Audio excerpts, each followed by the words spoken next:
Chapter 1 Prologue. In a distant future, humanity's relentless exploitation of natural resources has rendered the living environment exceedingly harsh, leading to a drastic decline in the population's ability to reproduce. To avert human extinction, the remnants of humanity resort to grafting animal genes to propagate their lineage consequently. Over the ensuing centuries, an overwhelming multitude of beastmen emerge across the desolate continent, unhindered by any reproductive restrictions. The sudden surge in the beastman population exacerbated the already dire living conditions, and their innate savagery bred a culture of conflict. These creatures, driven by survival instincts, would slaughter one another, giving rise to a reign of deceit and bloodshed that enveloped the desolate lands. Among them, the panda beastmen, favored by the celestial order, received prophetic insights that the century-long carnage on the desolate continent would culminate with the arrival of a new sage. Thus, Jin Li traversed through time and space.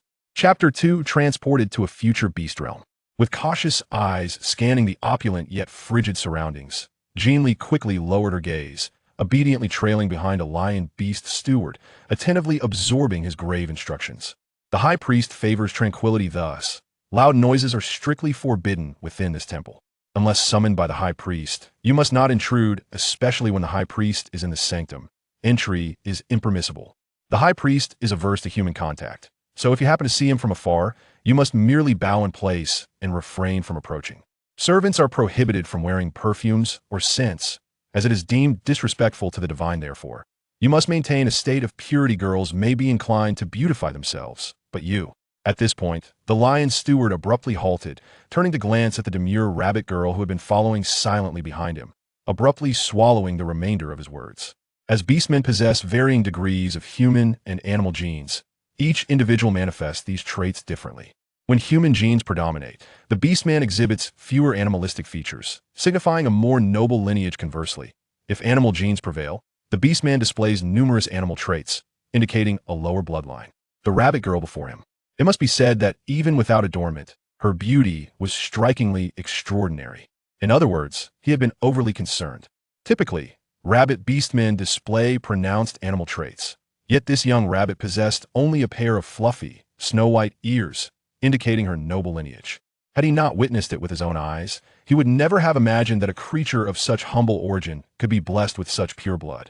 It is worth noting that the world of beastmen is stratified into various classes. The great clans, such as the lion, tiger, bear, and fox beast tribes, are regarded as the aristocracy. Conversely, the rabbit beast tribe is widely acknowledged as one of the lowest ranks. Inherently timid and weak, rabbit beastmen are often relegated to servitude, which made the young girl's appointment as a temple maid all the more astonishing to the continent. In truth, he was quite pleased with this rabbit girl. Her timid nature ensured she would not, like other noble women, audaciously attempt to seduce the high priest and create unnecessary complications for him. Without a formidable family background, he would not feel overwhelmed when giving her orders. It was far preferable to dealing with those from prestigious families, where he would be reluctant to even refuse their commands. Very well, Jin Li, take some time to reflect on the rules I just shared. Remember, do not transgress. The lion steward finally paused before a small courtyard. Gesturing to the 3 large houses within, you may choose any of these rooms to reside in. Meals will be provided by designated staff in the kitchen we just passed. Feel free to help yourself. Remember, aside from the food supplied from the kitchen, you are not permitted to cook privately within the temple, nor are you allowed to take any. Life, do you understand? Understood, Steward Liu. Jin Li replied obediently with a nod. Good, the lion steward remarked, satisfied by the rabbit girl's demeanor. To prevent disturbances to the divine energy, no communication devices are allowed in the temple. If there is an urgent matter, the bell tower we passed will signal. Simply proceed there at that time. Do you remember? I remember, Steward Liu, Jin Li affirmed earnestly, nodding her head as she reiterated. If there is an issue, the bell tower will ring. If not, I shall follow your previous instructions to clean the sanctum by 5 o'clock tomorrow morning and ensure the incense is replenished every 4 hours, day and night, to maintain a continuous offering within the sanctum. Indeed, the lion steward remarked, growing increasingly pleased as he listened to the girl summarize her key responsibilities. You seem to be a clever and diligent young lady. The lion steward continued to relay a few more mundane tasks before finally turning away, content with his instructions. Chapter 3 Yes, she is that unfortunate. Before the small courtyard gate, as she watched the lion steward depart, Jin Li's demeanor shifted from obedient to incredulous. Just 3 days prior, she had been an undercover agent in the 21st century, embedded in an establishment masquerading as a research lab, which in reality was a clandestine hospital exploiting living subjects to study viruses. However, the moment she secured crucial evidence, she was discovered by the ruthless head of the research team. In a desperate bid for survival, she fled into a forbidden chamber and inadvertently collided with a large black box labeled Pandora. After a blinding flash of light, she found herself engulfed in darkness. Upon awakening, a torrent of bewildering information about this new world flooded her mind, accompanied by a mysterious crystal bracelet adorning her wrist. Curious, she reached up to touch it, only to find that the instant her fingers brushed against the bracelet, her physical appearance morphed into that of a female rabbit beastman. She remained the same person. Her face still retained its exquisite beauty. Yet, above her head, a pair of snowy white rabbit ears had inexplicably sprouted. Soft, fluffy, adorably cute, to the point that she nearly pulled them off in exasperation. It was undeniably awkward. In this future world, due to humanity's excessive exploitation of natural resources, the living environment had become increasingly inhospitable, resulting in a sharp decline in reproductive capacity to prevent extinction. The remaining humans began to graft animal genes to produce offspring. Thus, over the subsequent centuries, an immense population of beastmen emerged across the barren continent, unrestrained by reproductive policies. At this very moment, in the early 80th century, the rapid increase in beastmen had rendered the already harsh living conditions even more precarious, and their innate savagery bred a culture of conflict. These creatures, driven by survival instincts, would slaughter one another, giving rise to a reign of deceit and bloodshed that enveloped the desolate lands. It was during this tumultuous and perilous era that she found herself transported. Yes, she was indeed that unfortunate, having crossed over into a world devoid of humanity.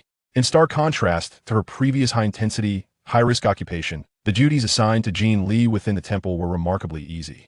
Aside from her daily obligation to clean the sanctum and ensure the flames remained lit, she was left with no other responsibilities. Moreover, the temple's inherent tranquility meant that, over the course of several days, Jin Li rarely encountered another soul. The temple offered no avenues for entertainment, as the use of electronic devices was strictly prohibited. Thus, aside from books, there were no means to connect with the outside world, no smartphones, computers, or televisions. Such a monotonous and silent existence might drive others to despair within a few days. However, for Jin Li, perhaps due to her prior experience in a high-stakes, undercover role that demanded both psychological and physical acuity, the sudden calmness was a welcomed reprieve. She could now enjoy peaceful sleep, free from the torment of nightmares. She could savor delicious meals without the need for social maneuvering or excessive drinking at the dining table. In her leisure, she could indulge in reading and sipping tea, no longer burdened by the need to constantly assess escape routes or select strategic seating to avoid potential threats from strangers, and so forth. Her current existence felt akin to living in paradise. Each day brought her immeasurable joy. Chapter 4: The Mysterious High Priest of the Temple. Just like now, as she savored fragrant red tea, she endeavored to assimilate the perplexing information about the world that had spontaneously appeared in her mind. The temple stands as the most enigmatic entity across the entire desolate continent since the establishment of the temple. Every high priest has been entrusted to the rare and esteemed panda beast. The term rare is aptly applied, for the panda beast possesses an innate sixth sense, allowing it to unravel the mysteries of fate and fortune. However, with great gifts come profound sacrifices. Although the panda beast lineage is favored by the heavens, their profound understanding of celestial secrets has led to a subtle punishment, rendering the offspring of the panda beasts exceedingly difficult to conceive. Thus, the panda beast clan stands as an exceptionally rare race across the desolate continent. Currently, the high priest residing within the temple is the youngest and most formidable of his kind, the one who comes closest to the Tao of heaven over the past decade. He has never erred in his predictions, earning the reverence of the entire desolate continent as the harbinger of divine prophecy. The high priest leads a reclusive life, eschewing interruptions. Furthermore, he has issued a stern decree forbidding any media from capturing or recording his visage. Consequently, apart from the centers of governmental power and the elite nobility who have had the rare privilege of meeting him face-to-face, the ordinary noble class is deemed unworthy of an audience, let alone the common folk of the desolate continent. The only information that has surfaced to the outside world pertains to his name, Ming Chu. As dawn approaches, hope glimmers on the horizon. This further enhances the enigmatic aura surrounding the young high priest of the temple. Despite his aversion to disturbance, the expansive temple still requires caretaking and a semblance of approachability towards the general populace. Thus, in addition to the divine servants within the temple, every year the temple invites noble-blooded and purebred beastmen to serve as temporary attendants among these. Female beastmen are preferred over their male counterparts due to their meticulous nature hence. The temporary attendants are implicitly understood to be exclusively female. The temple's sole criterion for attendance is that the purer the bloodline, the better. Beyond this, applicants are evaluated without regard to their origins, beast lineage, or educational accomplishments. It is precisely due to this criterion that even a lowly rabbit beast, a girl of unknown background yet an orphan, managed to stand out among numerous candidates, outshining those of noble heritage such as tigers, lions, and bears, and ultimately becoming the temple's sole new maid for the year. Within the warm confines of the room, a young girl sat on the sofa, deep in thought as she sifted through valuable information from the vast database in this tranquil interlude. A slender figure clad in a simple white robe suddenly appeared in the small courtyard outside. In the small courtyard, the young man slowly raised his long, fair hand, gently removing the white silk covering his eyes astonished. He gazed towards the only room in the courtyard illuminated by candlelight, unable to regain his composure for an extended moment. After a while, upon confirming that the cacophony of wailing spirits had ceased near his ear and that no terrifying apparitions would suddenly materialize before him, waves of astonishment washed over his inky black eyes after surveying his surroundings. His gaze ultimately settled on the brightly lit room ahead. The young man, momentarily conflicted, finally stepped forward towards the only room in the courtyard that glowed with light. Knock, knock, knock. A gentle rapping echoed through the quiet room, interrupting Jin Li as she organized her information. Turning towards the sound, Jin Li's eyes filled with curiosity. Glancing at the mechanical clock on the small coffee table, which read AM 1:15, she padded barefoot towards the entrance, a look of bewilderment on her face. Chapter 5. Yet, he remains unfamiliar. Jin Li's delicate, pale hand opened the door. Before her stood a strikingly handsome young man clad in a simple white robe. The young man possessed a unique aura, his features exquisitely refined, particularly his flowing silver hair, which left Jin Li momentarily speechless. His lineage appeared remarkably noble apart from the fluffy, rounded ears atop his head. She could not discern what beast-man he was. Quickly appraising the stranger, Jin Li, after a brief moment of astonishment at his silver hair, politely inquired, "Who are you?" Naturally, anyone knocking on her door at such an hour must be affiliated with the temple. Could it be that the lion beast steward had sent him to find her? Seemingly taken aback by her unfamiliarity, a flicker of astonishment crossed the young man's eyes for a moment. His prepared words faltered on his lips, leaving him in a state of bewilderment at the threshold. In the entranceway, noticing the young man staring at her with an expression that seemed even more perplexed than her own, Jin Li blinked in confusion and opted for a friendlier approach, asking, "Is there something I can assist you with?" After a brief moment of scrutinizing the young girl's delicate, fair face, Ming Chu instinctively averted his gaze, feeling a wave of shyness wash over him. Yet, when his gaze inadvertently fell upon her bare, pale feet, his beastly pupils visibly contracted, and he quickly turned his eyes away, his furry ears drooping to conceal the blush creeping across their edges. With a voice tinged with trepidation, the innocent-looking young man murmured, "I seem to have lost my way. I've been wandering for quite some time, and I'm very tired and thirsty. May I have a glass of water?" Jin Li fell silent for 2 seconds, her gaze roaming over him after blinking. She slowly retreated and fully opened the door, saying, "Come in." Though the individual before her exhibited peculiar behavior, and his sudden appearance was quite baffling, observing the youthful face flushed with embarrassment, it seemed he truly was lost and weary. Seeing the girl acquiesce, Ming Chu's face reddened further as he quietly replied, "Thank you." Following her into the room, Ming Chu awkwardly surveyed his surroundings when his eyes landed on the small coffee table. He realized that she had been lounging on the sofa, sipping tea, deep in rest before his arrival, which only deepened his sense of awkwardness. Since he could remember, he had been ensnared in a relentless predicament, besieged by vengeful spirits. Yet, during his childhood, his prophetic gifts had not fully manifested, so the malevolent entities he encountered were few and manageable. However, after completing his Kamingafage ceremony 3 years ago, his circumstances took a drastic turn. He found himself incessantly surrounded by these vengeful spirits, and the incessant wails of tormented souls began to echo in his ears, leaving him with no moment of respite. In desperation, he resorted to wearing a thin white veil to blur his vision. Attempting to shield himself from the horrifying apparitions, he also donned earplugs to drown out the cacophony of anguished cries. To outsiders, he appeared as a celestial being, the most divine of prophets, a high priest residing in the sacred garden. Yet, only he knew the truth. He was merely an ordinary man, half deaf and half blind. Aside from his splendid appearances during grand rituals in the unseen corners, he was a solitary outcast, perpetually surrounded by chilling spirits, terrified by countless vengeful ghosts, and disturbed by the cacophony of their wails. Day after day, year after year, his struggles remained unknown, and no one comprehended the depths of his silent endurance. He began to understand the wistful smile of his father in his final moments. He thought that if he were in that position, he too would yearn for the liberation from shackles, even if it meant death. Just moments ago, as he emerged from the shrine after reciting his prayers, he inexplicably noticed that the ghostly wails from his right ear were considerably less than those from his left. Surprised, he glanced around, and upon confirming that the remnants of malevolent spirits were indeed fewer on the right, curiosity led him down that path. And thus, he arrived here. Upon entering this courtyard, he was further astonished to discover that not only had the disquieting ghostly sounds ceased, but even the spectral remnants were nowhere to be seen. His world had suddenly become serene, so abruptly tranquil that it filled him with an overwhelming joy. He was not foolish. He understood that this tranquility was connected to the person within the house.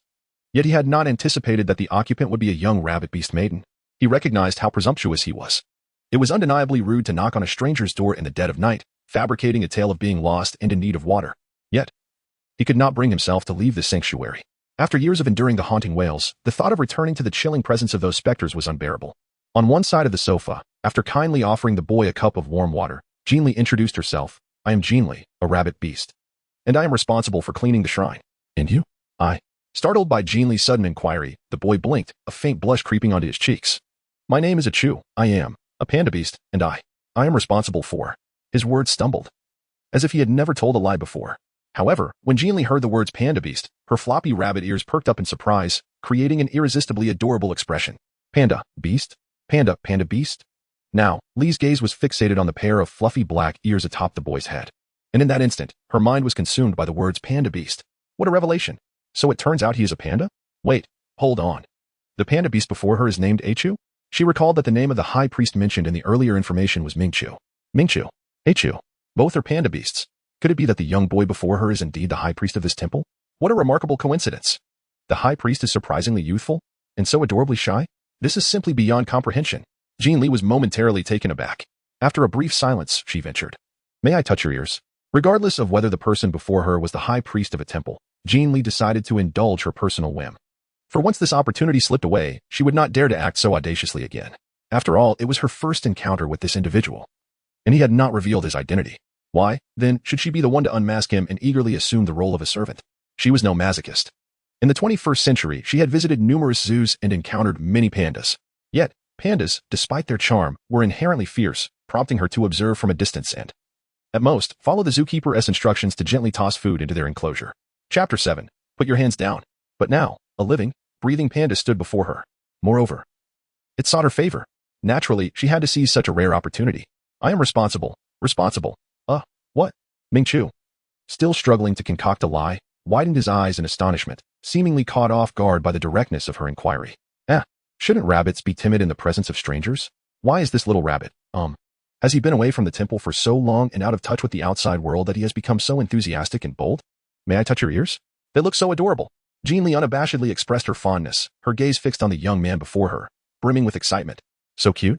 Mingchu, observing the sudden proximity of the little rabbit beside him, glanced at her delicate and charming face, then at the upright, fluffy white ears atop her head. And a peculiar expression crossed his features. The little rabbit before him likely did not comprehend her own cuteness. She had the audacity to call him adorable when, in fact, he was a bear. When provoked, he could appear quite fearsome. Feeling somewhat bashful, he raised a hand to scratch his head. After a moment's contemplation, he lowered his head and leaned closer to Jin Li, his face, which had just cooled down, flushed anew. For beastmen, ears and tails were sensitive areas, generally. They would not permit anyone to touch them unless they were close family, lovers, or friends. Yet, he understood that if he denied her request, he might find himself unceremoniously dismissed. He did not wish to leave. Before the sofa, witnessing the youth's cheeks flush as he obediently bowed his head, Jin Li could hardly contain her excitement and promptly extended her delicate hand toward the boy's panda ears. The soft, plush fur peeked through her fair fingers, and the warm, fuzzy texture nearly sent her into ecstatic leaps. Oh my goodness, oh my goodness. She had touched panda ears. She had actually touched real panda ears. In a flurry of excitement, Jin Li swiftly extended her other hand towards the ear of another panda, her small hands gently ruffling the boy's hair. Unfortunately, the panda before her bore a striking resemblance to her, with the only distinction being a pair of fluffy panda ears atop his head, while his features remained largely akin to those of a normal human. observing the radiant joy and excitement on the girl's face as she touched his ear. Ming Chu felt his heart race furiously, his gaze gradually drifting to the two soft, white, plush rabbit ears perched above her head. The girl appeared genuinely delighted. Her delicate rabbit ears flopped joyfully before perking up in obedience, only to droop again moments later. Under the glow of the candlelit room, they appeared particularly soft and fluffy. Ming Chu stared vacantly, and in the next instant, his slender, pale hand unconsciously reached towards the girl's head. Smack! His hand was abruptly swatted, leaving a distinct blush on his delicate skin. Stunned, Ming Chu froze, his hand lingering in midair as he gazed at the girl with a look of bewilderment. What are you doing? The little rabbit, suddenly shifting from her previous joy, glared fiercely at Ming Chu. He felt an inexplicable sense of guilt wash over him. And upon realizing the abruptness of his actions, his already flushed face reddened further, his voice becoming slightly more constrained. I just wanted to touch your ears. The rabbit's eyes widened in indignation. Touch what? Don't you know you can't just touch a beastman's ears? Ming Chu was left speechless. But, you also. He stammered. The rabbit retorted with unwavering conviction. My touching your ears was with your permission. Did I ever grant you permission to touch mine? Ming Chu was clearly taken aback by this inquiry, pondering for a long moment before responding. And no. Then put your hand down. Ming Chu replied, Oh, what a fierce little rabbit. Chapter 8. How could she treat him this way? 1 minute later, Jin Li knelt happily on the soft carpet, brewing red tea. While seated on the sofa was a panda youth, his face flushed and his posture rigid, too timid to move. Feeling the lingering tingling sensation from the beast ears atop his head, Ming Chu gradually calmed his somewhat rapid breathing and the pleasurable tremors that tightened his body. He stole a glance at the girl by the small tea table, observing the joyful smile gracing her lips. His gaze momentarily faltered before he shyly averted his eyes, his cheeks growing warmer still. How could she treat him this way? Throughout his upbringing, under the stern teachings of his clan, he had devoted himself entirely to the family legacy of divine craft, adhering to the countless rituals of the temple, living a life steeped in isolation amidst the supernatural. The elders of his clan, wary of him mingling with outsiders, had kept him from interacting with anyone except for them, let alone females. Thus, the girl before him was the first he had ever encountered. He had anticipated that she would behave with the grace and decorum befitting the noble ladies he had observed from afar. Yet, he was taken aback by her unrestrained actions, as she had just playfully touched his ears and even complimented his cuteness. Her exuberance was utterly unexpected. Now, she sat barefoot on the soft carpet, seemingly indifferent to her disheveled attire, exhibiting none of the modesty typical of a lady of high standing. Had she not claimed to be a newly recruited maid of the temple? To his knowledge, the temple only hired maids from esteemed families each year, yet she bore no semblance of such a pedigree. Jin Li, noticing the unmistakable joy radiating from the girl's face, mustered the courage to speak. I cannot find my way back. May I stay here until dawn? As soon as his timid request fell from his lips, Jin Li abruptly lifted her gaze, surprise flickering in her eyes. Stay until dawn? Wasn't it said that the high priest of the temple preferred solitude and was cold towards others, rarely appearing before anyone? How could this high priest seem so outgoing and eager? Had they known each other for less than half an hour, and already he wished to stay? Surely, this panda could not be a mere fool. Jin Li's gaze fell upon Ming Chu, and an air of scrutiny flickered in her eyes. As if overwhelmed by Jin Li's penetrating stare, Ming Chu felt an intense warmth rise in his cheeks, his unease manifesting as he instinctively clenched his hands into tight fists, the pressure causing his knuckles to pale. Is it possible? The youth's voice wavered, noticeably diminished, with a tremor that rendered his final notes pitiably fragile. Yet, despite this, his dark, panda-like eyes remained defiantly fixed on Jin Li, brimming with a fervent hope that seemed to threaten tears at the slightest hint of rejection. 10 minutes later, Jin Li gazed at Ming Laodong-chu, who was diligently tidying up her room, her lips twitching slightly. Chu, I am about to head to the shrine. If you are tired, feel free to rest on the sofa. Initially, Jin Li was reluctant to allow a stranger, someone she had only recently met, to stay overnight in her home. However, upon reflecting on the other party's esteemed identity as the enigmatic high priest, she realized that if she were to refuse, it would require a more tactful approach.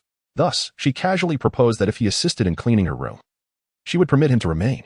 She had anticipated that if he were truly that mysterious high priest, he would undoubtedly decline without a second thought. After all, who would lower themselves to perform household chores for a mere maid? In that case, her refusal of his stay would not seem excessive. To her astonishment, the panda priest agreed. Moreover, he did so with an eagerness that was palpable. This left Jin Li increasingly perplexed. The panda high priest she encountered seemed rather different from the one described in her records. Chapter 9. How could this be? You are going to the shrine? Ming Chu, who was in the midst of mopping the living room floor, suddenly paused. It was nearly 2 a.m, and here stood this person, intent on going to the shrine? Jin Li nodded slightly, nonchalantly picking up the coat from the sofa as she prepared to leave. I was responsible for the upkeep of the ancestral hall, which also included the supply of incense candles. The butler had stated that the candles needed to be replaced every 4 hours, otherwise, the hall would be engulfed in darkness once the candles burned out. And the high priest would be furious enough to take my life, although this world was still quite unfamiliar to her. The serene and tranquil existence it offered was something she had never been able to enjoy in her previous life. If possible, she even wished to remain here for an extended period, allowing herself to recuperate from the psychological toll of her prolonged missions. No longer would she intermittently engage in those fragmented tasks. No longer would she utter grand lies, exploiting the trust and friendships of others. No longer would her life be perpetually at stake. And certainly, no longer would her mind remain in a constant state of tension. She genuinely feared that one day her mental defenses would completely crumble. After all, undercover work was no trivial matter. Any psychological issues that arose could cost her life. Thus, when she contemplated her sudden arrival in this world, it didn't seem entirely unfavorable. Otherwise, the hall would be shrouded in darkness once the candles burned out, and the high priest would be furious enough to take my life. Upon hearing Jin Li's words, Ming Chu's eyes widened in disbelief, and he hastily interjected, How? How could that be? The high priest would never harm you. This is utter nonsense. Even if he were to strike down every servant in the temple, he would never lay a hand on the girl before him. In the living room, before the dressing mirror, Jin Li was inspecting her appearance when she cast a sidelong glance at Ming Chu, remaining silent. Noticing her disregard, Ming Chu's anxiety intensified, prompting him to speak again. The high priest has a very good temper. He wouldn't hurt anyone, so don't worry. How would you know? Have you ever met the high priest? Have you interacted with him? Jin Li turned her head, curiosity etched on her face as she regarded Ming Chu. She had merely made a light-hearted jest. Was it truly necessary for him to be so anxious? Ming Chu's expression faltered, and he averted his gaze, muttering, I haven't. He had initially not intended to conceal his identity, but upon recognizing that the girl was indeed unaware of who he was, he opted to let things unfold naturally to avoid complications. However, in this moment, he inexplicably felt hesitant to reveal the truth. The girl clearly harbored some misconceptions about his true identity. Her words lacked the fervor and respect others exhibited when speaking of him. Moreover, after their recent interaction, he sensed that her temperament was somewhat volatile. If she were to discover his true identity and learn he had deceived her, she might not allow him to stay. Or worse, leave the temple in a fit of anger. Such a scenario could prove disastrous, considering that as a temporary servant of the temple, he possessed only a flimsy work contract, allowing either party to terminate it. Observing the unease on Ming Chu's face, a fleeting smile danced across Jin Li's eyes before she returned to a more stoic demeanor. Well then, you've never met him, nor have you interacted with him. How can you be so certain he is amiable? Jin Li's captivating eyes twirled with curiosity. I have heard that this high priest prefers solitude, as evidenced by his previous edict to expel several socialites from the temple, simultaneously warning them and their families never to set foot in the sacred precincts again. Chapter 10. An extreme sense of injustice indeed. Those were illustrious young ladies, each a paragon of beauty. To cast such exquisite beings from the temple and prohibit their families from visiting speaks volumes about the high priest's temperament. Moreover, it is often the case that those in elevated positions remain indifferent to the lives of those beneath them, particularly someone like the high priest, whose heart is solely attuned to divine revelations. Should I dare to neglect my duties within the temple, it would not be beyond the realm of possibility for him to extinguish the life of a mere servant like myself. The words of Jin Li left Ming Chu with a countenance full of grievance. Indeed, he had once commanded the expulsion of several women from the temple, but that was due to the malevolent spirits that accompanied them. He was already plagued by the haunting presence of these specters, and he could not possibly permit anyone to introduce new, troublesome apparitions into his vicinity. Thus, without even discerning their faces, he instructed the steward to eject them and issued a stern edict forbidding that family from entering the temple ever again. How could it be that they were ensnared by such malevolent spirits, particularly fresh ones? It was evident that those women had committed unspeakable misdeeds in secrecy. It was reasonable to surmise that their families were not of virtuous character either, thus he deemed it necessary to ban them collectively. In stark contrast stood the young maiden before him, who not only bore no trace of malevolent spirits, but also seemed untouched by any spectral wails. The disparity in their moral integrity was unmistakable. He wished to offer further explanation. Yet Ming Chu felt that his current status would not lend credibility to his words with the young woman. After a prolonged silence, he could only murmur quietly, his tone laden with grievance. After all, the high priest would never resort to violence. His voice was barely audible, as if he feared to contradict the maiden, yet he was unwilling to accept being misunderstood. The expression on his face was one of profound discontent, his ears drooping like wilted petals, resembling a flower in decline, as if on the verge of shedding its very essence. Upon witnessing the scene, Jin Li stifled a chuckle, gaining a newfound understanding of the panda high priest she had just met. It appeared that the high priest of this temple was not only devoid of aloofness or grandeur but was, in fact, a naive and endearingly innocent young man. Almost too easy to tease. Daring not to provoke Ming Chu further, mainly out of concern that she might reduce him to tears, Jin Li suppressed her mischievous intentions and turned towards the entrance. If one were to identify a challenge in the duties of a temple maid, it would likely be the requirement to change the incense candles every 4 hours. This rule meant that she could neither indulge in late mornings nor maintain a regular sleep schedule. Yet, in the grand tapestry of life, How often do things transpire exactly as one desires? Compared to her previous perilous existence as an undercover agent, this minor inconvenience seemed trifling. I will accompany you, Mingqiu hastily set aside the mop in his hands, standing upright, resembling an eager puppy yearning to accompany its owner on a stroll. Jin Li momentarily paused in her act of putting on her shoes. Mingqiu quickly clarified, rest assured, I won't disturb your work. I merely wish to express my gratitude for your kindness in taking me in and would like to accompany you. Upon hearing this, Jin Li was momentarily taken aback, her gaze lingering on the eager face of the adorable panda. After a moment of contemplation, she decided it would be acceptable to bring the panda along. There was little harm in having the panda accompany her to work. After all, what if the panda suddenly changed its mind and left on its own during their journey? Perhaps they might even encounter someone who could expose the panda's true identity, in which case she would no longer need to offer her hospitality. Chapter 11. This generation of High Priestess is rather unimpressive on the pebble-strewn path. As Jin Li gazed at Mingqiu, who dutifully held a small lantern to illuminate her path, she exerted great effort to suppress the urge to burst into laughter, her lips yearning to curl upwards. What was she to do? Just as she stepped outside, before she could even utter a command, Mingqiu obediently lit the lantern beside him and stood before her.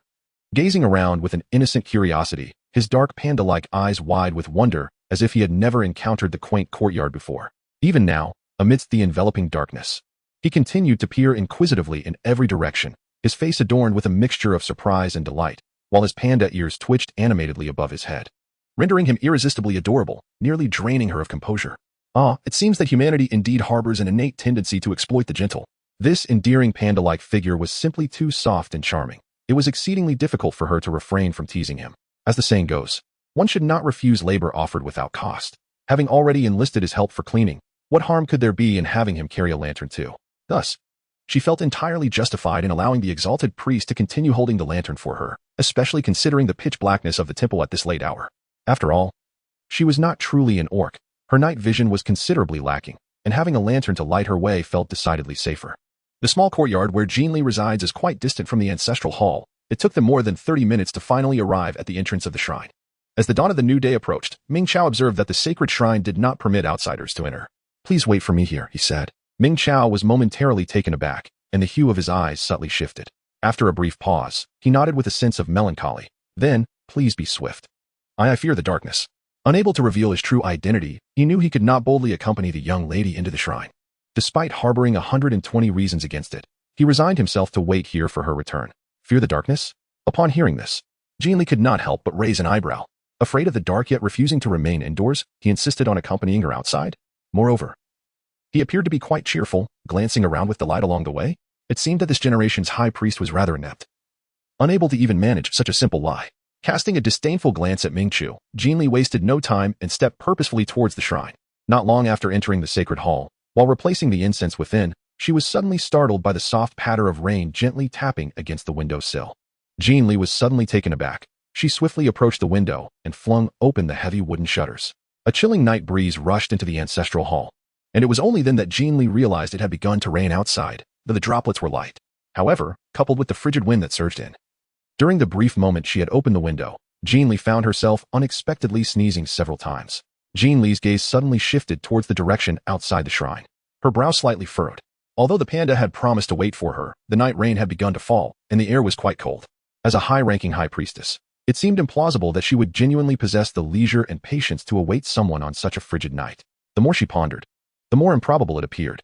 With a subtle lift of her lips, Jin Li closed the wooden window and calmly turned to resume her work within the shrine. Jin Li skillfully replaced the incense and candles in the shrine while tidying up the surroundings. However, due to the night rain outside, what should have been a mere half-hour task stretched into an hour and a half under her diligence. It was only when she heard the sound of rain cease outside that she completed the last kneeling mat in the shrine and leisurely made her way toward the exit. One cannot help but admire the unique beauty of the shrine after the rain. It resembled a freshly varnished vintage oil painting, illuminated by the red lanterns within, exuding an alluring and mysterious Eastern charm. As Jin Li admired the sudden post-rain beauty, her heart was flooded with awe and admiration until her gaze fell upon a figure seated on the small steps outside the shrine. Chapter 12, A Word More. And you shall be struck down. Outside the shrine, the panda sat forlornly on the stone steps.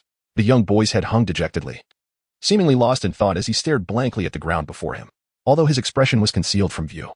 The desolate and solitary silhouette evoked an inexplicable pang of sorrow in the heart. Jin Li abruptly halted, standing still for a brief moment as she realized, to her astonishment, that the foolish panda had indeed been waiting for her all this time. Suppressing the shock within her heart, she hurriedly approached, as if sensing her footsteps. The solitary figure of the panda, which had been seated on the stone steps, suddenly stiffened, its fluffy ears, now drenched by the rain, perked up at once. Ming Qiao quickly rose and glanced towards the shrine, and upon spotting a slender silhouette jogging towards him, the previously listless panda's eyes instantly sparkled with life. As Jin Li approached Ming Qiao, she beheld his once fluffy panda ears now drenched by the relentless rain, their fur reduced to mere strands. Drops of water clung to his hair, and his garment, soaked through and nearly translucent, exuded a chilling aura reminiscent of the aftermath of a storm. Anger welled up within her. Did he not possess the wit to seek refuge from the downpour? Even if he wished to preserve his anonymity and refrain from entering the ancestral hall, surely he could have taken shelter in the nearest pavilion. Alternatively, retreating to his residence would have sufficed. Did he truly feel compelled to stand there, exposed to the elements, awaiting her arrival? Could it be that this panda was truly foolish? Startled by the accusatory gaze of the young woman, Ming Qiao, his already cold body stiffening further, lowered his head in a pitiful manner and mumbled, I feared that if I hid, you would not find me. This spot was the closest to her. And although remnants of malevolent spirits lingered in sight, and the echoes of wailing ghosts could still be heard, their numbers had dwindled significantly compared to before. Pair of today. At that moment, Jin Li felt as though her heart had been pierced by a soft dagger. Although she was aware that the person before her was waiting, she realized that she did not truly care. In fact, when she learned it was raining, she had thought it only natural that he would leave, showing no inclination to confirm his presence. Yet, the foolish panda before her, I fear that if I hide, you won't be able to find me when you come out. The thought of the panda's aggrieved tone suddenly made Jin Li feel somewhat unkind. At the stone steps, noticing that the rabbit girl had fallen silent, Ming Qi felt a pang of anxiety and hurriedly spoke again. The rain was not heavy, so there was truly no need to seek shelter. Indeed, my health has always been robust. I hardly mind such light rain. Previously, achoo, Jin Li. Ming Chuqing. 20 minutes later, with a face flushed crimson, Ming Chuqing gazed at the girl who held his unyielding, delicate hand, his heart racing with fervor. Jin Li. There's no need to rush so. I truly am fine. It's merely a few sneezes, he stammered. Yet, the girl, anxious, tightened her grip and hastened home. At that moment, Ming Chuqing felt a warmth enveloping him, akin to being wrapped in a small furnace. Aware of the heat radiating from his face, he glanced at their intertwined hands, a flicker of awkwardness passing through his eyes. After all, it was just a few sneezes. Really, it was nothing at all. Don't overreact. If you utter one more word, I swear I'll knock you out. Jin Li, already in a rush, entered the small courtyard without hesitation, rudely ushering him inside. Chapter 13. One must always be cautious. Having been scolded by the girl once already, Ming Chuqing displayed no signs of discomfort upon receiving her fierce reprimand again. Rather, a smile crept upon his lips, his flushed cheeks radiating a foolish grin. However, when the warmth from his palm was abruptly withdrawn, he stared dully at his hand, a hint of bewilderment crossing his features. Slowly, he raised his eyes to steal a glance at Jin Li's hand, momentarily at a loss for words, unable to unravel the strange feeling swirling within him. When another achoo jolted him back to reality, Ming Chuqing rubbed his slightly itchy nose, contemplating whether to sit in the living room, yet hesitated, realizing his clothes were damp. He feared soiling the sofa. Just as he was deliberating on a plausible excuse to leave, given his rather disheveled appearance, Jin Li emerged from the direction of the bedroom. Without a word, thrusting a bundle of clean clothes, towel, and toothbrush into his arms. Hurry, wash up. Fortunately, she had collected her personal items in double portions. Otherwise, she would have been at a loss on how to accommodate the clumsy panda. After all, as he kept his identity concealed, she couldn't simply send him away. And given the current circumstances, she felt both reluctant and embarrassed to do so. Without a word, Jin Li pushed the person into the bathroom and then began rummaging through the storage cabinet in the living room for cold remedies. Ming Qiao completed his washing routine swiftly, emerging from the bathroom in just over 10 minutes. As he placed his soiled clothes into the laundry basket and prepared to wash them, a delicate hand suddenly appeared before him. Before he could react, the young girl took his hand and led him to the sofa in the living room. Feeling the warmth radiating from her palm, Ming Qiao was momentarily taken aback, a faint blush creeping onto his face as he obediently allowed her to guide him. Upon reaching the sofa, Jin Li wordlessly handed him the freshly prepared medicine from the small table. Ming Qiao blinked and, with a compliant demeanor, accepted the concoction, drinking it in silence. His dark, luminous eyes fell obediently downward, though they would occasionally dart toward the hand that still held his before hastily averting their gaze, only to sneak another glance moments later. His damp panda ears lay flat atop his head, fearing that they might betray the crimson hue beneath. Jin Li. Does this foolish panda truly comprehend the concept of guarding against others? Although she possesses no malicious intent, they have only just become acquainted. If one were to meticulously calculate, it has barely been 3 hours since their introduction. How can this Navi panda place such unwavering trust in her? Is she not concerned about the possibility of any foul play with the potion? In her eyes, a profound sense of exasperation flickered once more, rendering her momentarily speechless. She bent down to retrieve the prepared dry cloth, raising it high to gently wipe the hair of the foolish panda before her. Due to the temple's prohibition on electrical appliances, there was no hairdryer available. Thus, the only means to dry the hair was through the most primitive method of using the dry cloth. Fortunately, the cloth possessed excellent absorbency, and in no time, it had thoroughly soaked up the moisture from the panda's damp locks. Yet, despite this, the panda's hair remained somewhat damp. Jin Li felt a pang of anxiety in her heart. The large panda before her, despite its imposing stature, had endured over an hour of rain and was intermittently sneezing on the way back. Now, its complexion was flushed, a clear harbinger of a potential cold. As the high priestess of the temple, she remained oblivious to the reasons behind the panda's unexpected request for shelter. However, if this creature were to fall ill, and the temple's inhabitants were to investigate and find her involved, it could spell significant trouble for her. Chapter 14. Quite absurd. As Ming Chu obediently drank her medicine with her head bowed, she suddenly perceived a shadow looming before her. Startled, she hesitated to lift her gaze, only to feel a handkerchief gently placed upon her head, followed by a tender sensation as the girl began to delicately wipe her hair and ears. The young girl's movements were gentle, prompting Ming Chu to instinctively squint her eyes in response. Moreover, the proximity between them was such that she could catch a whiff of the faint fragrance emanating from the girl. In that moment, astonishment flickered in Ming Chu's eyes, coupled with a hint of confusion regarding the source of the scent. However, as her gaze settled upon Jin Li, who was tending to her, her panda-like eyes widened in surprise. In the next instant, her entire face flushed crimson. It dawned upon her that the exquisite fragrance was, in fact, emanating from Jin Li. Ming Chu's form gradually stiffened, and she found herself rooted to the spot beside the sofa. If there were a third person in the room at that moment, they would undoubtedly be taken aback to witness the tall figure of Ming Chu slowly bending forward, as if in concern that the girl might tire from lifting her hand. Indeed, it was evident that Jin Li's arms had grown weary, standing at a height that would be considered tall in the 21st century. She now felt diminutive beside the towering panda. As she lifted her arms to dry the panda's damp hair, she found herself reaching quite high. Reflecting on it, she recalled that the lion-like butler from a few days prior had also been significantly taller than her. It seemed that the beasts here were naturally endowed with robust physiques. Fortunately, her external appearance as a delicate rabbit-like creature, combined with her petite stature, appeared to fit seamlessly into this context. Suddenly, Jin Li's gaze fell upon the mysterious bracelet on her wrist, which shimmered brilliantly in the candlelight. The bracelet was intricately crafted from a string of crystal beads. Exquisite and breathtakingly beautiful. A look of confusion suddenly appeared in Jin Li's eyes. How did this mysterious bracelet come to be on her wrist? Moreover, how could it provide such realistic disguise with those long, soft, white rabbit ears and the distinctly plush strands on them, making her appear as if she were truly a rabbit beast? Especially when complemented by her expressions and movements. It felt as if they were an intrinsic part of her being. More importantly, why did this enigmatic bracelet seem to be affixed to her hand? Resisting all her attempts to remove it? What was going on? Noticing that the young girl was increasingly slowing her movements and wiping her hair, ultimately coming to a halt, Ming Chu looked up in astonishment, meeting Jin Li's dazed expression as she pondered.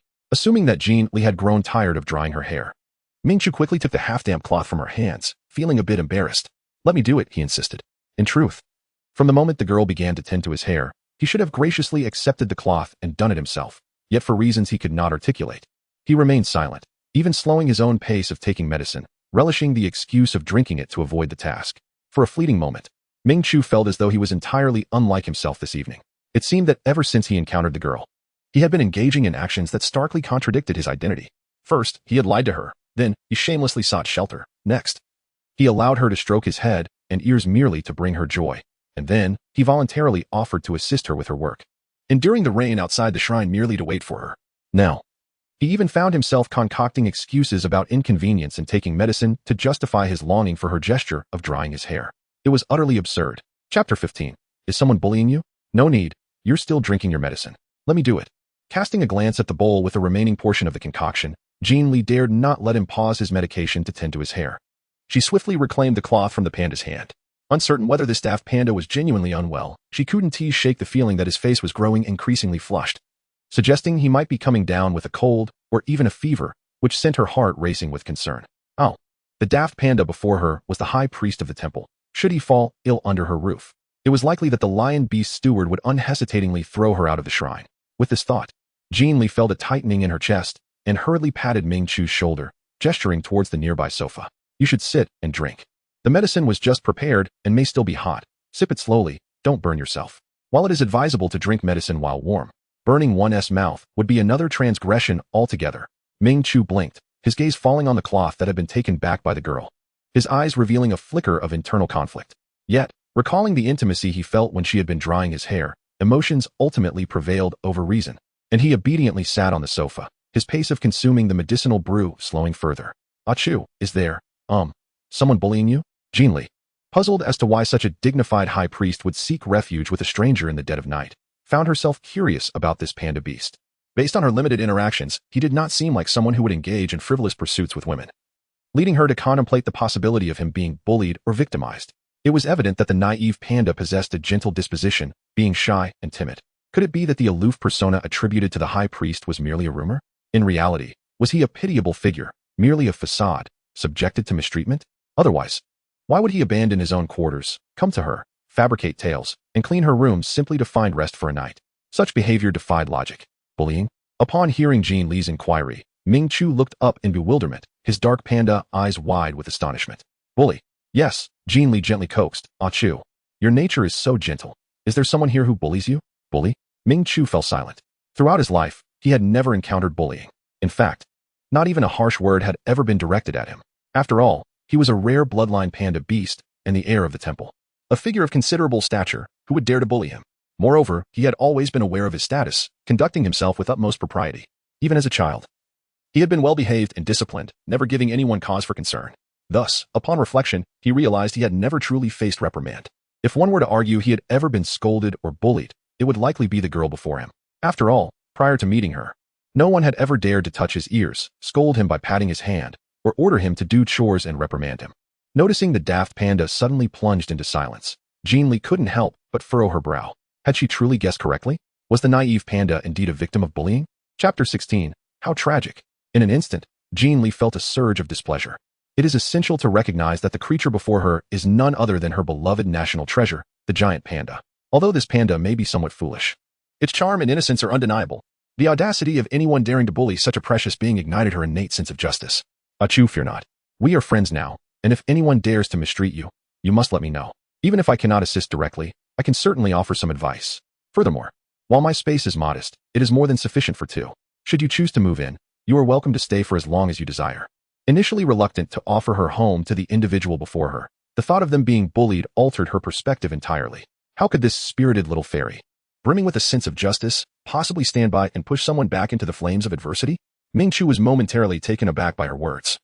But the next moment, he lifted his gaze to meet Jin Li's, a glimmer of realization evident in his panda-like eyes.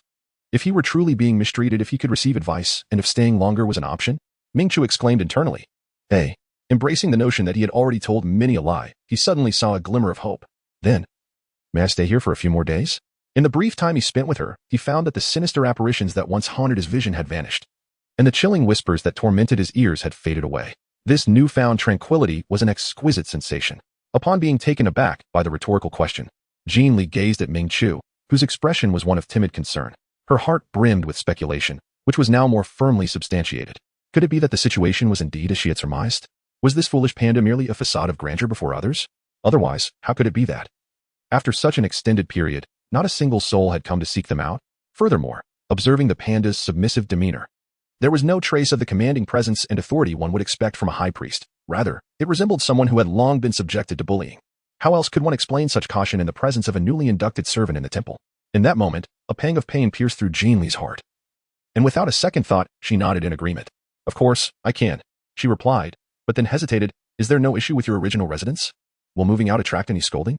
Not at all. Ming Chu responded almost instantaneously, his panda-like eyes brightening with excitement. They disregard me entirely.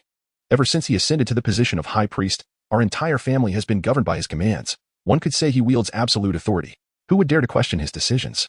Upon hearing this, the sorrow in Jin Li's eyes deepened. Is there truly no one to care?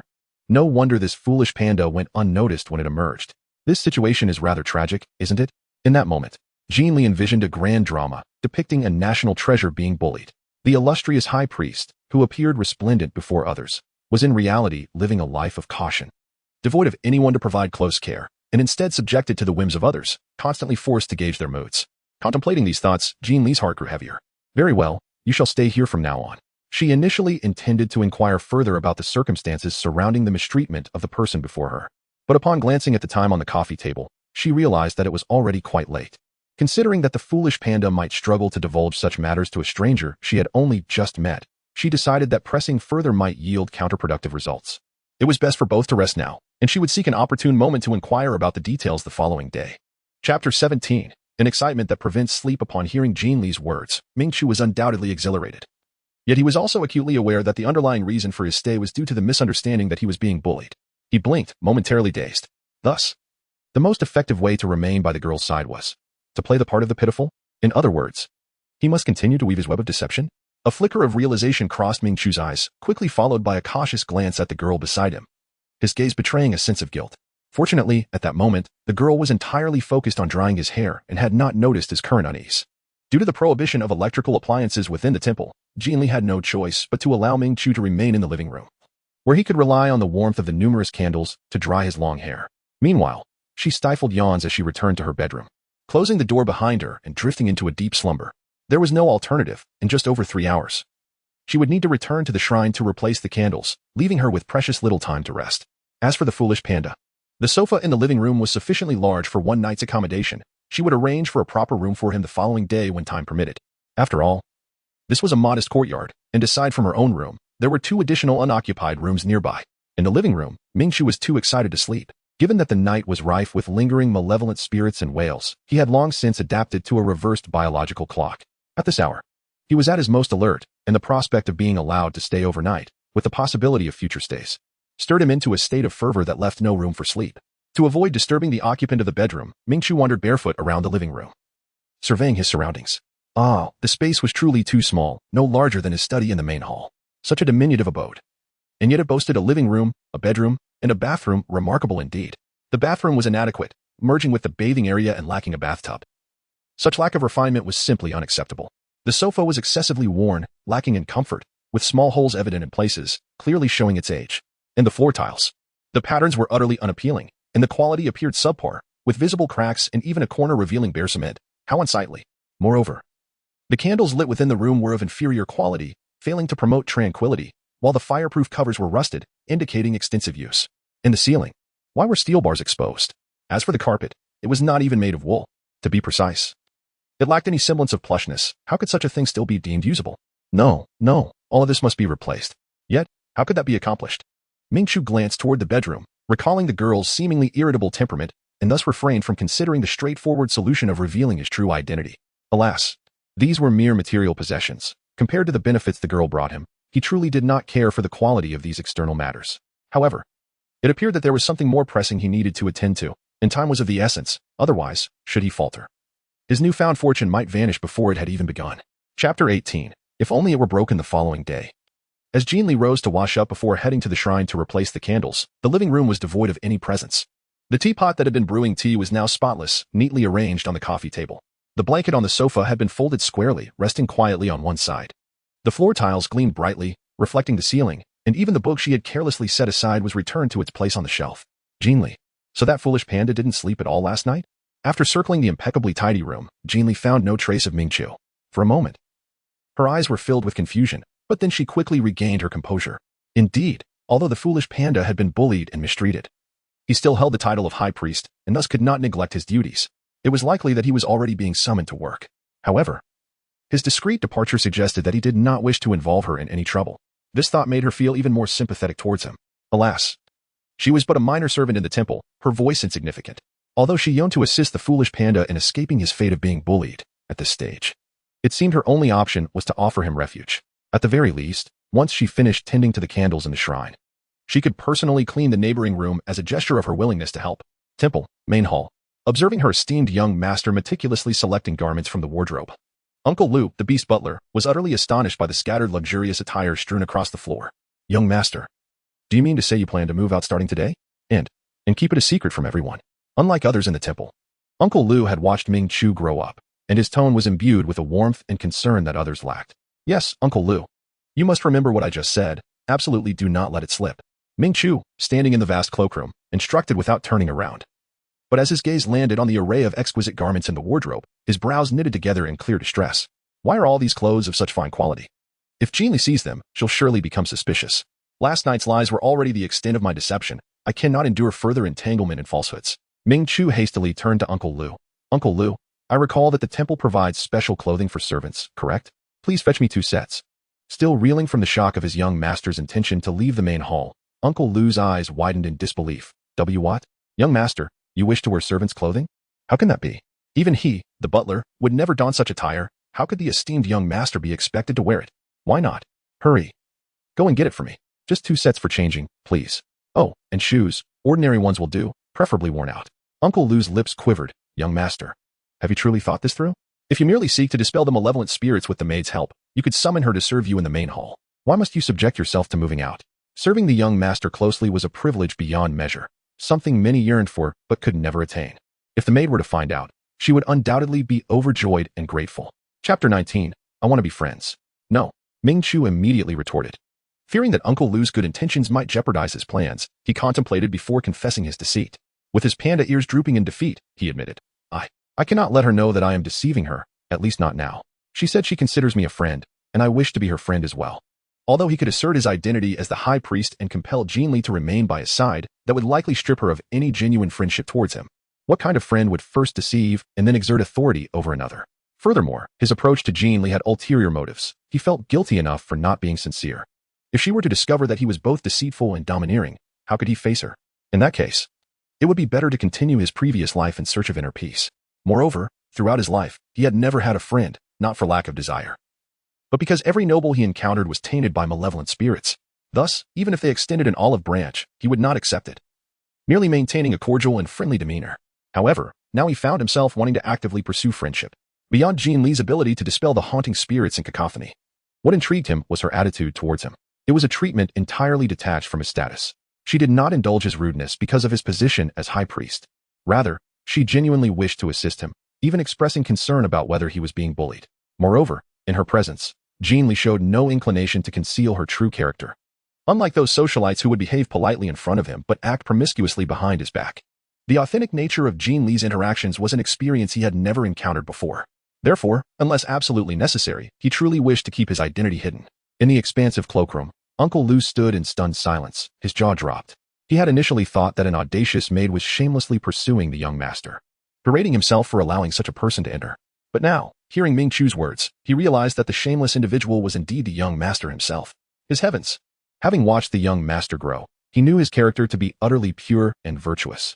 It was no wonder he had been chosen by the divine to be the one closest to the gods. Yet now, the esteemed young master was fabricating lie upon lie simply to befriend someone, and he even sought Uncle Lu's assistance in maintaining this deception. More shockingly, the young master was willing to perform menial tasks at the request of this individual. Uncle Lu was at a loss for words, his mouth agape for some time before finally managing to speak. Then, young master, you must tell me where you intend to reside. I shall gather the servants' toiletries to bring to you. There are plenty of items to collect. In truth, the items were not many. He primarily wished to ascertain which servant was so fortunate and audacious as to command the young master to work. Uncle Lu suddenly found himself believing Ming Chu's statement that the other party is unaware of his high priest identity. For anyone who truly recognized the young master's status would never have the audacity to command him to perform tasks. Chapter 20, The Rabbit Beast Orphan, Part 1. Are there many items? Ming Chu paused, pointing to the southeast direction, that dilapidated courtyard over there, with the red door and the half-missing chillin on it. Uncle Lu suddenly recalled, and, after a moment's thought, his face transformed into one of utter astonishment. What? That courtyard? Are you referring to that rabbit beast orphan? The commoner orphan? If I remember correctly. Isn't that the dwelling of the new rabbit beast orphan who just entered the temple a few days ago? So, the friend you mentioned is indeed that rabbit beast orphan? Uncle Lu fell into a contemplative silence. He had initially thought that anyone residing in this temple would undoubtedly recognize the young master, who hailed from the esteemed panda lineage. It seemed implausible that anyone could meet the young master and remain oblivious to his identity. Only someone as innocent as the young master would believe another's falsehoods.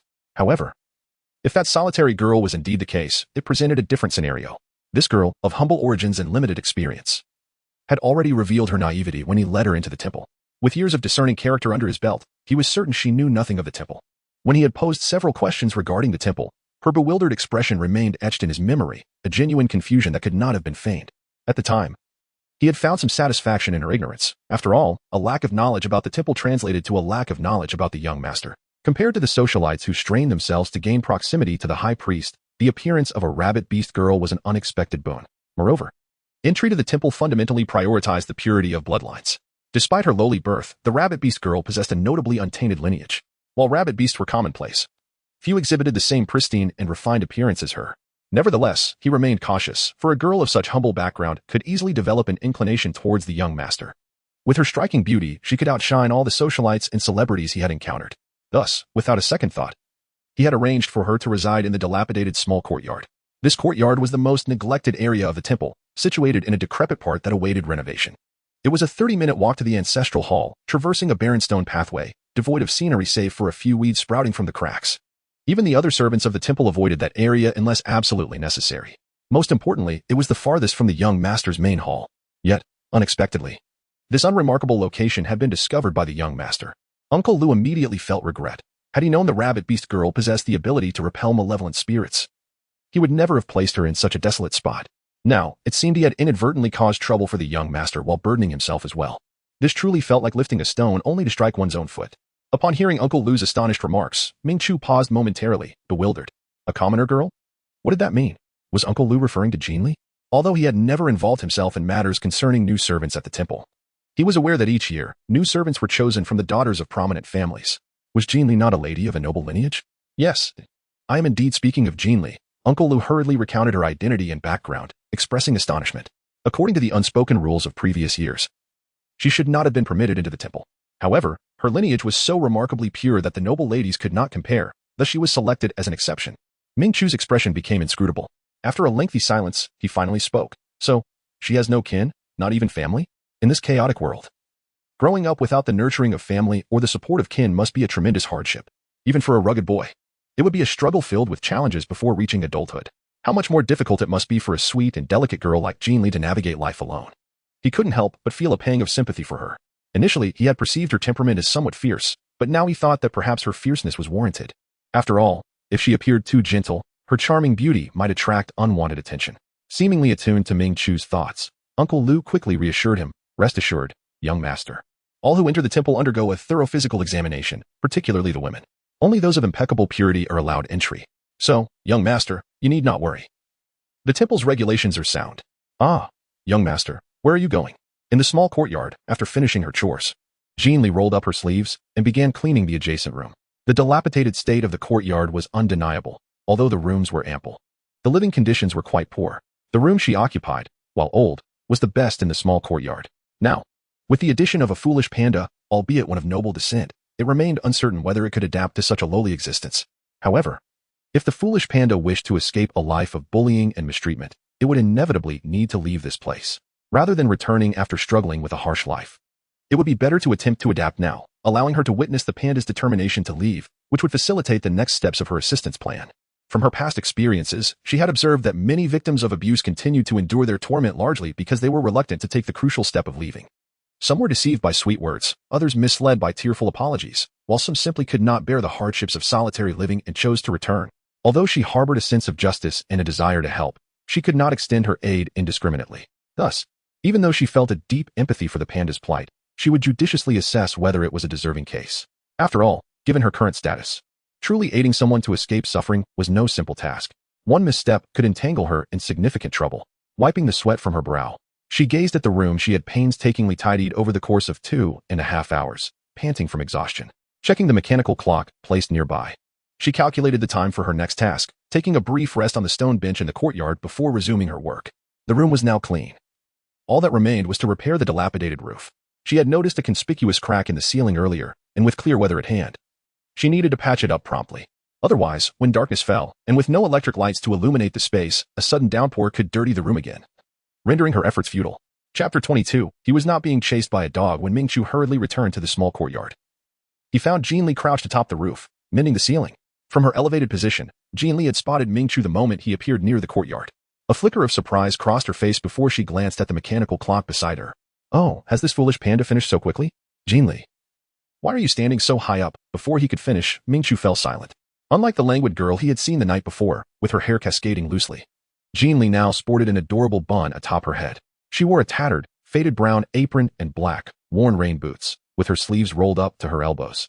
Ming Chu stood frozen, an inkling of realization dawning upon him as his gaze instinctively turned towards the room where Jin Li was situated.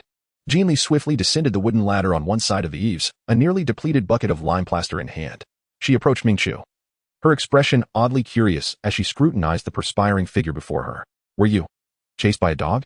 One could not help but note how this foolish panda had continuously shattered her preconceived notions of the high priest's aloofness.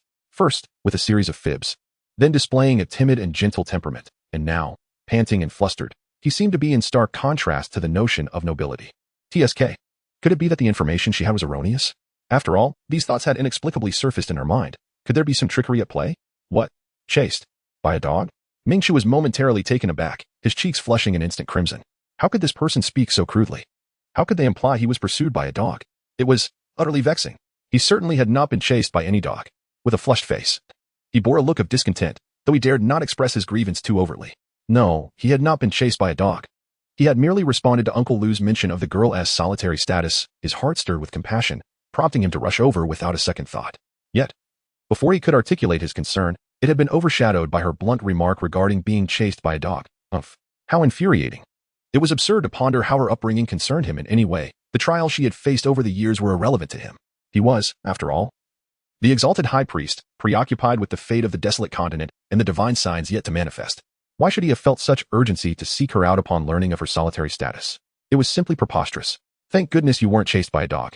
Come, let me show you your new home. I've put in considerable effort to clean it, even mending the gaps in the roof, setting down the bucket of plaster. Jin Li took Ming-Chu's hand, leading him towards the new abode, her face alight with eagerness as she began to describe the interior. This was the fruit of her labor for the day. As they entered the house, she pointed to the old yet clean furniture and began to speak animatedly. Though the furnishings may be a bit dated, they are sturdy enough. I've checked everything while tidying up. Everything is still usable. Look at the fire cover. I've scrubbed the rust off. Its appearance may not be pristine, but its purpose remains intact, keeping the candles from igniting anything. Chapter 23. Is there really room for choice?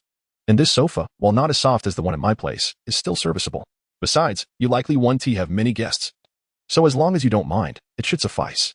Alternatively, you could always come over and use the sofa in my house since we'll be neighbors. That would be convenient. Her chatter continued. Oh, and the bathroom. I've replaced the shower head with a new one, and the toilet is functional. Ah, and the ceiling. Do you see that crack? I just repaired it on the roof today. The weather is nice, and in 2 to 3 hours, the new plaster should dry. You can check the ceiling for any other repairs needed and let me know. I'll help you with that too. Oh, and here, this was originally for. Jin Li's voice flowed continuously, but Ming-Chu had already fallen into a stupor, captivated by her words as he absorbed every detail she pointed out. A warm wave surged through him, dissipating the earlier irritation he had felt. Ming-Chu was undeniably astonished, as if he were a wandering spirit being guided through the house by her enthusiasm. Observing the rusted yet carefully cleaned trinkets, his heart swelled with emotion, rising like waves in an ocean. His gaze eventually returned to the girl beside him, who was still animatedly speaking, her delicate arms smudged with patches of mud. Even her fair, refined face bearing traces of dried plaster. After a moment of stunned silence, the corners of his eyes curved upwards, his dark panda eyes shimmering with warmth. What do you think? This new home isn't too shabby, is it? Concerned that the foolish panda might be unaccustomed to using the older furnishings. Jin Li patiently detailed and demonstrated each item, her throat parched from the effort. Jin Li hurried back to the living room and poured herself a glass of cool water, drinking it eagerly. However, when her gaze met Ming-Chu's bright eyes fixed upon her, she momentarily froze, her attention subsequently shifting to the cup in her hand. Jin Li suddenly felt a twinge of embarrassment, consumed by her own thirst. She had completely overlooked the fact that the individual before her had just rushed over, undoubtedly parched beyond measure. Jin Li hurriedly explained, there is only one cup, and since there is no one else around, it is sufficient for you. As she spoke, she swiftly drank the remaining water in the cup, her cheeks puffing out as she poured fresh cold water back into it, and handed it to Ming-Chu, who resumed the final round of house inspections. In the living room, Ming-Chu was taken aback when he was unexpectedly handed a cup of cold water.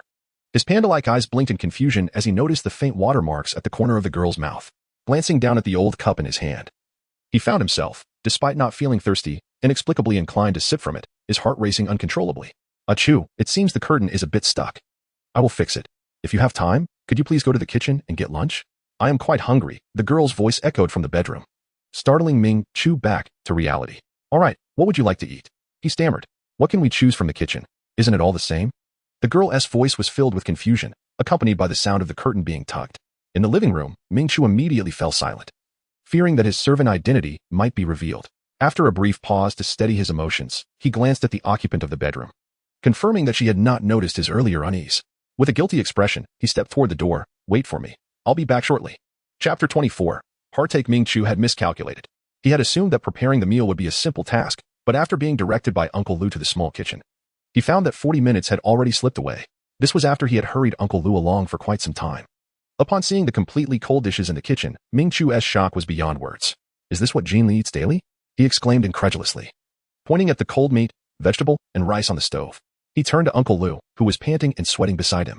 Completely oblivious to Jin Li's instructions regarding lunch, Ming Chu had sought Uncle Lu's assistance, only to learn that the servants in the temple were required to fetch their meals from the small kitchen. But, can Jin Li truly fill her stomach with just this? Ming Chu felt a pang of discomfort, especially when he considered the physical toll Jin Li must have expended while tidying the house, repairing the roof, and cleaning, only to be left with such a meager amount of food. Uncle Lu appeared embarrassed as he explained that the rabbit beast girl had to change the candles in the shrine every 4 hours, and her meal times were different from everyone else's, resulting in her having only cold leftovers. It was nearing 3 in the afternoon, well past the usual meal time. Ming Chu remained incredulous. Were those socialites treated the same way? Uncle Lu paused for a moment before shaking his head. Certainly not. Those socialites had their own servants who procured fresh meals from outside, and they would also prepare self-heating meals for times when they couldn't go out. Since they adhered to the temple's rules, I turned a blind eye. However, the rabbit beast girl, being an orphan, had no one to serve her. Thus she had to handle everything herself, including her meals according to the temple's regulations. Reflecting on this, Uncle Lu felt a wave of discomfort wash over him. Previously, the temporary servants came from noble families, and they always found ways to enjoy various warm delicacies, so he never had to dwell on this matter. Now, suddenly faced with the plight of an unprotected orphan, he realized he had indeed been negligent. Ming Chu fell silent as well. The journey from Jin Li's small courtyard to the shrine was in stark contrast to the path leading to the small kitchen. It took 30 to 40 minutes to walk to the shrine, and another half hour to reach the kitchen, followed by nearly 40 minutes to return to the courtyard. Considering this, it was clear that Jin Li would not have a restful evening, and even her daytime hours were not spared. Despite having a rare moment of respite, she was still busy helping him. Ming Chu felt an overwhelming surge of sympathy. Chapter 25. Seeking approval perhaps due to his newfound awareness. Before Ming Chu could give further instructions, Uncle Lu had already set people to work in the kitchen. After all, it was rare for the young master to take such an initiative to be close to someone, especially a beautiful girl, which signaled something significant to Uncle Lu. As an elder, the young master had long since undergone his coming-of-age ceremony, yet he had never been in the company of a girl, let alone made any progress in relationships. It would be disingenuous to say that Uncle Lu had no thoughts on the matter. While the rabbit beast girl came from humble beginnings, her lack of familial ties could serve as an advantage. She would have no ulterior motives of her own to support a family, nor would she scheme against the young master for her family's benefit. Furthermore, the purity of her bloodline could lead to future offspring receiving favor from the heavens, thus amplifying the prophetic legacy of the Panda clan. This point would surely hold significant weight among the elders of the high priest lineage. Moreover, according to the young master, being close to this rabbit beast girl could dispel the malevolent spirits that had long haunted him, granting him a serene existence. This alone was enough to overshadow any concerns he had. Uncle Lu had watched the young master grow up. As a child, he had often been frightened by strange phenomena. Though he no longer feared them in adulthood, the sudden appearance of malevolent spirits could still evoke fear, especially their haunting cries, which the young master had described as not only terrifying but also excruciatingly loud. The previous master had suffered greatly from the distress caused by these restless spirits, ultimately leading to his premature demise. This constant worry for the young master's well-being had weighed heavily on Uncle Lu's heart, fearing that he might experience the devastating loss of a loved one once more. Now, the rabbit beast girl had the ability to shield him from these dark entities, providing the young master with a peaceful world. For this reason alone, Uncle Lu resolved to treat her with utmost respect. Uncle Lu soon prepared fresh, warm meals, placing them in a food container to hand to Ming Chu. Young master, the top layer of this container is for Miss Jin Li's lunch, ample for both of you to share.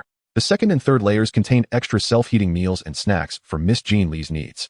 Recognizing the rabbit beast girl's significance to the young master, Uncle Lu naturally began to address Jin Li with the respectful title of Mississippi All Right. In the early Ming dynasty, Ming Chu hastily nodded, scarcely able to absorb more of Uncle Lu's admonitions, and anxiously strode out with the food box in hand. Chapter 26. Still needs more practice.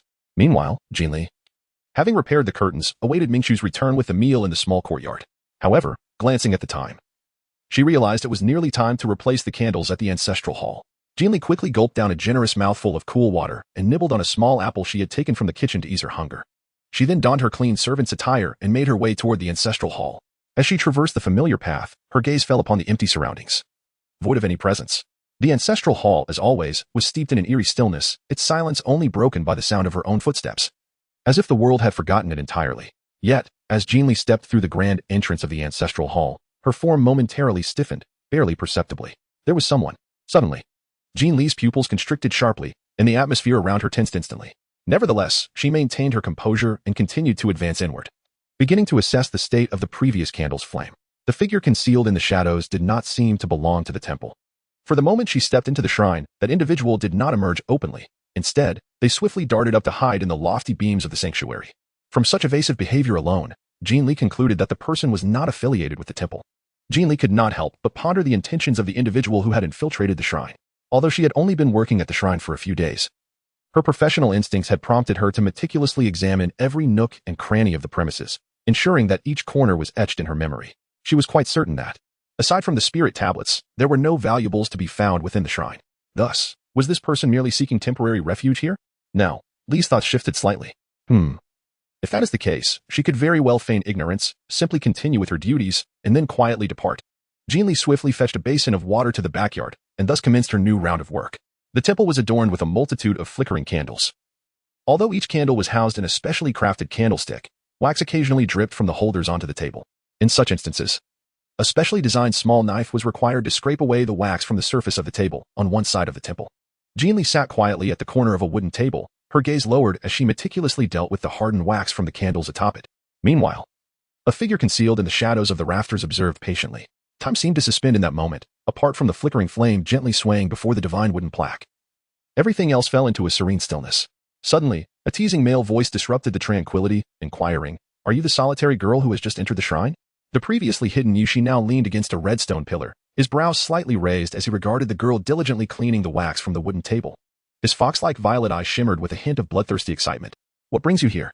Jin Li asked, her focus unwavering as she continued to light the red candles before her, not even glancing back. A flicker of surprise crossed Yushi's eyes as he paused, seemingly recalling something, and a broader smile crept upon his lips. "Did you already know I was here?" Most would instinctively startle or cry out upon hearing his sudden inquiry. Yet the girl before him remained utterly composed, as if she had anticipated his presence all along. "TSK. The information I received suggested that my target was merely a rabbit beast. When did the rabbit become so bold?" Jin Li's assessment was refreshingly candid. Yushi was momentarily taken aback by her unexpected response, standing in place for several seconds as he regained his composure. Amusement sparked in his eyes, and he silently chuckled for a while before gradually approaching the girl. "Then you must be aware of my purpose here?" Upon hearing his words, Jin Li hesitated momentarily, blinking in silence before replying, "Actually, I truly do not know." She had initially assumed that the person behind her sought refuge in this place. But to her surprise, he had actively spoken up and directed his attention towards her. Yet, she remained in the dark as to why he was seeking her out. Noticing the girl's honest shake of her head, Yushi raised an eyebrow slightly. "Someone has hired me to kill you." Jin Li, momentarily dazed, slowly turned to gaze at the newcomer. In that fleeting moment, her eyes met those of Yushi, who was approaching her. One pair of mesmerizing fox-like eyes shimmered with astonishment, while the other, a pair of inky black orbs, reflected utter bewilderment. "What a beautiful rabbit!" A flicker of brilliance passed through Yushi's eyes, only to be swiftly overshadowed by a profound sense of regret. Alas, this was the first time he had encountered such a pure-blooded rabbit beast, and yet, regrettably, it was destined to perish at his hands shortly. How to kill? Jin Li observed the distant fox beast, scanning it intently, only to find herself engulfed in confusion. Surely, one must possess a tool for such a grim task. Yet she discerned no weapon in the fox's possession. Could it be that this fox intended to resort to using its bare hands? Well, that would indeed prove to be quite laborious. The reaction of Jin Li once again took Yushi by surprise. He had assumed that after speaking so directly, the rabbit would be frightened and wailing, yet to his astonishment, the rabbit merely stared at him blankly for a while before bypassing the reasoning altogether and directly inquiring about the method of killing. Are rabbits nowadays so composed? Yushi increasingly found the rabbit before him to be quite extraordinary, and the initial inclination to resolve matters swiftly and depart evaporated. He nonchalantly gestured towards the backyard, where a well existed. A simple accident of falling into the water and drowning would suffice. The benefactor had stipulated that the demise must appear as an accident. Otherwise, if the temple's displeasure were to be provoked, the situation could escalate dramatically. Accidentally falling into the water and drowning? At this moment, Li suddenly realized that this was the intention of the boss behind the scenes.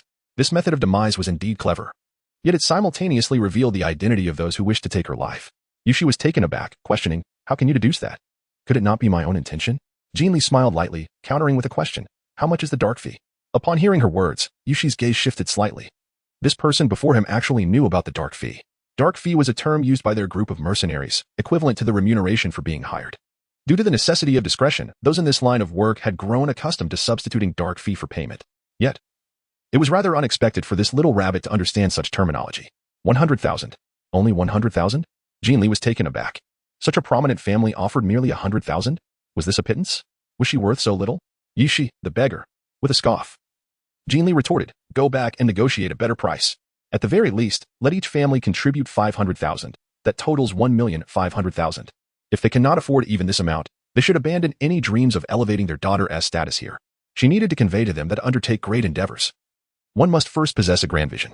To think they could gain entry to the temple with a mere 100,000 was nothing short of a fantasy. Originally prepared for a swift resolution and to depart after completing the task, Yishi was suddenly assigned a new job. Chapter 28. Are you willing to engage in such a losing venture? Perhaps having never encountered an assassination target like Jin Li, who not only showed indifference to her own fate but also urged the assassin to renegotiate the price, Yishi stood in stunned silence for a considerable time. Eventually, he spoke with a half-smile, his fox-like eyes flickering with intrigue. Do you know who wishes to kill you? He had not mentioned the benefactor even once. How had this little rabbit deduced that the person hiring him hailed from a prominent family? Was it not merely a matter of guessing which of the several noble families had been spurned by the temple? She had only been in this realm for a few days, and apart from the lion-like steward and the foolish panda, she had yet to encounter a third individual, making it impossible for her to have made an enemy. This fox before her was clearly targeting her, rather than simply shooting her for convenience. He had chosen the more troublesome method of drowning her, intending to make it appear as an accident to allow for a new maid to replace her in the temple. Was that not an obvious conclusion? Yishi, how is this even a simple deduction? Yishi's interest piqued, he remarked. You seem to harbor no fear at all. Fear? Yishi pressed on. You do not appear frightened in the slightest. Not only was she unafraid, but she also had the audacity to instruct him to negotiate with the benefactor. Such brazen behavior was truly unprecedented in his experience. Upon hearing this, Jin Li fell silent for a moment, her dark eyes lifting to gaze at the fox before her, an unprecedented look of difficulty crossing her face. Shall I weep for you now? She proposed. Yishi replied. There is truly no need for that. Seeing the fox standing silently at a distance, Jin Li resolved to focus on the present situation. Yishi raised her eyes in curiosity. Jin Li blinked her eyes and inquired, do you have any food? Yishi was momentarily taken aback, a question mark slowly materializing on his forehead. Yishi felt as though his mind was somewhat overwhelmed.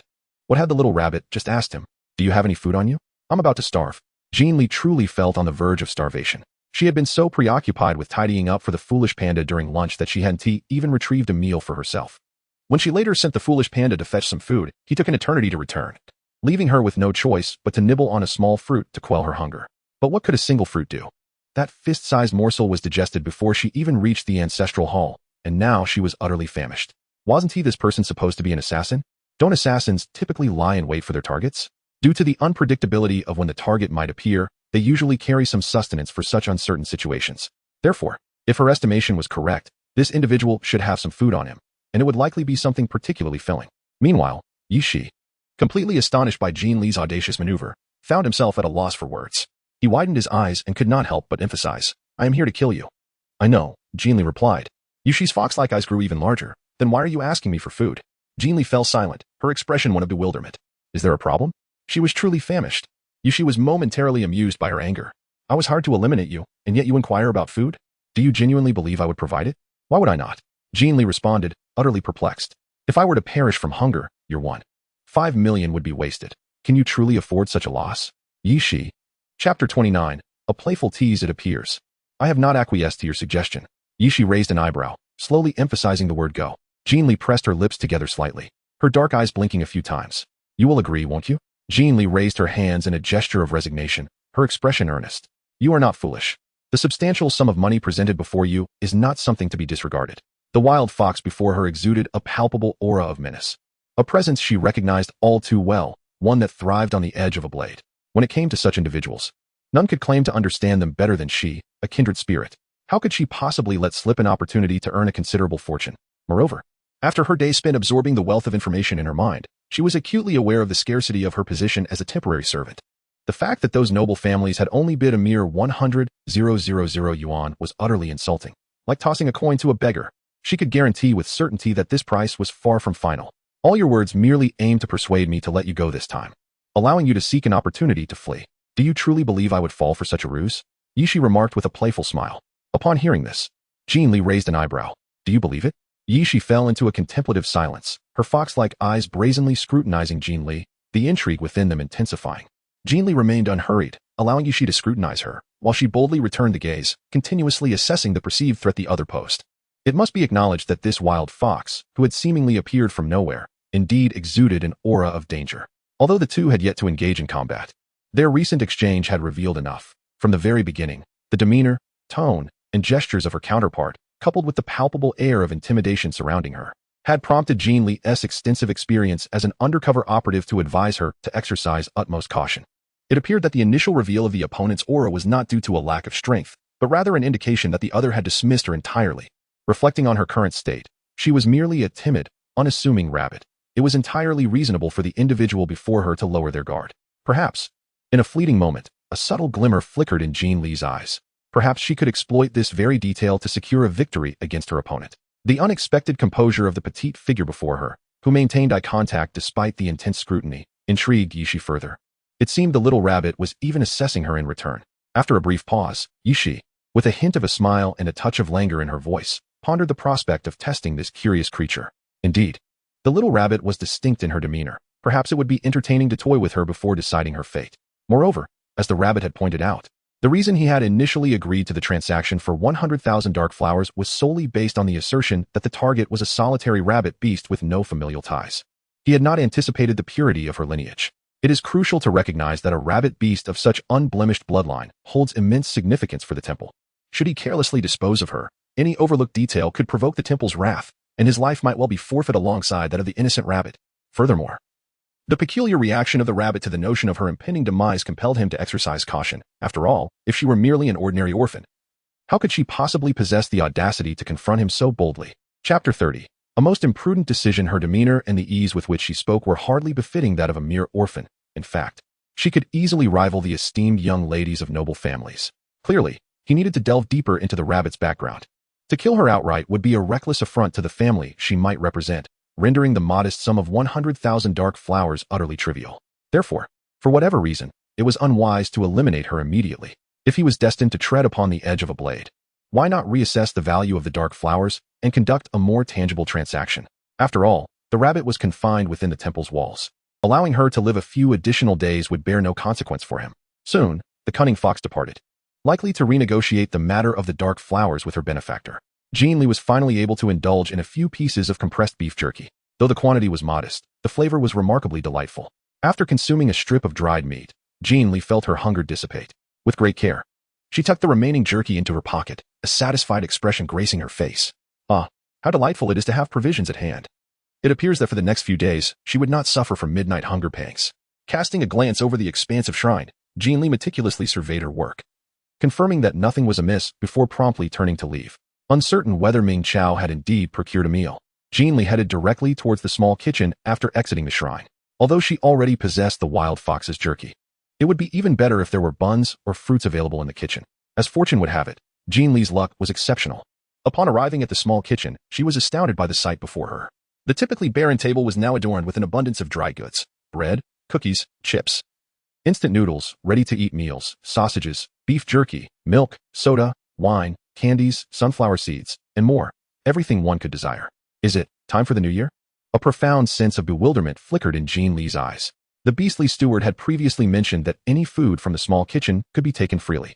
Thus, Jin Li, adhering to the notion that since she had come, she should not return empty-handed, gathered an ample assortment of provisions until she could carry no more, reluctantly departing from the small kitchen. By the time Jin Li, panting and laden with supplies, returned to the small courtyard, the evening was fast approaching. Before she could step into the courtyard, the large gate swung open, and a figure hurriedly rushed towards her, wordlessly taking all the heavy items from her hands. Jin Li, are you starving? Come quickly, the meal is still warm. You must eat. Ming Chu felt a wave of guilt wash over him. When he hastily retrieved the meal from the small kitchen earlier that afternoon, Jin Li had already left.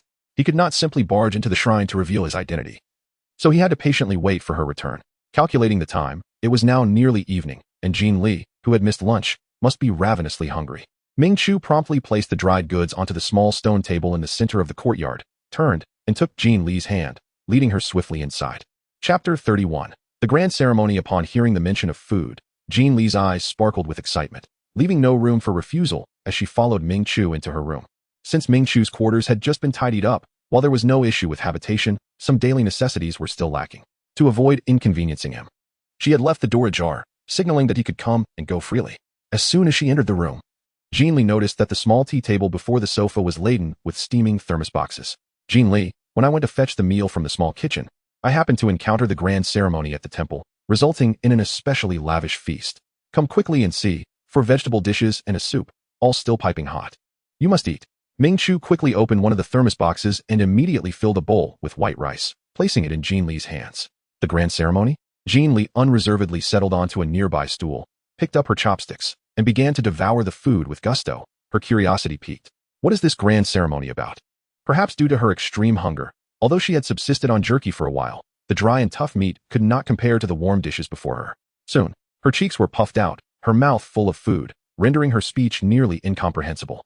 Ming Chu hurriedly served her some soup, explaining that the grand ceremony was the most solemn ritual at the temple, typically held only during the Lunar New Year, to pray for peace and health for all beings in the coming year and to ensure a prosperous and smooth world. Jin Li cast her gaze around, her eyes fixated on the delectable dishes laid out upon the table, her head remaining bowed. Yet, it is only April, and the festive season of the Spring Festival has already passed. Ming Chao, from a nearby box, served himself a bowl of rice. For during the grand ritual at the beginning of the year, our high priest, while beseeching the heavenly principles for a prosperous year ahead, was suddenly graced with divine revelation and drew an exceptionally rare Qian-Kuan hexagram. A question mark gradually formed on Jin Li's forehead. The Qian-Kuan hexagram? What is that? Observing Jin Li's notably slowed eating pace and her face brimming with curiosity, Ming Chu felt that the moment had finally arrived for him to shine in his expertise. He earnestly began to elaborate. The Qian-Kuan hexagram is a highly auspicious sign that governs the fate of the world. In times of prosperity, it signifies peace, harmony among the populace, and a flourishing nation.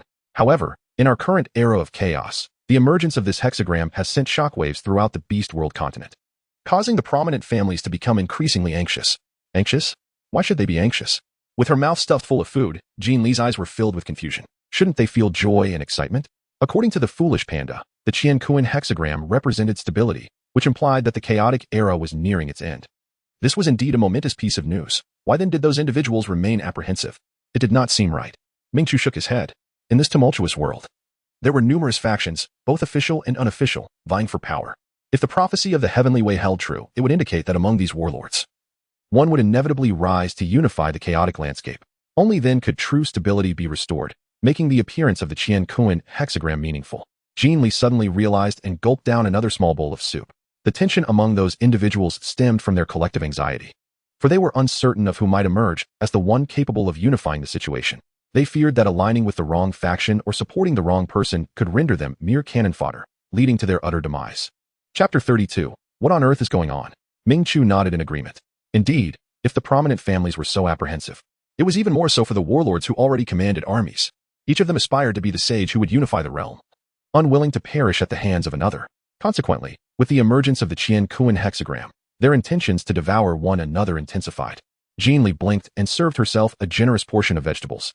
Do you think the high priest could discern who the sage destined to restore order in chaotic times might be? She stammered, nearly revealing too much. Ming Chu nodded earnestly, suggesting that there must be some clues to follow. Thus, the temple was preparing for a second grand ceremony, aimed at acquiring further information about the sage. When will this grand ceremony commence? In 8 days, it is an auspicious date. As Jin Li pondered, she wondered if many people would come to the temple at that time. Ming Chu nodded, affirming that according to ancestral customs, the temple would indeed invite several esteemed families. However, as Ming Chu's brow furrowed, his voice took on a somber tone. Given the current circumstances, it was likely that numerous warlord leaders would also be in attendance. Seemingly struck by a thought, Ming Chu hastily glanced at Jin Li. Jin Li, on the day of the grand ceremony, the candles in the temple will be tended to by designated personnel. If you have nothing to do, it would be best for you to remain indoors. Jin Li, with her exceptionally pure lineage and striking beauty, could easily attract unwanted attention from those warlords, potentially leading to complications. After all, as a maidservant recruited by the temple, her tenure was limited to a mere year. In other words, Jin Li could only stay at the temple for that duration, and once her term expired, she would no longer belong to the temple. If any warlords had already set their sights on her, the temple's attempts to assist might prove futile. Moreover, it was crucial to consider that if Jin Li ventured out to witness the grand ceremony, her identity would undoubtedly be compromised. No, that absolutely could not happen. Jin Li was taken aback, chewing on the food in her mouth, contemplating how the steward would instruct her. If there was no need to change the candles, she would relish a day of rest, indulging in a leisurely slumber. Rest assured, I have been at the temple longer than you. I am well acquainted with the rules during the grand ceremony, Ming Chu assured her, as he added a helping of vegetables to her bowl. Accustomed to the refined demeanor of noble young ladies during meals, he found Jin Li's eating habits unexpectedly endearing. She resembled a small squirrel he once cared for, stuffing her cheeks with food, her soft face puffing up adorably, evoking an irresistible urge to poke her. A moment later, Upon noticing Jin Li's sudden cold gaze directed at him, Ming Chu felt a chill run down his spine as he realized his finger had unknowingly ventured toward her face. What are you doing? Jin Li paused her chopsticks, staring blankly at the person in front of her. She was simply enjoying her meal when he had the audacity to poke her face. What did that even mean? Realizing that she seemed upset, Ming Chu hurriedly retracted his finger, his heart pounding in fright, his face flushed. I didn't mean anything. How had he even come to poke Jin Li's face? It had merely been a fleeting thought, and yet he had acted on it. Oh dear, oh dear. He was not typically such a frivolous person. Why did he act so differently around Jin Li? First, he had told her a fib, then he had lounged around. And now he had the gall to poke her face. What was happening to him? Chapter 33. Make sure to wash this bowl afterward. Did no one tell you not to touch a girl's face without permission? Jin Li fixed her gaze on Ming Chu, her tone devoid of emotion. Yet her dark eyes expressed her discontent. Ming Chu felt his eyelashes tremble, his body stiffening in fear. I'm sorry. He truly hadn't meant to. It had been an unconscious action. By the time he realized it, his finger was already outstretched.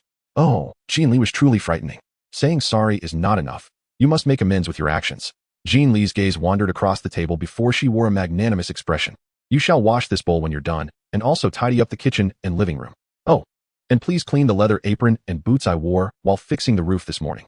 Tonight's supper will be your responsibility as well. And remember to wake me up for it, understood? The meal had indeed been lavish, leading to an increased number of dishes to clean. Yet, she was utterly exhausted after a day of tidying up for the foolish panda, repairing the roof, working on an empty stomach, and being startled by a wild fox that had appeared out of nowhere. Now that she was well fed, fatigue washed over her. And all she desired was to abandon the dishes and sleep soundly before the next task. All right. Upon hearing Jin Li's instructions, Ming Chu, who had been lethargic just moments before, suddenly brightened. He had been worried about being useless in front of her, merely causing trouble without any significance. But now, with the task assigned to him, he felt elated. This meant he was still of value to her. Ming Chu's eyes sparkled. Then, take your time eating.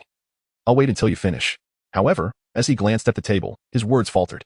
A few moments ago, the table had been abundant with dishes. But now it was nearly bare, with only a few lonely bowls remaining. Even the soup in her bowl had been reduced to mere remnants. Ming Chu. He hadn't even started eating. I'm full. I'm going to sleep now. See you later. Jin Li grabbed the last 2 vegetable leaves from the nearest dish and quickly made her way to her bedroom, patting her stomach and expressing her contentment. Oh, how delightful it is to eat and then sleep.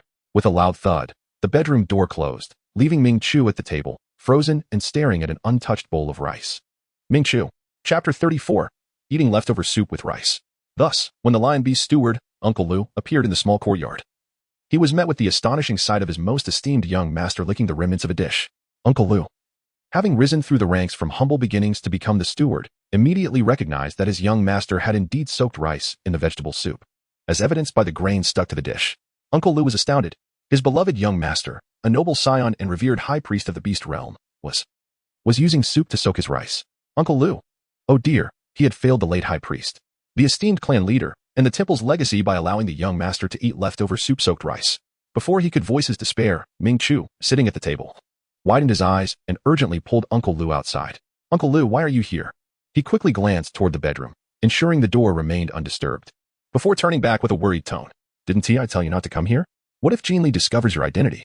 Uncle Lu's eyes brimmed with tears. Oh dear child, you have suffered. He lamented. This must be your first time eating leftover soup-soaked rice. How pitiful.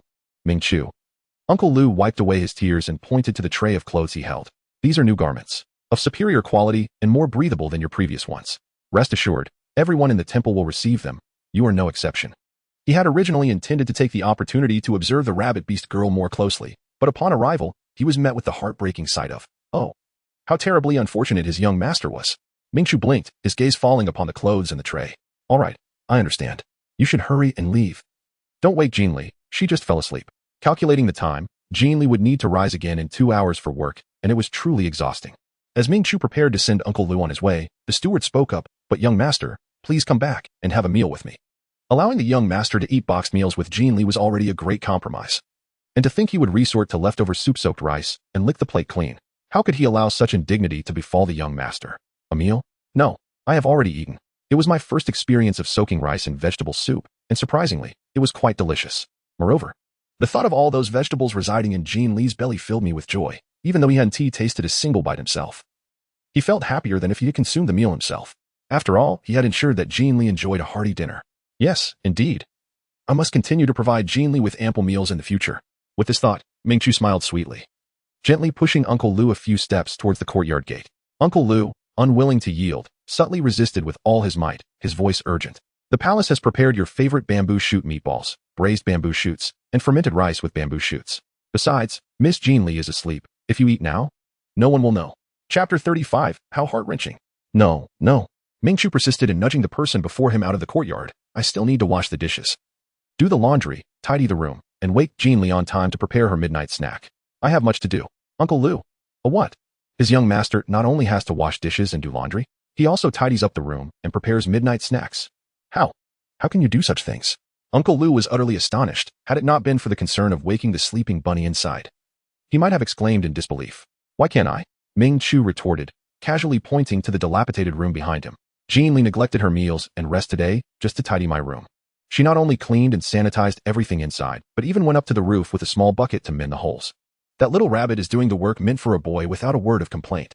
Now, I am merely doing a small favor in return for Jin Li. How can that be wrong?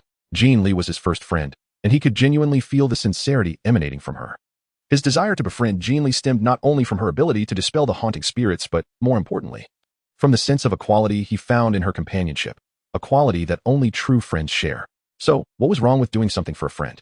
Following Ming Chu's, Uncle Lu took a serious look and was taken aback to see that the dilapidated house behind Ming Chu had been tidied up impeccably. The discarded wooden debris that once blocked the entrance had vanished, the weeds on the windowsill were meticulously pulled out, and even the old, cobweb-covered windows had been reframed and propped up with a small wooden stick. Uncle Lu was momentarily stunned, a complex expression flickering in his eyes.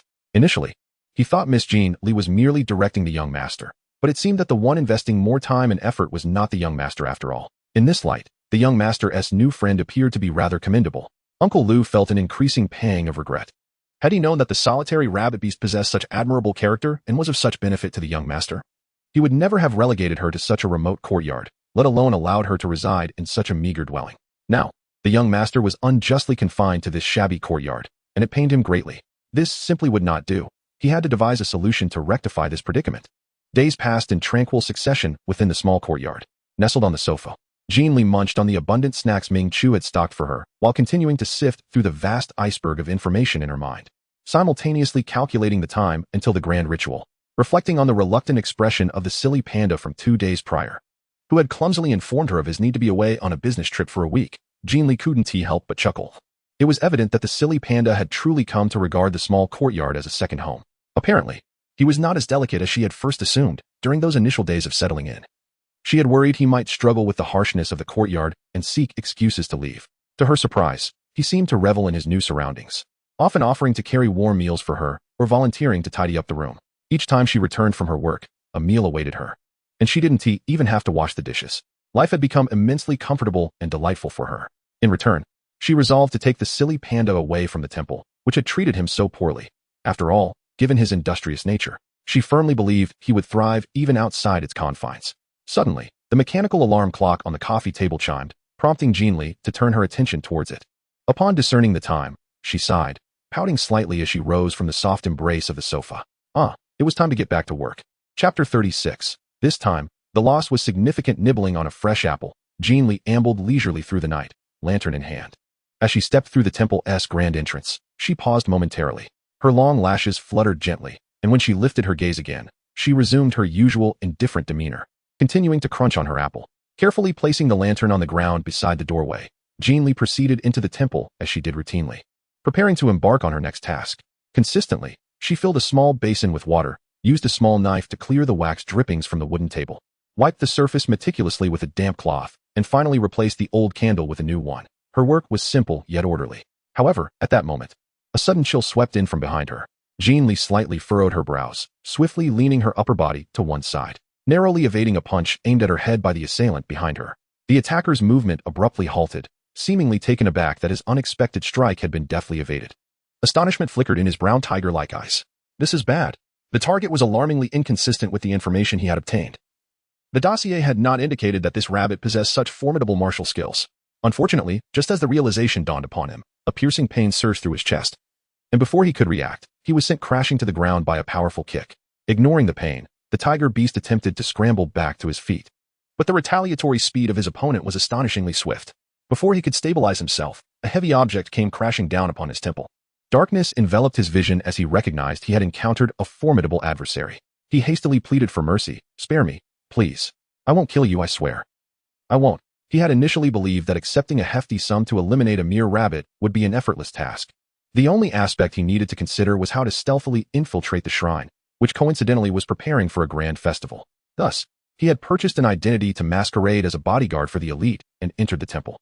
However, he had never anticipated that this seemingly insignificant rabbit would possess such impressive fighting prowess. What a grave miscalculation. This time, he had truly incurred a substantial loss. In stark contrast to the tiger beast's disarray, Jin Li appeared completely unfazed by his pleas for mercy. With a cold demeanor, she advanced and seized his hair, yanking him up forcefully before slamming him down onto the ground with tremendous force. Bang, bang, bang. The sound under Jin Li's command grew increasingly louder, her obsidian eyes gleaming with madness, while a subtle, enigmatic smile graced her delicate, porcelain-like face. More resounding echoes followed. The tiger beast lay utterly unresponsive, blood streaming from the side of its head. Though it was not dead, its eyes, slightly ajar, began to lose their focus, and its breath grew increasingly faint. In the grand hall of the ancestral temple, the tiger beast lay quietly on the floor, its body convulsing intermittently, with blood gradually pooling beneath it. Jin Li stood coldly to the side, her expression devoid of emotion as she wiped the blood from her fingers with a damp cloth in the wooden basin. Her gaze tranquil. "What is the matter? Are you not ready to come out yet? I have taken care of the significant trouble. It is your turn to deal with this mess, isn't it?" Her soft, ethereal voice suddenly rose, still focused on her crimson fingers. Chapter 37. The timid and cowardly rabbit. Moments later, a figure leaped down from the high beams of the ancestral hall, accompanied by a light laughter that danced through the air. Yushi gracefully landed on the ground, the upward curve of her lips suggesting a remarkably good mood. Her gaze fell upon the distant, coolly composed girl, and after a prolonged moment, she sauntered over to a nearby stone pillar, leaning against it with a nonchalant demeanor, a look of playful irreverence on her face. "What do you mean by having taken care of the significant trouble? He came here to kill you. Is that not your considerable dilemma?" Hearing this, Jin Li could not help but roll her eyes.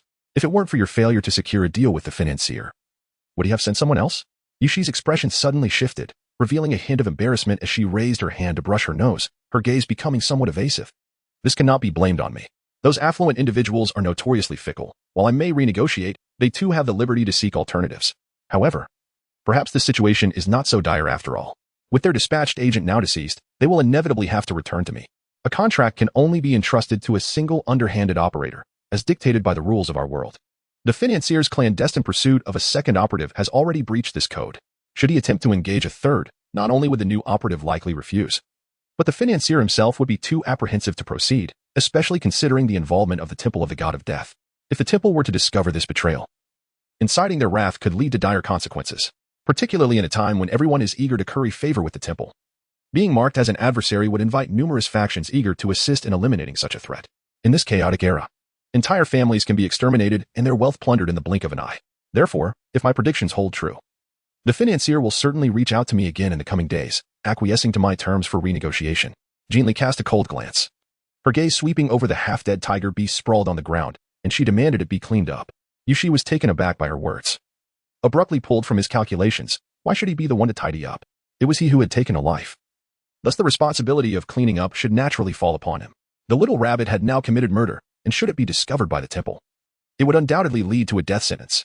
With the victim gone, the temple would surely recruit anew for the shrine, effectively fulfilling the patron's task in a roundabout way. If that were the case, wouldn't he also be able to profit? Moreover, he need not fear repercussions from the temple in the future. It was a scheme that offered nothing but advantage. "Ah, so you do not intend to secretly pocket the gains? You are not even planning to negotiate business? Will you simply perform good deeds and allow those patrons to benefit without recompense?" Seemingly aware of Yushi's ulterior motives, Jin Li could not help but respond with a cold laugh. "Ah, do you think to deceive her?" She had navigated through the treacherous waters of the underworld for quite some time. The machinations of the person before her were painfully transparent. As her words fell, Yushi's expression froze. Indeed, he had only considered that the little rabbit might be cast out from the temple, yet he had overlooked the concept of timing. Should the body be discovered before the patron sought him out, he would have truly labored in vain for these past days, achieving nothing and receiving not a single coin. Moreover, Jin Li narrowed her eyes, a cold smile playing at the corners of her mouth. "In this space with just the two of us, if we were to speak candidly, your suspicion of murder seems to weigh heavier than mine, does it not?" Yushi was momentarily stunned. Jin Li innocently spread her soft, white hands, for after all, she was merely a timid and cowardly rabbit.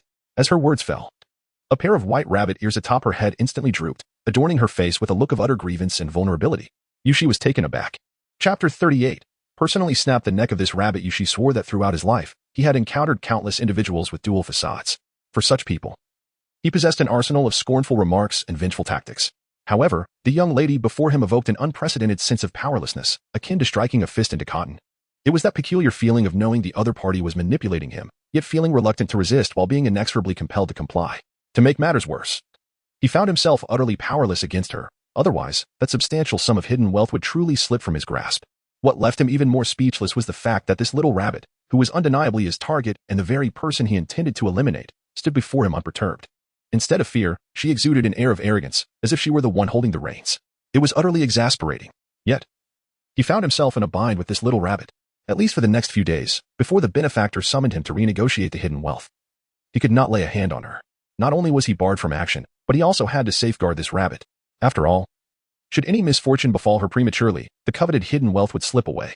Yushi's brows arched slightly as he spoke in a gentle tone that concealed an unmistakable threat.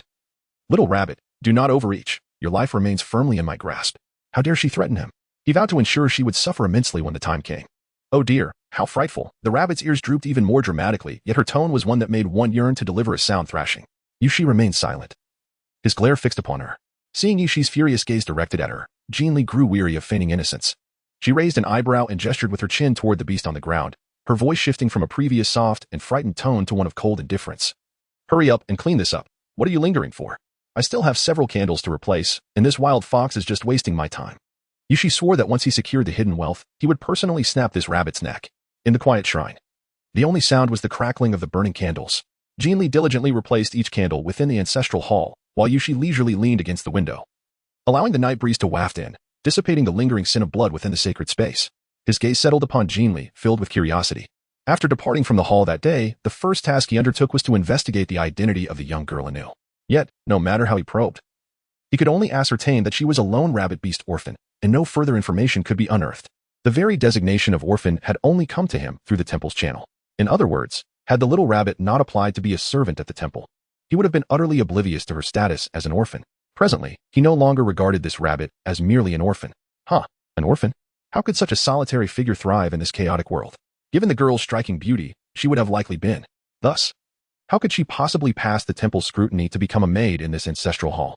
Moreover, how could an orphan possess such formidable skills? He had observed the little rabbit's confrontation with the tiger beast with meticulous attention. Every move she executed targeted vital points with precision and ferocity. Particularly, the fierce expression on her face when she yanked the tiger beast's hair and slammed it against the floor was anything but the demeanor of an inexperienced novice. After dispatching the tiger beast, the way the little rabbit calmly wiped her hands and maintained an unsettling tranquility suggested she had performed such deeds countless times before. If anyone dared to claim before him that she was an orphan, he would undoubtedly be inclined to silence them permanently. A flicker of calculation passed through Yushi's eyes, and as he redirected his gaze to the earnest girl replacing the candles, a new assessment formed in his fox-like pupils. Who are you truly? With arms crossed nonchalantly, Yushi maintained a casual demeanor. The rabbit, without turning her head, retorted, "You wish to kill me, yet you know not my identity? Your homework seems lacking." Yushi chuckled softly. "Little rabbit, if you insist on such notions, it would surely sadden me. After all, I spared your life last time, and I even helped you dispose of waste. We are friends now, are we not?"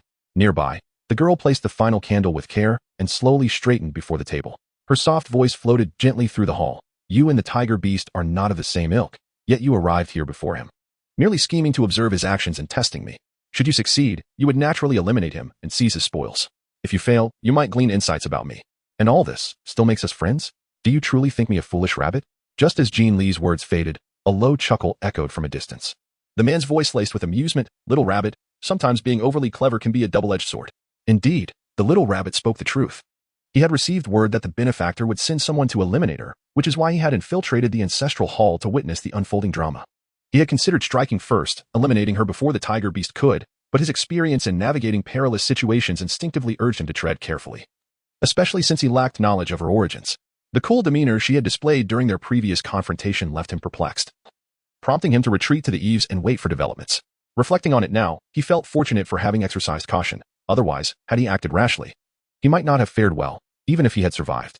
After all, the tiger beast had underestimated her, leading to its demise. Hearing the wild fox's advice, Jin Li couldn't help but laugh, as if being foolish is a virtue. If everyone were as foolish as you, this world would surely be doomed. Yushi's eyes widened in disbelief. "You dare call me foolish? Was it not you who let the deal fall through? Jin Li shot back. Yi Shi, wasn't the tiger beast sent here because you botched the negotiations? The deal has already slipped into someone else's hands. This wild fox is simply beyond foolish. Yi Shi, when did I ever say the negotiations fell through? We merely had a disagreement. It's perfectly normal for conflicts to arise during negotiation. We are far from having failed. With an air of derision, the rabbit smirked. Yi Shi, I've made a decision. Once I obtain the hidden treasures, I shall personally snap this little rabbit's neck. Are all foxes as foolish as you? Yi Shi narrowed his eyes, a fierce inquiry escaping his lips. Little rabbit, do you truly fear not for your life? Jin Li wore an expression of utter bewilderment. Did I ever claim to be unafraid of death? Any rational individual would naturally fear it, wouldn't they? The fact that a wild fox could pose such a question only underscores its sheer foolishness. Yet, why do you still concern yourself with whether the deal has fallen through? Shouldn't you? Wouldn't it be more fitting to wish for the deal to collapse, and then exert yourself to win his favor, compelling him to safeguard her? After all, he is now her only potential savior. As Jin Li gazed quietly, the expression in her eyes grew increasingly disdainful. Yi Shi met her gaze, feeling somewhat unnerved by the girl's unwavering stare, yet unable to suppress her curiosity about the girl's response. After a prolonged silence, the girl slightly parted her delicate lips and questioned, Are foxes as foolish as you? Yi Shi, having waited in vain, was taken aback, feeling a pang of pity. You are rather unfortunate, she replied. Perhaps you should refrain from accepting too many dubious jobs in the future. Not everyone possesses my kindness or will guide you step by step. Yi Shi was left speechless. It's late. I must return to rest. You should also retire early, silly fox. After all, with a mind like yours, you'll have to rely on your physicality. If that deteriorates, you may very well starve. Yi Shi was left utterly dumbfounded. Don't say I didn't warn you. Upon returning, be sure to thoroughly examine the hidden flowers. Otherwise, regret will surely follow. With a yawn, the girl sauntered toward the temple's entrance, her enchanting dark eyes glistening with tears from her yawn. Her languid demeanor leaving Yi Shi momentarily stunned, completely forgetting the earlier mockery. Before the temple's grand entrance, Yi Shi observed as the girl, lantern in hand, leisurely vanished around the bend of the narrow path, her gaze sinking into silence. After a moment, a low chuckle escaped the man, akin to a crystal-clear spring in the dark of night, inviting yet laced with danger. Interesting. The little rabbit truly shows no fear of him. Upon returning to her modest courtyard, Jin Li's first task was to thoroughly cleanse herself in the bath. Satisfied that no trace of blood lingered, she nestled back into her small sofa, continuing her work on crafting her concealed weaponry. Ever since the wild fox had appeared, she had diligently prepared her arsenal. Fortunately, as this was a temple, the carrying of firearms was strictly prohibited. Otherwise, she might have already become a mere corpse. With no firearms in play, her advantages became apparent. It was worth noting that her survival in the underworld had relied heavily on her fists. Otherwise, her appearance would have rendered her vulnerable to the predatory intentions of unsavory men. Coupled with her keen intellect, which allowed her to generate substantial income for her gang, she had always enjoyed the protection of her superiors. She never allowed herself to grow complacent, for she bore a dual identity. Thus, on sleepless nights, she would frequent the gym to practice her martial arts against combat robots. This training enabled her to swiftly adapt to both sensing danger and confronting perilous situations. It was through these survival instincts that she had managed to remain undercover in the underworld for so long, successfully completing numerous assignments. That tiger beast, despite its lackluster abilities, the wild fox was a different matter. With years of experience navigating the treacherous waters of the underworld, she recognized the lethal aura emanating from the wild fox, despite its seemingly carefree demeanor. Therefore, she knew to remain cautious and to arm herself with some cold weapons for self-defense. Chapter 41, The Mysterious Crystal Bracelet, Part 1. Inside the room, candlelight flickered, casting a warm glow in the stillness. The girl continued her meticulous work on her concealed weapons, her focus unwavering. However, when her gaze fell upon the crystal bracelet adorning her wrist, her attention faltered. How this crystal bracelet had come to be was still shrouded in mystery for her. Moreover, did the sudden influx of information in her mind correlate with the bracelet? Where had this crystal bracelet originated? At that moment, Jin Li was lost in thought when a sudden pain pierced through her palm. As Jin Li regained her focus, she realized that during her momentary distraction, the palm of her left hand had been cut by a tool she had crafted herself, a crimson bead of blood forming and continuously flowing from her fingertip. The wound appeared to be quite deep, causing Jin Li to wince in pain as she quickly rose and made her way towards the nearby cabinet. She recalled that Ming Chua had previously informed her that the medical kit was stored in the topmost cabinet. As Jin Li rose on her toes and reached for the cabinet, a mere moment passed before the blood from her palm began to cascade down her wrist, flowing steadily toward her arm. At first glance, her entire hand appeared to be drenched in crimson, eliciting an involuntary tightening in the observer's heart. The array of medicines prepared by Ming Chu was extensive: remedies for colds, throat ailments, anti-inflammatory treatments, stomach medications, eye drops, and gauze, leaving Jin Li feeling utterly overwhelmed. Jin Li swiftly retrieved the disinfectant alcohol from the depths of the medicine cabinet and hurried towards the bathroom. The spray was so voluminous that she could no longer grasp anything else, such as gauze or cotton. It seemed she would have to complete the disinfection process before returning to the living room to collect those items. In the modest bathroom, crimson water flowed down the drain, coursing over the girl's delicate, porcelain-like fingers. As she gazed at the rather deep wound she had inflicted upon herself, a flicker of exasperation crossed Jin Li's eyes. She pondered whether there was a tetanus shot in the medicine cabinet. If she were to contract tetanus, it would indeed be a considerable misfortune. After a considerable interval, just as she was about to spray the wound vigorously with alcohol, she suddenly realized that the disinfectant spray she had been holding in her other hand had inexplicably vanished. Jin Li. Jin Li was momentarily taken aback. Standing in the dimly lit, modest bathroom, she gazed at her empty hands, struggling to regain her composure. Had she mistaken something? Or was it a lapse in memory? Just moments ago, she distinctly recalled holding the aerosol spray. Its size, coupled with her small hands, had prompted her inner monologue about how she could not simultaneously hold the spray and a gauze. Therefore, she was utterly convinced that she had entered the bathroom with the spray in her grasp. And then, Jin Li blinked her bewildered eyes and began to recollect the events that transpired after she entered the bathroom. Due to the depth of the wound on her left hand, she positioned it beneath the faucet, allowing the water to cascade over it, while her right hand instinctively continued to grasp the spray bottle. So, did the spray fall to the ground? Jin Li began to subconsciously search the floor of the bathroom. Yet alas, the surface was impeccably clean, save for a few stubborn yellow stains that refused to be removed, leaving nothing else in sight.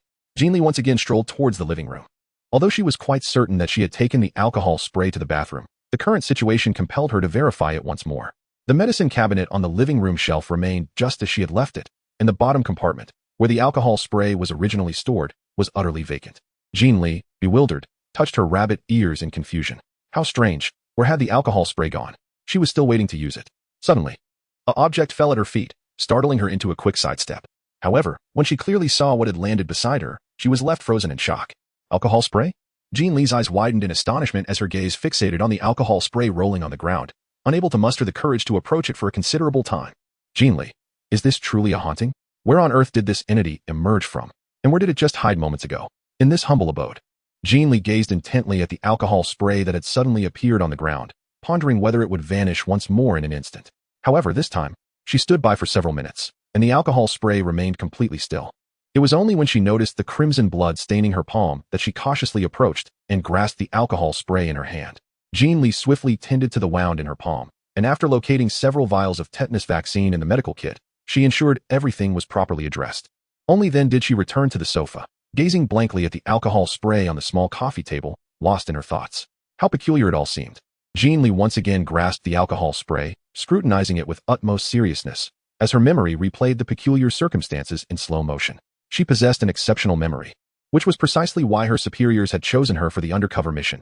In certain situations, communication devices were rendered useless, necessitating reliance on the human mind's capacity for retention. Therefore, she was entirely certain that she had previously dashed into the bathroom with the alcohol spray in hand, and she distinctly recalled that the size of the spray bottle prevented her from carrying gauze as well, leading her to internally lament the absence of a pocket in her attire to alleviate her burden. In the warmly illuminated room, bathed in the glow of candlelight, the girl sat rigidly upon the sofa. Her right hand, suspended midair, seemed as though it had been frozen in time, utterly motionless. Her soft, pale palm was slightly curved, as if delicately grasping something intangible. Before the small coffee table, she remained. Jin Li, with her pair of ink-black eyes, gazed in astonishment at her empty right hand, her mind feeling as though it had been struck by lightning, utterly devoid of response. No, it has vanished. The alcohol spray that had just been firmly grasped in her hand had inexplicably disappeared. Jin Li was so astonished that she remained in a daze, fixated on her palm, forgetting even to blink. After a moment of silence, an absurd thought suddenly surfaced in her mind. Her inky eyes slowly rolled, and in the next instant, a canister of alcohol spray reappeared in her fair hand. Goodness gracious! At this moment, Jin Li widened her eyes, her small face a canvas of indescribable astonishment and excitement. A space? Indeed, a space? But isn't this something that exists solely within the realms of novels? Why has it materialized in reality? Wait, could it be that this beastly world is a virtual realm? Otherwise, how could such an absurd concept as space exist? Yet, what could have caused this space to manifest so abruptly? Was it truly because she injured her hand? Because she bled? Chapter 43. Why has everything disappeared? Jin Li reminisced about the plot of a novel she had once read. After a brief moment of silence, her gaze slowly, albeit stiffly, fell upon the peculiar crystal bracelet that had mysteriously appeared on her left wrist. Was it not often said in novels that one might suddenly acquire a jade pendant or some such object, which, after a drop of blood to acknowledge its master, could be wielded by the protagonist? Could it be that such a far-fetched and absurd narrative had manifested in her own life? After all, the only item imbued with an air of mystery that she possessed was this inexplicably appeared crystal bracelet, and she had previously sustained an injury, causing her to bleed profusely, staining her forearm crimson. Naturally, the bracelet was not spared from this sanguine fate. Could it be that this was the reason the bracelet's spatial capabilities had been activated? Thus, this crystal bracelet could not only assist her in disguising herself as a timid rabbit, but also grant her the ability to store items within its confines. Upon realizing this, Jin Li felt a surge of excitement and hurriedly picked up the teacup from the small tea table to put her theory to the test. Indeed, it was confirmed. In a moment of thought, Jin Li found the small teacup had vanished. With another fleeting thought, the glass kettle, still warm and brimming with tea, also disappeared. In the next instant, the petite sofa followed suit. This unprecedented experience filled Jin Li with childlike excitement, prompting her to wander about the room. Wherever her gaze fell, the mere touch of her hand, coupled with the power of her mind, would cause objects, regardless of their size, to instantly dissolve from her sight. With yet another thought, those very items would reappear before her in an instant. Jin Li, how utterly miraculous and unbelievable. After playing for over an hour, she finally collapsed onto the sofa.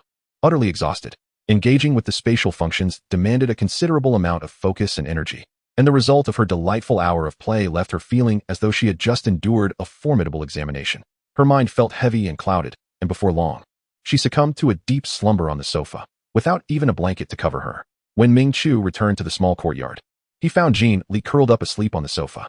Observing her in her thin clothing, without any cover, Ming Chu furrowed his brow and hurriedly made his way to the bedroom. To his astonishment, he discovered the large bed was completely bare. There were no blankets or pillows. Not even a mattress remained. Ming Chu was taken aback, standing in the bedroom in stunned silence for several seconds before regaining his composure and returning to the living room. It was then he realized that the provisions and snacks he had meticulously stocked for Jin Li had all vanished. That was an entire shelf's worth. Why had everything disappeared? In disbelief, he approached the empty shelf, staring at it for a good half-minute before confirming that indeed, everything he had stored was gone. Not only were his supplies missing, but even the medicine cabinet, candles, and napkins, essential items for daily life, had vanished.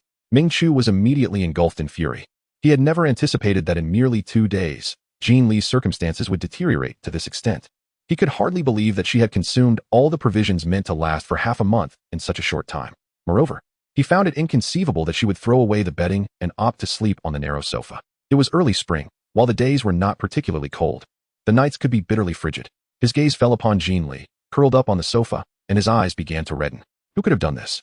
Due to the grand ceremony, he had needed to retreat to the palace to meditate and recite the Heart Sutra, temporarily leaving Jin Li behind.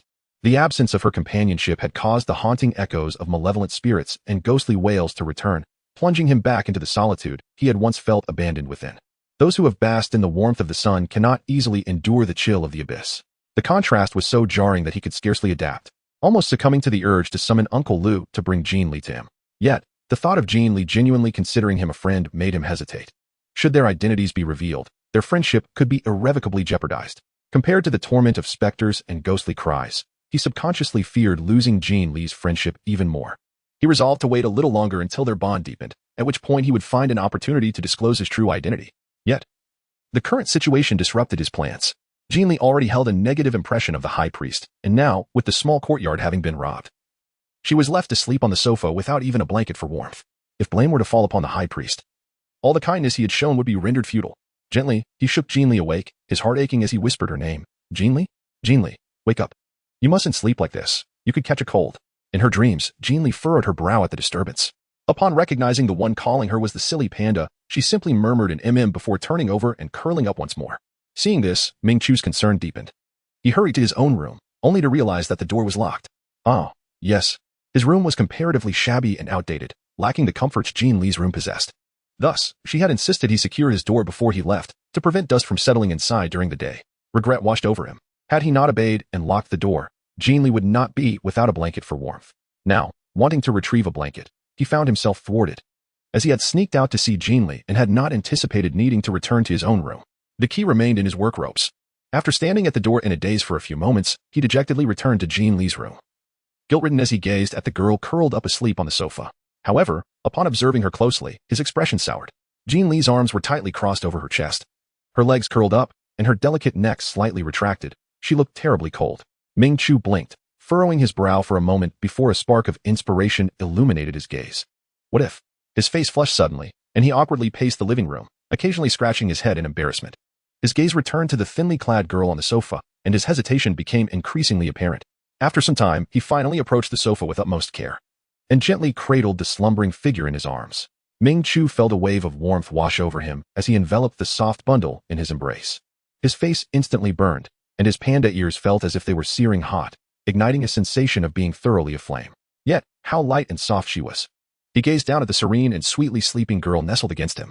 The vibrant, spirited little rabbit he knew now lay peacefully with her eyes closed, her fair, delicate face resting against his chest, exuding an extraordinary gentleness. A smile involuntarily graced Ming Chu's lips, and he almost laughed aloud in joy. Careful not to disturb the girl in his arms. He could not fathom why he found such comfort in being with Jin Li. It was a feeling that defied explanation, yet enveloped him in a profound sense of ease and contentment. There were no tedious scriptures, no rigid rules, and certainly none of the chilling remnants of the past, nor the jarring cries of the damned.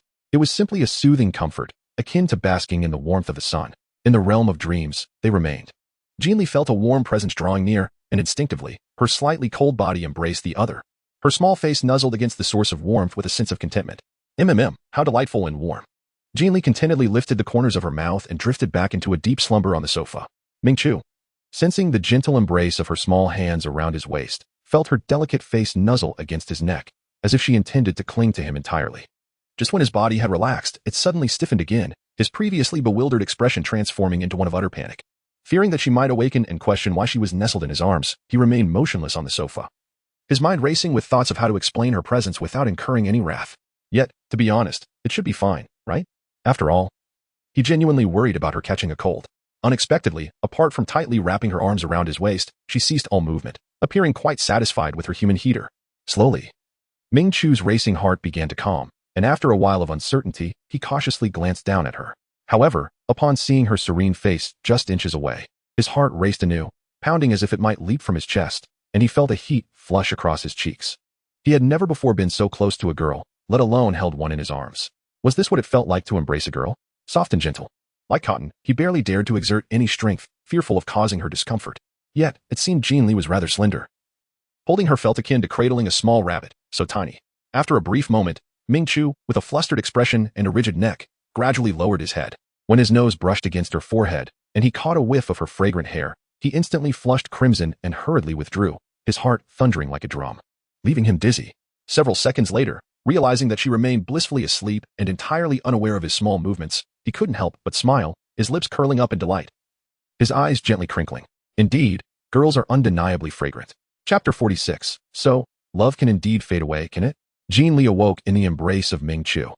In that fleeting moment of consciousness, a glimmer of cold light flickered in her eyes, yet upon realizing that the one cradling her was none other than the foolish panda, her confusion deepened. Recalling the fleeting moment before she succumbed to slumber in the early hours, it seemed she had heard the foolish panda imploring her not to sleep. However, at that moment, fatigue enveloped her like a heavy shroud, her mind weighed down as if filled with lead. Once she assured herself that the presence beside her was familiar and posed no threat, she surrendered to a profound sleep. Then, it appeared she had found solace in the warmth of a furnace. Jin Li blinked, her gaze suddenly landing on the youthful visage of the boy who held her close. Lowering her eyes, she noticed her form was nearly enveloped in his embrace. Well, this human furnace was indeed quite warm. However, he was just a tad heavy. Achoo, wake up, wake up. Jin Li gently nudged the boy, struggling to rouse him from slumber. She wondered what the silly panda usually consumed. He appeared rather slender, yet surprisingly heavy. Her feet were pinned beneath his legs, and to extricate herself, she would likely have to topple him off the small sofa. Yet, considering that this foolish panda had taken it upon himself to be her human heater out of concern for her comfort, she found it difficult to act with resolve. After all, it was merely a brief embrace from a national treasure. It wouldn't cost her much. Besides, during her undercover endeavors, she had never been one to fuss over such trivialities. Achoo, please wake up. With a determination, Jin Li freed her hands from Ming Chu's hold and propped her head up with one arm, glancing sideways at him. She had to admit, when the silly panda was being silly, he was quite handsome. His long, thick eyelashes rested gently against his fair complexion, and the youthful innocence still lingered on his face, marking him as a privileged young man untouched by the harshness of the world. Ah, truly, he was a national treasure. It seemed he was destined to be revered wherever he went, a fact that filled her with both envy and admiration. Suddenly awakened by vigorous shaking, Ming Chu appeared dazed and bleary-eyed until he beheld the delicate face suddenly before him. In an instant, he was struck by shock, letting out a startled scream as if he had seen a ghost. Without warning, Mingqiu tumbled off the edge of the sofa. So, love will indeed fade away, won't it? Jin Li reclined on the sofa, gazing down at the person on the floor, a puzzled expression adorning her face as she absently touched her own cheeks. The emotions reflected in her countenance were difficult to articulate. Was it truly necessary to react so dramatically over something as trivial as not having washed her face? After all, she was a girl who cherished beauty. Such a response seemed excessively harsh. Indeed, the foolish panda was hardly deserving of sympathy. Had she foreseen this outcome? She would have simply kicked the person to the ground upon awakening, thus averting this entire predicament. Jin Li rose from the sofa, her expression replete with dissatisfaction. Have you returned from your business trip? Isn't the grand ceremony not due to commence for another 5 days? What is the purpose of your return at this moment? Mingqiu, taken aback, nodded slowly, only to be struck by a sudden realization that prompted him to vigorously shake his head. Yet, as soon as he completed this motion, he seemed to reconsider, promptly nodding once more. Jin Li? Jin Li raised her eyebrows, inquiring. So, did you go on the business trip, or not? Yes, I did. Mingqiu stammered, hastily nodding his head. But I forgot something important, so I came back. I will be heading out again shortly. What a close call. Fortunately, his quick thinking saved him. Otherwise, Jin Li would have realized he was lying. Chapter 47. What a pity. Jin Li's eyes rolled thoughtfully, her face adorned with a sigh. The steward Lu sent someone to find me yesterday, informing me that I need not go to the shrine to replace the candles starting today. I should wait until after the grand ceremony concludes. I was looking forward to basking in the sun with you, enjoying snacks, and engaging in delightful conversation, while also exploring other areas of the temple together. Since our acquaintance, we have yet to embark on an outing. From the mountain of information I gathered, it appears that the temple grounds are quite expansive, yet due to work commitments, I am unable to venture far, confined instead to a monotonous routine of commuting between work and the small courtyard. What? Mingqiu's eyes sparkled with excitement. Basking in the sun, enjoying snacks? We could even engage in conversation? Mingqiu. How wonderful. Jin Li wore a heavy expression, deciding it was best not to delay him any further. You should quickly prepare for your tasks. Do not let anything important slip away. The grand ceremony demands utmost seriousness. If the divination yields nothing, and the so-called divine words remain unheard, that foolish panda could truly be doomed. She had just unlocked the spatial function of her bracelet in the early hours and was brimming with excitement, eager to venture out and see if she could store more items within that space. With this thought in mind, Jin Li hastily rose from the sofa, dashed into the bathroom for a quick wash, and then stood before the mirror to refine her appearance. Seeing her engrossed in her grooming, Mingqiu blinked, his panda-like eyes reflecting a trace of disappointment. Jin Li, are you really preparing to go out now? I'm still here. Indeed, Jin Li replied, glancing at the rising sun outside, feeling that it was a splendid day. After all, her space was stocked with food and drinks. She could enjoy herself outdoors without needing to return home. However, the grand ceremony was merely 5 days away, and she knew she shouldn't roam about carelessly. The menacing warlords had already begun to occupy the temple's guest quarters, and should they cross paths with Jin Li, rest assured, I want to wander off. I'm just going to stroll around the back mountain. Those guests for the grand ceremony all have designated accommodations. They certainly want to be placed in this little courtyard.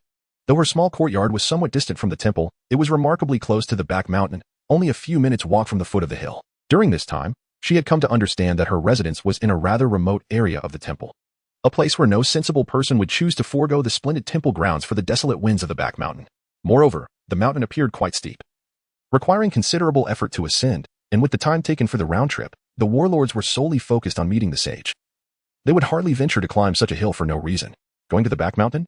Mingqiu's heart, which had been in suspense, now felt relieved. But in the next moment, his soft, fair face reflected a sense of grievance. But, I cannot go, he whimpered.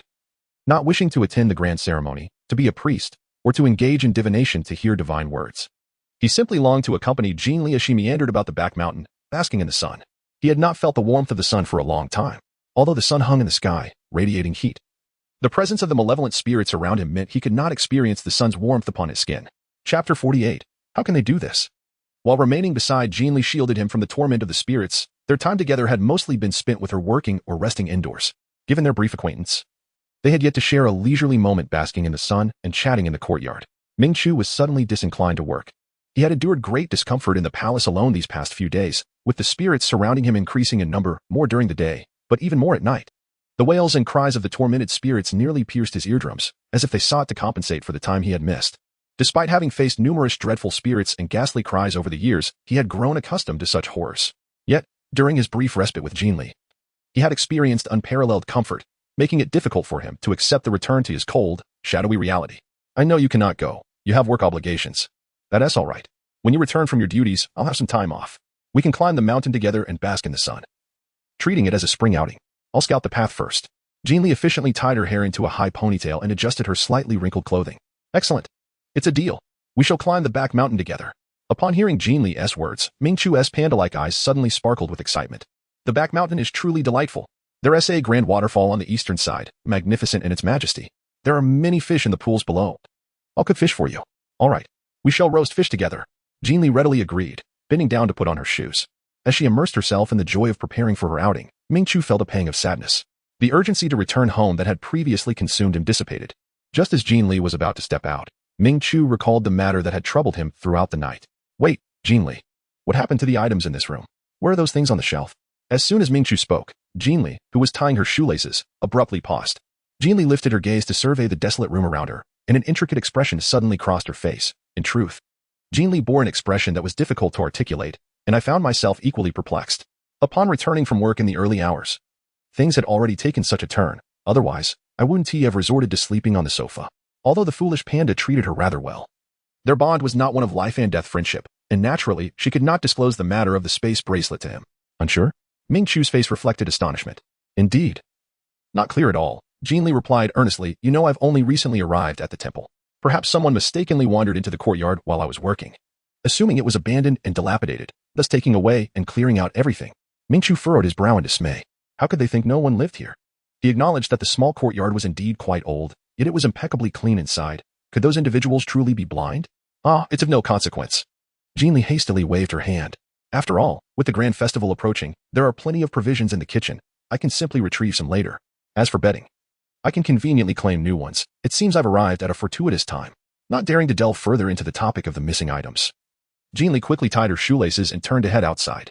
I shall go to the small kitchen for breakfast. You should attend to your matters swiftly, lest you delay the important tasks. If the foolish panda were to be hindered during the grand festival, those who mistreat him would have even more justification to bully him. Hastily leaving those words behind, Jin Li strode toward the small courtyard, exhibiting a subtle air of anxiousness as if seeking to escape. Chapter 49. A sudden wail echoed the temple, back mountain. Although referred to as the back mountain, the name belies the reality of its grandeur. The area was lush with dense forests, and the gentle sound of flowing streams could be faintly heard. Perched upon a sturdy branch of a large tree, Jin Li allowed the sunlight to cascade over her, gazing into the distance with awe at the majestic scenery. Having spent over half a month in this beastly realm, her life was as primitive as it could be, given the temple's prohibition on electrical devices. Had it not been for the sight of modern villas in the distance, she might have believed herself ensnared in a time warp, lost in the ancient past. Spotting wild peaches within arm's reach, Jin Li selected the largest ripe one, taking her fruit knife to peel it while seated on the thick branch. Once peeled, she stowed the knife back into her space and savored the fruit leisurely. With each bite into the succulent, juicy flesh of the peach, she marveled at its quality, which far surpassed the overpriced gourmet peaches of the 21st century supermarkets. Before long, only the pit remained. After resting for a while, Jin Li determined her next course of action and, as she descended from the tree, left behind a carved mark on its trunk. The deeper she ventured into the mountains, the more wild fruits she collected, placing them into her space. The back mountain seemed seldom visited. The wild rabbits, deer, and various small creatures did not flee upon seeing her. Instead, they approached her with curiosity. Seizing the opportunity, Jin Li attempted to test the capabilities of her space, but alas, it yielded no results. It seems the bracelet space can only accommodate inanimate objects. Today, Li strolled from the break of dawn until the sun dipped below the horizon. Along the way, when thirst and hunger struck, she feasted upon wild peaches, which were remarkably large. Just one was sufficient to quench her thirst and satisfy her hunger, proving to be more gratifying than a full meal. As the sun neared its descent, Li ascended a meticulously chosen ancient tree, the mightiest she had encountered in this secluded mountain. This venerable tree, with an age spanning several centuries, boasted a trunk as wide as half a basketball court, its roots visibly embedded deep into the earth, marking the ground within 100 meters surrounding it. The branches that sprouted from the main trunk were so thick that the slenderest among them matched the girth of 2 ordinary tree trunks. However, perhaps due to the overshadowing of taller branches during its growth, some had taken on peculiar shapes. Jin Li carefully selected a flat, sturdy branch, ensuring its width was sufficient for her petite frame. Afterward, she retrieved insect repellent from her space and sprayed it around the branch, followed by scattering snake repellent powder in the vicinity. Only then did she take out her small pillow and blanket. After a long day of climbing, Jin Li was utterly exhausted. Once she secured herself to the branch with a medical rope, she quickly succumbed to a deep slumber. Suddenly, a wailing cry pierced the quietude beneath the ancient tree. Commander, I implore you, I beg you, for the sake of our kinship and the years I have followed you, please spare me this once. I swear, I shall never dare again. Commander, The anguished and fearful cries reverberated through the tranquil woods, abruptly rousing the slumbering Jin Li. Chapter 50. Guess what its fertilizer is? Commander, I beseech you, grant us mercy. We shall not transgress again. Please, Commander, we are all your kin. Even if you disregard our faults, consider our shared blood, let this one transgression be overlooked. In the future, I will keep a close watch on Long Ji's child, ensuring he never causes trouble again. Indeed, Commander. Long Ji has only just welcomed his child, not even 100 days old. What will happen to the baby if he perishes? The chorus of pleas beneath the ancient tree rose and fell, ranging from heart-wrenching sobs to desperate entreaties, some trying to appeal to familial bonds. The cacophony was overwhelming. Yet each voice trembled with palpable fear towards the one addressed as Commander. Above the ancient tree, Jin Li, recently awakened and lying upon the branch, dared not move. With wide, innocent eyes, she gazed up at the treetop, bewildered. How had she provoked such a scene? All she had done was seek a moment's rest in the forest. Was it truly necessary to encounter such an awkward spectacle? Jin Li, with an air of composure, discreetly stowed away the blanket and rope into her spatial realm. Concerned that a glance from those beneath the tree might reveal even the slightest hint of her actions. After ensuring everything was properly concealed, she maintained her position, lying flat without daring to make a move. It was precisely due to her regard for her clan's bloodline that she had expended so much time bringing them to this auspicious location. Otherwise, given the Commander's temperament, they would have been met with a swift demise long ago. A voice filled with fury emanated from the other side of the ancient tree, sounding like that of a young man. Indeed, how dare you conspire against the Commander? Have you not assessed your own worth? Do you think anyone can claim the title of saint? You even dare to lay hands upon your own cousin, Long Bian-san. Do not forget that it was you who tearfully implored our Commander to keep you close. Now that you have gathered some power and heard tales of the saint's emergence, do you truly believe you have become one yourself? How dare you attempt to assassinate our Commander? Disgusting wretch. In stark contrast to the previous voice's fury, another voice from the ancient tree brimmed with murderous intent, and as the hatred peaked, it surged forward to deliver a fierce kick towards the group. In an instant, the pleas for mercy diminished significantly, while wails of anguish echoed around. Commander, Long Ji is merely bewitched. He has been incited by that scoundrel. The aide you're familiar with, Wu Tu.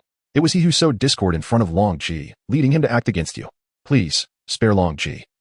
If you must exact your wrath, take my life instead. This old body is but a sacrifice for his transgressions. You may kill or bury me without hesitation. Bah, you think your son is worthy of being a saint?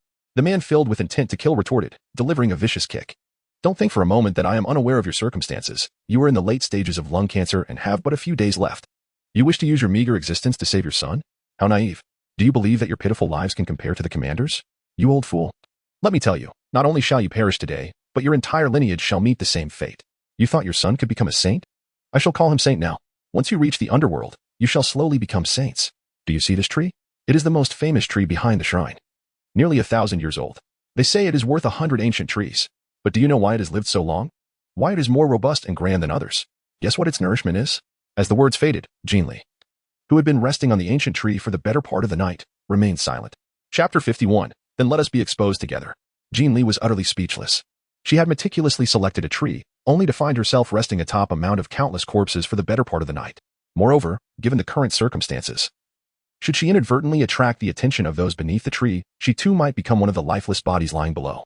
Realizing this, Jin Li's body stiffened even further as she lay upon the flat trunk, her eyes wide open, paralyzed with fear and unable to move. Below her, a chorus of desperate pleas continued to echo, fearing that even the slightest sound might betray her presence. Jin Li could only rely on her ears to discern the happenings beneath her. In any case, the individuals below were swift in their actions. Within a short span, the anguished cries had ceased, replaced instead by the incessant sound of digging. After a considerable passage of time, the earlier voice, once saturated with murderous intent, resounded once more. However, unlike its previous malevolence, the current tone was imbued with profound respect. Commander, everything has been dealt with thoroughly. A soft, subdued voice floated through the air, only vaguely discernible to Jin Li, who lay concealed in the trees, pretending to be lifeless. Yet, she found the man's voice rather pleasant, akin to the deep, elegant timbre of a cello. There are 12 in total. 5 have been buried here, while 7 remain outside the temple. By now, I presume that 12 and 13 have successfully executed their tasks.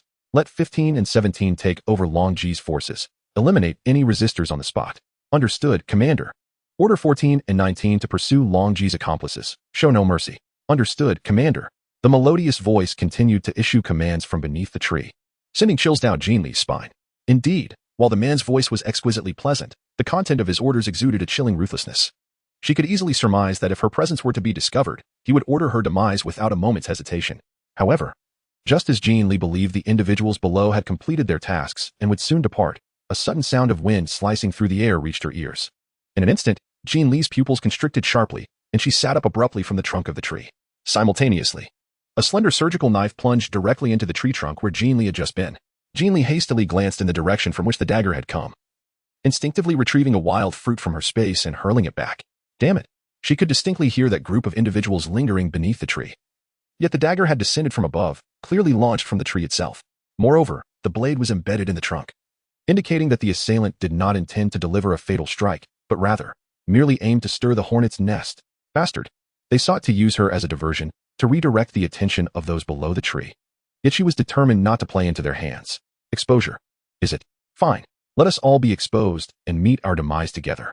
Indeed, the commotion from the tree undeniably alerted those below.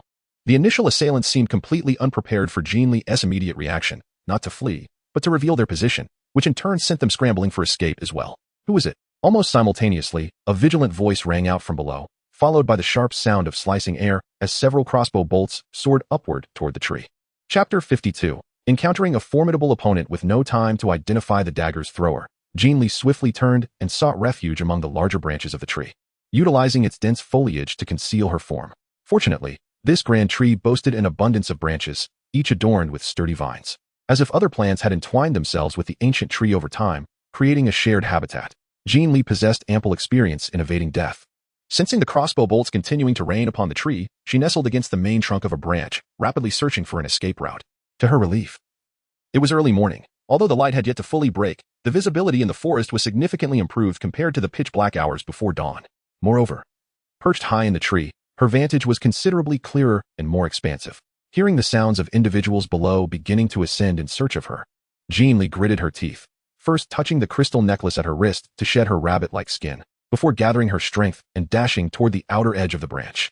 In the next instant, Jin Li, utilizing her agility, leaped gracefully into the air, grasping the outermost vine of the ancient tree, swaying towards the distance. Within the forest, a slender figure darted swiftly into the depths of the thicket. The young girl's long black hair cascaded down to her waist, her forehead glistening with beads of perspiration. Damn it! In her heart, Jin Li couldn't help but curse her misfortune. Moments ago, she had narrowly escaped danger when a crossbow bolt had come hurtling towards her from behind. Just as she managed to evade it, a second bolt was unleashed, aimed directly at her neck after she had shifted her position. Had she not unexpectedly stepped into a pit, causing her body to drop several centimeters in that fleeting moment, the bolt would have undoubtedly pierced her throat. Nevertheless, her neatly styled bun was shattered by the force of the arrow, leaving her to flee through the dense forest like a wild and disheveled creature. Behind a sturdy tree, she sought refuge. Jin Li's back was already drenched in cold sweat as she concealed herself behind a tree, gasping for breath and striving to regulate her inhalations. Touching her unscathed neck, her small, muddy face was awash with trepidation. Were her pursuers not a tad too formidable? Several times, they had anticipated her next move with uncanny precision, guessing each action with remarkable accuracy. Had it not been for her extraordinary escape experience and a stroke of luck, she would have perished at their hands countless times over. As she sensed her stamina waning, the hunter behind her began to revel in the chase. Akin to a beast stalking its prey, they not only slowed their pursuit but also altered their strategy, no longer targeting her vital points with every strike, but rather aiming for her limbs. Realizing she had become their quarry, Jin Li couldn't help but mentally curse their ancestors for generations, forcing herself to regain composure and analyze the current dynamics of their strengths and weaknesses. After a prolonged moment of contemplation, Jin Li's eyes suddenly brightened as she hurriedly glanced around before dashing towards the other side of the dense forest. Chapter 53. Anticipating his anticipation. On the other side, Fu Yuan's gaze held a rare glimmer of interest as he pursued his target. It had been a long time since he had encountered prey capable of evading him for more than half an hour. The pace of the escape was undeniably slow. Yet whether due to sheer luck or a nimble physique, the target consistently dodged the crossbow bolts he released. This led to his initial intent to eliminate the target swiftly being thwarted time and again, gradually igniting a profound curiosity within him to discern the true nature of this elusive individual. Noticing a slender figure darting to his left in the distance, Fu Yuan narrowed his eyes and leaped into pursuit after a brief pause. With a swift motion, he began to anticipate the actions of the fleeing individual once more. As a crossbow bolt was launched as bait, he predicted the escape route and released another shot. He expected to strike the target's calf this time, but unexpectedly, the figure leaped, utilizing the nearest tree trunk to perform a 360-degree flip in midair, causing the bolt to embed itself into the wood instead. In the next moment, the agile individual landed gracefully, plucked the bolt from the trunk, and vanished behind it with remarkable swiftness. Another attempt to strike fell short. Fu Yuan's wolf-like pupils narrowed momentarily, and a cold smirk crept onto his lips. Ah, How calm and clever. To turn the tables in such a short span of time. Not only predicting his predictions, but also employing them to mount a counterattack. This was indeed intriguing. As he noted the single remaining bolt in his hand, he pressed on in pursuit. The keen hearing of orcs was advantageous. As he chased the elusive figure, he could hear the distant sound of flowing water, causing his brow to furrow slightly. In the heart of the forest, Jin Li gazed at the increasingly sparse trees while the sound of water grew clearer, her eyes sparkling with joy. Now it made sense why pandas were considered symbols of good fortune. No wonder so many animals were overshadowed by the panda as a national treasure. It could indeed save her life. She had never imagined that an innocuous remark from the silly panda would offer her a glimmer of hope. At this moment, all she wanted was to escape back to the small courtyard and embrace the silly panda, showering it with kisses. Before leaving the small courtyard, the silly panda had mentioned a magnificent waterfall to the east of the back mountain, prompting her to flee in that direction. After all, she, a mere human, could not compete with the orc's strength. Without seizing this opportunity, she would have no means to escape the relentless pursuer behind her. The sound of water undoubtedly provided her with renewed hope. She needed to get closer to the waterfall. However, without the dense trees for cover, every step she took became increasingly arduous. The pursuer behind her had ceased all movements, and while she felt fortunate, her alertness heightened significantly. Reaching the edge of the forest, she concealed herself behind the last tree trunk and observed the open grassland ahead, her expression turning grim. It was over.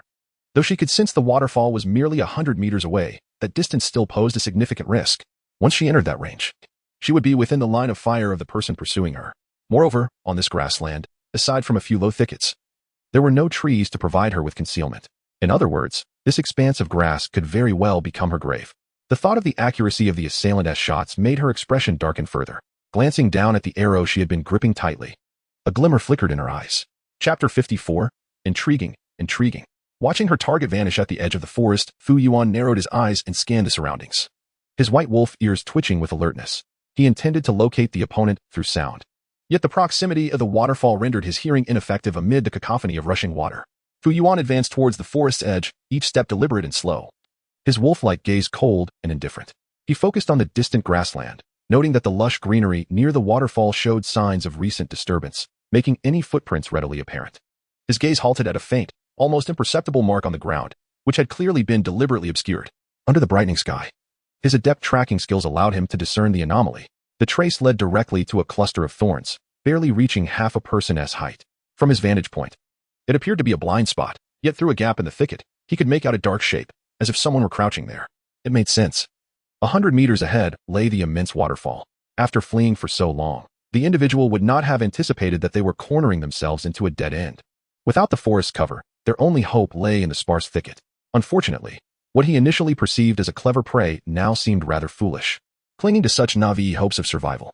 Reaching the last tree at the edge of the forest, Fu Yuan slowly raised his crossbow, aligning it with the thicket. The sharp, precise bolt shot forth, piercing the thicket. A muted sound emanated from within, faint yet clear enough for Fu Yuan to hear. He expected the shadow behind the thorns to stagger from the pain, yet several seconds passed without any movement. Fu Yuan's wolf-like eyes narrowed, and his ears perked up in the direction of the thicket. More seconds slipped by with no response. He knew the power behind his shot. Although he hadn't seen the prey's face, the slender figure was unmistakable. Could it be that the bolt had struck a vital point, rendering them motionless? He remained still for a moment before cautiously approaching the thicket. Upon reaching the thicket, he looked down from his elevated position at a bundle of blankets, within which the crossbow bolt was deeply embedded. Fu Yuan's eyes widened in shock. A blanket? Why on earth was there a blanket here? Just as the surprise washed over him, he sensed a fleeting shadow darting past him. Using a decoy? Drawing the tiger away from its mountain lair? The phrases suddenly flickered in Fu Yuan's mind, and a smirk curled upon his lips. How intriguing. Chapter 55. He could not discern the opponent's beast affinity. He had almost underestimated his prey, assuming them to be foolish. If he was not mistaken, the individual likely wished to ascertain how many bolts he had left. As he aimed at the thicket, the prey was probably hiding above, observing the remaining arrows in his crossbow. After confirming that he had shot his last crossbow bolt, he finally revealed himself. However, he was puzzled by the fact that the prey, despite having devised so many strategies, did not attempt to ambush him or flee in the opposite direction to increase the distance between them. Instead, it rushed straight towards the waterfall. Why? Why did the prey choose to escape in the direction of the waterfall? Although it was his first time visiting the back mountain of the temple and he was unaware of the conditions of the waterfall just 100 meters away, the thunderous sound of the immense water flow reaching his ears indicated the waterfall's grandeur. Was the person attempting to escape using the waterfall? But how could that be possible? The sound of the waterfall suggested a drop of at least 700 or 800 meters, and jumping from such a height would surely be suicidal. So why did the person still choose to run towards the waterfall? Did they not understand the basic knowledge that a drop of 700 or 800 meters would be fatal, which led them to continue fleeing in that direction? A torrent of confusion and questions flooded through Fu Yuan's mind, yet this did not hinder his swift actions. Just as a shadow passed him by, Fu Yuan reacted quickly, turning to pursue. This was also the first time Fu Yuan truly saw what his prey looked like. After all, when he first spotted the prey, the distance between them was too great, and the dense forest obscured his view. All he could discern was that the figure wore a white robe and had long, flowing hair. However, when Fu Yuan finally caught sight of his prey up close, his eyes widened in astonishment, causing him to momentarily slow his pursuit. A child? It was actually a child? Although he could only see the back of the prey, the frail and slender figure bore no resemblance to an adult beast man. It was no wonder that the prey could so easily evade his crossbow bolts. It seemed that, in addition to their experience in fleeing, their diminutive stature played a significant role. Yet, why could he not discern the prey's beast lineage? The beast's ears were likely concealed beneath the hair, leaving no trace visible. The tail was probably hidden beneath the robe, obscuring any detail, apart from noting that the prey was young, very thin, and had long hair. He could glean no further information. Judging by the attire, the prey seemed to belong to the temple.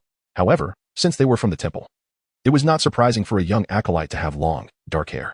With this thought, even the long hair lost its significance in uncovering further details about the prey. As a wolf beast man, Fu Yuan, despite the distance that had opened between them, was undeterred in his pursuit.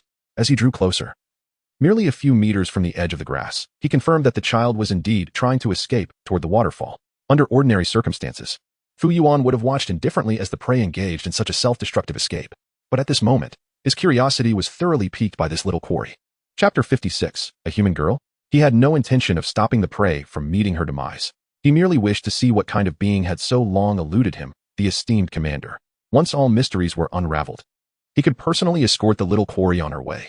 With this thought in mind, Fu Yuan leaped forward, closing the distance to the child to just 2 or 3 meters. His gaze fell upon the edge of the grass, mere meters away from a precipice, where a dense mist obscured the view below. Fu Yuan's wolf-like eyes narrowed, seizing the last opportunity to reach out and grab the figure in front of him. Just as he was about to seize the back of the child's neck, she suddenly executed a sharp turn, and a glint of cold steel shot toward Fu Yuan's neck. Fu Yuan's eyes widened in shock, and he instinctively recoiled from the oncoming strike. He had never anticipated that the prey would launch a counterattack at such a critical moment. Wielding one of the crossbow bolts he had previously shot at her, Fu Yuan narrowly avoided the blade aimed at his throat. Yet a thin line of blood still appeared on his neck. Reacting on instinct, he drew a dagger from his waist and lunged toward the prey's chest. This marked their first direct confrontation. However, as his gaze fell upon the frail figure of his quarry, he suddenly froze, disbelief flooding his wolf-like eyes. A human girl?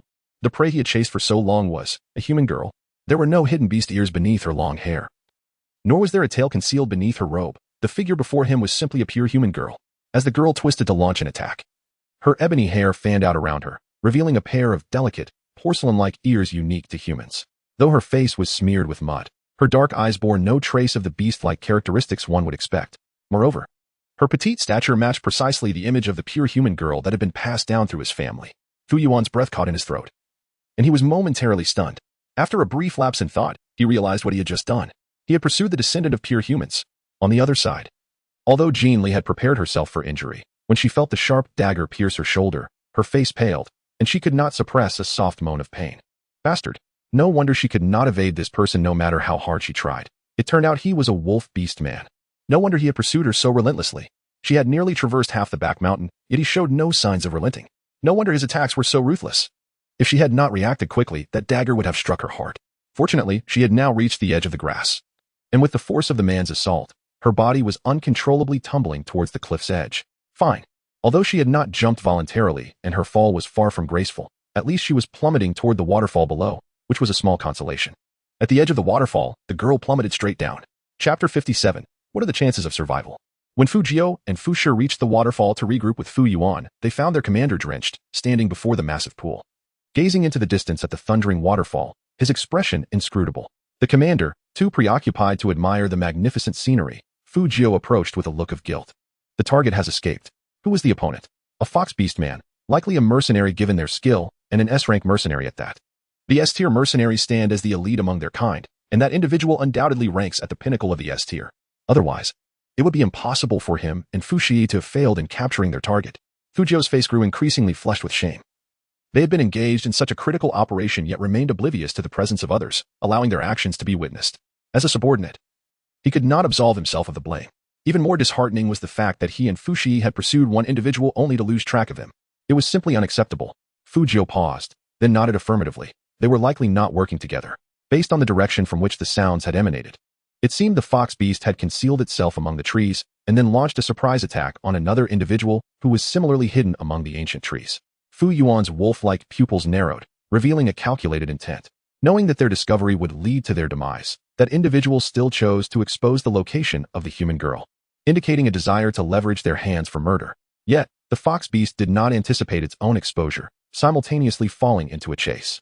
Fu Jiu recalled the events with a grave expression. There had been two distinct sounds, one following the other, originating from different locations. The fox beast had likely struck first, prompting the swift retaliation from the other side, which ultimately revealed its whereabouts. Fu Yuan's gaze flickered at the mention of swift retaliation. Indeed, even when cornered, one would muster their last ounce of strength to exact revenge. This was truly reflective of that individual's modus operandi. As he pondered, Fu Yuan instinctively touched the side of his neck. Fu Jiu, glancing over, was taken aback when he noticed where his commander's hand rested. The next moment, his expression shifted dramatically. "Commander, you are injured, and the wound is on your neck, a vital area." Fu Shi, upon hearing the commotion, quickly turned as well, his face equally pale. The commander's prowess surpassed theirs. In terms of strategy, skill, and physical strength, he was at the apex of the S tier. Yet, now he had been wounded on the neck. Fu Jiu could scarcely imagine the consequences had the injury been deeper. He urged, "Commander, let 11 attend to your wound." As the commander's personal guards, they had not only failed to capture anyone, but they had also let their commander sustain an injury right before their eyes. It was utterly humiliating. Fu Jiu had not felt so defeated in a long time. Fu Shi hurriedly approached, intent on inspecting the wound. But Fu Yuan raised a hand to halt him, his gaze drifting toward the distant, massive waterfall. "Tell me, if someone were to fall from the top of the waterfall, what would their chances of survival be?" Fu Jiu and Fu Shi exchanged glances and simultaneously concluded, 0. Fu Jiu's wolf-like pupils shifted. "Commander, is it possible that the person you were pursuing fell from the waterfall? No wonder you stood here, seeking to confirm whether they survived. But, how did they end up soaked through? Could it be that the commander also fell from the waterfall? No, surely not." Chapter 58. Truly unfortunate. Fu Yuan remained silent. Yet a complex expression flickered in his wolf-like eyes. After the human girl plunged into the waterfall, he had rushed to the water pool below without hesitation, diving into the depths.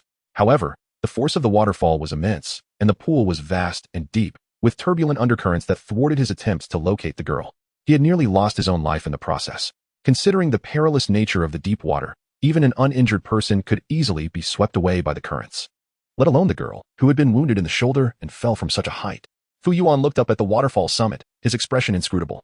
At such a height, even if one did not die upon impact, they would likely be rendered unconscious. Fu Yuan's wolf-like eyes darkened as he fixated on the cascading water, remaining silent for a long while.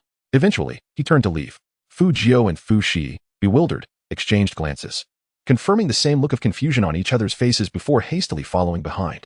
In the back mountains, within a hollow, Jin Li, having resumed her rabbit form, listened attentively to the sounds around her while suppressing the pain in her shoulder. Gritting her teeth, she used scissors from her space to cut open her garment, tending to her wounds. In the moment of her fall from the waterfall, she had retrieved the waterproof cloth she had previously used to repair the roof for the silly panda, employing its unique shape to slow her descent by trapping air within. Though she had miraculously survived, the speed of her fall into the water had exceeded her expectations. Unfortunately, she had landed at a spot that collided with a large rock. Spraining her left foot, clambering ashore, she dared not linger, fearing that the wretched wolf might pursue her to investigate. Thus, she endured the pain and hurriedly made her way into the dense forest. Behind the large rock, Jin Li, with a pale countenance, reached out to touch the swollen and discolored wound on her shoulder. After a thorough inspection, she confirmed that no tendons or bones were injured, and realizing that it was merely a deep cut, she finally felt a sense of relief. Jin Li hurriedly utilized the alcohol, potions, and gauze from her spatial pocket to tend to her wounds. Once everything was properly addressed, she found herself shivering in the cold wind. Quickly, she retrieved a clean set of clothes from her space and changed, then swallowed 2 anti-inflammatory pills, allowing her anxious heart to settle slightly. What a stroke of misfortune. Yet, she couldn't help but feel fortunate as well. The misfortune lay in having encountered a despicable wolf, which nearly cost her life. The fortune, however, was that she had inadvertently activated the space within her bracelet before the encounter. Otherwise, given the recent tribulations, she would have perished 1,000 times over. Reflecting on her good luck, Jin Li took a generous swig from a bottle of mineral water. Surveying her entirely unfamiliar surroundings, a headache began to throb in her temples. This was disastrous. In her frantic dash for survival, she had lost her way entirely. Now, not only could she not find the path back, But she also struggled to even ascertain her current position. Although she was no longer in the dense forest and could see the sky above, it was an overcast day. And after gazing upwards for a considerable time, she was still unable to determine her direction. Sigh. However, merely identifying her location would not suffice. Her ankle was injured. While she could endure a short distance of pain, any prolonged climbing would render her leg utterly useless. Contemplating this, Jin Li resigned herself to leaning against a large stone, her expression one of profound anguish. Chapter 59. A pleasant and enjoyable tour. She remained there until dusk, repeatedly confirming that no one was around before finally rising. Albeit with a limp, from her rocky refuge, she bent down to gather stones of various sizes from her surroundings to construct a simple stove, then began to kindle a fire within it. The temperature in the forest fluctuated significantly between day and night, and since her blanket had been abandoned in the thorns, she only had a thin soft blanket in her spatial pocket to shield her from the biting cold. If she failed to warm herself by the fire, her already injured body would be at risk of catching a cold, compounding her troubles. After retrieving some self-heating food from her space, Jin Li was soon savoring a steaming meal of rice and dishes. She followed it with a bottle of beverage, indulged in a few bites of sausage, and concluded with a piece of fruit. If not for the constant pain from her injuries, she might have almost forgotten her dire situation and felt as though she were on a delightful excursion, merely enjoying the outdoors. Due to the stones shielding the fire and Jin Li's careful management of the flames, the light emitted was minimal. Nevertheless, she did not dare to keep the fire burning for long. Once she sensed her body temperature rising slightly, she promptly extinguished the flames, hastily donned the remaining garments from her space, and wrapped herself snugly in her thin blanket. Leaning against the still warm stone stove, she closed her eyes to rest. The following day, as the first rays of light awakened her, she found the small stove cold to the touch. Noticing the surrounding stillness, Jin Li checked her shoulder injury, carefully replacing the dressing before finally rising from her rocky nook. Feeling that her sprained ankle was not as heavy as it had been the previous day, she took a measured approach and began to walk into the distance. Jin Li once again felt the majestic expanse and the extraordinary scenery of the temple's rear mountains. Unlike the lush forest she had observed the previous day, this time, she beheld a plethora of uniquely shaped, jagged rocks. As she marveled at this rare and enchanting landscape, Jin Li ambled along, pausing intermittently, quenching her thirst with refreshing beverages and satisfying her hunger with self-heating rice or an assortment of snacks, relishing every moment of her journey. Fortunately, the temple had granted her several days of respite. Otherwise, she would truly find it difficult to return anytime soon. This delightful and leisurely journey led Jin Li to meander through the rocky terrain for an entire day before it reached its conclusion. Perhaps it was due to her meticulous and attentive observation of the surrounding scenery that she stumbled upon several suitable stone cavities for concealment. As the sun began its descent, Jin Li seized the opportunity to tidy up the most secluded stone cave. Following her usual routine, she constructed a modest fire pit within the cave for warmth. Taking precautions against any venomous serpents that might intrude, she scattered a generous amount of repellent powder at the cave's entrance, and once she confirmed that everything was in order, she settled back in front of the fire, meticulously arranging her belongings. Candles, lanterns, tea sets, cups, rice, snacks, beverages, fruits, and a small blanket were all laid out with care. In no time, the warm orange glow illuminated the corners of the cave, while the flickering flames of the small stove created a cozy atmosphere throughout. Gone were the moments of anxiety she had previously felt when exposed in the open, fearing the approach of wolves or beasts. Now, Jin Li reclined comfortably within the cave, utterly relaxed, and soon succumbed to a deep slumber. Chapter 60. It is wrong to hit others. Perhaps life in the cave had become too delightful. She could indulge in languorous mornings, waking only to feast, and after satisfying her hunger, meandering around the vicinity. If the mood struck her, she would use small snacks as bait to catch plump, nameless birds for roasting. Although she no longer faced hunger in the temple, the absence of meat had left her craving it desperately. Now, in this ungoverned mountainside, she could eat as she pleased, as much as she desired. Truly, it was an unadulterated bliss. Jin Li had resided here for a full 3 days, seizing every opportunity to venture out and capture birds. Utilizing the condiments from her self-heating meals, she expertly roasted an assortment of bird jerky, meticulously sealing them in bags before storing them away. Throughout her experiments with the space, she discovered that, although it could not accommodate living creatures, it remarkably preserved the freshness of any item placed within. Regardless of the duration, everything retained the pristine quality of its initial state. Thus, she resolved to take advantage of this rare free time to prepare an ample supply of meat for her clandestine culinary enhancements back at the small courtyard. Feeling that her sprained ankle had returned to normal and the wound on her shoulder had healed remarkably well, Jin Li calculated it was time to embark on her journey home. After all, the grand ceremony was just 2 days away, and once it concluded, she would have to resume her previous work schedule, leaving no room for tardiness. However, her path through the mountains had been fraught with peril. She had been relentlessly pursued by wolves, plummeted down a waterfall, and fled aimlessly into the rocky terrain. Retracing her steps was now an implausible endeavor. She would have to forge a new route back to her small courtyard. reflecting on the layout of her courtyard and observing the sun's position in the sky. Jin Li spun around several times before finally setting her course towards the southwest. Jin Li swiftly traversed the stone forest, soon entering a dense thicket. Unlike the previous forest, as soon as she stepped into this new woodland, an instinctive alertness enveloped her. It was a primal warning, a subconscious response to her surroundings that required no conscious thought. Suddenly, Jin Li halted, and as she surveyed her surroundings, a chill flickered in her gaze. TSK, how tedious. Little rabbit, can't you be a bit more foolish? A voice unexpectedly emanated from Jin Li's upper left, laced with a hint of dissatisfaction. Jin Li cast a sidelong glance, rolling her eyes, and prepared to continue her journey forward. Observing the young girl completely ignoring her, Yishi, perched atop the tree, was momentarily taken aback. Little rabbit. I'm speaking to you, she called out. Below the tree, the girl maintained her gaze forward, resolutely ignoring her. Yishi, feeling a sense of urgency, leapt down from the tree and hurried after her, a playful grin adorning her face. Little rabbit, aren't you even curious as to why I am here? Jin Li remained silent, continuing to walk ahead.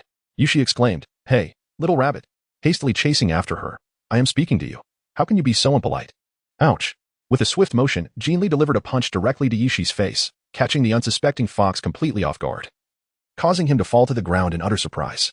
Yishi exclaimed, Little rabbit, has no one ever told you that striking someone is wrong? After all, this handsome face of mine is. What are you doing? You really are hitting me. It hurts, it hurts. Stop, please stop. 2 minutes later, as Jin Li delivered the final kick, beads of sweat had already formed on her forehead, and the pain in her shoulder compelled her to gently rub it. Meanwhile, Yishi lay on the ground, bruised and battered, curled up in a ball. Taking a deep breath, Jin Li wiped the sweat from her brow and leaned against a large tree, fanning herself with her palm to cool down. Oh, you malicious little rabbit, Yishi whimpered, clutching his battered face as he struggled to rise from the ground, limping toward a nearby tree where Jin Li was resting. They say one should not strike the face, yet your blows were aimed squarely at mine. Given my exquisite appearance, it is only natural that you are envious. Indeed. It is rare to find someone as good-looking as I am in this world. Upon hearing this, Jin Li rolled her eyes in exasperation. Oh no. Are my eyes swollen? Why do I feel as though my field of vision has significantly narrowed? This is disastrous. I must take a look. Where on earth has my small mirror gone? Jin Li, a fox suddenly emerged from its chest, escaping with a small mirror, hastily glancing at its reflection. In the next moment, a cacophony of wails erupted around Jin Li. How have I become so hideously ugly? Jin Li, dead rabbit. Are you still even a rabbit? Is it customary for you to resort to such brutality? My face. Do you have any idea that I rely on my looks for a living? Those affluent ladies from esteemed families place their orders solely based on my visage. Now that you have marred my face, how am I supposed to survive? How will I earn a living? Jin Li. In my heart, TSK, little bunny, your strikes are truly merciless. Are you not afraid of causing my demise? I merely greeted you out of kindness as you passed by. Yet you, without a second thought, chose to strike me. Not only did you hit me, but you also struck my face. Alas, I feel utterly weak and listless now.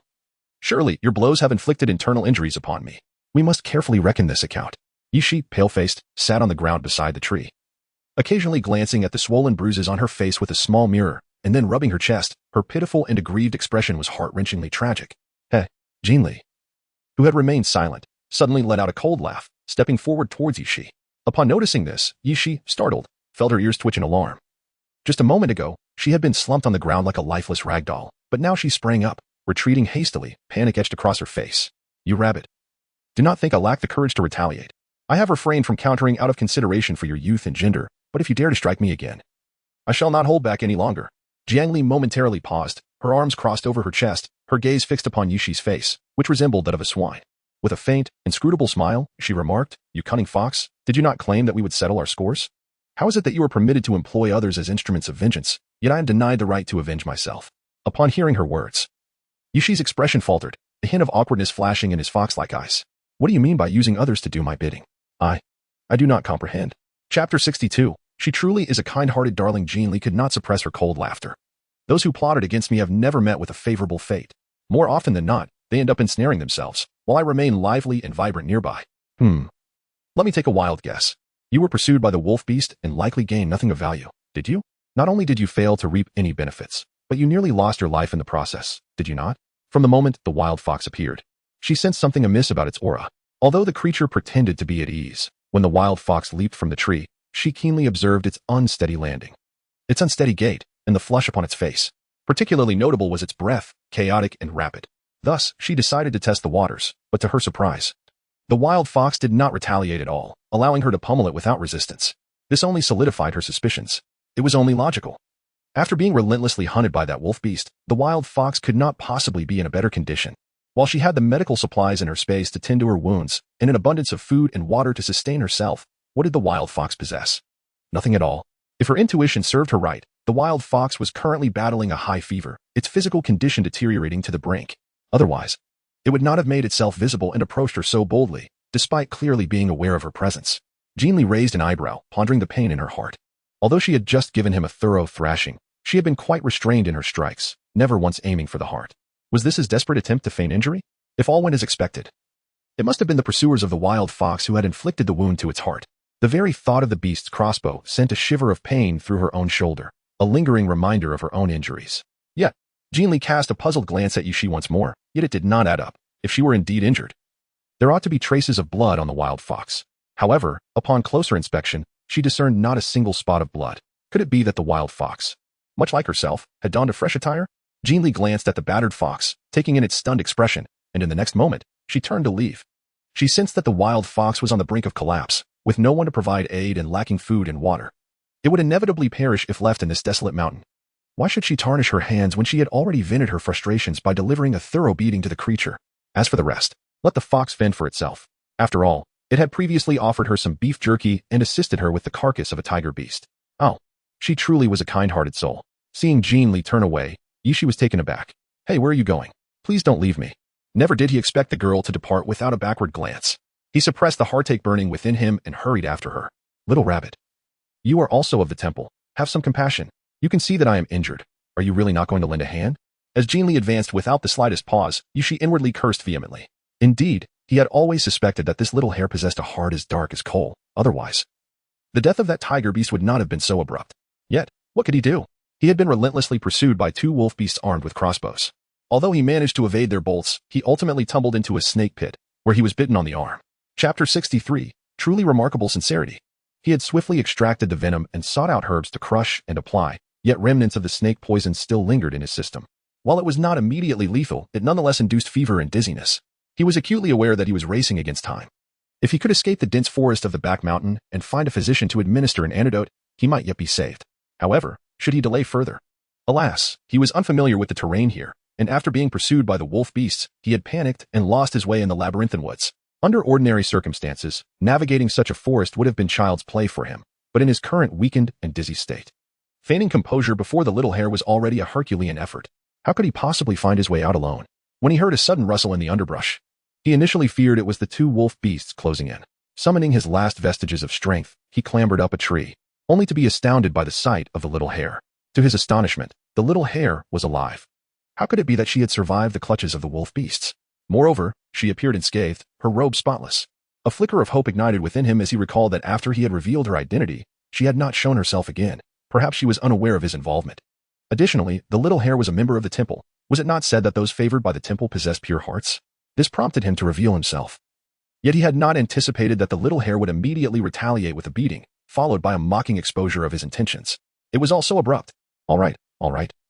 I admit I exposed your location, but you know very well why I came to the temple. I was indeed intent on killing you. We both understand that.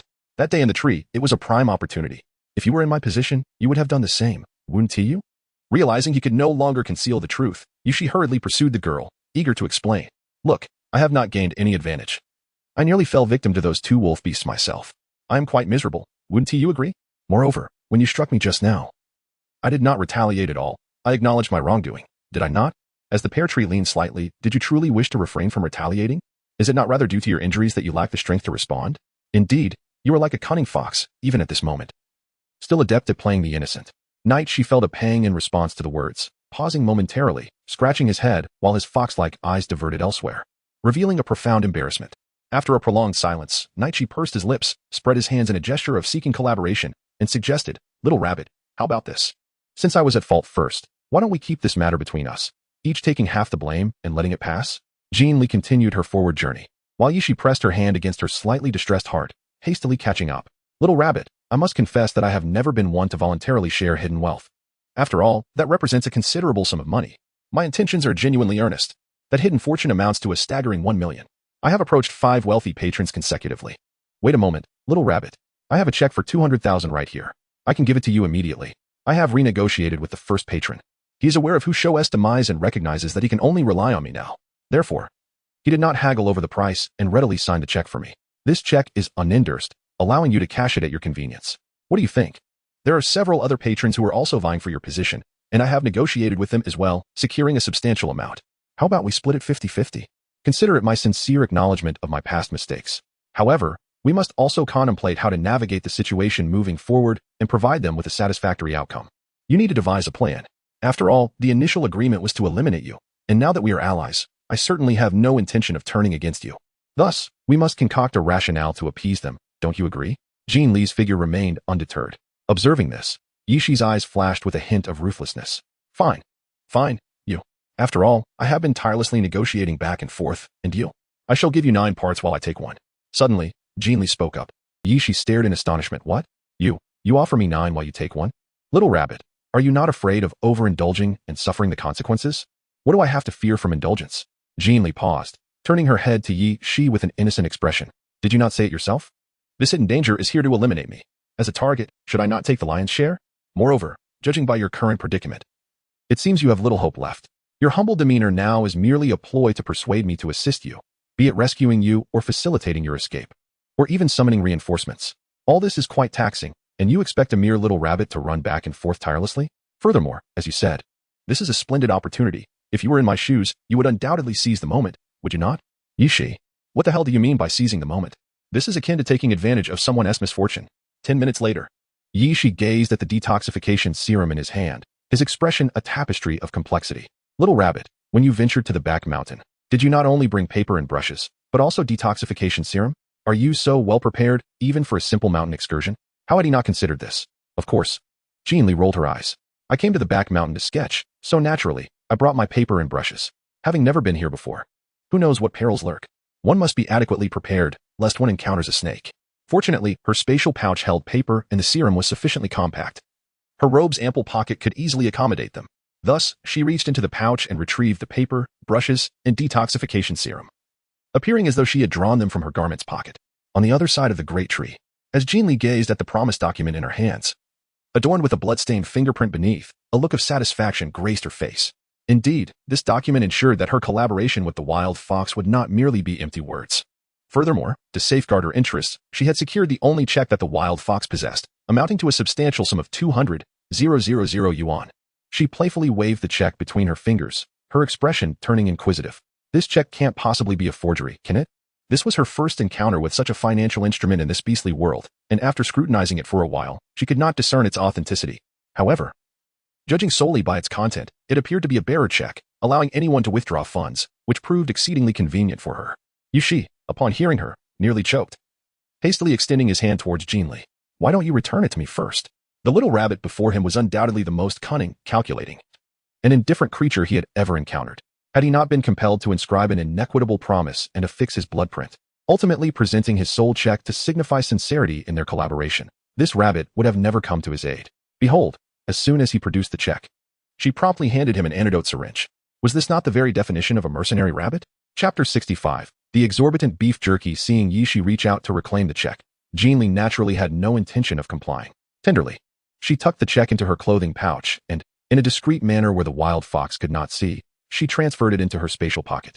Let me clarify, the check you provided is merely an advance. You must remember to settle the remainder once we are outside. Do not think of reneging. I possess your handwritten promise, complete with your blood fingerprint. In truth, that 200,000 yuan check already represented a considerable fortune for her. Yet, as she had only recently arrived in this beastly realm and had remained within the temple, she remained oblivious to the local prices. Thus, having extra funds was undoubtedly prudent. Moreover, she needed to ensure the departure of the silly panda. While that foolish creature could endure hardships, she must at least guarantee its basic sustenance once they ventured out. Therefore, money was something one could never have too much of. Having heard the little rabbit emphasize the final payment numerous times, Yishi impatiently nodded. I remember.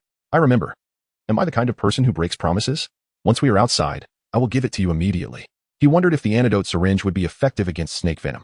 However, in this brief moment, the discomfort in his chest had indeed lessened. It appeared that the rabbit's injection was truly effective. Very well, casting a sideways glance at Yishi still seated on the ground, Jin Li lifted her gaze to the sky. Then let us hasten. We must find our way. Wait. Yishi quickly halted her. Do you have any food? In recent days, due to his injuries, he had been utterly drained, surviving merely on the luck of foraging fallen wild fruits beneath the trees. He had remained in a state of hunger, and now, whether it was the effect of the injection or not, he felt an overwhelming emptiness, devoid of any strength compared to his previous state of weakness. After a brief pause, Jin Li blinked and nodded, affirming that indeed there was food. At that moment, Yishi's fox-like eyes sparkled with excitement as she raised her hand even higher, her eyes round and wide with anticipation. Hurry! Upon witnessing the scene, Jin Li obediently lowered her head and extended her hand towards another pouch. In the next moment, she produced 2 strips of dried beef jerky from the pouch and approached Yishi, towering over her as she offered them. Here, I shall sell you each for 100,000. At the sight of the jerky, a faint green light shimmered in Yishi's fox-like eyes, and she instinctively reached for the meat. However, upon hearing Jin Li's words, her hand abruptly recoiled, twisting away from the jerky. Yishi's expression contorted in disbelief. What kind of absurdity was it to sell jerky for 100,000 each? Do you have any idea how many strips of jerky that amount could procure? A whole truckload. Can you even comprehend that? Jin Li raised an eyebrow, realizing that 100,000 could procure an entire truckload of beef jerky. It appeared that the prices here were not vastly different from those in the 21st century. So, do you want some? Jin Li asked innocently, her eyes sparkling. Yishi, expressionless, replied, but you promised to help me. I did help. I just provided you with the antidote. Jin Li tilted her head, a look of confusion adorning her face. But I'm starving now. You didn't mention you needed food as well, Jin Li recalled, her face reflecting nostalgia. You only said you were bitten by a snake and asked me to take you out. Chapter 66, Are you not deeply moved? Beneath the tree. The two exchanged unblinking stares for a moment. After a few seconds of silence, Yishi ground his molars, gritting his teeth as he declared, Then I want it. All right, thank you, boss. Jin Li's eyes crinkled with joy as she hurriedly stuffed the beef jerky into Yishi's hands, her demeanor adorably submissive. Despite feeling a pang of regret for spending another 200,000, Yishi felt a familiar discomfort return to his chest, making his actions of consuming the beef jerky appear almost ferocious, as if he were devouring the flesh of some unfortunate rabbit. Yet, in the next moment, as he munched on the jerky, Yishi's face suddenly displayed a hint of bewilderment. He lowered his gaze to examine the outer packaging, and upon recognizing the intricate design, he found himself momentarily speechless. His gaze lingered on the beef jerky for a good half-minute, and he sensed his voice tremble as he spoke. This beef jerky. Beside him, Jin Li eagerly nodded. Indeed. It's the same beef jerky you gave me that day at the shrine. Isn't it incredibly moving to suddenly taste your favorite food when you're famished? Yishi. So, you took the beef jerky I gave you, sold it back to me, and charged 100,000 for it? Struggling to quell the rising fury within, Yishi questioned Jin Li, each word articulated with precision. Jin Li wore an expression devoid of remorse, her smile as sweet as honey. Do you not think I possess a remarkable talent for business? Today's 2 transactions were exceedingly successful. Yishi felt a sudden pang of realization. He had been ensnared. The venom coursing through him, while lethal if untreated, would allow for a prolonged demise, a gradual and serene end. Yet, in the presence of this rabbit, he would meet his fate instantaneously. It was the kind of death that would infuriate him to no end. It was unthinkable. He, Yishi, was accustomed to being the one who outsmarted and outwitted others. Yet now he found himself utterly bested by a mere rabbit, and in the most humiliating manner.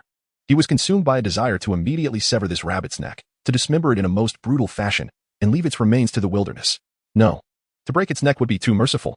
He yearned to torment this rabbit thoroughly, to sever its tendons first, compelling it to plead for mercy, and then to fulfill his gruesome intentions. Yes, that was precisely the plan. Are you contemplating how to kill me? A soft, innocent voice suddenly broke through Yushi's thoughts. Startled, he turned to see a pair of dark, innocent, and spirited eyes curiously assessing him. Yishi quickly regained his composure, sitting upright as he stammered. What do you mean by killing you? Do I seem that obvious? You are quite apparent, Jin Li observed, scrutinizing his face intently. Yishi gasped in disbelief. Wait, what? You can tell. Look at you. You're hardly breathing now. Are you feeling guilty? Jin Li's eyes widened, as if she had uncovered a monumental secret. Yishi was flabbergasted. Chapter 67. A bit dazed, Yishi instinctively leaned back, striving to create distance between them while forcing a stiff smile through his bruised visage. Oh, little rabbit, what nonsense are you spouting? We are allies and partners now. How could I possibly entertain thoughts of harming you? Besides, you provided me with the antidote, making you my savior. How could I ever turn against my benefactor? Humph.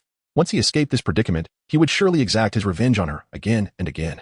He envisioned dismemberment and leaving her remains for the wild. That is true, Jin Li conceded, nodding in agreement. You are still recovering, and attempting to fight back would be futile. After all, I am quite formidable. Should I accidentally break your neck in self-defense, that would not be ideal. Yishi wondered, is this a blatant threat? In the dense forest, the two progressed forward, the young woman leading the way while the man struggled to follow behind. They journeyed for an entire afternoon, and as twilight approached, they finally stumbled upon a stream. wiping the sweat from her brow. Jin Li was about to suggest a moment of respite when she turned to find the fox collapsed on the ground, panting heavily. Having discarded the branch that had served as his support, Jin Li gazed in utter disbelief, exclaiming, "Is it truly necessary for you to be this exhausted? Would it not be appropriate to show some respect for me, the one who has paved the way for you? The path I have traversed far exceeds yours, indeed." Throughout this journey, considering the physical condition of the wild fox, many routes were first explored by her, only for her to return and summon assistance. All in an effort to conserve the fox's strength. We waited until she had confirmed the direction before proceeding together. Yet, despite these precautions, the wild fox now appeared utterly worn out, a far cry from the spirited and carefree rascal she had been in the shrine. "You insolent rabbit. If you possess any skill, let me see you succumb to snake venom and develop a fever," she retorted. "You would fare no better than I." The exhausted fox, sprawled on the ground, could barely muster a complete sentence. Upon hearing this, Jin Li rolled her eyes, wisely choosing not to retort. Indeed, enduring the venom of a serpent until now, while still battling a high fever and trudging along with her on an empty stomach, would have likely caused others to faint long ago. Moreover, this individual had recently undergone an antidote injection, a process notorious for its torment. One must concede that this cunning fox possesses a degree of skill. "You rest here. I shall gather some branches nearby to kindle a fire and see if I can procure something to eat." After toiling for an entire afternoon, she found herself quite famished. However, with the wily fox in her presence, she could not retrieve roasted meat from her spatial storage. It seemed she would have to devise another plan. The fox on the ground appeared utterly exhausted, weakly gesturing to Jin Li, indicating that he had heard her. He then collapsed like a lifeless form, remaining utterly still. Jin Li swiftly prepared the necessary provisions. Thus, when Yishi awoke from his slumber, he was greeted by the sight of a cozy little campfire before him, its warmth causing him to break into a light sweat. On the fire, several bird-like morsels were roasting, their enticing aroma making his mouth water even before he had taken a bite. Nearby, a large leaf cradled a beautifully roasted fish, its glistening skin still sizzling and dancing. Several large, vibrant red wild fruits lay beside it, and just by observing their plump flesh, one could tell they were juicy and sweet. Yishi felt a bit dazed. Chapter 68. There is no need to be so overt. "You're awake? Would you like some water? I heard you cough just now." Suddenly, a small cup made of carefully folded leaves was presented to Yishi, filled with clear water. He stared at it, momentarily bewildered, as if his mind were struggling to catch up. How long had he actually been asleep? The person before him had prepared such a feast all alone, and even crafted a cup from leaves. This required a significant amount of time, did it not? What's wrong? Have you become confused? Jin Li couldn't help but ponder as he observed the wild fox's unexpectedly gentle and endearing demeanor. He raised his hand to gently touch Yishi's forehead. Perhaps due to the detoxification serum, the wild fox had no fever, yet beads of sweat adorned his brow. Therefore, it came as no surprise that Jin Li's hand encountered moisture as he reached out to him. Jin Li frowned in evident disdain, then proceeded to wipe her sweaty hands on Yishi's body. "Yishi, there is no need to be so overt about it." Before the campfire, sipping from a leaf cup filled with water, he felt the warmth flowing down his parched throat, staring blankly at the flames, still somewhat lost in thought. "Did you do all this? What else could it be?" Jin Li rolled her eyes. "I would love to sit back and enjoy, but did you give me the chance?" By the time she returned with the twigs, the wild fox had already fallen into a deep slumber, and it took considerable effort for her to drag him to this spot. With the wild fox asleep, her subsequent actions naturally became easier. She hurriedly prepared everything, pulling out numerous twigs from her space as kindling, followed by several roasted birds and wild fruits. Finally, to conceal her act of cheating, she even caught 2 small fish from the river. Feeling slightly dazed from Jin Li's rebuke, Yishi finally responded, a hint of embarrassment flickering in his fox-like eyes. I am just unwell." He had been running a fever for several days, fluctuating between low and high temperatures, utterly exhausted, yet in the wilderness. He could not afford to relax, thus enduring it all, even during sleep, merely taking brief naps. However, today was different. Having utilized the detoxification serum and trudging along in fatigue for so long, he was genuinely worn out when he finally stopped by the creek, with a small rabbit nearby. He felt somewhat at ease, and after lying down, he fell into a deep sleep. He had expected to wake up in darkness, feeling cold all over, ravenous, and parched. Unable to find water, forced to gnaw on sour wild fruits. To his astonishment, the reality was entirely different. The food was warm and plentiful. And although the water was not particularly warm, it was comforting enough, heated by the campfire, making it far from icy upon drinking, especially now with his body temperature rising. Likely due to being near the fire, he felt almost unbearably hot. The contrast with the previous days alone in the wilderness was stark, if not for his lingering discomfort. He might have thought he was merely enjoying a trip to the back mountain. "Are you feeling any better now? You sweated a lot." It seems that detox serum truly works against the snake venom. Chapter 69. You should eat to your heart's content. She took a moment to assess his condition. His mind felt a bit dizzy, and his limbs still lacked strength. "You're just hungry." Jin Li brusquely shoved a roasted bird into his hands. Eat up. She had prepared ample food, fearing it would not suffice for the wild fox, especially given his disheveled state, which spoke volumes of his hardships over the past few days. The 2 pieces of beef jerky he had consumed earlier were merely a makeshift remedy for his hunger. After all the walking, they had long since been digested. Now, awakening from his slumber, drenched in sweat, he felt ravenous enough to devour an entire cow. Suddenly faced with the roasted bird thrust into his hands, he did not hold back. By the campfire, Yishi devoured the bird voraciously, swallowing bones without hesitation. In no time, he had consumed 4 roasted birds, 2 wild fruits, and 2 roasted fish. Feeling a slight sense of fullness, he instinctively reached for another bird from the rack, only to realize in dismay that there was nothing left. Yishi. His face flushed with embarrassment, Yishi turned to Jin Li, his fox-like eyes wide with surprise. I am sorry, I ate too much. He swore this was the most awkward moment of his life. He had contributed nothing to their efforts, and now he had finished all the food. What made it worse was that everything before him had been painstakingly prepared by the little rabbit, while he, the one who had done nothing, had simply indulged in it all. Yishi. He had anticipated a scolding or perhaps a beating from the rabbit girl, but to his surprise, just as he finished speaking, another steaming roasted bird was offered to him. Yishi blinked, raising his gaze to meet the girl before him. In the warm glow of the fire, the rabbit girl's eyes sparkled with mirth, her dark orbs wide open, her soft white ears perking up adorably atop her head. Yishi was momentarily entranced. This was perhaps the first time he had seen her smile like this, realizing how beautiful the normally fiery rabbit could be. Here, still in a daze, Yishi felt another hot roasted bird being pressed into his hands.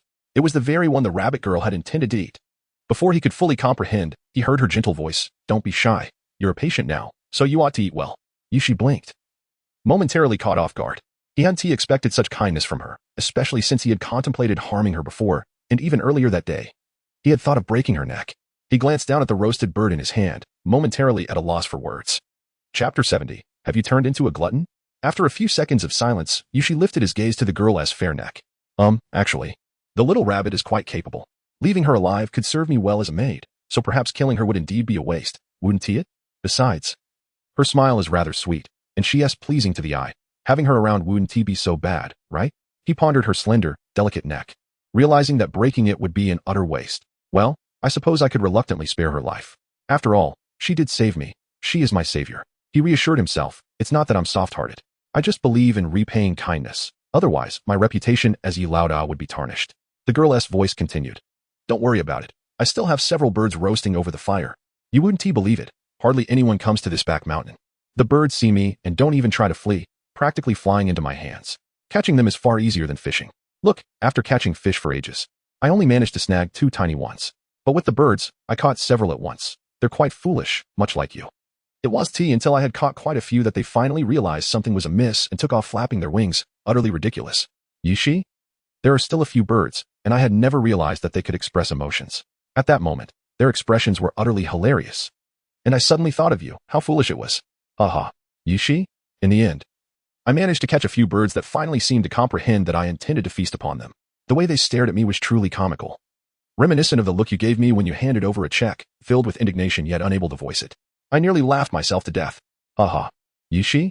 Before the campfire, I silently observed a certain little rabbit that had collapsed in laughter, nearly rolling on the ground. Yishi drooped his fox ears, wearing a solemn expression. Yishi. He must have just awakened, his mind still foggy, to even consider sparing this rabbit's life. Truly, he was foolish beyond belief. He vowed that once he escaped this place, he would ensure the rabbit met a gruesome end, dissecting it in multiple ways. Finally, he would leave its remains to rot in the wilderness. Humph. It infuriated him to no end. Jin Li had prepared an abundance of food. Yet she still underestimated the voracious appetite of the wild fox. Initially, the wild fox appeared somewhat hesitant, but before long, it transformed into a ravenous beast. Consuming everything in sight with a gluttonous fervor, glaring at her with an expression that suggested it might just as well roast her for dinner. Alas. It seems that the famished wild fox is truly quite peculiar. Its capriciousness is matched only by its insatiable hunger. The reason she had prepared so much food was to ensure that any leftovers could be saved for the following day, allowing her to discreetly retrieve provisions from her space without any pretense. Yet here we are, the wild fox devouring every morsel as if it were a bottomless pit, leaving not a trace, even cleaning out the wild fruits entirely. This is simply the epitome of a gluttonous fox. As she watched the gluttonous fox finish the last wild fruit, Jin Li's eyes widened in disbelief. Have you truly transformed into a glutton? After consuming such a vast quantity, has this gluttonous fox never tasted food in its previous life? Yishi cast a cool glance at Jin Li, remaining silent. Jin Li still gazed in astonishment, questioning, Do you not feel overwhelmed? With beef jerky priced at 100,000 yuan per piece, Are you not afraid of being suffocated? Why should I fear anything? Jin Li blinked, and after a brief silence, she hurriedly reached into her pocket to retrieve the remaining 2 pieces of beef jerky. Why don't you buy some more? We can indulge ourselves together. Yishi. This little rascal is deliberately trying to provoke him, isn't she? Chapter 71. Essentially still a pure human in the forest. A sudden voice calling for someone echoed through the air. Both Jin Li and Yishi turned their gazes towards the source of the sound. Just as Yishi thought it unwise and prepared to extinguish the flickering campfire before her, Jin Li suddenly grasped Yishi's hand, a peculiar expression gracing her face. Yishi paused, her curiosity piqued as she looked towards Jin Li, her gaze falling upon the hand that was being held. Her fox-like eyes darted around, awkwardly shifting elsewhere. After a brief moment, feeling the lingering warmth in her hand, Yishi slyly cast another glance at the girl beside her. Before her stood the rabbit girl, earnestly fixated on the direction of the sound. Her dark eyes sparkled in the firelight, and her soft, white, fluffy rabbit ears stood upright atop her head. One ear even stretching outward to catch the faintest sounds. She was simply adorable. Yishi found herself momentarily entranced, but as realization struck, she quickly averted her gaze, touching her nose to mask her embarrassment. As the commotion in the woods grew increasingly pronounced, it seemed inconsistent with the behavior of merewolves. While a weight lifted from her heart, curiosity began to stir within Yishi. The number of approaching figures appeared significant from a distance. Flickers of light danced in the depths of the forest, and it sounded as though they were calling out for someone. Although the words were unclear, the commotion suggested. Were they searching for someone? Yushi's heart raced at the thought. This was the sacred ground of the temple. Such a large gathering ascending the mountain to seek someone would undoubtedly require the temple's permission. She pondered who among the esteemed individuals might have lost their way in these back mountains, prompting such a considerable response from the temple. Jin Li attentively perked up her rabbit ears, straining to catch the distant flicker of flames. Regrettably, after listening intently for quite some time, all she could discern was the faint impression that someone was searching for another. Not a single word was clear to her. Jin Li, feeling helpless, tugged at her rabbit ears and turned to suggest to Yishi, observing their demeanor, they appeared to be searching for someone. They were likely not affiliated with those wolf-beast individuals. Once they arrived, we could join them in their search and ascend the mountain together. After all, having someone to guide us would certainly be preferable to aimlessly wandering through these remote hills. Yishi pondered seriously for a moment before shaking his head, expressing his need for concealment. During the pursuit by the wolf beasts, his form had been spotted by them. If he were to appear alongside the little rabbit before the group, even if they were not wolf beasts, their identities would inevitably be revealed, putting them in peril. Furthermore, he had infiltrated the temple under a false identity. Returning together for an identity verification would expose him, potentially inciting the wrath of the temple's inhabitants, leading to disastrous consequences. The little rabbit, in contrast, was a legitimate member of the temple and appeared to have escaped any harm from the wolf beasts. Therefore, accompanying those individuals down the mountain posed no significant risk for her. Upon hearing this, Jin Li's eyes flickered with realization, and understanding dawned upon her. Then I shall accompany them back. Fortunately, she had anticipated the significance of her identity from the very beginning, which is why she had maintained her guise as a mere human throughout the escape. Although she had been seen in her human form by the wolf beasts, she had now reverted to her rabbit beast appearance, rendering her fearless. After all, who would suspect that a mere human could transform into a timid little rabbit? Moreover, with the wild fox absent, the likelihood of her exposure was even further diminished. Jin Li turned her gaze towards the distant flickering flames. Can you hear what they are shouting? Yishi was momentarily taken aback by the question. Unable to hear? Jin Li blinked, tugging at her rabbit ears with a serene expression. My hearing is not particularly acute. I could only discern their shouts. Yet the essence of their words eluded me. Pray tell. Despite her disguise of rabbit-like skin, she remains fundamentally human. With such a distance between us, amidst the cacophony of voices and the overwhelming echoes, how could she possibly comprehend what was being shouted? Chapter 72. A disrespect towards her prey, Yishi shot a peculiar glance at Jin Li's soft, white rabbit ears, pausing momentarily. They were searching for someone named Jin Li. Who is Jin Li? A member of your temple? The grand ceremony is merely days away, hence representatives from various regional warlords have been entering the temple incessantly. However, he had previously perused the registry of those permitted entry into the temple, and there was no mention of anyone named Jin Li. It seems she must indeed be affiliated with the temple. Moreover, the temple has always held a superior status over others. Should any guest lose their way within its confines, they would be permitted to send their servants to search for them. Yet, the spectacle before me, illuminated by the blaze of torches, suggested a much graver situation. One of significant importance had gone missing, likely a member of the temple. Could it be an elder of the temple? Suddenly, Yishi's eyes sparkled with realization. He had longed for an opportunity to familiarize himself with the esteemed elders of the temple, and here it was, unexpectedly presenting itself. Jin Li? In the moment prior, gazing at the distant flickering lights, Jin Li abruptly turned back, exclaiming, You, say that again? Jin Li? Jin Li? Yishi perked up his fox ears, listening intently, his expression resolute. That was indeed the sound. So, do you know her? Under the mighty tree. For a considerable time. Jin Li's gaze lingered on the face of the wild fox before her. Night Shi, standing nearby, felt a pang of apprehension. What's wrong? I merely inquired. If you do not recognize it, then so be it. It is indeed a perplexity of his mind. After all, this little rabbit has only recently entered the temple. How could she possibly be familiar with the significant figures within? Was he merely attempting to provoke the little rabbit with such a question? With this thought, Night Shi instinctively touched his own bruised and swollen face, subtly shifting his body backward. By the campfire, Jin Li silently observed the wild fox's reaction. Her pair of rabbit ears tilting to one side, her expression grave. It appears you have little reaction to this name? Such a detached and indifferent demeanor towards her prey is rather disrespectful, isn't it? Night Shi, perplexed, thought, why should I react? Is he particularly renowned? Aside from the high priest, is there anyone more famous in this temple than Steward Liu? Why has this individual named Jin Li suddenly emerged? Jin Li pondered. Though she was not well known, had not the person before her repeatedly proclaimed the intent to eliminate her to fulfill a mission? So after all this commotion, the cunning fox was unaware of her name? Was it true that mercenaries in this world were so unreliable? She found herself suddenly intrigued and inquired, how did you come to identify me as your target? Jin Li's eyes were filled with confusion as she recalled their interaction since their first meeting. Noting how the cunning fox had always referred to her as Little Rabbit. In turn, she had called him Cunning Fox. Thus, it appeared that neither had yet to learn the other's name. Upon reflection, she realized she too might be rather unreliable. Caught off guard by a question seemingly unrelated to the present, Yushi instinctively paused, glancing at the flickering lights drawing closer. He replied earnestly, because you entered the shrine.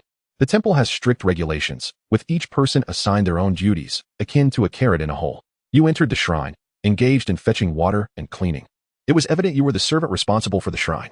Moreover, the benefactor explicitly stated that the target was a rabbit beast. And you were the only one of that kind in the entire temple. What could be more straightforward than that? Jin Li suddenly realized that the wild fox had not sought her out based on her name alone, but rather through her position at the shrine and her identity as a rabbit beast.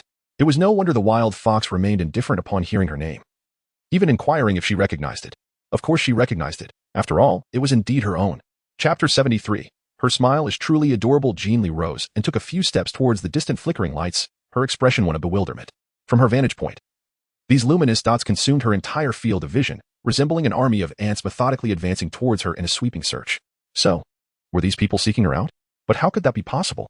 Jin Li still finds it difficult to accept. Were the inhabitants of the temple truly so compassionate? Did they send so many individuals to search for her upon realizing she had not returned home for several days? Wait a moment. How could the people in the temple possibly know that she had been absent from home for days? Furthermore, even if they were aware of her absence, how could they ascertain that she had come to this secluded mountain? Jin Li suddenly froze in astonishment. Could it be Jin Jin? Jin Jin? Before she could fully comprehend her sudden realization, a familiar voice resonated from not far ahead, followed by a figure rushing towards her with great urgency. Ming Chu, who had searched the back mountain for 2 days and nights, was overwhelmed with excitement upon spotting the familiar silhouette standing by the bonfire. He hastily discarded his makeshift walking stick, his panda-like eyes glistening with a hint of redness. How could it be? Jin Li was incredulous that the clumsy panda had personally led the search for her, her face a portrait of shock as she watched the figure sprinting towards her. At the bonfire's side, Ming Chu tightly embraced the girl in his arms.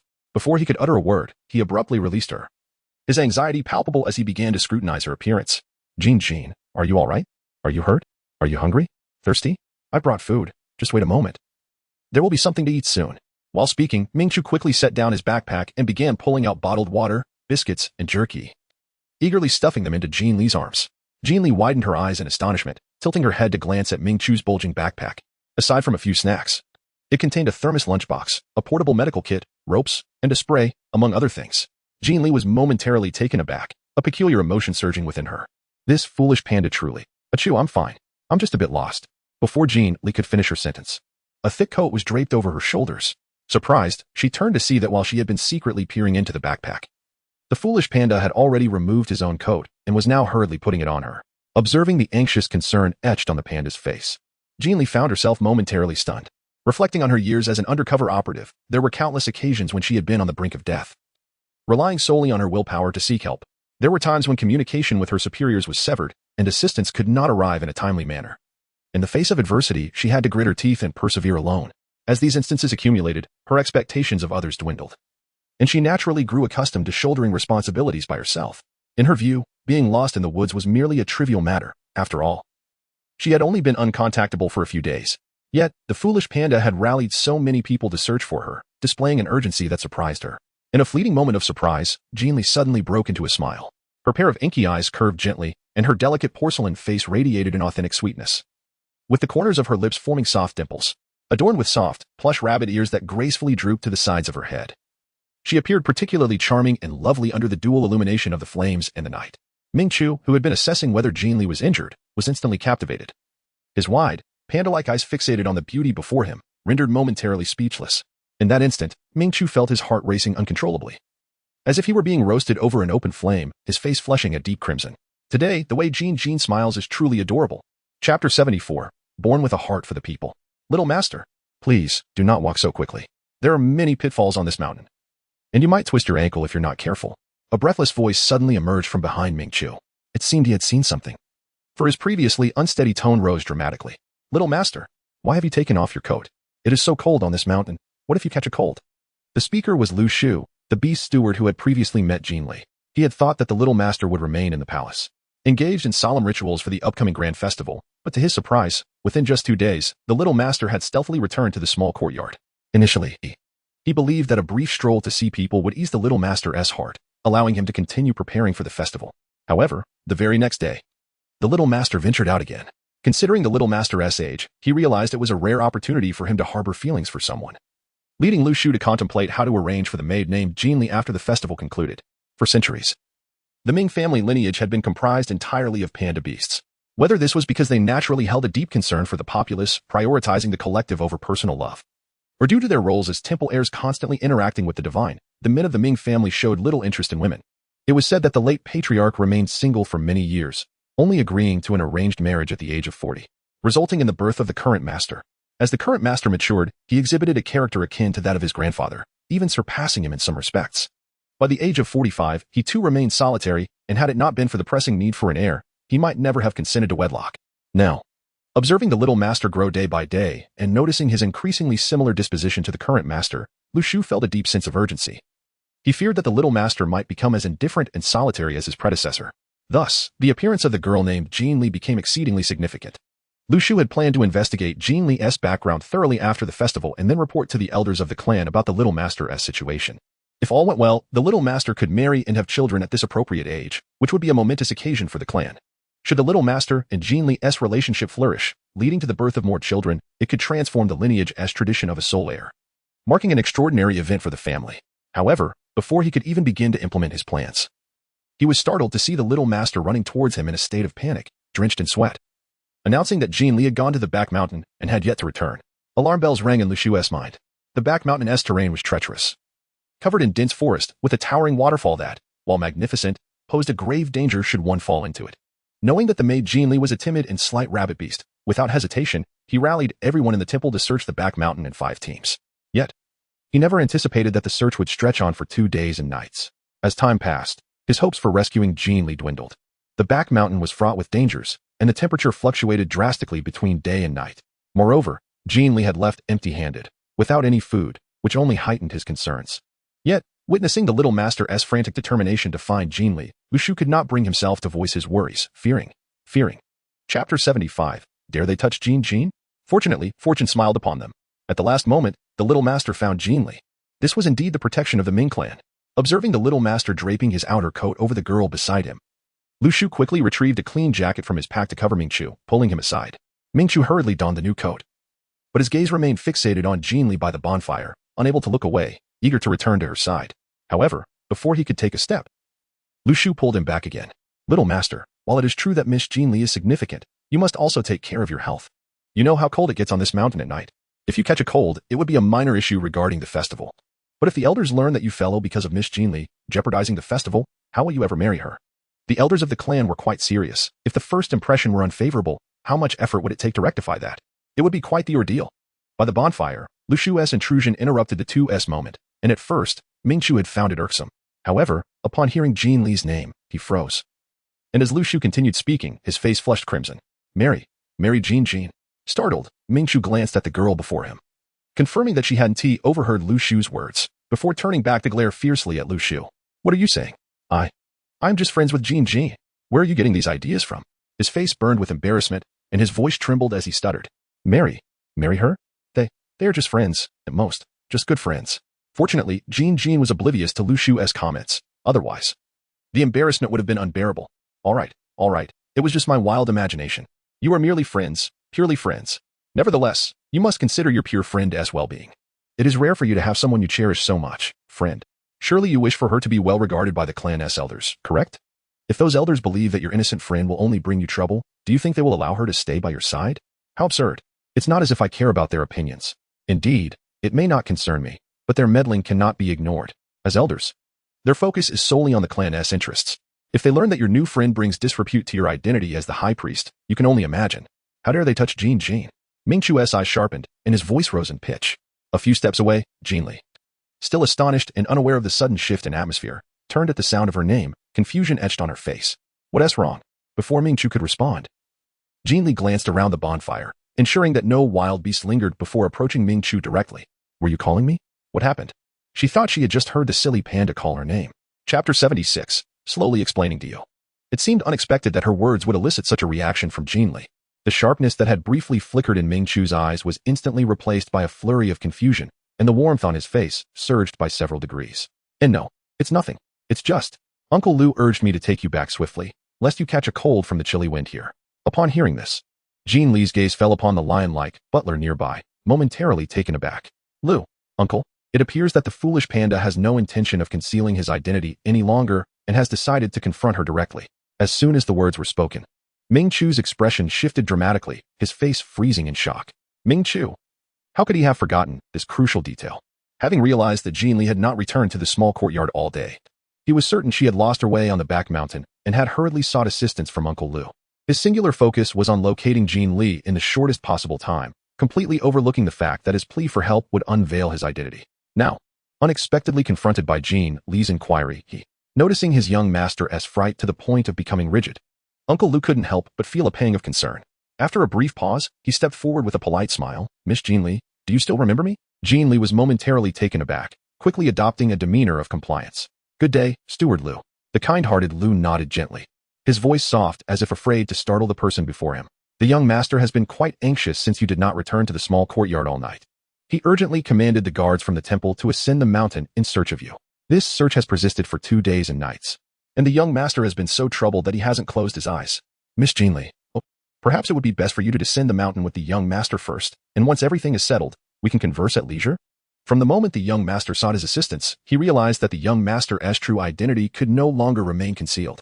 However, he refrained from informing the young master for 2 reasons. Firstly, the situation was too pressing, and he did not wish to delay the rescue. Secondly, he was reluctant to see the young master continue to hide his identity, for every day spent concealing it meant another day of hardship in the small courtyard, which he could not bear. Ultimately, Miss Jin Li would learn of the young master's identity in due time. Thus, it seemed prudent to seize the current opportunity to reveal it. After all, given the young master's shy disposition, it would be a fanciful dream to expect him to voluntarily disclose his identity to bridge the gap between them. Yes, let us descend first, and I shall explain everything once we are down. Ming Chu quickly concurred, though as his gaze fell upon Jin Li's inscrutable expression, his tone faltered, tinged with uncertainty. Is that agreeable? As Jin Li turned her gaze, her eyes swept past the flames that were now within reach, and she understood that this was not the moment for idle chatter. With Uncle Lu and his companions leading the way, Jin Li swiftly descended the mountain. However, this time, she was directly brought to an immense palace. Under the guidance of Ming Chu, Jin Li first took the opportunity to refresh herself in the guest room's bathroom. When she returned to the hall, adorned in a splendid silver-white robe, Ming Chu was already waiting in the grand chamber. Unlike her earlier dusty appearance on the mountain, Ming Chu had also donned a robe of similar fabric and style, and upon seeing Jin Li, his panda-like eyes sparkled with joy as he eagerly took her hand and led her towards the side hall. Chapter 77. I know, you need not explain, Jin Li. You must be famished. I have prepared an abundance of food for you. Just take a look, Ming Chu said, hastily seating himself at the long dining table, immediately beginning to serve dishes for his companion. In mere moments, before Jin Li could even survey the array of dishes laid before her, the bowl in front of her was already brimming with delicacies, accompanied by a steaming bowl of soup infused with the aroma of traditional herbs awaiting her taste. Furthermore, there was a bowl of egg custard and another of delicate rice porridge. In essence, the table before Jin Li was continually replenished with new bowls of food. Despite the impossibility of finishing such a feast, Ming Chu beside her showed no sign of halting his relentless serving. I'm sorry, but it seems that the text you provided is incomplete or unclear. Could you please provide a more detailed or specific text for me to work on? Jin Li hastily extended her delicate, white hand to halt him. No need to rush. Please, take a seat and join me for a meal. After all, he was a high-ranking high priest, and it seemed rather inappropriate for him to serve her. In the past, when her status had not been revealed. She could easily overlook such matters, but now the circumstances warranted a measure of decorum. Moreover, she did not feel the slightest bit hungry nor fatigued. During her time on the mountain, apart from the moment she was pursued by the wolves, she had been leisurely exploring. So it was hardly accurate to claim she had endured any hardship. In contrast, the foolish panda displayed evident exhaustion, with dark circles forming under its eyes, a subtle redness hinting at its fatigue. It was clear that it had exerted itself in search of her over the past few days. The thought of the pampered national treasure, the panda, enduring such trials for her sake warmed Jin Li's heart, causing her lips to curve into a gentle smile. She lifted the bowl of soup before her and placed it in front of Ming Chu, signaling for him to warm his stomach first. I heard from Steward Lu that you have been searching for me on the mountain these past days. You must be exhausted and hungry. Please, have some soup to warm your stomach. Let us share this meal. Ming Chu obediently grabbed a nearby empty porcelain bowl, filled it with soup, and placed it before Jin Li. Jin Li, without any hesitation, accepted the soup and graciously began to sip it. Ming Chu, standing nearby, took small sips while his gaze lingered on Jin Li's fair complexion. In his panda-like eyes, a hint of barely perceptible shyness flickered. After a brief pause, Ming Chu blinked and stammered, Jin Jin, may I call you that? Jin Li raised her gaze briefly before lowering it again to continue sipping her soup, her expression one of indifference. It was merely a name. After years of living undercover, her names, nicknames, and aliases were too numerous to count. Ming Chu, upon hearing this, felt a flicker of joy in his panda-like eyes. After a few seconds of silence, Ming Chu stole several glances at Jin Li, confirming that she was not displeased, and then softly spoke, Jin Jin, I didn't mean to conceal my identity. I understand. There's no need for explanation. Jin Li took a sip of her soup, nodding with an air of nonchalance. But along the way, Butler Lu discreetly informed me that you have had very few friends throughout your life. Naturally, when you finally encountered someone unfamiliar with you, it felt rather refreshing. Once we became closer, you hesitated even more to reveal your identity, didn't you? Ming Chu was taken aback, seemingly surprised that the question he had struggled to broach had already been clarified by Uncle Lu. Carefully observing Jin Li's inscrutable expression, he felt a bead of sweat form in his palm. Jin Jin, please don't be upset. Chapter 78, The Precious National Treasure, Part 1, Jin Li paused, setting down the bowl of soup in her hands. I was not angry. Perhaps it was due to her experience as an undercover agent that the notion of the silly panda hiding her identity seemed inconsequential to her. During her time undercover, she had concealed her true self to forge connections with others, and having encountered genuine friendship, she understood the cautious sentiment of the silly panda. I truly meant what I said. Observing Ming Chu's continued apprehension, Jin Li hastily adopted a friendly demeanor, serving vegetables into Ming Chu's bowl. I genuinely am not upset with you. You merely seek companionship, and I completely understand. Moreover, you have been exceedingly kind to me, always looking out for my well-being. Reflecting on it now, the food I have eaten and the new clothes I wear are likely due to your generosity, aren't they? I abandoned you to venture out alone. Yet instead of harboring resentment, you were the first to ascend the mountain in search of me upon realizing my absence, embarking on a quest that lasted 2 days and nights. Tell me, what grounds do I have to be angry with you? In truth, I have few friends here. So the opportunity to form a sincere friendship with someone like you brings me joy. How could I possibly be upset, right? Seeing the silly panda's expression finally relax due to her words, Jin Li's eyes softened, and she swiftly redirected the conversation. But you, tomorrow is the grand ceremony. You have invested so much time seeking me. Will everything be all right for the ceremony? It seemed that Butler Lu, concerned she might not grasp Ming Chu's earnest intentions, had deliberately informed her about the preparations for the grand ceremony, underscoring the significant sacrifices Ming Chu was willing to make to find her. Ming Chu appeared taken aback, as if only now realizing the impending ceremony and his lack of preparation. No incense burned, no meditative cleansing performed. It's fine. The arrangements for the ceremony have long been made. I can still burn incense and meditate tomorrow. Achoo! A sudden sneeze erupted, and Ming Chu hurriedly covered his mouth and nose, his panda-like eyes widening in surprise. Half an hour later, Jin Li observed Ming Chu, who was leaning against the bed, take his cold medicine. Sitting by the bedside, she was momentarily at a loss for words. With the grand ceremony approaching, the foolish panda had not only neglected the preparations but had also caught a cold because of her. It was truly exasperating. You should lie down and rest. You've been on the mountain for 2 days, and it's time for you to recuperate. She reached out to adjust the soft blanket around the foolish panda, her eyes filled with concern. Truly a national treasure, this panda was so delicate that Jin Li found herself at a loss for words. Despite having sustained a shoulder injury and staying on the back mountain for nearly 5 days without catching a cold, this panda, who towered over her by a head, had managed to fall ill after just 2 days? It was utterly absurd. I'm not tired. Compliantly swallowing the medicine, Ming Chu fixed his gaze on Jin Li, his panda eyes shimmering with vitality, completely devoid of any hint of fatigue. It was peculiar. He had spent 2 days searching on the mountain, which should have left him exhausted, yet he had no desire to sleep. Instead, He just wanted to sit with Jin Li and chat. You must sleep, regardless. Do you truly wish to exacerbate your cold? This is merely the onset of symptoms. If you rest well and sweat it out, you might wake up feeling just fine. But if you continue to exhaust yourself, it would be akin to inviting illness upon yourself. If it were any other time, a cold would be insignificant, but with just over 30 hours until the grand ceremony. If his symptoms worsened, if his throat became hoarse, or he started sneezing, how could the foolish panda host the ceremony? After all, many had come to the temple specifically for the foolish panda's grand event. If he performed poorly, it would cast doubt on his capabilities as a high priest. This directly impacted the foolish panda's image, and it was no trivial matter. Realizing this, Jin Li decisively rose from her seat, bending down to remove the soft cushion behind Ming Chu, urging him to lie down and rest. Upon seeing Jin Li suddenly stand, Ming Chu was momentarily taken aback. When he noticed the girl leaning in towards him, he could feel the warmth of her breath. His face flushed a deep crimson. He remained rigid, feeling her lean closer and extend her arms as if to embrace him. In that instant, he dared not move, his panda eyes obediently cast downward, while his cheeks burned hot and his long, delicate lashes quivered slightly. Today, Ming Chu instinctively tightened her hands, which hung at her sides, and felt a nervous gulp in her throat. Her mind plunged into a void, and all she could hear was the rhythmic thumping of her heart, almost leaping from her chest. All right. Grasping the soft cushion behind Ming Chu, Jin Li rose and returned to the bedside. She intended to utter a simple goodnight and take her leave. But just as the words hovered on her lips, she caught sight of Ming Chu's flushed face, startling her. Are you running a fever? Oh no. Indeed. What one fears often comes to pass. Just a moment ago, she was hoping that the silly panda-esque condition wouldn't worsen, yet in the blink of an eye, the silly panda had developed a fever. This fever escalated far too rapidly. Jin Li was utterly astonished, hastily bending down to place her hand upon Ming Chu's forehead. Upon sensing the searing heat radiating from his skin, she exclaimed, so delicate, truly too delicate. In an instant, Jin Li's mind was overwhelmed by the two words delicate. Look, you are truly burning with fever, quickly lie down. At this moment, Jin Li completely abandoned her previous gentle demeanor, extending her hand to firmly press against Ming Chu's shoulders, forcefully tucking him into the blanket. After carefully adjusting the corners of the soft quilt, in no time, she had enveloped Ming Chu within it, resembling a rice dumpling. Ming rice dumpling Chu. Observing the complete lack of concern on Jin Li's face, her singular focus on his cold, Ming Chu felt a twinge of embarrassment for his earlier reaction, accompanied by an inexplicable sense of emptiness, akin to a child yearning for candy but ultimately denied, leaving behind an unarticulated disappointment. Wrapped snugly within the soft quilt, Ming Chu instinctively moved, but as soon as he did, Jin Li, still busy adjusting the quilt's corners, immediately halted his movements.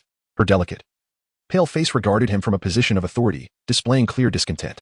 Achoo, don't be difficult. You have a fever now. You cannot afford to catch a chill.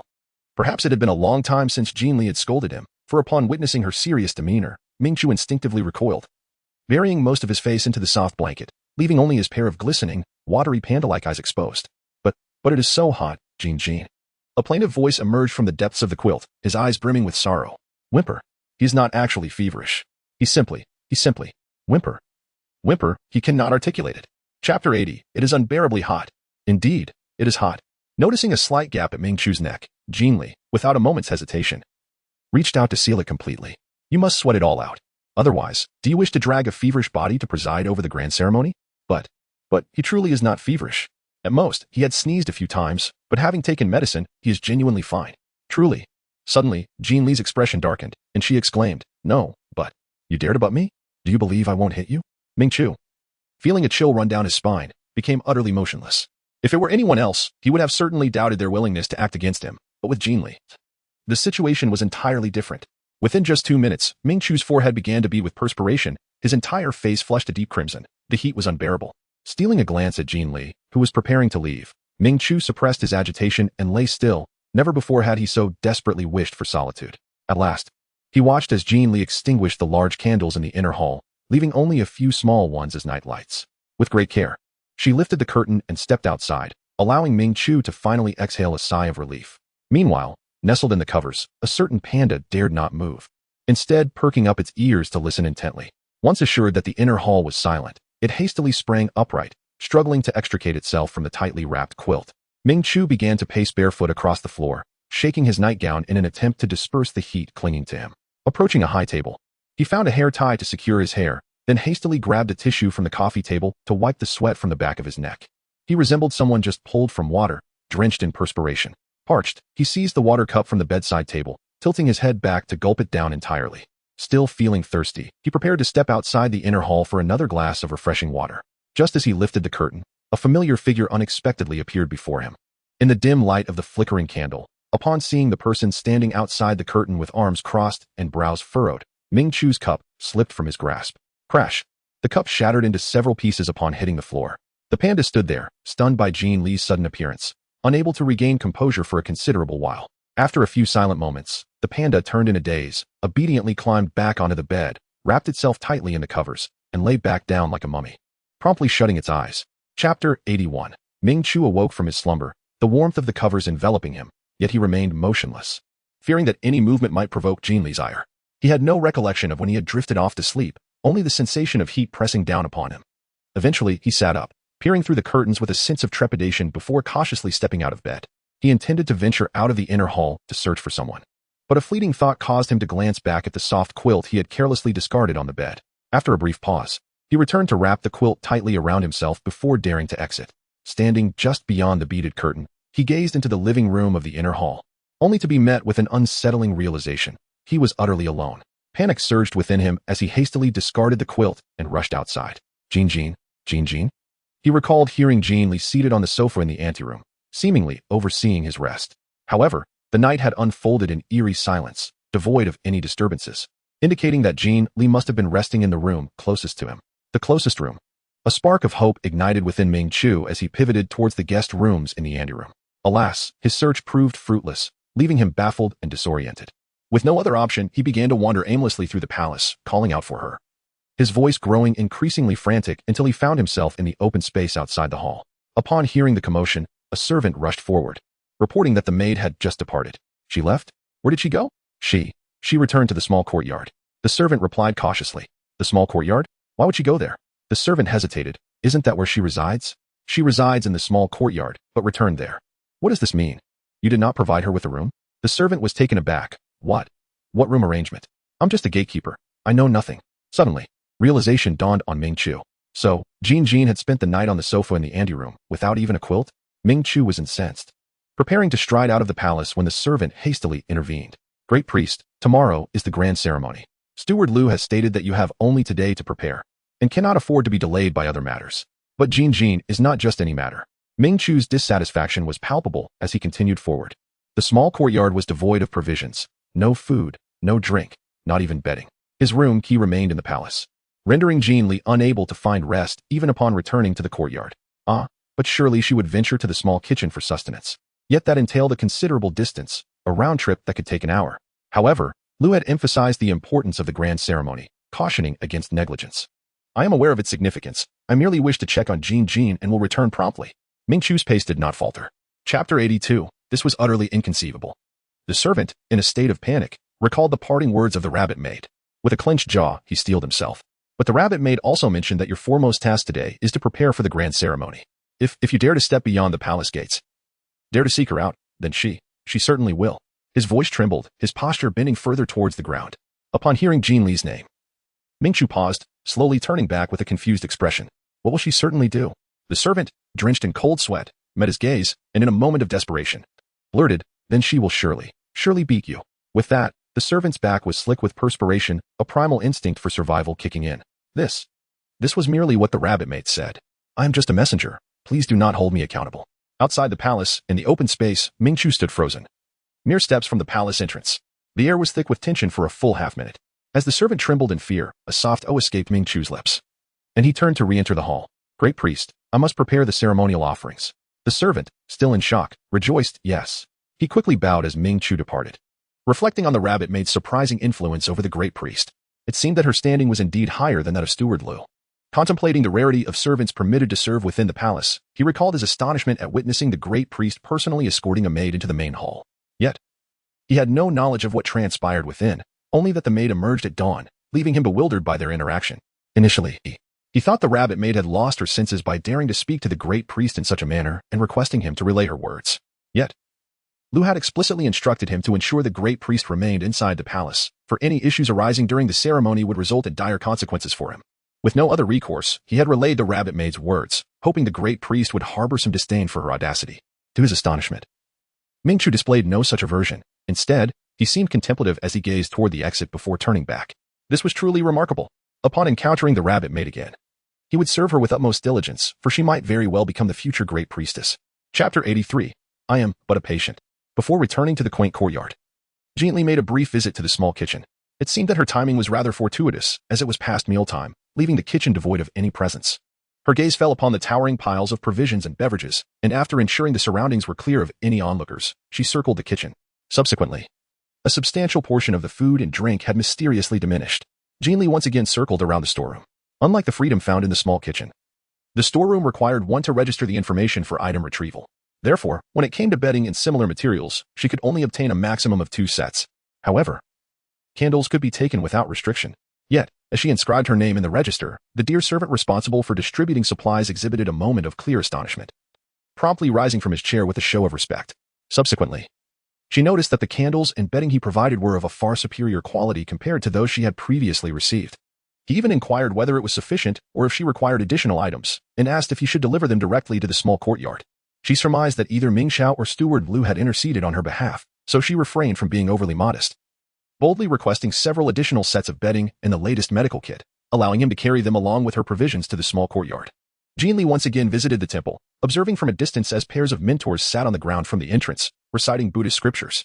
The rhythmic sound of wooden fish and the continuous tolling of bells created an atmosphere of profound grandeur. After a brief moment of observation, Jin Li returned to the quaint little courtyard. Upon entering the gate, she noticed an individual seated at the small stone table in the center of the yard, indulging in the array of food from a nearby pushcart. There lay an entire spread of self-heating boxed meals, beverages, and fruits, all meticulously consumed. Jin Li, with a look of exasperation, approached the stone table and took a seat. Observing the voracious manner in which the person before her devoured the food, her brows furrowed increasingly. "Are you truly a famished ghost reincarnated?" she inquired.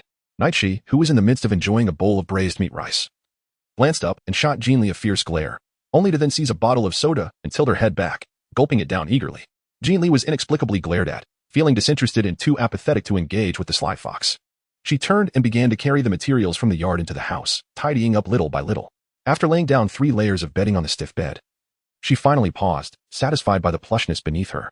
Just as she was about to place a soft pillow atop the bed to complete her task, a figure suddenly entered the bedroom and boldly flopped onto the bed, rolling over and enveloping both themselves in the fluffy blankets into a cozy bundle.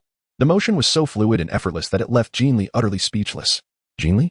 Jin Li was instantly taken aback. "Hey, this is my room. My bed. The bedding is all brand new. I have never even slept here before. I am a patient." Today, Li is exasperated. After all, it is my room, my bed. She has just spent a considerable amount of time tidying the bedding, which is quite exhausting, you know. I am the patient. It is not I who have harmed you. Why should I concern myself with your condition? If I were to perish, you would be left without financial support. Jin Li. The bedroom fell silent for a few seconds. "I still have a pillow here. Would you like it?" A certain somewhat obsequious voice suddenly rose, its tone significantly softened. Yishi. Chapter 84. Who can afford this? When Yishi awoke from a deep slumber, he beheld Jin Li, curled up on the sofa, lazily engrossed in a book. The girl had shed her usual cool and sharp demeanor. Her long, inky hair was tucked behind her ear, cascading smoothly down to her waist, with a few softly curled strands framing her fair face, bestowing upon her an air of tenderness.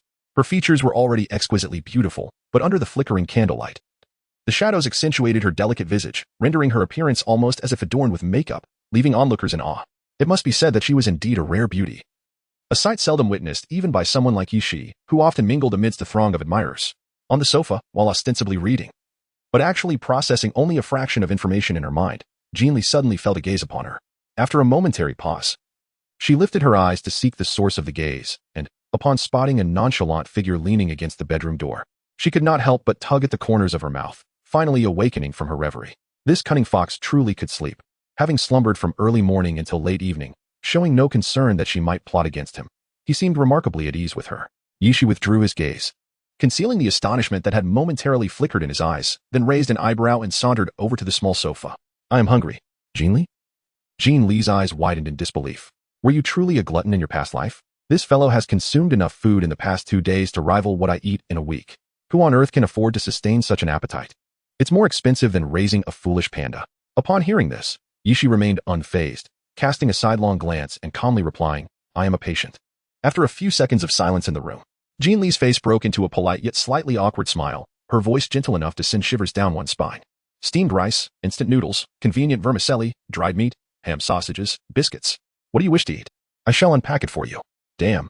The provisions she had brought back, intended to last a week, seemed only sufficient for this gluttonous fox for 2 or 3 meals. Yishi, ever at ease, picked up Jin Li's teacup and leisurely sipped the warm tea. "Let us indulge a little," Jin Li exclaimed. "Damn it, everyone should join in." This gluttonous fox truly does not regard himself as an outsider. The small table in the living room soon overflowed with an array of delectable dishes. With a steadfast resolve not to be outdone, Jin Li observed the ravenous fox beside him devouring the fruits of his labor and promptly grabbed a pack of fries to indulge alongside. After finishing her third serving of self-heating rice, Yi, with an air of satisfaction, elegantly reached for a napkin from the table to wipe her mouth. Now that we have established an alliance, it is imperative that we earnestly deliberate on the matters that lie ahead. After all, having accepted the patron's financial support, we must now consider how to navigate the expectations of our benefactor. As Jin Li raised her gaze, she contemplated that the other party had finally decided to address the matter at hand. Casting aside the usual formalities and directly delving into the core of the issue, "I am friends with the high priest." When Ming Chu rushed towards her on the mountain, the wild fox had already retreated to the shadows. Although it was unclear how much the wild fox had observed of her interactions with Ming Chu, it was evident that the nature of their friendship could not remain concealed for long. The wild fox would eventually uncover the truth. Given this reality, there was little left for her to hide. Jin Li continued, "I estimate that I will no longer work at the shrine. There is ample room for you to showcase your talents." Chapter 85. Absolutely not concerned about the little rabbit. Upon hearing Jin Li's words, Yi wore a skeptical expression. "Friends?" "Yes," Jin Li reiterated, "friends." Those two words had echoed in her mind countless times from Steward Lu's lips in the early hours of the morning. If she did not acknowledge her friendship with the silly panda, she would have wasted all that time listening to Lu's incessant chatter, with mere friend as her basis. Do you truly believe you can change your job responsibilities? Are you that confident? The temple adheres to stringent regulations. It has always been about the work selecting the individual, rather than the individual choosing the work. This little rabbit, simply claiming to be friends with the high priest, is so assured? "Yes," Jin Li replied without hesitation, nodding affirmatively. When descending the mountain in the early morning, Steward Lu had conveyed many thoughts to her, which essentially boiled down to, the silly panda deeply cares for her as a friend and urged her not to be upset about the panda's concealed identity. After the grand ritual, in order to prevent the silly panda from being torn between two worlds, he hoped she would move to the palace and become the maid responsible for the panda's daily life. Upon reflection, it made sense. The silly panda had consistently expressed dissatisfaction with her working hours, which disrupted her normal sleep schedule. While she believed she could manage, the panda had been preoccupied with this concern. Now that the panda had revealed his identity, it was highly likely she would no longer be required at the shrine. And Lu's words in the early hours were now a foregone conclusion. Thus, it seemed destined that she would not continue her work at the shrine. However, this was also advantageous for her plans with the wild fox. Yushi furrowed his brow even tighter upon hearing this, uncertain of his own thoughts. He felt compelled to caution this self-satisfied little rabbit before she was inexplicably expelled from the temple, only to weep and place all the blame on him. He simply did not wish to endure another beating to the point of being unrecognizable, absolutely not concerned about the little rabbit. After all, he had secretly vowed to eliminate the little rabbit before him. Indeed, that was precisely the case. The high priest has always maintained rigorous standards for the temple's internal affairs. There was an incident where an elderly servant, who had worked in the temple for decades, made a minor mistake and knelt in front of the shrine for an entire night, ultimately fainting from exhaustion, only to be expelled by the high priest. Another servant, who had once cared for the high priest as a child, attempted to secure a position in the temple for his son, but was likewise cast out by the high priest. There was even a servant, a childhood companion of the high priest, who was in charge of ringing the temple bells.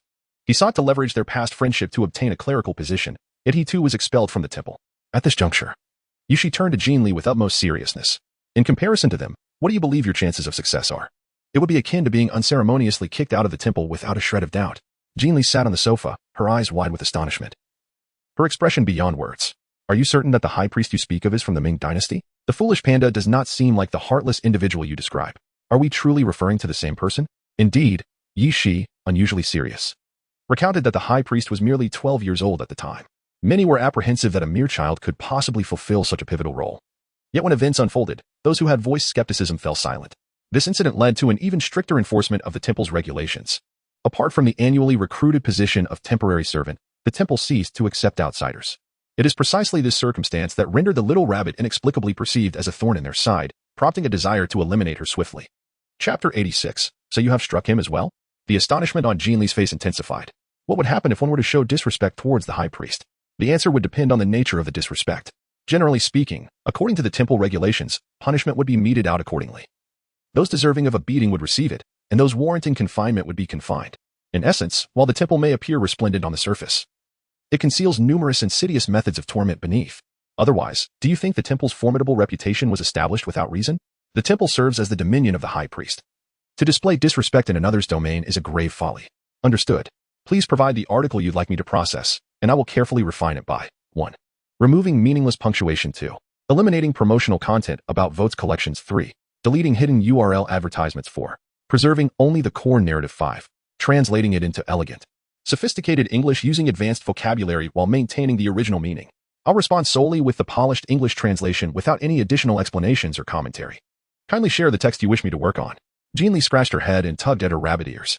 What if one were to offend the high priest? Offend? She cast a sidelong glance, her brow slightly raised. For instance, speaking with a somewhat harsh tone, exerting a tad too much strength during a collision, or adopting a rather careless attitude in interactions. Oh, she exclaimed, a look of enlightenment crossing her features. In the next moment, a hint of curiosity flickered in her fox-like eyes. So you have struck him as well? Jin Li, there is no need to be so forthright. Of course not. She would never admit to such a thing, even under duress. Her life is far too precious to her. After a brief pause, Jin Li felt it necessary to reiterate the nature of her relationship with Ming Chu. After all, Ming Chu and I are merely friends, so you needn't worry about my situation. It is far more important for you to contemplate how to handle the benefactor. Once money has been swallowed, do not expect her to regurgitate it. Shi, who had been languidly reclining on the sofa, suddenly leaned forward towards Jin Li, her fox-like eyes scrutinizing the fresh-faced yet breathtakingly beautiful girl before her. A look of intense curiosity adorned her features. Surely you do not genuinely believe that the high priestess, causing such a commotion at dawn, is truly seeking you? Jin Li cast a sidelong glance, mimicking the demeanor of a wild fox. Shi, upon hearing this, let out a cold scoff and slowly leaned back against the sofa, resting his hands on its armrests, reverting to his usual nonchalant demeanor. I merely offer you a word of caution out of respect for our alliance. It is quite normal for the high priest to ascend the mountain in search of a missing subordinate, especially since one less person has suddenly vanished from the temple. Some individuals ought not to let such matters intoxicate them with delusions of grandeur, believing they have won some extraordinary prize and subsequently indulging in unrealistic fantasies. As these words fell, Jin Li found herself utterly bewildered. What did he mean by being intoxicated? What unrealistic fantasies was he alluding to? What nonsense was this wild fox spouting? Observing the confusion etched upon Jin Li's face, Shi's brows furrowed in frustration, compelling him to continue explaining patiently. The temple has long spread word that not only you, but several other servants have wandered to the back mountain and have yet to return.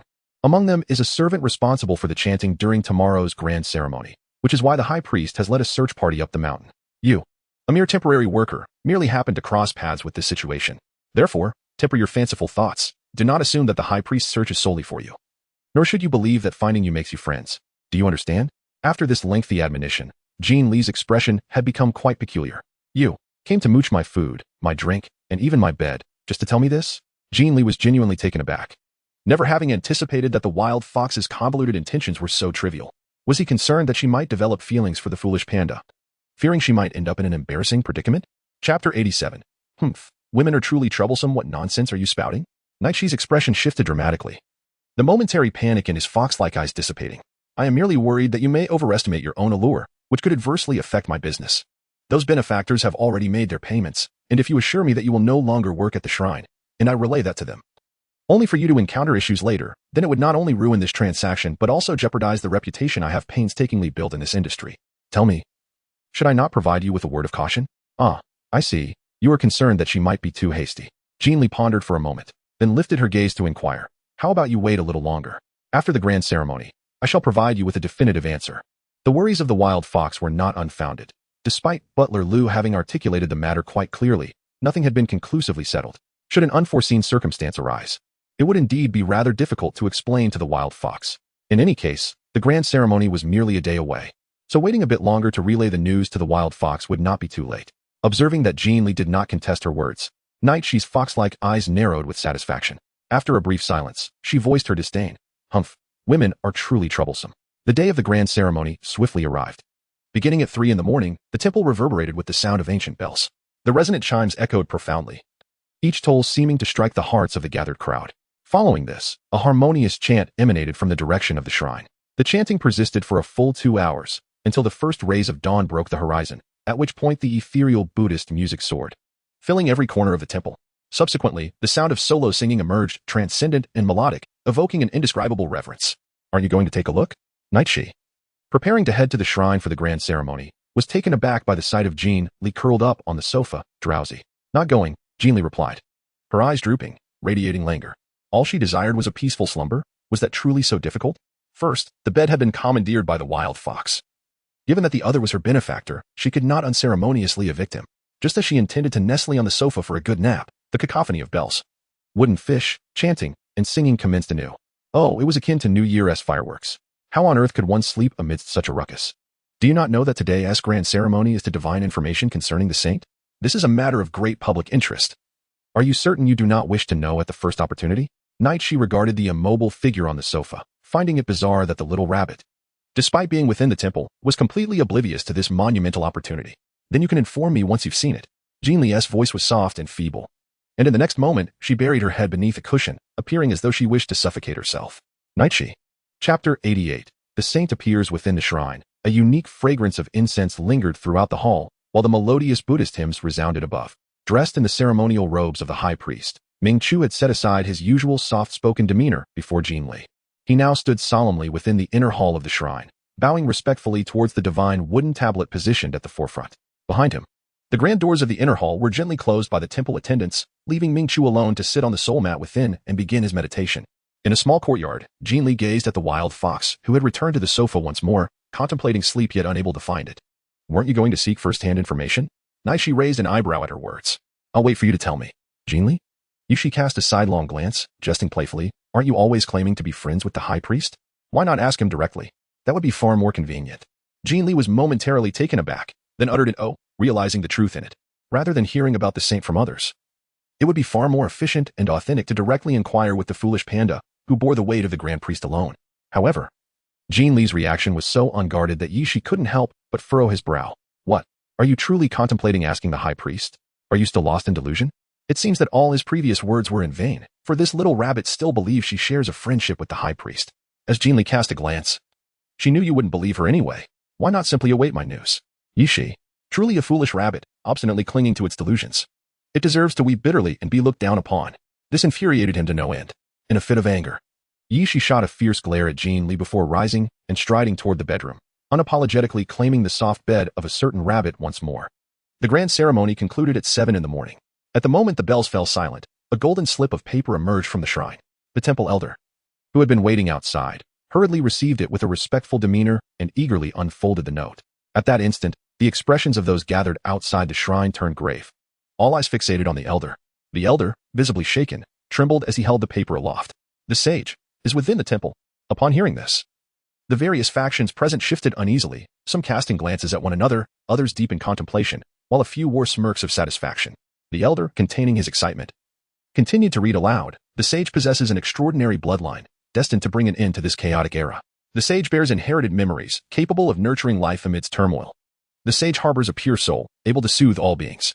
The sage conceals their brilliance among the masses, navigating perilous paths, ultimately achieving completeness. The elder's voice resonated outside the shrine, each word echoing in the hearts of the listeners. With every revelation regarding the sage, the crowd's expression shifted, as if they were identifying those who matched the described criteria. The sage possesses an extraordinary bloodline. Is this not a proclamation of the sage's pure lineage? Hailing from a prestigious family? The sage bears inherited memories. Does this not imply that the sage is well-versed in ancient culture, a pursuit only attainable by the nobility in these tumultuous times? Thus, the sage must undoubtedly originate from an esteemed lineage, well acquainted with ancient knowledge. Coupled with the assertion that the sage is currently within the temple, the pool of potential candidates dwindles significantly. Chapter 89. They won't starve from eating a little less meanwhile. Within the small courtyard, inside the house, a young girl languidly curled up on the sofa, drifting into a deep slumber. Just as she was on the verge of entering the realm of dreams, one fluffy rabbit ear stood upright, followed swiftly by the other. Both pink-hued ears perked toward the entrance of the small courtyard, their fur trembling lightly. In the next moment, the girl's dark eyes flew open, and she sprang from the sofa, not stopping to don her shoes as she dashed toward the bedroom, slamming the door shut behind her. As she turned around, a figure appeared at the open door. Jin Jin, look what delicious treats I've brought you. Roast duck and smoked meat. Come and taste. Ming Chu, who hadn't even changed out of his priestly garments, joyfully bounded into the house, cradling the roast duck wrapped in oiled paper. Racing toward the small coffee table in the living room, his delight evident in his every gesture. As Jin Li quietly observed, she confirmed that the door behind her was securely closed before she stepped forward. Roast duck? Is it permissible to consume roast duck in a temple? Was it not stated that there are regulations against eating meat within the temple grounds? Although meals typically contained meat, it was merely tofu fashioned to resemble meat. While such indulgences were ordinarily forbidden, today was an exception. Ming Chu placed the roast duck upon a small tea table, deftly unwrapping each package before pushing all the meat towards the girl seated before the sofa, his face alight with joy. Come, eat. Having adhered to a vegetarian diet since childhood, he had long grown accustomed to the temple-esque cuisine. However, Jin Jin was not bound by such restrictions. When he had discovered her on the mountain the previous day, he had caught a faint whiff of meat, a scent so subtle that it nearly eluded him. Yet his keen senses had detected it. In that moment, he realized that Jin Jin had not been raised within the confines of the temple, and her dietary preferences must surely clash with the temple's offerings. It was no wonder she chose to venture to the mountains during her breaks. Were he in her place, he too would seek to enhance his meals. Thus, upon the conclusion of the grand ritual, without a second thought, he had taken all the sacrificial meats from the altar. He was determined to improve Jin Jin's dining experience. Upon seeing an array of meats beyond just the roasted bird, Jin Li's eyes widened in astonishment. Without even reaching for chopsticks, she pinched a piece of meat between her fingers and brought it to her mouth. In an instant, her palate was enveloped in the rich flavors of the meat. Her rabbit-like eyes shimmering with delight, her small face lit up with surprise. Why was today different?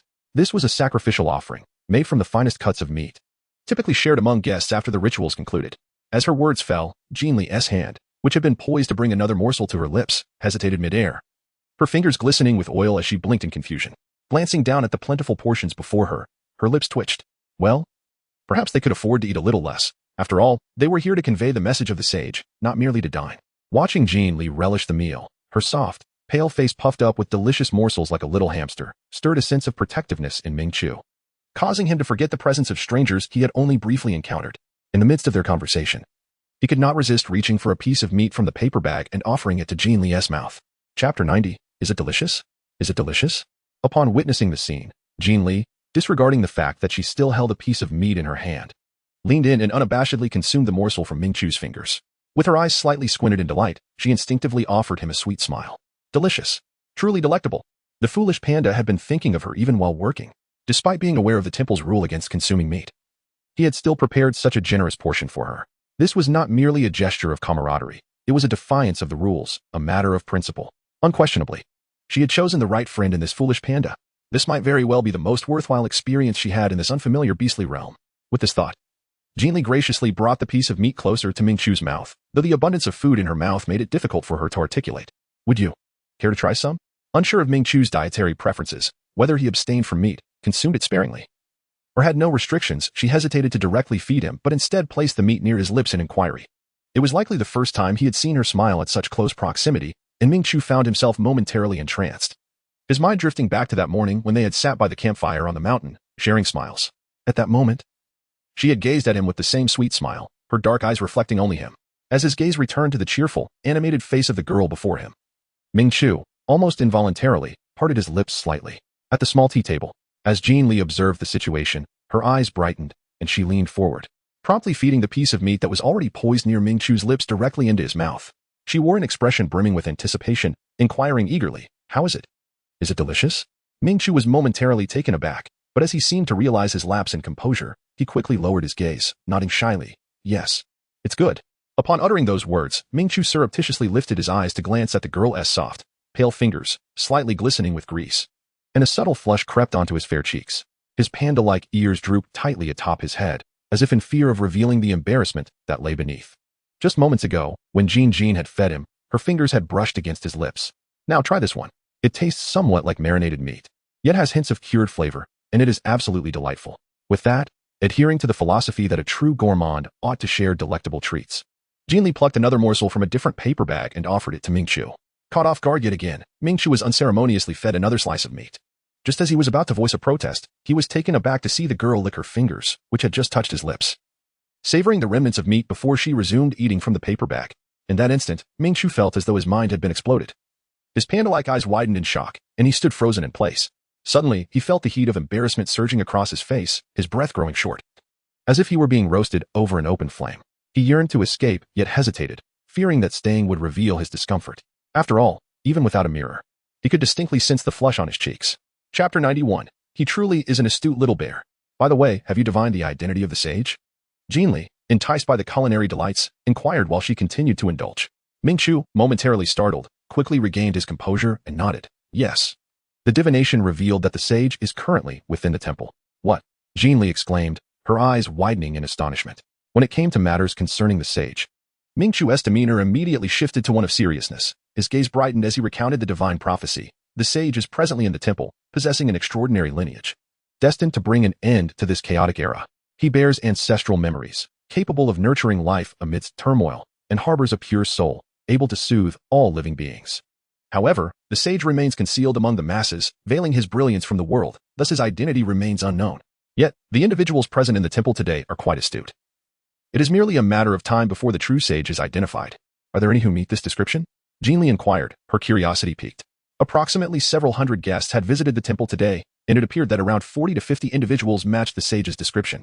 40 to 50? So many? Jin Li exclaimed. Astonished. Indeed, Ming Chu affirmed with a nod. These 40 to 50 individuals hail from prestigious families, boasting highly pure bloodlines, and each has received a superior education. However, this is merely the surface, for the temple's grand ceremony attracts guests from all directions, and some may disguise their identities for safety. Upon hearing this, Jin Li slowed her eating, pondering thoughtfully before looking at Ming Chu with renewed curiosity. Can you sense who the sage is? Since the clever little panda could hear the divine prophecies and was favored by the heavenly way, could there be some connection between him and the sage? Who was personally appointed by the heavenly way? After all, they could be considered family. I'm not sure, Ming Chu replied after a moment of contemplation. However, since the sage is directly appointed by the heavenly way, it stands to reason that he shares some subtle connection with me. If I were to encounter him, I would undoubtedly feel an innate affinity. Without him needing to do anything, I would instinctively take a liking to him. At this moment, Jin Li suddenly realized, thus rephrasing. If circumstances permit, allowing each individual present in the temple today to interact with you for a while, you would be able to discern their identities? Wouldn't that place you in considerable peril? What if those individuals sought to exploit you in order to locate the sage? No, absolutely not. Ming Chu immediately shook his head in refusal. The oracle has indicated that the sage conceals his brilliance from the eyes of men, remaining hidden among the multitude. This serves as a warning that I must not forcibly intervene with the people of the temple at this juncture. If I am not mistaken, the sage is still in the process of gathering strength. Should I forcefully intervene, not only would I transgress against the natural order and face retribution, but I may also inadvertently place the sage in jeopardy. The sage has come to unify a chaotic world.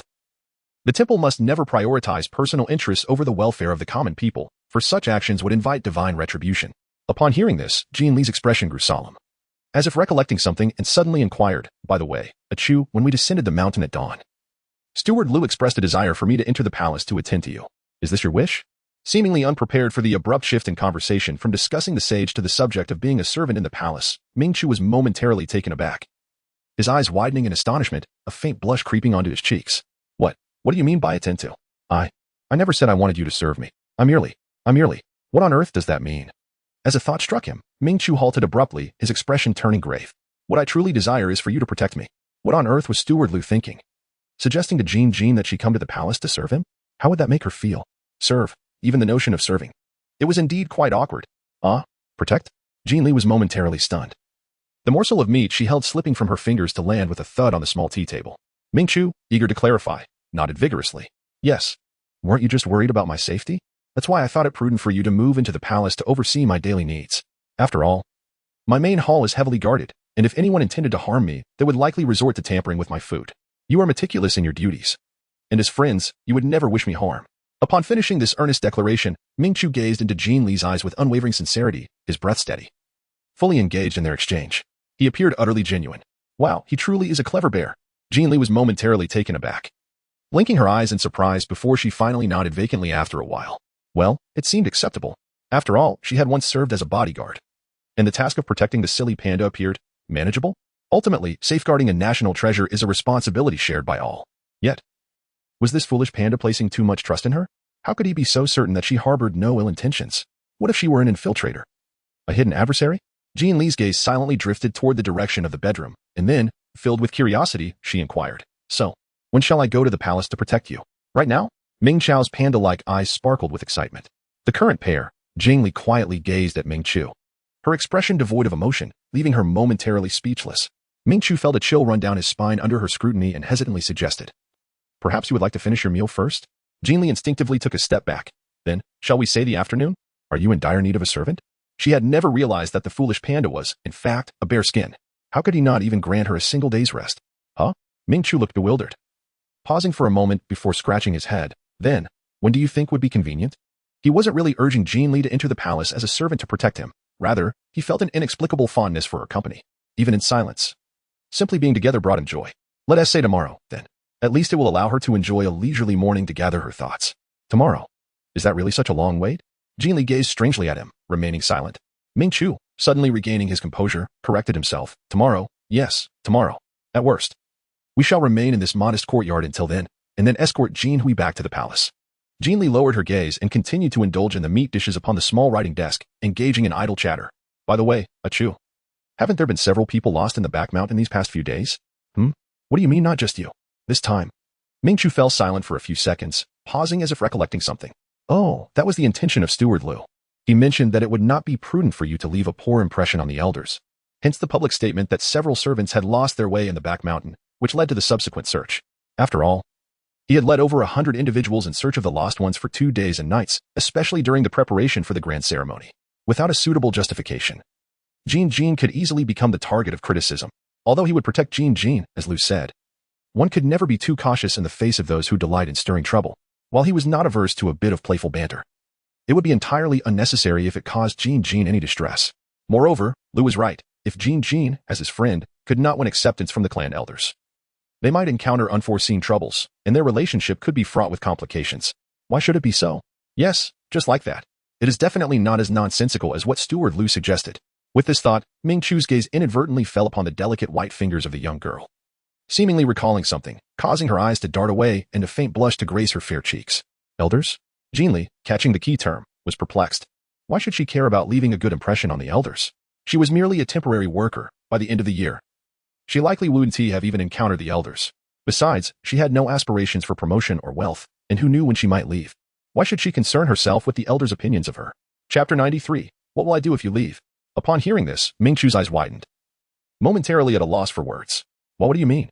Generally, when someone mentions leaving a good impression on the elders, it is understood as preparation for becoming a formal member of the temple. After all, there are countless individuals desiring to enter the temple, yet not everyone can succeed, especially those who join midway. His previous remarks had been quite explicit.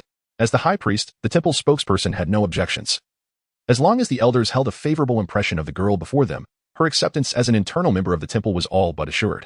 Such a tremendous opportunity, if bestowed upon another, would likely leave that person in a state of ecstatic speechlessness. Yet, Jin Jin, while he did not expect her to express gratitude towards him, it was still disheartening to see her in such a bewildered state. Could it be? Ming Chu's heart suddenly sank. Jin Jin, do you not plan to stay in the temple in the future? Jin Li stuffed a piece of meat into her mouth, her expression one of perplexity as she retorted, why should I remain in the temple? The temple was merely a temporary refuge for her. She had arrived in a bewildering manner, and who could say when she might depart just as inexplicably? Moreover, having experienced the extraordinary phenomenon of traversing into the future, she yearned to step outside the temple and witness the true visage of the future beast world. After all, having spent an extended period within the temple, devoid of any electronic devices, she sometimes felt as if she had not journeyed into a future realm, but rather into a primitive society. What? You truly have no intention of staying in the temple? Ming Chu exclaimed, his eyes wide with disbelief, resembling a pair of panda orbs brimming with surprise. It was indeed the first time he encountered someone who did not plan to remain in the temple. Given the current state of turmoil, even the most prestigious families could not guarantee their survival amidst chaos. How much less could Jin Li, a mere orphan, rely on any formidable force? Remaining in the temple was undoubtedly the wisest choice. Startled by Ming Chu's exclamation, Jin Li's perplexity deepened as she questioned once more. Why should I stay in the temple? If you leave, what shall I do? Ming Chu blurted out, his distress palpable. The person before him showed not a shred of reluctance to part ways. Jin Li? Jin Li was momentarily taken aback by Ming Chu's reaction, leaving her in a state of confusion for quite some time, to the extent that she returned the meat in her hand to the paper wrapper. Observing Jin Li's action, Ming Chu felt a tightening in his heart. Jin Li dabbed her oily hands with a nearby tissue, tilting her head in bewilderment. The more I listen, the more confused I become. What do you mean by what will you do if I leave? You previously claimed that being bullied was merely a ruse, did you not? Those instances of bullying do not exist. They were all misunderstandings on my part. Therefore, whether I remain here in the future or not, no one will bully you. If that is the case, then her departure holds no significance. It would not affect the silly panda in the slightest. So why is the silly panda so agitated? I momentarily choked upon being questioned again, my panda-like eyes reflecting a fleeting panic. We are friends, are we not?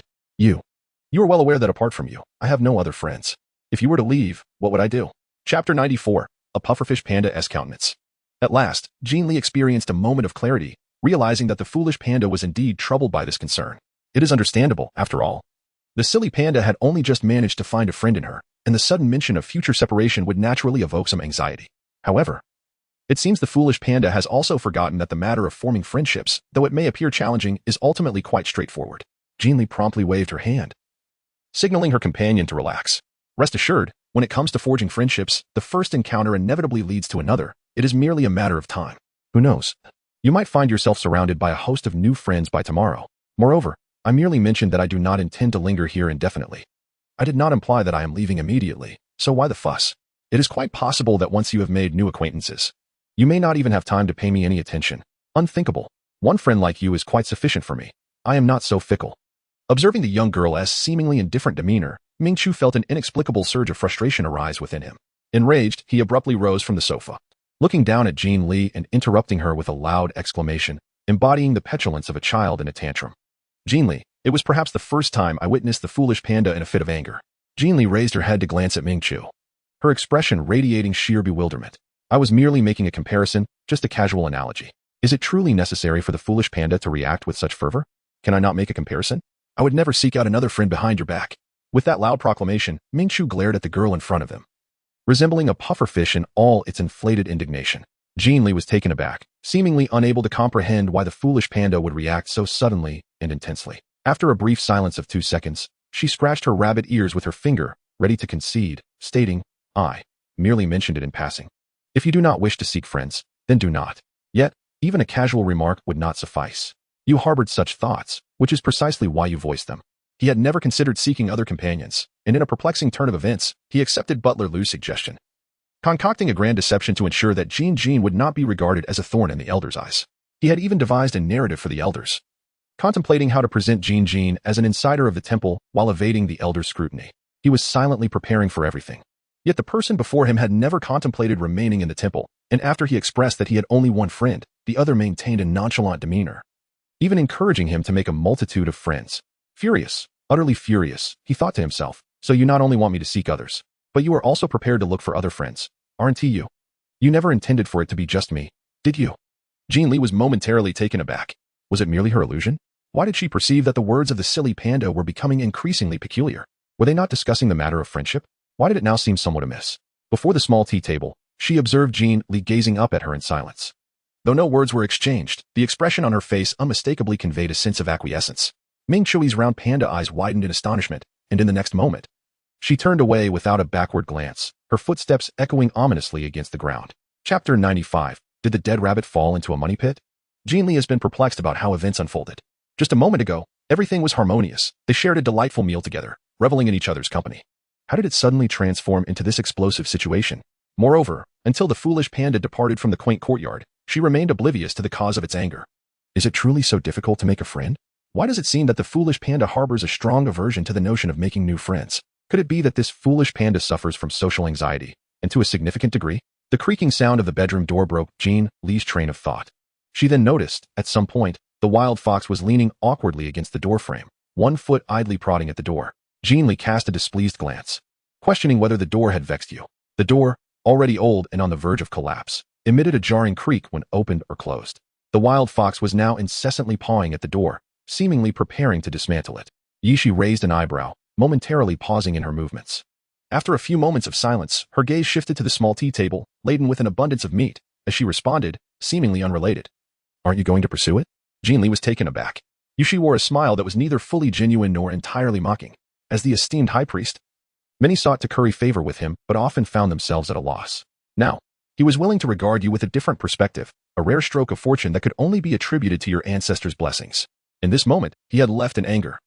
And if you do not pursue him to apologize and mend the rift, be wary of the regret that may follow. Jin Li felt utterly perplexed. Had she truly driven him away? Was it wrong of her to encourage him to make more friends? If she had indeed erred, a simple apology would suffice, however. The crux of the matter was that she did not perceive any wrongdoing on her part. The foolish panda had few companions, and she had merely urged him to expand his social circle. What was amiss in that? Where had she gone astray? Yishi raised an eyebrow slightly, his gaze lingering on the astonished expression of the girl for a moment before he lowered his fox-like eyes. Regardless, the concerns that had plagued us have been resolved, and I am well aware of how to handle the situation with the benefactor. When will the money be given to me?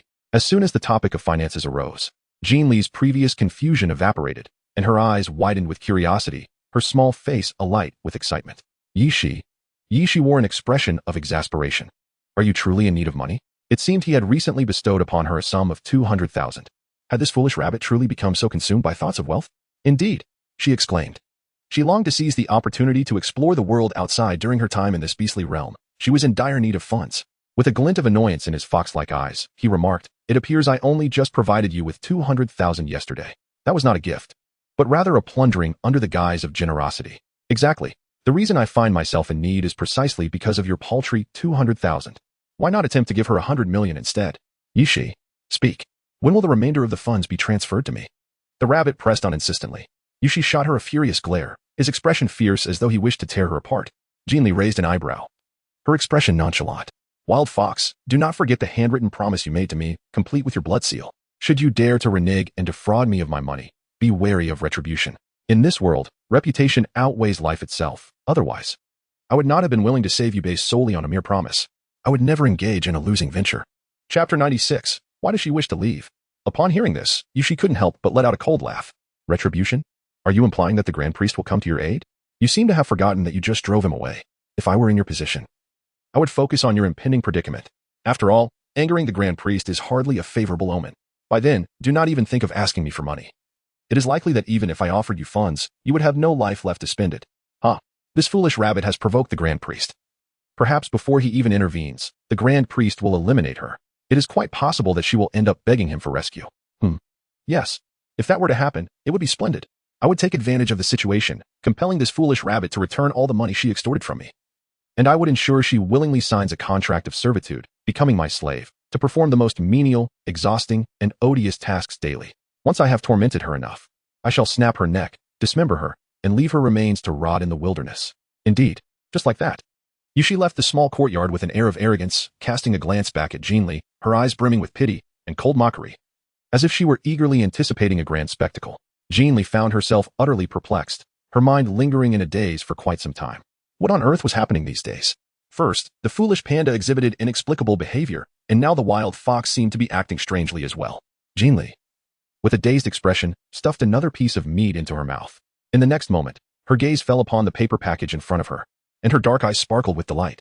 "Ah, meat truly is the most delectable."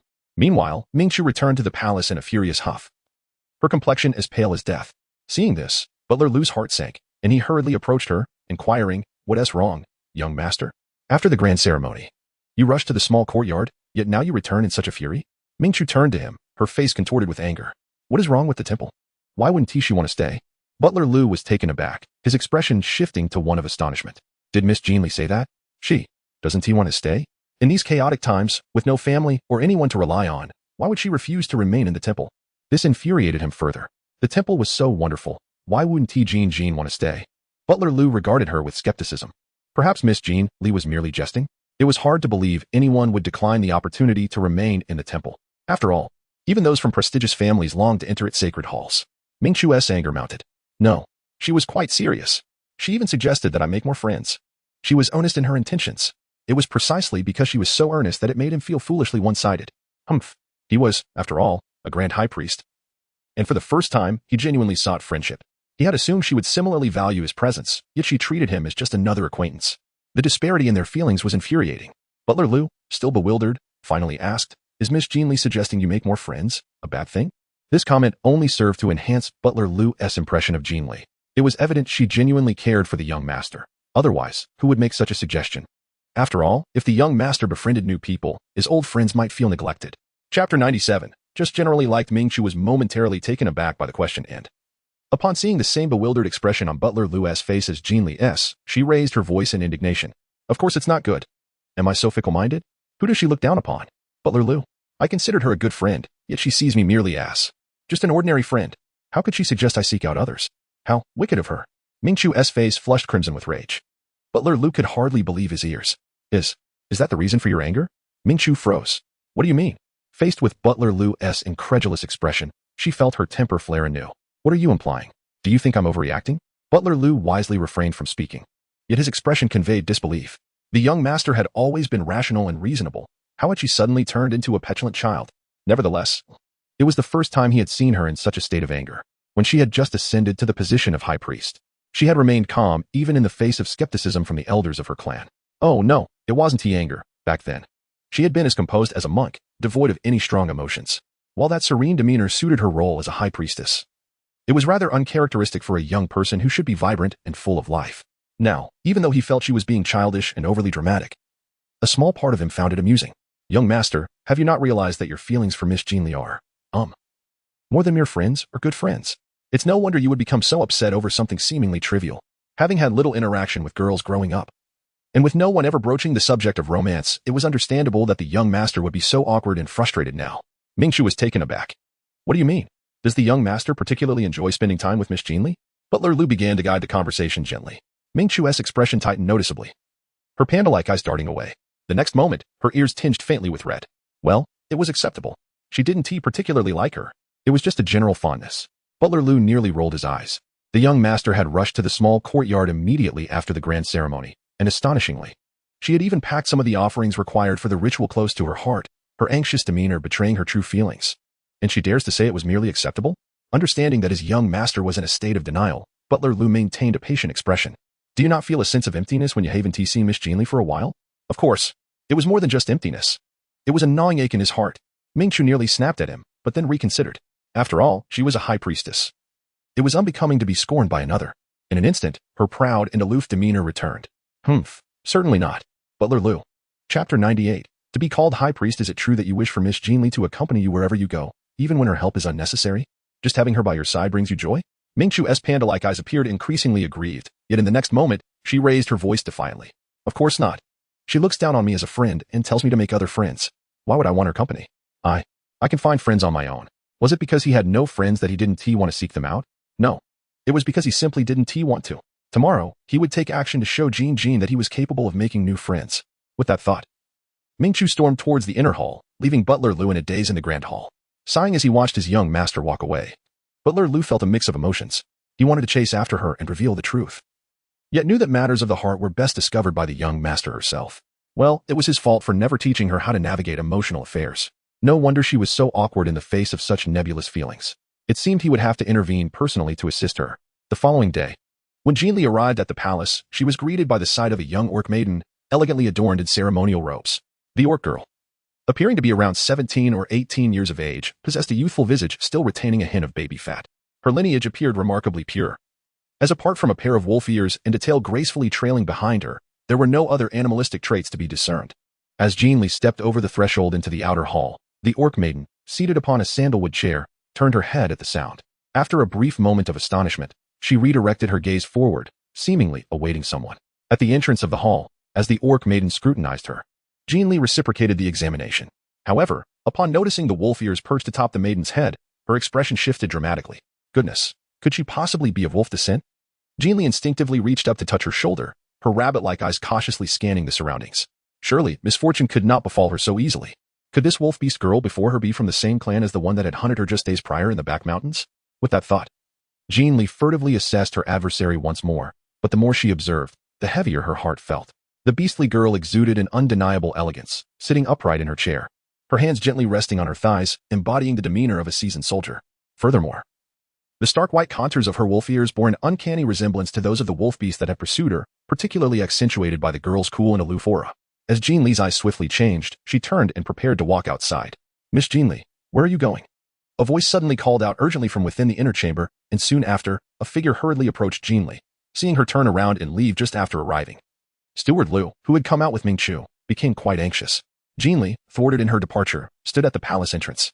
Jin Li stood motionless for a moment before slowly turning to glance at Butler Lu in the distance, offering a courteous smile. Good morning, Butler Lu.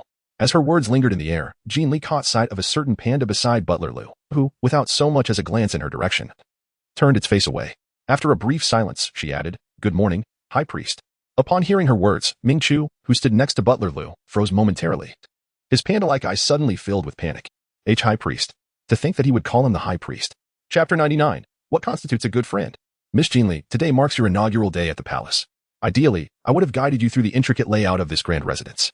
However, since the High Priest's esteemed friend is visiting, perhaps we should postpone your familiarization with the palace. For now, I suggest you accompany the High Priest in attending to his guest, Steward Lu remarked with a benevolent smile directed at Jin Li. The term good friend left the three individuals present momentarily taken aback. In Jin Li's eyes, a flicker of astonishment emerged as she instinctively gazed towards Mingqiu. Could it be that the silly panda had friends? And, remarkably, close ones? Mingqiu was equally taken aback, pondering, what does he mean by close friends? What was Steward Lu implying? The wolf girl also exhibited a trace of surprise. When had she become a close friend of the high priestess? Wasn't she summoned by Steward Lu to receive a divine talisman? The group fell into a stunned silence, each lost in their own thoughts. Miss Jin Li. Oh, allow me to introduce you, Steward Lu continued, seemingly oblivious to the peculiar atmosphere. This is Miss Fu Nuan, the esteemed daughter of the Fu family. And Miss Fu. This is Jin Li, the temporary servant selected by the temple this year. As Jin Li regained her composure first, she promptly approached the nearest Fu Nuan with polite greetings. Miss Fu. Good day. Should you require anything, do not hesitate to command me. It turned out she was the good friend of the foolish panda, which meant Jin Li needed to be on high alert. She sincerely hoped that this Miss Fu was not associated with the predatory beast that had pursued her in the back mountains, for otherwise, she might truly find herself in peril. Upon witnessing Jin Li bowing respectfully towards Fu Nuan, Ming Chu felt a surge of discomfort. He shot an angry glare at Butler Lu, his panda-like eyes brimming with indignation. Noticing this, Butler Lu cast a sidelong glance at the two young ladies a few paces away, narrowing his eyes into slits as he lowered his voice. Rest assured, young master. I have taken care of everything. Ming Chu's eyes widened in disbelief. What exactly have you arranged? Butler Lu's gaze remained fixed on the two girls as he continued to observe them silently. Leaning closer to Ming Chu, he lowered his voice even further. Did you not express a desire to seek companionship today? I understood you wished to assert that you are not solely reliant on Miss Jin Li for friendship. Hence I meticulously selected Miss Fu to be your new acquaintance. Seize this opportunity to showcase your consideration and attentiveness to your new friend, fulfilling her request without hesitation. Miss Jin Li will surely recognize the honor of being considered your friend. Moreover, Miss Fu was unlike the typical daughters of noble families. She was accustomed to witnessing the struggles of the impoverished. If she were to initiate discussions regarding the hardships of life outside, Miss Jin Li would undoubtedly be less insistent on departing the temple.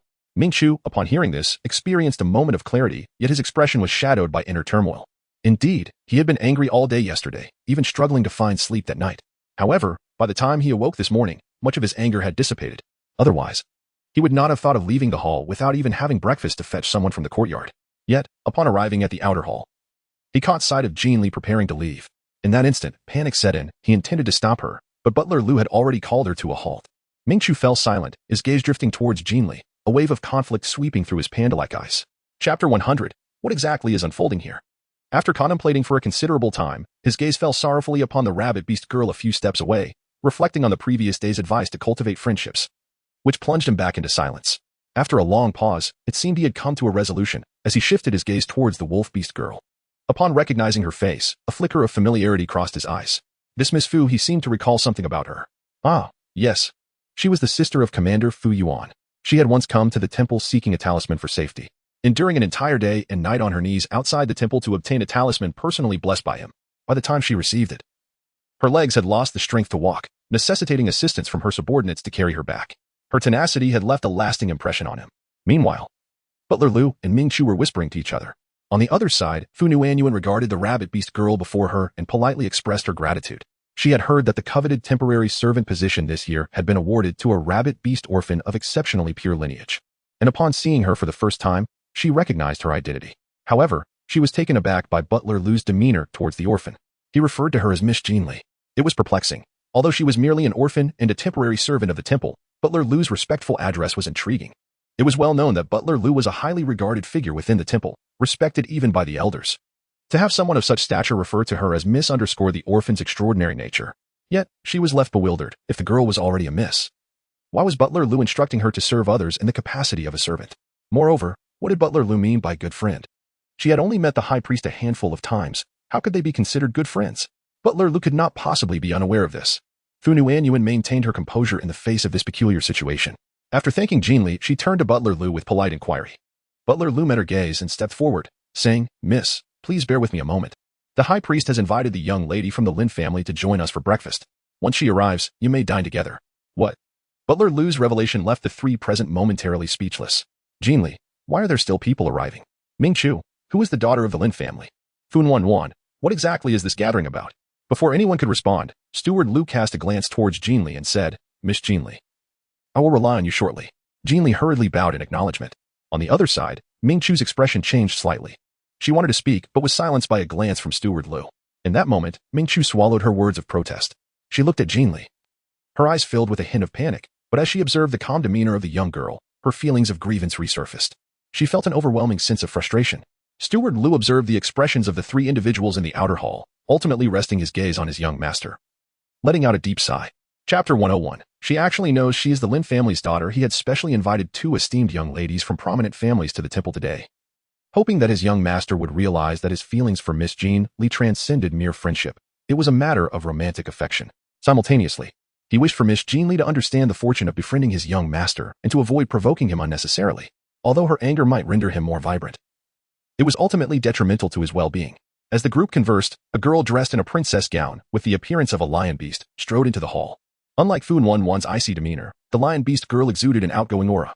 Upon entering, she swiftly scanned the room, locking her gaze onto Ming Chu with fervor. High Priest. It is truly the High Priest. Lin Fei's lion-like eyes sparkled with excitement as she approached Ming Chu, her expression one of bashful charm. Good morning, High Priest. Ming Chu glanced at Jin Li before reluctantly responding, Miss Lin, good morning. Upon hearing this, Lin Fei was taken aback. The High Priest actually recognized her as the Lin family's daughter? Her heart raced with excitement at the thought that the High Priest remembered her, momentarily neglecting the tone of his address. Are you Linen? Steward Lu felt a jolt of surprise as he noticed the lion beast girl gazing at his young master with an almost infatuated look. He recalled having seen Lin in at a previous ceremony. She was a girl of strict decorum and a quiet disposition. How was it that this young lady was now casting flirtatious glances at his young master? Lin Fei hurriedly replied, I am Lin Fei, Lin An's younger sister. Lin developed a sudden fever this morning and is unable to leave her bed, so she entrusted me to come in her stead. Upon hearing this, Steward Lu's demeanor turned cold, and his aura diminished. Ah, what a convenient fever and entrustment, he thought to himself, recognizing the foolishness of such a lie. It was clear that Lin had been set up. No wonder he wondered how the chosen individuals could suddenly act so forward with his young master. It turned out that the Lin family had pulled a fast one. With a smile that did not reach his eyes, Steward Lu suggested, Miss Lin, you haven't had breakfast yet, have you? Perhaps we could all dine together? The High Priest and Miss Fu have yet to eat as well. Lin Fei's gaze shifted to Fu Wan's robes, a flicker of disdain crossing her lion-like eyes before she promptly replied with a facade of obedience, thank you. Steward Lu, this is Miss Jin Li, our temple's temporary servant this year. Steward Lu once again introduced Jin Li, ensuring she was not forgotten. However, Lin Fei was so preoccupied with the thought of sharing breakfast with the esteemed High Priest that she paid little attention to the way Steward Lu referred to Jin Li. Nevertheless, as a result of Steward Lu's introduction, she felt compelled to acknowledge Jin Li, only to discover that a rabbit beast girl stood behind Fu Wan. Chapter 102. More harm than good. Lin Fei's gaze lingered on Jin Li's face for a brief moment, suppressing her jealousy before responding with a dismissive humph. What use is beauty when one is merely an orphan? And a rabbit beast at that. How pitifully timid and submissive she must be, always deferring to others. Lin Fei's attitude caused both Steward Lu and Ming Chu to frown. Ming Chu, desiring to confront her, found her words stuck in her throat as she noticed Jin Li's serene expression, leading to a surge of frustration within her. Why was Jin Li so indifferent? It was he who felt the sting of her words. Steward Lu, on the other hand, wore a frosty expression. He had spent an entire night carefully selecting two suitable companions for his young master, confident that they would be composed and respectful, not overwhelmed by sudden affection. Clearly, Fu Wan's reaction aligned with his expectations. Yet, the Lin family had sabotaged his plans, audaciously substituting Lin in for Lin Fei. This was a complete disaster. Although Steward Lu felt displeased, the situation was beyond salvage. He could only cast a meaningful glance at Lin Fei, silently hoping that today's outcome would not deviate too far from his expectations. Meanwhile, as the four engaged in their pleasantries, Jin Li gracefully raised her hand to guide them towards the side hall, diligently fulfilling her duties as a servant. Ladies, please follow me. Thankfully, she had previously visited this palace, otherwise, she would have been utterly lost. As Jin Li walked at the forefront, she led everyone towards the long dining table that was already adorned with a sumptuous breakfast. Gazing at the splendid array of delicacies and inhaling the fragrant aroma wafting through the air, her eyes sparkled with admiration, nearly prompting an envious exclamation. Although her current meals were quite satisfactory, they paled in comparison to the lavish spread before her. In times past, she would have eagerly sat down to indulge without a second thought. However, the foolish panda seemed to still be in a huff, and there were two female friends present. Regardless, she needed to maintain her composure. With a polite demeanor, Jin Li stood beside the table and gestured for the three to take their seats. Ming Chu silently cast a glance at Jin Li, then wordlessly occupied the seat of honor, her panda ears drooping dismally at either side, her eyes devoid of luster, exuding an aura of profound disappointment. Fu Nuanyuan's gaze flickered momentarily as she deliberately slowed her pace. Lin Fei, with a subtle smirk, confidently chose the seat to Ming Chu's left. Once Lin Fei settled down, Fu Nuanyuan finally raised her eyes to Jin Li, quietly taking a position next to Lin Fei, the furthest from Ming Chu. At the moment Fu Nuanyuan sat down, Lin Fei's eyes widened in surprise, quickly replaced by an uncontainable smile. Ah. It seemed that Fu Nuanyuan possessed some awareness, realizing she could not compete and thus conceding by sitting beside her. Consequently, Lin Feifei found herself the sole occupant beside the esteemed high priestess. Observing the high priestess seated in silence, with Fu Nuanyuan exuding an almost palpable quietness, Lin Feifei felt a surge of delight within her. This was the perfect opportunity to showcase herself. Why linger in hesitation? Serve the dishes. Adopting an air of a distinguished young lady, she did not conceal her triumphant expression. The elders at home had often advised her that to be worthy of the exalted high priestess, her demeanor and grace must be impeccable. Presently, Fu Nuanyuan's lifeless appearance posed no threat. She needed to seize this rare opportunity to display her maternal elegance. Surely, Butler Lu's intention in summoning Lin Anan was to ascertain whether she possessed the qualities befitting the high priestess's wife, not wanting her to outshine him in this regard. Jin Li was taken aback by the sudden reprimand, seemingly astonished that Ming Chu's good friend could possess such an air of superiority. It is worth noting that Ming Chu had never exhibited any semblance of arrogance in her presence. Jin Li hurriedly began to prepare the dishes. The food on the dining table was exceptionally abundant, likely in anticipation of entertaining esteemed guests from outside the temple, which explained the presence of several meat dishes. Without a moment's hesitation, Jin Li placed a succulent, glistening steak onto the pristine white porcelain plate before Ming Chu. What on earth are you doing? Lin Feifei's stern voice rose once more, distinct from her earlier dissatisfaction. She slammed her palm onto the table, her beast-like eyes ablaze with fury. The high priest cannot partake in meat. It would hinder the ability to receive divine omens. Do you not comprehend the gravity of this matter? Jin Li, is it not permissible to consume meat and fish? Otherwise, it may hinder the ability to receive divine revelations. Jin Li was taken aback. Her gaze incredulously fixed upon Ming Chu, who appeared composed yet was internally as anxious as a timid puppy. You cannot eat meat? Then why did that foolish panda consume it yesterday when I fed it? Ming Chu froze at the question, seemingly recalling the incident from the previous day in the small courtyard. For a moment, her mind was utterly blank, as if it had been rendered incapable of response. The high priest certainly cannot consume meat. Did I not already mention this? Are you deaf? Lin Feifei's anger intensified as she witnessed the rabbit girl disregard her words and directly seek confirmation from the high priest. Was this maid attempting to flirt with the lofty high priest under her very nose? How shameless! Though she dared not offend the temple servants, she felt emboldened towards a temporary maid.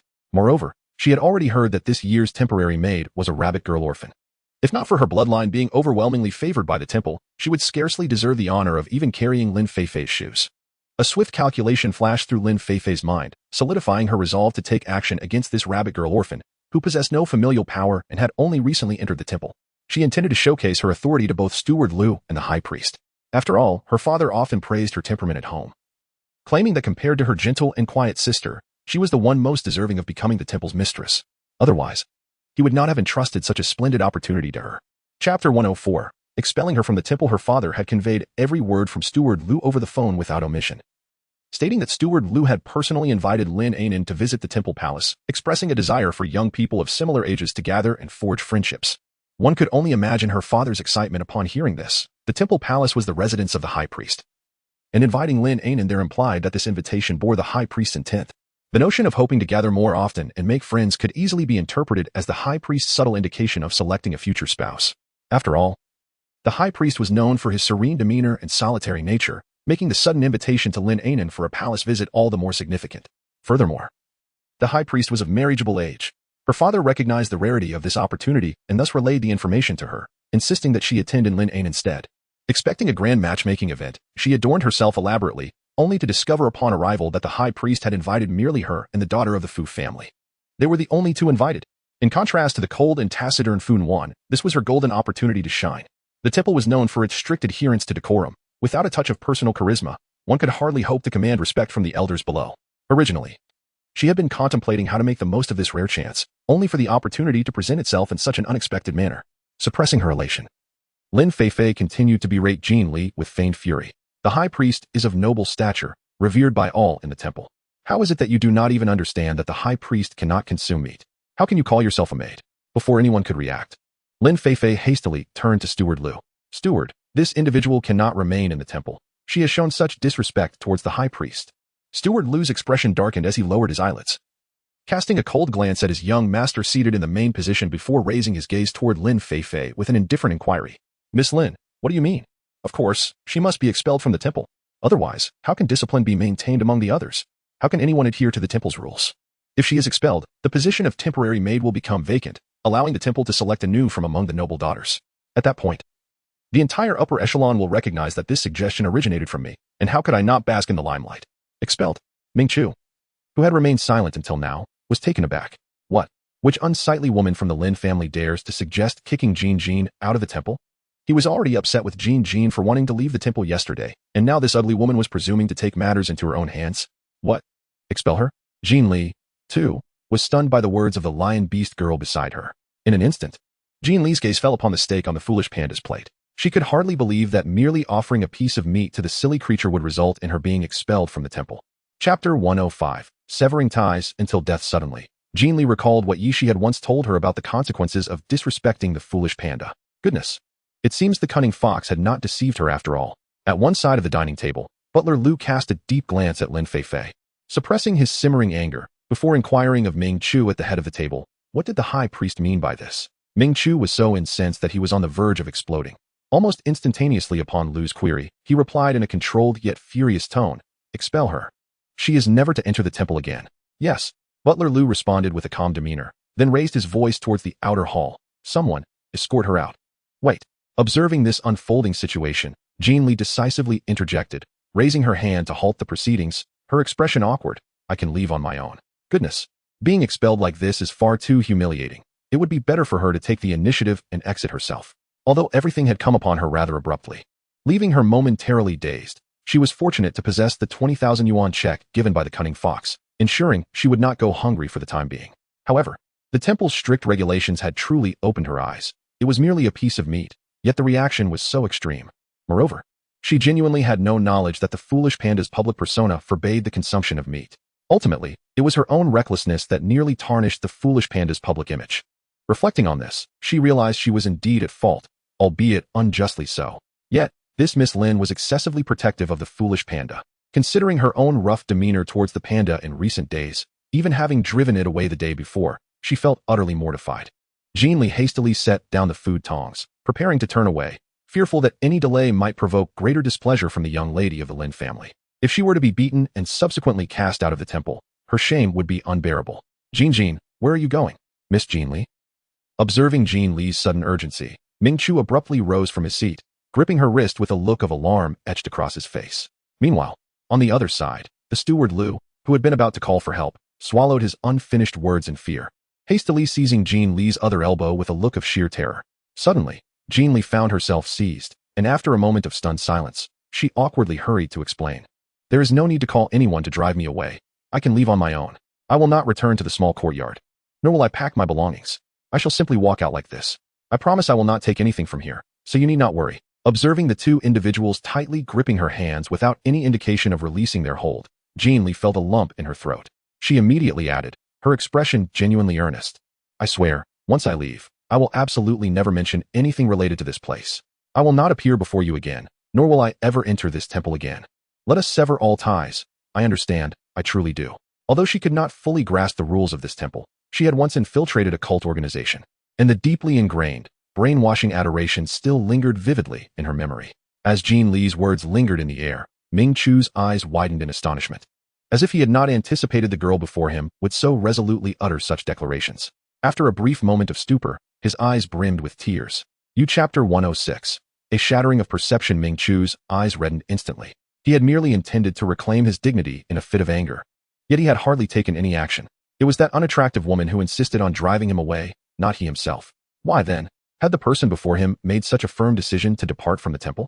The declarations of never appearing before him again and cutting all ties pierced his heart. Upon hearing those words, he felt as if a chill had seeped into his very being, a sensation of anguish unlike any he had ever experienced, surpassing even the torment of being surrounded by those wretched apparitions and their mournful cries. No, he did not want this. "Miss Jin Li, what nonsense are you speaking?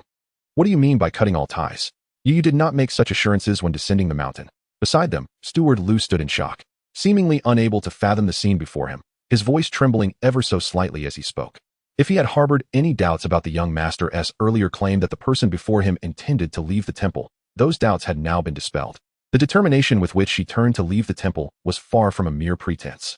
Jin Li was taken aback by the inquiry, turning her gaze towards Butler Lu, and immediately fell silent. "Oh, Jin Li turned around, her expression a mixture of confusion and concern as she met Ming Chu's slightly reddened eyes. A pang of unease struck her heart. After a brief pause, Jin Li pointed towards the direction outside the hall and curiously inquired, "Aren't you all intending to expel me? Is it not acceptable for me to leave on my own?" She pondered, "Is it truly the case that I cannot depart unless I am forcibly removed? This seems rather absurd."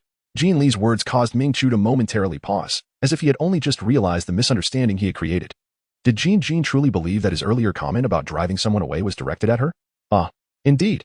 When Steward Liu inquired about how he would handle the situation, he was so incensed that he had simply bypassed names in his command. Having lived alongside Steward Liu for so long, they shared a tacit understanding, which led him to underestimate the possibility of Liu misunderstanding his intent. In truth, Liu had not misinterpreted him. Rather, it was Jin Jin who had misconstrued the situation. Contemplating this, Ming Chu cast a dark gaze towards Steward Liu, his panda-like eyes filled with discontent. So this was the lesson you spoke of for Jin Jin? Was this lesson truly meant for her, or for the high priest himself? Liu, caught in Ming Chu's reproachful glare, felt a chill run down his spine. Upon receiving Ming Chu's discontented look, Liu's heart raced as he quickly turned to the guards standing at the entrance of the side hall, who remained frozen in place. What are you waiting for? Hurry and escort Miss Lin out. Escort Miss Lin out? At the dining table, Fu Nuanyuan was taken aback by this sudden turn of events. Her gaze fell upon Ming Chu, who was firmly grasping the young girl's wrist, his beast-like eyes trembling. Although she had little interaction with the high priest, she was well aware of his aloof nature and his aversion to socializing, especially with the opposite sex. But now, the typically cold and courteous high priest was gripping someone tightly, his eyes reddening, resembling a child in distress. This completely shattered her previous perceptions. It was evident how significant this girl, Jin Li, was in the high priest's eyes. No wonder a mere temporary servant could be addressed as Miss by Steward Liu and treated with such respect. Evidently, the reason lay with the high priest himself. Chapter 107. Please do not misunderstand. Escort her out. Lin Feifei was struck with astonishment. Just a moment ago, she had been reveling in the approval of Liu, believing she had finally showcased her decisiveness. How could it now turn into, Liu, what are you saying? Why? Why am I being asked to? Lin Feifei's complexion drained of color.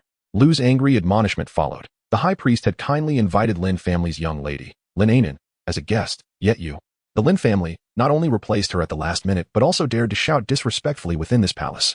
Do you truly think your family holds such significance that you can act so arrogantly in this temple? Guards, please escort Miss Lin out. From this moment forth, the temple shall no longer welcome the Lin family. Liu was nearly driven to despair by Lin Feifei's folly. He had meticulously arranged this gathering, only for it to be ruined by her actions, achieving none of his intended goals while shocking both himself and the young master. What a predicament this was. In a state of panic, Lin Feifei shook her head in denial, trying to explain, No, Liu, I didn't mean to act arrogantly. It was that rabbit beast orphan who disrespected the high priest. I was merely standing up for him. How could that? How could it become a display of arrogance? Seemingly stunned into silence by this unexpected turn of events, Lin Feifei wore a bewildered expression, desperately attempting to explain further. But before she could utter another word, the guards at the side hall's entrance forcefully escorted her away, without a shred of gentleness. Fu Nuanyuan silently observed this dramatic scene unfold. Although her face remained largely expressionless, the agitation in her beast-like eyes revealed her alarm. When her gaze shifted to Jin Li at the opposite end of the table, fear was clearly etched in her wolf-like eyes. She had not missed Liu's earlier reprimand of Lin Feifei, who had been deemed disrespectful to the host. Yet, Lin Feifei had consistently targeted Jin Li, so, in Liu's eyes, had Miss Jin Li already been implicitly recognized as the host? Fu Nuanyuan's heart trembled. Jin Li, please do not misunderstand. Once the chaos was settled, Liu hurriedly approached Jin Li, bowing deeply in apology. The person I intended to send away was not you, but that young lady from the Lin family. Please do not misunderstand. From the moment Lin Feifei arrived, he had sensed that today's gathering would encounter unforeseen complications. Yet he could never have anticipated the extent of the disruption. If he allowed Lin Feifei to remain any longer, it seemed that, after today, Jin Li would no longer be present in this temple. Oh no, if things took a turn for the worse, perhaps even the young master would be gone. Would he not become the center of the temple and the entire Ming family? Seeing Liu suddenly bow deeply before her, referring to himself as an old servant in apology, Jin Li was taken aback and rushed forward to assist him. Steward Liu, please don't do this. I am but a junior. Your actions will only shorten my lifespan. While she did not subscribe to the societal hierarchy of this world, she felt overwhelmed by the profound bow from someone of Liu's age with his white hair. Will you continue to stay? Liu quickly inquired, still maintaining his bowed posture. Chapter 108. Is it about who comes? Jin Li was momentarily taken aback, but soon nodded in acknowledgement. Since it was merely a misunderstanding, and now that the misunderstanding had been resolved, she would certainly choose to remain. Pray, you would not harbor any resentment towards the young master, would you? Jin Li, why are you angry? I am not angry. Jin Li gazed in bewilderment at Ming Chu, who was still gripping her hand, blinking her eyes. Are you still angry? Perhaps Butler Liu had made a mistake. It was the foolish panda who had been angry all along. Although even now, she did not quite comprehend what the foolish panda was actually upset about. Not angry. The certain panda, with downcast eyes, spoke with a faint nasal tone, her slightly reddened panda eyes filled with vexation. I'm not angry at all. Once Ming Chu's voice trailed off, he stood rooted like a wooden post, silent, yet his grip on Jin Li's wrist remained unyielding. For a moment, the side hall sank into silence once more. Butler Lu wore a trace of unease on his face, occasionally glancing at his young master, his eyes brimming with profound guilt. Fu Wan stood by the dining table, her expression still devoid of emotion, yet it was evident that she felt quite awkward. Jin Li surveyed her surroundings, breaking the silence with a suggestion, "Shall we have breakfast first?" Upon hearing this, Ming Chu lifted his downcast gaze, glancing at the steaming breakfast on the table. His attention lingered on the succulent piece of steak on his pristine white plate, and he nodded obediently. All right. The group settled back down once more. However, as Ming Chu released his grip, he suddenly noticed Jin Li turning to leave. Alarmed, he quickly reached out to grasp her sleeve. "Where are you going? Didn't you say you wouldn't be angry with me?" "I'm just going to wash my hands," Jin Li replied, taken aback by Ming Chu's sudden action. She then displayed her soft, fair hands, explaining, "I got a bit of oil on them while serving you, so I need to wash them before returning." Ming Chu immediately stood up, declaring, "I'll accompany you." "No need. Just help me with the dishes while I'm gone. I can eat as soon as I return." She insisted. The housekeeper, Lu, watched her with eager eyes, clearly wishing to share a secret with her. If the clumsy panda accompanied her, how could Lu convey his whispers? "Ah?" Ming Chu, taken aback by the sudden command, blinked his panda-like eyes and nodded earnestly, "Okay, but please hurry. It won't taste good if it gets cold." "All right," Jin Li replied. Jin Li swiftly turned and walked towards the other side of the side hall. Upon seeing this, Steward Lu hurriedly followed closely behind. Ming Chu obediently returned to his seat, rolling up his robe sleeves, and with a serious expression began to pick food from the empty plate. Jin Jin enjoys meat. And today's steak seems quite delightful. Oh right, there's also juice. Jin Jin loves freshly squeezed ones. Ah, that piece of cheesecake looks wonderful too. Shaped like a little rabbit, adorable indeed. Jin Jin would surely love it. On the other side of the dining table, Fu Nuanyuan quietly observed Ming Chu, her wolf-like eyes occasionally lowering and then glancing up subtly. Throughout, Ming Chu's gaze remained fixed on the white porcelain plate filled to the brim before him. Yet this did not imply he was oblivious to Fu Nuanyuan's small gestures. Without lifting his eyes, he contemplated today's events. Fu Nuanyuan was startled and quickly replied, "Rest assured, High Priest, I am not one to gossip." Indeed, was she observing people? In the presence of Miss Jin Li, the lofty High Priest appeared almost childlike in his clinginess, yet when faced with others, he resumed his usual detached and noble demeanor, speaking with an air of indifference. Chapter 109. Such a gaze. Upon hearing Fu Nuanyuan's words, Ming Chu nodded with satisfaction, suggesting he would collect a batch of talismans from Steward Lu on his way out. A batch of talismans? Fu Nuanyuan's eyes sparkled at this, her typically expressionless face lighting up with joy. "Thank you, High Priest." Ming Chu then picked up a small biscuit from his plate and glanced anxiously towards the other side of the side hall. Fu Nuanyuan observed this and felt a flicker in her wolf-like eyes, wondering when the High Priest would announce the joyous occasion. Once the news of the High Priest's marriage was revealed, it would surely attract congratulations from many influential figures in the beast realm. She thought it prudent to have her brother prepare in advance. After all, with so many guests, there would inevitably be duplicate gifts, and presenting them early would be more considerate. A joyous occasion? Ming Chu turned back to Fu Nuanyuan, bewildered. "What occasion?" Fu Nuanyuan smiled lightly, naturally. "It is the joyous occasion between you and Miss Jin Li. Your fondness for her is evident, and I am certain the wedding you wish to hold will be unique. I wonder if the Fu family could be of assistance?" As far as she was aware, the Ming lineage had little to do with romance. The recent heirs had only married women out of necessity for succession, resulting in merely simple ceremonies. However, from Ming Chu's eyes, she perceived a genuine affection for the rabbit beast girl. Surely this time, the Ming clan would host an extravagant wedding for them. Wedding? Ming Chu was visibly taken aback, his panda-like eyes betraying his astonishment. "What wedding?" Fu Nuanyuan continued to smile, although our Fu family hails from a military and political background. "We have many exceptional talents among us. Should you require anything special as a bridal gift, our family would be more than willing to assist." Nowadays, prestigious weddings had reached unprecedented levels of grandeur, with ancient relics being the only items capable of capturing public admiration. However, such relics were limited, making the anticipation for them all the more rare. Consequently, many began to excavate ancient tombs in search of treasures, a practice fraught with moral ambiguity. Generally, noble families would delegate such matters to those in the underworld. Though the Fu family were a legitimate military force, they had individuals skilled in tomb raiding.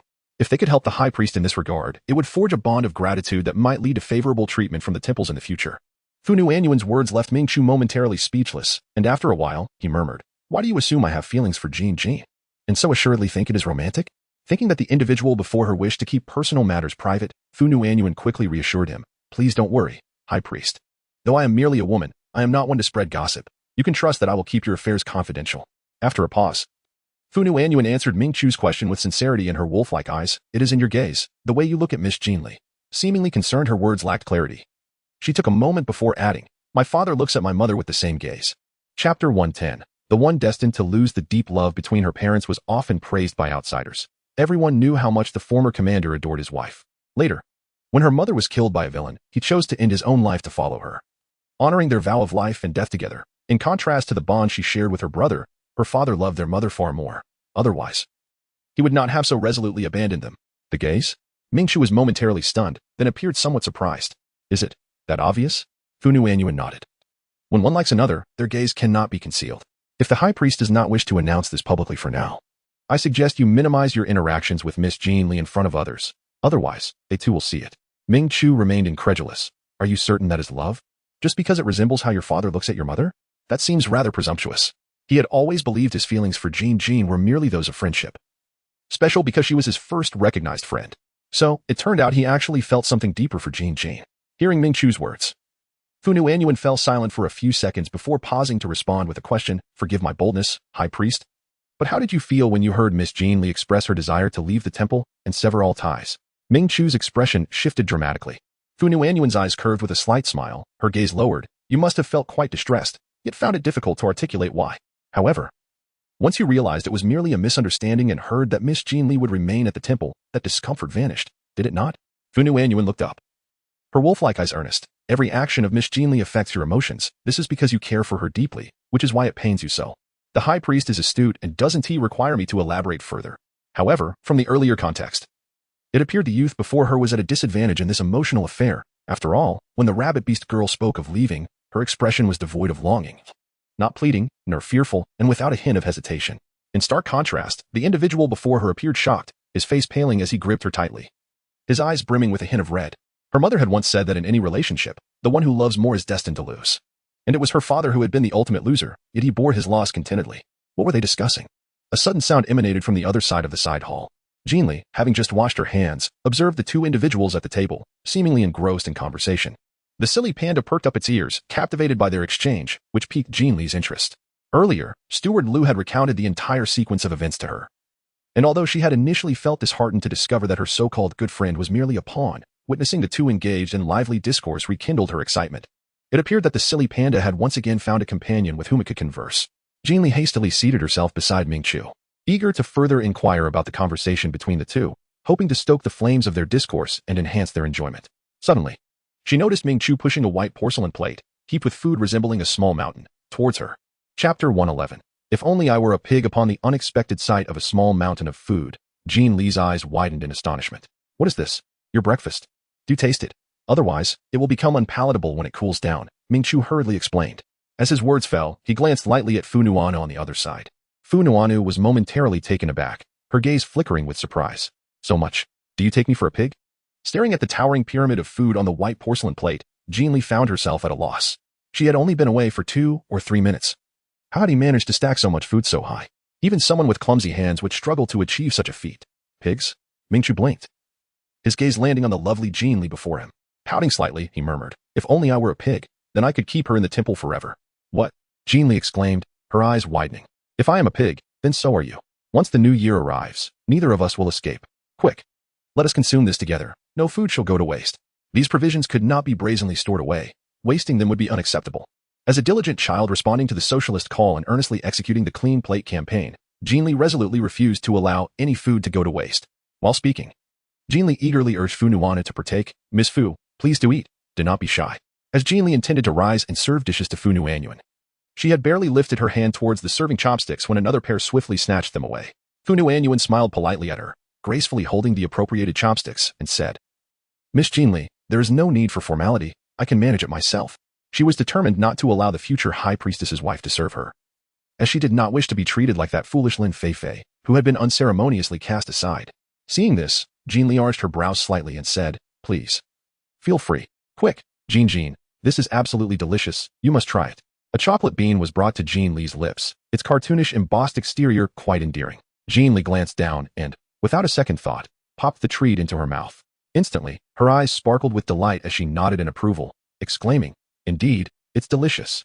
Truly, the high priest had provided this foolish panda with an extraordinary feast. What was merely a tiny chocolate bean transformed into an explosion of milky sweetness upon entering her mouth, the texture far surpassing any ordinary chocolate. Her gaze swept across the numerous plates of delicacies adorning the table, and she couldn't help but exclaim wow. Once more, this breakfast boasted at least a dozen different dishes, enough to sustain her for half a month without repetition. The life of this national treasure, the foolish panda, seemed extraordinarily comfortable. Suddenly recalling something, Jin Li approached Ming Chu and lowered her voice. Are you truly unable to eat meat? Why didn't you say anything when I fed you yesterday? Oh no. I remember you ate 2 pieces of meat. Does that really affect your ability to hear the divine oracles? She had indeed worried about this matter when feeding the foolish panda, and had specifically inquired, yet the panda had shown no signs of refusal. Not only did it not refuse, but it had eagerly consumed the meat she offered, leading her to assume that the panda could eat meat. Heaven knows how flustered she had been when the Lin family's young lady scolded her earlier. She felt utterly guilty and refrained from retorting, fearing she had indeed caused trouble. Chapter 112. Surely, someone must have switched him at the dining table. Ming Chu relished the intimate exchange of whispered secrets with Jin Li, leaning down closer to her. It's really not that strict. A little indulgence won't hurt, he reassured her. Are you certain? Won't it affect your ability to hear the divine oracles? Not at all. Do they not know this? Apparently not. They think you only eat vegetables. Then let's eat secretly from now on. A proper intake of fats and proteins is beneficial for the body. Besides, giant pandas are originally carnivorous. It defies reason for a carnivorous creature to subsist solely on plants. All right then, we'll keep it a secret. On one side of the table, Jin Li and Ming Chu exchanged hushed whispers, while on the opposite side, Fun Wanwan observed them with a complex expression, hesitating to speak. After all, she was a wolf beast, renowned for her acute hearing. Did they truly believe that lowering their voices would render her unable to hear them? Regardless, while she had long been aware of the unique bond between the two, she was astonished to witness the rabbit beast girl behave so casually before the high priest. Even more surprising was the high priest's indulgent demeanor towards the rabbit beast girl, showing no anger even when she playfully insulted him. Most astonishing of all was that just yesterday, the rabbit beast girl had coaxed the high priest into willingly consuming meat. And he had not only refrained from stopping her but had also agreed to eat secretly in the future. Fun Wanwan thought to herself, surely, the high priest must have been switched with someone else. She couldn't help but glance again at Jin Li, who was still engaged in their quiet conversation. Observing her delicate features, fit for stardom, and the absence of any beastly traits apart from her rabbit ears, Fun Wanwan sighed inwardly at the purity of her bloodline. No wonder she could outshine those from noble families. Fun Wanwan herself felt eclipsed. What kind of illustrious lineage could produce such a pure-blooded child? Yet, she was merely an orphan, which piqued Fun Wanwan's curiosity about her upbringing. As Fun Wanwan contemplated, she suddenly sensed a chilling gaze upon her. Her innate sharpness jolted her back to reality, realizing that while she had been lost in thought about the rabbit beast girl, the high priest was now staring coldly at her. Quickly averting her gaze, she dared not look further, while Ming Chu, seemingly unfazed, continued to listen attentively to their whispered exchange, his dark panda eyes curving slightly, suggesting a cheerful disposition. Not wishing to linger in the palace any longer, Fun Wanwan fell silent for a moment before rising to take her leave. Before departing, Jin Li insisted on packing a substantial amount of breakfast for her, claiming it was a waste to leave it behind. Although Fun Wanwan found the gesture surprising, she was not foolish enough to refuse such kindness, and her fondness for Jin Li deepened. Having managed to bring food out from the temple, Fun Wanwan made her way straight to the Fu family villa.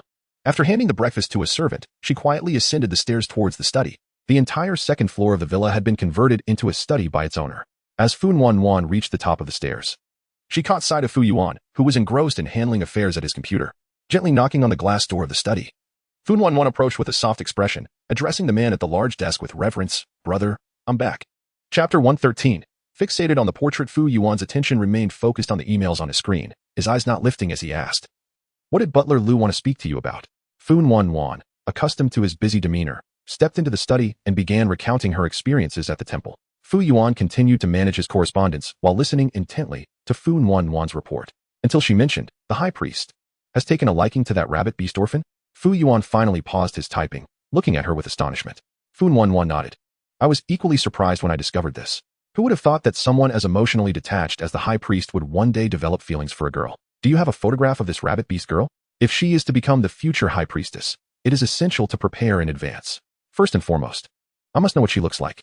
Unfortunately not. She did not bring any electronic devices into the temple, Fun Wanwan lamented. It is strictly prohibited to use any electronic gadgets inside, so everyone's phones are collected upon entry and returned only upon departure. Fun Wanwan quickly added, but I can draw her.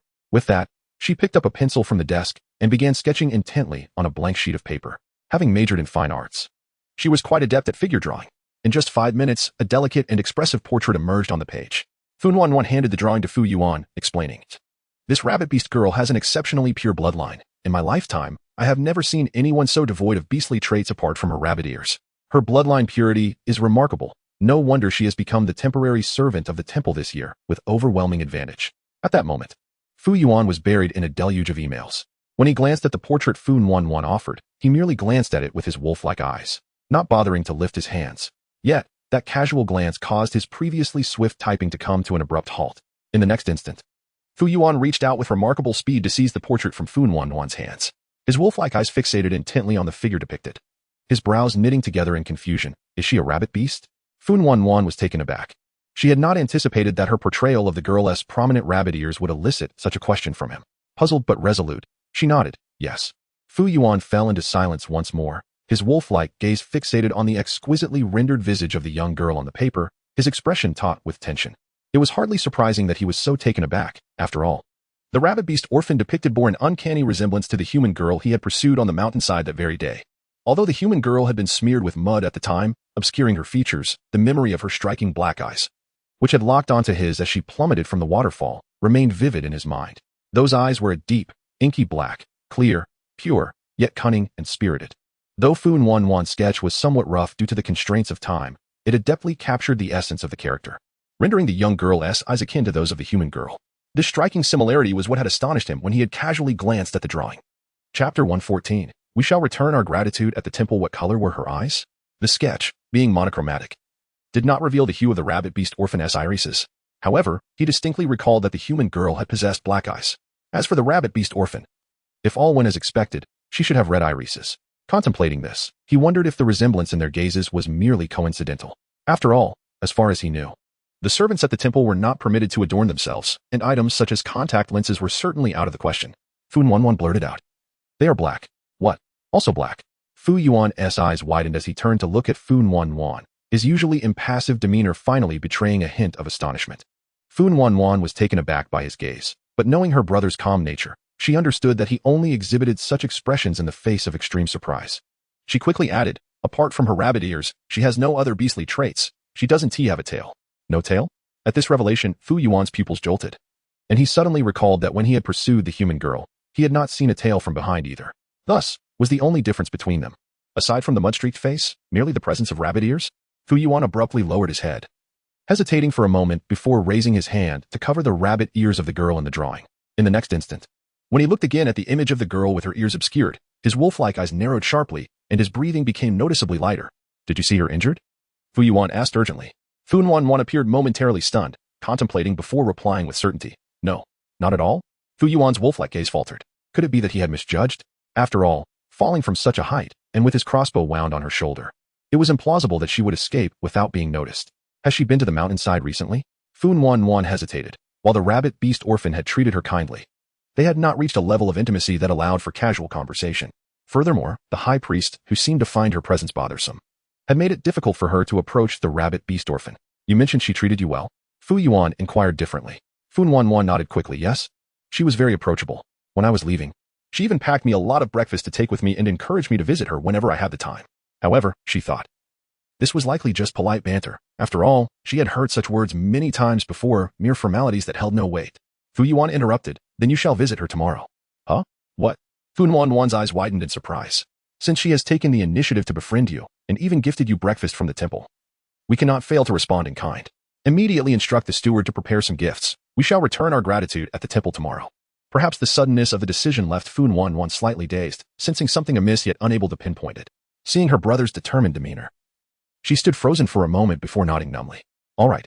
In that instant, as the words left her mouth, she finally realized what felt wrong. The next second, she abruptly lifted her gaze in astonishment. We? Chapter 115. So this is what it means to like someone. Temple. Palace. Main hall. As Jin Li became familiar with the environment of the main hall, Steward Liu earnestly described the duties of the various servants, occasionally beckoning those in the distance to approach and introducing their names and specialties. Beside her, Ming Chu silently observed the side profile of the young girl, listening intently, his panda-like eyes shimmering with a clear brightness. So, it turned out that his feelings for Jin Jin transcended mere friendship. It was a romantic affection. No wonder he had panicked when he learned of her plans to leave the temple. And no wonder he had felt a surge of anger when she suggested he make more friends, as the thought of her forming connections with others ignited a fiery jealousy within him, leaving him irritable for the entire night. Had he truly fallen for Jin Jin already? Yet, his limited social interactions had prevented him from discerning his feelings for her in a timely manner, leading to this comical misunderstanding. Like.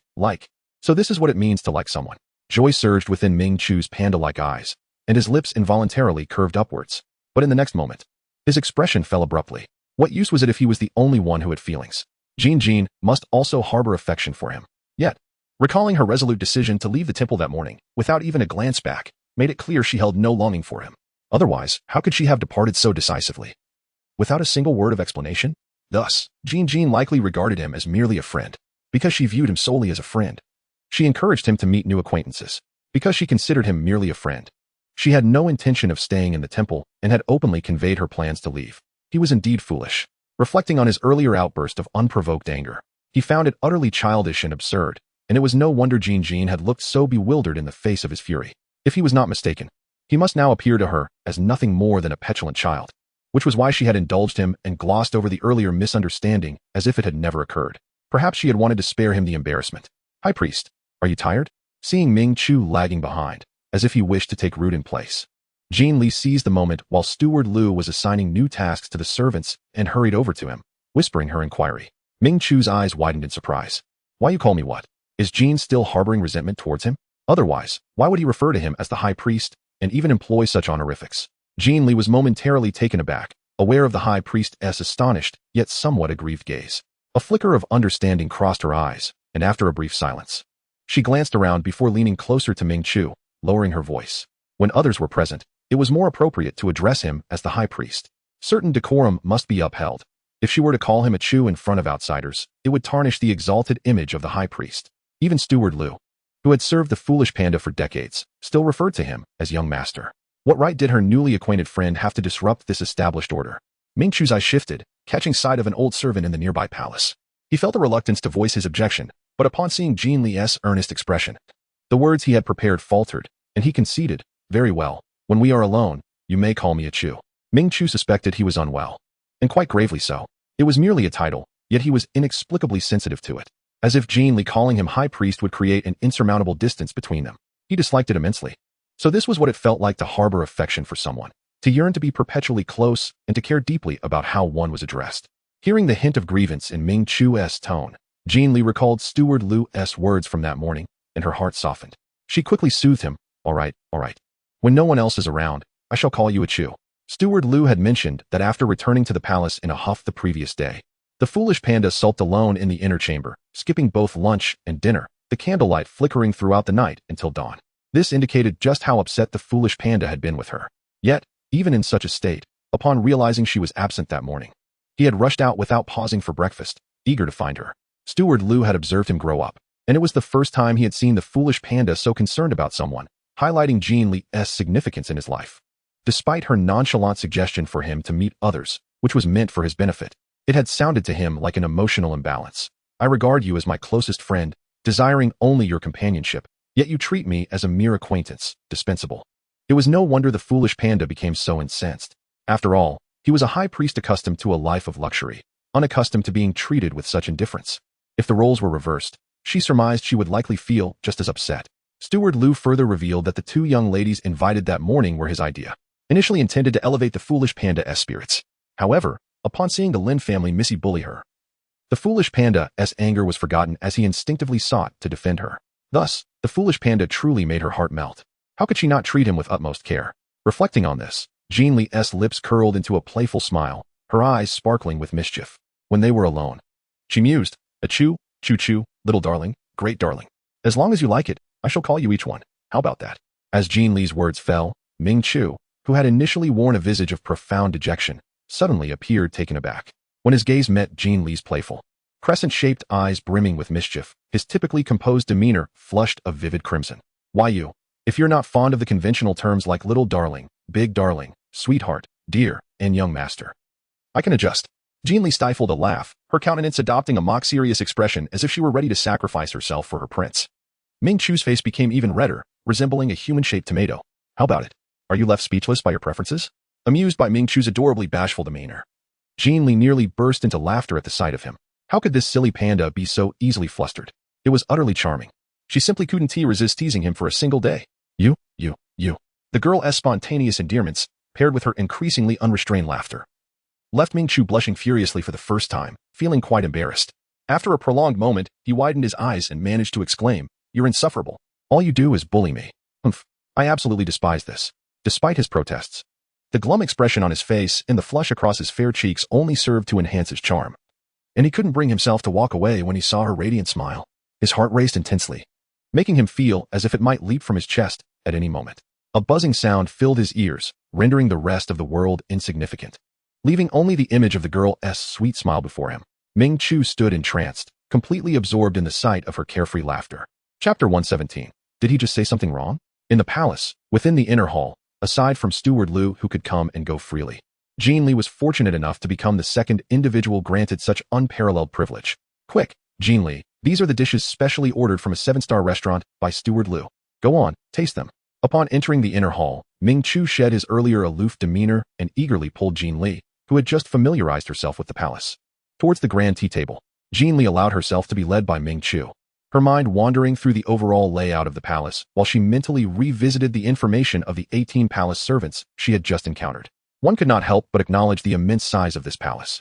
Were it not for her remarkable stamina and endurance, she would have been utterly incapable of traversing the vast expanse, let alone familiarizing herself with those 18 servants. Are there only those 18 servants in the palace? She inquired. In such a vast establishment, is it feasible that only a handful are assigned to maintain it? Surely, they must be utterly exhausted from the daily cleaning. Indeed, Ming Chu replied, seemingly accustomed to this arrangement. His attention was entirely focused on the sealed food box before him, as he clumsily began to peel away the insulating paper that encased it. Could there truly be so few? Jin Li mused. In this grand palace, it feels as though one would have to shout at the top of their lungs to summon assistance. Nonsense. Ming Chu shook his head nonchalantly. After a brief pause, he appeared to have an epiphany, pouting slightly as he added in a hushed tone, if anything, I find there to be too many. Were it not for these servants, Jin Li would not have requested him to maintain a facade of aloofness in public, allowing them to interact intimately only in the inner sanctum. She called him Ming Chu, and he referred to her as Jin Jin, as if they were akin to family. However, unbeknownst to Jin Li, his accompanying her on this tour of the palace had left the servants in a state of considerable astonishment. After all, it was his first time escorting a servant on such a tour, personally overseeing the introductions and exchanges among them. Anyone with any discernment would recognize the profound bond between Jin Li and him. Yet, he was not foolish enough to broach the subject with her. His intention was simply to ensure everyone acknowledged Jin Li's significance within this sanctuary, making it known that she was under his personal care, thus preventing any thoughtless individual from provoking her ire, which would only lead to his own feelings of guilt and concern. Jin Li listened with a look of perplexity. So, do you usually spend most of your time alone? Yes, indeed. Along with a horde of malevolent spirits and the haunting wails that refuse to dissipate. Have you grown accustomed to it? I have long since adapted. It has been this way from childhood. Then, are your daily meals taken care of by those same servants? Yes. Are those servants loyal? They are indeed loyal. Most of them have watched me grow up. They are the loyal warriors left to me by my father. Upon hearing Ming Chu's response, Jin Li's expression suddenly turned peculiar. Her gaze, which had been assessing the layout of the inner hall, abruptly snapped back to Ming Chu, who stood before her in a daze. Noticing the sudden silence beside her, Ming Chu raised his eyes from the task of peeling the packaging of the food box. When he saw Jin Li's strange expression as she scrutinized him with an increasingly furrowed brow, confusion flooded his panda-like eyes. What is it? Did I say something wrong? Chapter 118. This logic is flawed. On the sofa, Jin Li blinked her eyes and, after a moment of silence, slowly inquired. Since you are already accustomed to solitude and find this palace too crowded, why have you summoned me? Am I not a disturbance to you? Furthermore, you have your elite guards for protection, and they are responsible for your meals. What purpose does my presence serve? She initially assumed that it was due to a lack of personnel in the palace that Butler Liu had arranged for her to work there. Although the foolish panda had mentioned in the small courtyard that he hoped she could protect him, she was acutely aware that she had never demonstrated her skills in front of him. The foolish panda was entirely oblivious to her martial prowess, thus, the notion of protection was merely a jest. In this beastly realm, the most timid creature was the rabbit beast. Relying on a rabbit beast as a bodyguard was a laughable proposition. In truth, she had contemplated retorting at that moment. However, the foolish panda had also stated that if someone wished him harm, they would likely target his food first, hence the desire for a trustworthy companion by his side. It was this reasoning that she reluctantly accepted. After all, ensuring the safety of one's meals was unrelated to martial ability. Yet, it now seemed that everyone in the palace was a loyal elder from the panda's lineage, while she, a mere rabbit beast orphan who appeared out of nowhere, was the most perilous presence among them. Moreover, the panda's meals were provided by those elite guards. What then was her role here? The logic was utterly flawed. Furthermore, hypothetically speaking, if the panda merely wished to change her job out of concern for her as a friend, she could have continued residing in the small courtyard, only needing to report for work on time without the necessity of moving into the palace under the scrutiny of many eyes. Ming Chu was momentarily taken aback, seemingly unprepared for Jin Li's astute inquiry arising from his casual response. For a moment, he found himself at a loss for words, simply gazing at Jin Li. Their eyes met, both lost in thought, one filled with confusion, the other with a hint of anxiety. In truth, Ming Chu began to feel flustered. His panda ears spinning nervously atop his head. His hands, which had been unwrapping the food container, instinctively withdrew beneath the coffee table, then clenched into tight fists behind him. His heart raced with a rapid thumping. And he grappled with the notion of confessing to Jin Li that he had invited her to the palace because she could help him fend off malevolent spirits. Yet, if he revealed this, would she not deduce that his proximity to her was motivated by that very reason? Admittedly, it was true that he had initially pursued her for that purpose, but that sentiment had since evolved.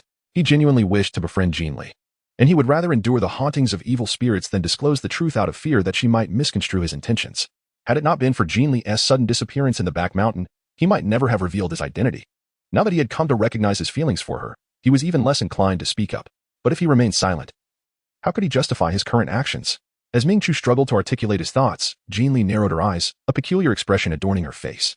After a lengthy silence, just as Ming Chu prepared to confess under her scrutinizing gaze, Jin Li suddenly scratched her rabbit ears, her expression one of realization. Oh, I see. It pertains to the temple's secrets, doesn't it? Something you cannot disclose to outsiders? Ming Chu was momentarily stunned, rendered speechless. Observing his bewildered expression, Jin Li quickly nodded. Understanding. I want to inquire further then. Let us eat. Everyone harbors their secrets, much like her former identity as an undercover agent. She could not reveal to those she regarded as her closest allies that she was, in fact, a police officer tasked with apprehending them. Similarly, she had concealed her true human identity upon being inexplicably transported to this beastly world, hiding her past and the spatial abilities of her crystal necklace. Some secrets are meant to remain known only to oneself, and Jin Li felt a deep understanding of this. She proceeded to open the food containers that Ming Chu had yet to unwrap, her attention immediately drawn to the array of dishes before her. Upon discovering that all the containers were filled with delectable meats, she looked up at Ming Chu in astonishment. All this meat? Yes. With Jin Li's decision to forego further inquiries, Ming Chu felt a wave of relief wash over him. Seeing her focus on the food allowed the heavy stone that had lodged in his throat to finally drop. He quickly nodded, since you don't prefer vegetarian dishes. We shall have meat from now on. He did not want Jin Li to leave the temple, so he was determined to help her acclimate to life within its walls. Starting with her daily meals. As the saying goes, to win a person's heart, one must first win their stomach. If the temple provided meals that Jin Li adored, she would surely hesitate when contemplating departure. Ah, you truly are a clever panda, Jin Li exclaimed, marveling at his thoughtfulness. What if others discover this? Have you considered the consequences?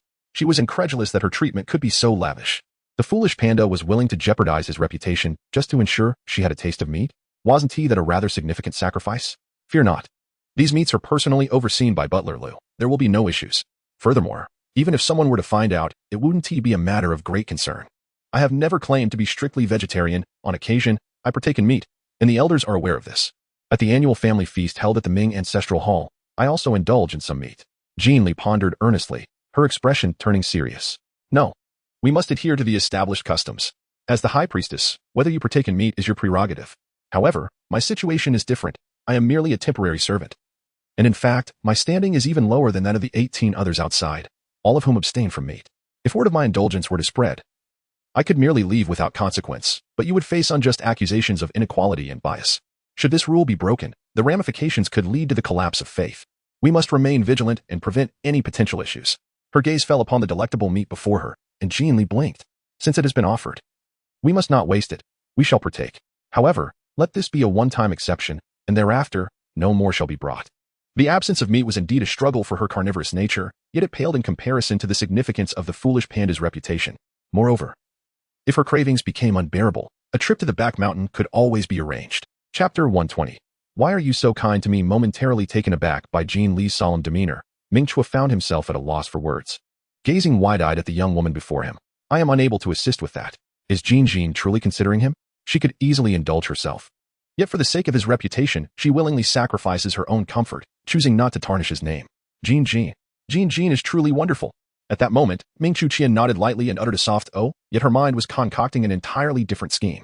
Jin Jin was concerned that she might bring trouble upon herself, and how could he not feel a pang of sympathy for her? Confined to the temple and deprived of meat? No, he absolutely could not allow Jin Jin to suffer.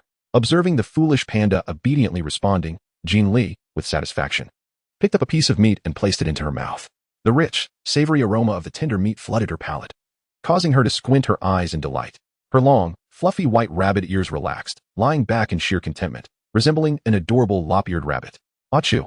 Why are you so good to me? She pondered, feeling a twinge of inadequacy. After all, compared to the foolish panda's kindness, her contribution seemed trifling, limited to merely engaging in equal conversation. But who couldn't chat?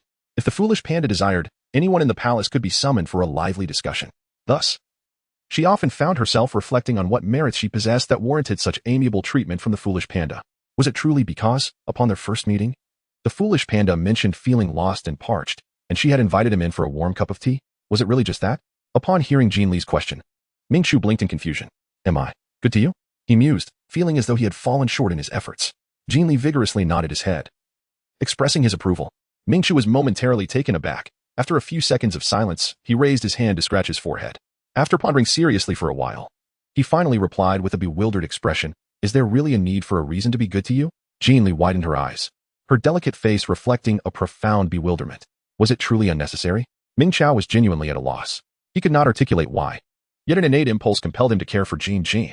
It was as if an instinctual drive led him to think of her, to be unable to bear the sight of her suffering or being mistreated. In essence, he simply wished for Jin Jin's well-being and yearned for her to remain by his side forever. If one were to seek a justification, it would undoubtedly be his affection for her. After all, such sentiments have historically required no rationale. Yet, at this moment, he was far from being able to confess his feelings. It appeared that Jin Jin harbored no romantic inclinations towards him, regarding him solely as a friend. Ming Chao's gaze lowered as he picked a piece of meat for Jin Li from her bowl, perhaps influenced by an inexplicable connection. The notion of fate in this context bore a striking resemblance to affection, both evoking an elusive sensation. Using fate as an excuse did not constitute a deception towards Jin Jin. Jin Li nodded in understanding, acknowledging the significance of first impressions. Indeed, it was this very connection that had drawn her to the silly panda so closely. Had it been a blind bear knocking on her door in the middle of the night, pleading for shelter, she would have undoubtedly retaliated fiercely. Jin Jin, about this morning. I feel I owe you a formal apology, Ming Chu said cautiously, glancing at the happily munching Jin Li. I'm sorry. Jin Li interjected suddenly, her seriousness prompting her to set down her chopsticks. Chapter 121. Jin Jin is wonderful. Ming Chu was momentarily taken aback. Before he could collect his thoughts, Jin Li earnestly continued, her expression reflecting profound self-reflection. I was inconsiderate. I knew you regarded me as a good friend, yet still encouraged you to make new friends. Although my intentions were good, I failed to take your feelings into account. I apologize, Chu. I shall refrain from such behavior in the future. I may not be the best friend, but I will strive to improve. It was evident that the silly panda harbored no ulterior motives, otherwise she might have unintentionally offended him while feeling self-righteous about her intentions. Ming Chu was stunned, his panda-like eyes transitioning from shock to bewilderment, and finally to shame. No, it's not. Jin Jin is wonderful. Jin Jin doesn't need to change. It's clearly my mindset that is flawed. I was the one who failed to understand my own feelings, leading to my outbursts. I am the one who should apologize. Well, since you've said that, let's consider this matter resolved, shall we? Jin Li's large, sparkling eyes blinked innocently, exuding a spirit of cooperation. As she suddenly moved closer, Ming Chu found himself captivated by her delicate, fair face, those dark rabbit-like eyes reflecting his own astonished visage. His heart began to race, his panda ears flattening against the sides of his head, his pale cheeks tinged with a faint blush. All right, then let us eat. Hurry. The food is getting cold. Jin Li placed a box of white rice before Ming Chu and quickly added a portion of vegetables onto it. However, upon noticing strips of meat among the vegetables, she hesitated, then meticulously transferred each piece of meat back into her own bowl. Jin Li enunciated slowly, while you may indulge in meat, I believe it would be wise to limit your consumption. Did someone not mention today that eating meat could diminish your ability to heed divine oracles? In any case, you do not crave it, so it would be best if you refrained from dining with me henceforth. After the events of the morning, she had come to a realization. The foolish panda was evidently accustomed to a vegetarian diet. After all, during their shared meals in the small courtyard, the panda relished the bamboo shoots. And it was only when she fed him meat that he would partake, indicating that his desire to share a meal was rooted in companionship rather than appetite. As she spoke, Jin Li transferred all the shredded meat from Ming Chu's bowl to her own, simultaneously adding a generous portion of vegetables to his plate. Once she had completed this task, she immersed herself in her own meal, savoring each bite. On one hand, Jin Li relished the flavors, knowing that it would be a long while before she could savor such delectable meat again. Thus she ate with great enthusiasm. On the other hand, Ming Chu observed as she transferred the meat from his bowl to hers, interspersing her actions with thoughtful additions of vegetables and carefully removing stray pieces of meat that had inadvertently mingled with the grains. This familiar and tender interaction warmed Ming Chu's heart, causing his gaze to linger on Jin Li's face longer with each passing moment. The corners of his mouth lifting in a persistent smile, unwittingly consuming half a bowl more than usual. Chapter 122. The 18 Divine Servants, Part 1, in the Palace. Jin Li's status has ascended to an undeniable pinnacle. Those who serve the Ming dynasty within the palace are all astute individuals. Even the humble gatekeeper can discern that Jin Li's position is extraordinary, let alone the 18 seasoned servants within the hall. Particularly, when they witnessed their young master attentively accompanying a girl named Jin Li, the astonishment in the hearts of the 18 old servants was akin to a tempest. Thus, after the young master departed with the rabbit beast girl, the 18 elderly servants swiftly cornered Steward Liu in a secluded courtyard of the palace, demanding a thorough account of the two and the girl's origins. Am I dreaming? Our young master has blossomed like a rare tree in bloom. What is the background of that girl? Her demeanor is so candid, unlike those pretentious socialites. Her lineage seems remarkably pure, as I observed her speaking, besides her rabbit ears. She bore no other beastly traits, utterly eclipsing the noble ladies I have encountered. Indeed, I noticed that too. I was utterly astounded. Did you see her eyes?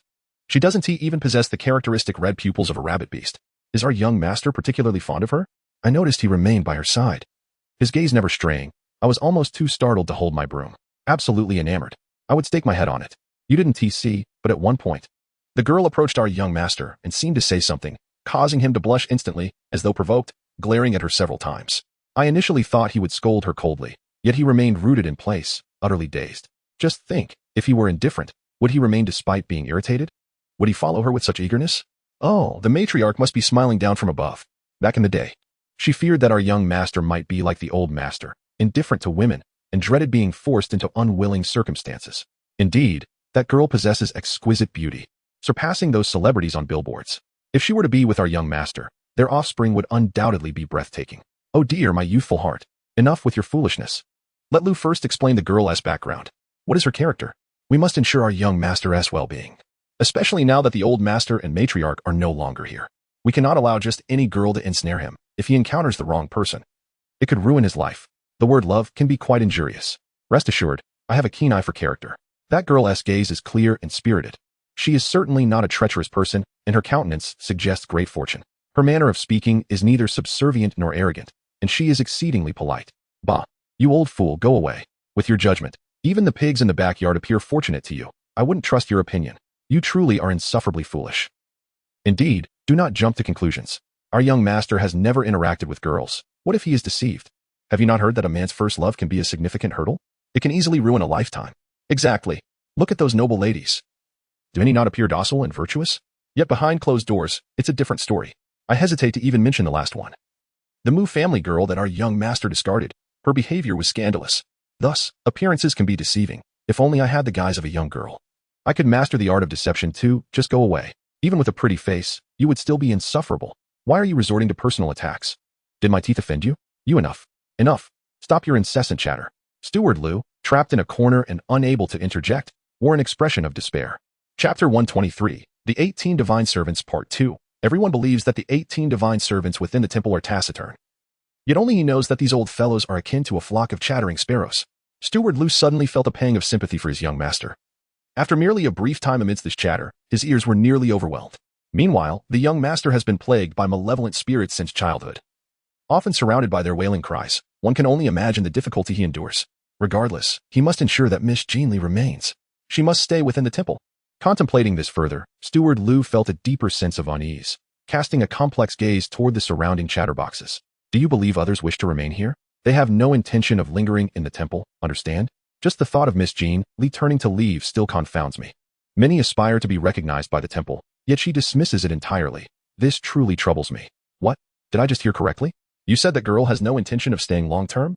Are you certain? Surely. You jest? That girl does not seem foolish at all. Surely not. Did you make a mistake? Who would not wish to remain here? Could it be a case of feigned indifference? Today's girls are quite adept at pretense. One cannot discern their true intentions until the very end. Then I shall test her tomorrow. I am quite familiar with such pretentious girls. If she is acting, I will see through it. Immediately observing the disbelief etched upon their faces, Steward Liu felt compelled to recount how Jin Li had inadvertently provoked their young master, along with the morning's mishap. With resignation, he stated, "You should have seen Miss Jin Li this morning. Her desire to leave was palpable. I have encountered many people. I can recognize those who feign modesty. However, Miss Jin Li is genuinely different. When she entered the temple, her demeanor was not one of excitement like the others. In other words, the temple holds a different significance for her. Otherwise, she could not have fortuitously befriended our young master. You should have seen how they interacted. Miss Jin Li never regarded him as a lofty high priest. To her, he was simply an ordinary person." Upon hearing this, A profound silence fell over the assembly as they exchanged incredulous glances. Steward Lu sighed. Each has their own aspirations, while we may view the temple as desirable. She may not share that sentiment. Let me preface my words by stating that the seemingly delicate young girl, despite her soft exterior, is indeed a formidable rabbit beast with a strong sense of self. Had it not been for the unfortunate misunderstanding today, I would have found it hard to believe that she truly had no intention of remaining at the temple. In the future, should you encounter this young lady, I advise you to refrain from adopting your condescending, elder-like demeanor. Otherwise, you may inadvertently provoke her to leave. With a glance sweeping over those gathered before him, Steward Lu let out a cold chuckle, suggesting that we might as well all go to the grave of the old matriarch and take our own lives. Chapter 124. It is that scoundrel wolf. The following day, when Li awakened from the grand bed in her bedroom, the clock had already struck 8 in the morning. Jin Li, startled, immediately leapt from her bed and hastily dashed into the guest bathroom to freshen up before hurriedly making her way toward the inner chamber's master bedroom. Jin Li currently resides in an independent bedroom situated in a side hall of the palace, merely a 20-meter corridor away from the main hall of the foolish panda. Just a turn away. However, to her surprise, when Jin Li hurriedly dashed towards the inner sanctum, she found it already deserted, leaving only the tranquil aroma of sandalwood lingering in the air. Jin Li paused for a moment, then continued towards the side dining hall, pondering whether the foolish panda was having breakfast. However, upon entering the dining area, she found it empty save for a table laden with breakfast still kept warm. Jin Li, in a state of bewilderment, glanced around and noticed a small piece of paper in the corner of the dining table that captivated her attention. Jin Li hurriedly approached and noticed a small piece of paper adorned with an exquisite line of fountain pen script. Jin Jin, remember to have breakfast. I will return immediately after I have taken care of matters. Jin Li felt a sudden wave of embarrassment as she scratched her head. She had indeed overindulged in her meal the previous night, which resulted in her not falling asleep until after 2 in the morning. Previously, she had been awakened by a mechanical alarm clock in the small courtyard, but ever since the arrival of the silly panda, it had been the panda that roused her from slumber. In her complacency, she had completely forgotten the necessity of setting her own alarm, relying instead on the panda to wake her. Alas, she truly felt foolish. How could she expect the indulgent panda to rouse her when it saw she was still nestled in bed? Jin Li hastily grabbed a few morsels from the table and, after gulping down a cup of steaming milk, immediately turned and dashed towards the palace entrance. Though the foolish panda did not mind her late rising, she was now both the panda's maid and bodyguard. She could not take advantage of this situation. She needed to find the foolish panda. The palace was indeed vast. Jin Li hurriedly dashed outside the palace, finally catching sight of a servant in the distance who was diligently sweeping the fallen leaves from the ground. Jin Li hastened forward, her face adorned with a polite smile as she inquired, "Excuse me, little master, do you happen to know where the high priest has gone?" The doorman, initially reluctant to engage, straightened his posture in surprise upon recognizing Jin Li, hastily concealing his broom behind him to avoid any inadvertent rudeness towards the suddenly appearing young lady. In response to Miss Jin Li, he stammered, "I am not certain where the high priest has gone, but I did see him and Butler Lu heading eastward. If I am not mistaken, they should be at the Hall of Revelation." Observing Jin Li before him, the doorman's expression was one of utmost respect, fearful that he might have failed to articulate his thoughts clearly or provide an adequate answer. With a singular focus on reuniting with the foolish panda, Jin Li paid little heed to the doorman's subtle gestures, expressing her gratitude hurriedly before making her way briskly towards the entrance of the temple. Before today, Jin Li had been active in the small Sihiyuan shrine area, thus unfamiliar with other regions of the temple. Upon hearing the words of the doorman, she hurriedly rushed out, traversing quite a distance before catching sight of an ancient-style building at the far end of the lake. Ah, as expected, that must be the Hall of Heavenly Enlightenment. Jin Li hurriedly made her way towards the ancient-style building. Just as she was about to ascend the stone steps and traverse the water pavilion, a gentle feminine voice suddenly emerged from the shaded path on her left. "Miss Jin Li, good morning." Upon hearing a sound, Jin Li momentarily halted, turning her head to investigate. Her expression faltered in surprise. "Miss Fu?" A sweet smile immediately blossomed on Jin Li's face, her eyes glimmering with delight as she prepared to approach the newcomer. "How did you come?" Before she could finish her sentence, her expression abruptly shifted, her gaze fixed on the tall man standing beside Fu Nuanyuan. "Oh my goodness! It's that scoundrel wolf!" Chapter 125. A sudden wave of uncertainty. Suddenly, Jin Li's figure stiffened, her entire being overtaken by the palpable sense of being pursued through the dense forest, causing the genuine smile that had graced her face just moments ago to vanish abruptly. After a brief moment of emptiness in her mind, Jin Li quickly regained her composure and continued her approach towards Fu Nuanyuan, her smile deepening further. "Miss Fu, have you come to seek my company?" Perhaps influenced by the stark contrast with the Lin family's young lady, her impression of Fu Nuanyuan was indeed quite favorable. Therefore, when Fu Nuanyuan departed yesterday, Jin Li had taken the initiative to invite her to visit whenever she had the time. Little did she anticipate that this whenever would arrive so swiftly. And accompanied by a hunter no less, Fu Nuanyuan stepped forward to greet her, her typically cool demeanor softened slightly. Miss Jin. When you graciously bestowed upon me numerous temple breakfasts yesterday, my elder brother was quite alarmed upon learning of it. Hence he has accompanied me today to express our gratitude. Jin Li, fear? What the hell is fear? It never seemed to grace him when he was hunting her down in the mountains. Upon hearing this, Jin Li's gaze shifted swiftly to the man behind Fu Wanwan.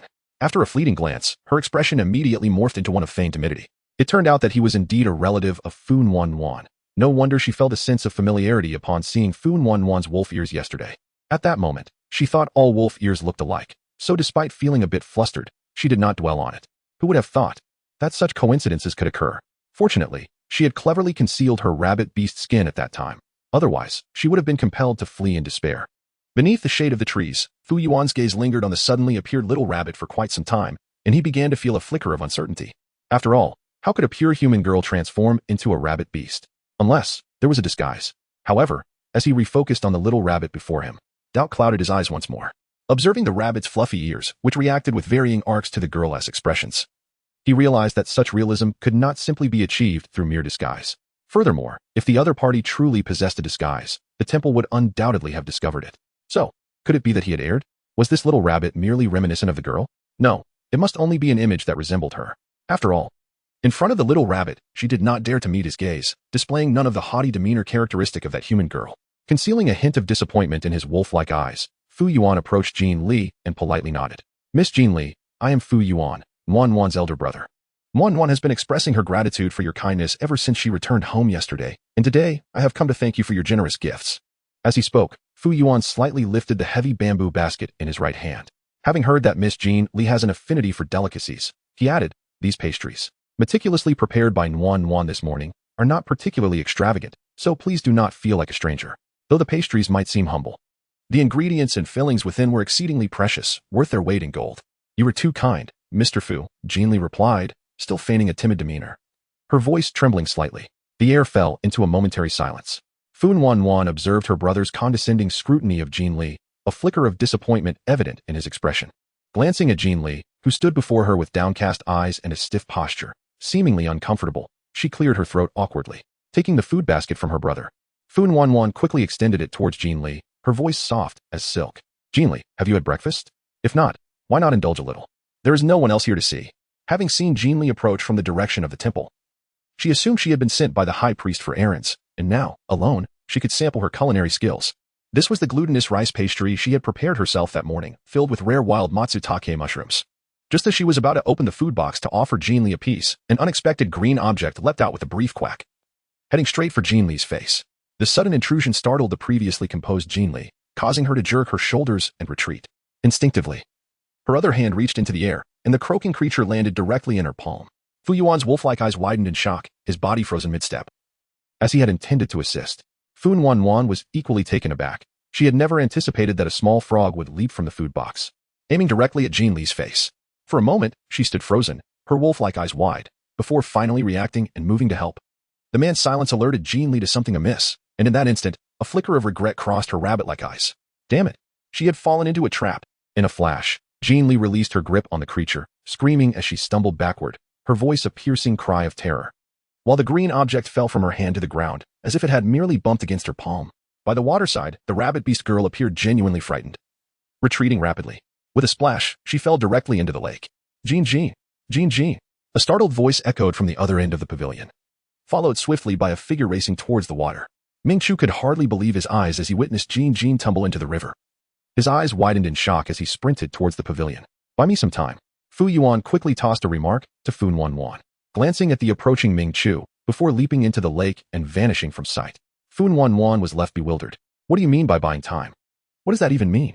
Could it be that her brother had intentionally placed the frog in the food box? A wave of alarm washed over her as she stood there, stunned, her wolf-like eyes now wide with realization.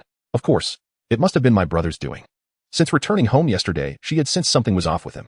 Her brother, who had never shown interest in women, had suddenly begun inquiring about Jin Li, spending considerable time examining the portrait she had drawn, and then instructing her to return today to express gratitude.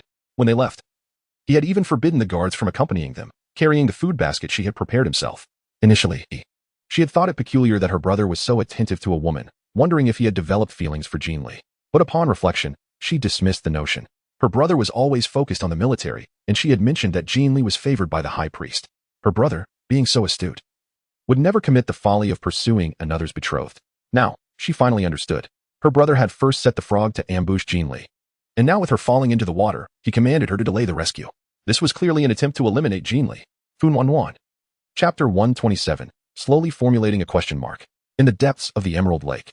At the moment Jin Li plunged into the water, she unleashed a torrent of curses upon Fu Yuan's ancestors, venting her frustration in a fervent exclamation. It is often said that foxes are the most cunning of creatures. However, she found herself believing that this insidious wolf was far more devious than any wild fox. In retrospect, it was her own negligence that led to this predicament. Despite knowing that this was the very beast that had pursued her through the forest, she had allowed herself to be preoccupied with maintaining the facade of a timid little rabbit, completely neglecting to guard against her adversary. After all, she had not anticipated that the wolf would resort to such a treacherous tactic during their very first encounter to test her resolve. Fortunately, she reacted swiftly, letting out a terrified scream just in time. Now, having achieved her aim of tumbling into the water, all she needed to do was return to the shore and continue to feign a state of shock. With this thought in mind, Jin Li immediately began to move her limbs, striving to halt her descent and swim to the surface. However, at that moment, she suddenly noticed another figure leaping into the lake, swimming directly towards her. Jin Li focused her gaze, bewildered. What was happening? The scoundrel wolf had actually plunged into the water to rescue her? Oh, it made sense. After all, she was the frog that their siblings had frightened into the water. Furthermore, only the two of them had witnessed her fall. If the scoundrel wolf did not come to her aid, it would certainly complicate matters once she managed to swim back to shore. Wait a moment. In a sudden flash, Jin Li's eyes sparkled with a glimmer of hope, and an ingenious escape plan blossomed in her mind. The rogue wolf had tested her solely because he suspected she was the prey he had been pursuing in the back mountains.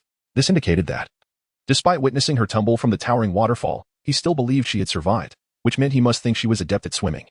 Perhaps even an expert in the art of navigating water.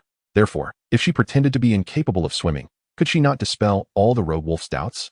Upon this realization, Jin Li, who had initially intended to paddle her way to the shore, abruptly halted her movements and feigned a futile dog paddle. Considering the distance between them, the rogue wolf would reach her in no more than 7 seconds. Thus, she merely needed to maintain her charade for that brief span, and all suspicion would evaporate. How fortunate that she could hold her breath so effectively. 7 seconds were manageable, as she reveled in her flawlessly crafted scheme. Jin Li couldn't help but commend her own cleverness. She truly was a wily little rabbit. However, one must remember that human calculations often fall short against a wolf's cunning, especially when that wolf is a rogue. To her astonishment, just as the rogue wolf was about to close the distance, he suddenly halted 2 or 3 meters away, scrutinizing her with an appraising gaze, showing no inclination to approach any closer. Jin Li was momentarily taken aback, a question mark slowly forming above her forehead. What was happening? Did that scoundrel wolf not notice her desperately trying to stay afloat? Why, upon reaching so close, did he not extend a hand to pull her up? Did this scoundrel wolf truly wish to witness her demise? Wait, could it be that the wretched wolf genuinely desired her death? Jin Li. Chapter 128. She truly is a clever one. Fu Yuan indeed halted a mere 2 to 3 meters away from the little rabbit. The reaction of the little rabbit on the ground left him quite perplexed. After all, the little rabbit's response while catching the frog occurred in the blink of an eye, lasting only a couple of seconds, making it difficult for him to discern whether the creature was catching or blocking the frog, and he could not ascertain if the little rabbit was indeed that human girl. Thus, when the little rabbit fell into the lake, he conceived a new and thorough method of testing. His belief that the little rabbit bore a striking resemblance to the human girl stemmed from an inner conviction that she had not perished. In the past 2 days, he had dispatched 19 people to meticulously search the vicinity of the waterfall in the forest, yet no corpse had been discovered. Therefore, if the little rabbit truly was that human girl, she would undoubtedly possess swimming skills and an instinct for self-preservation. After all, in the face of life, no one can stifle their survival instincts.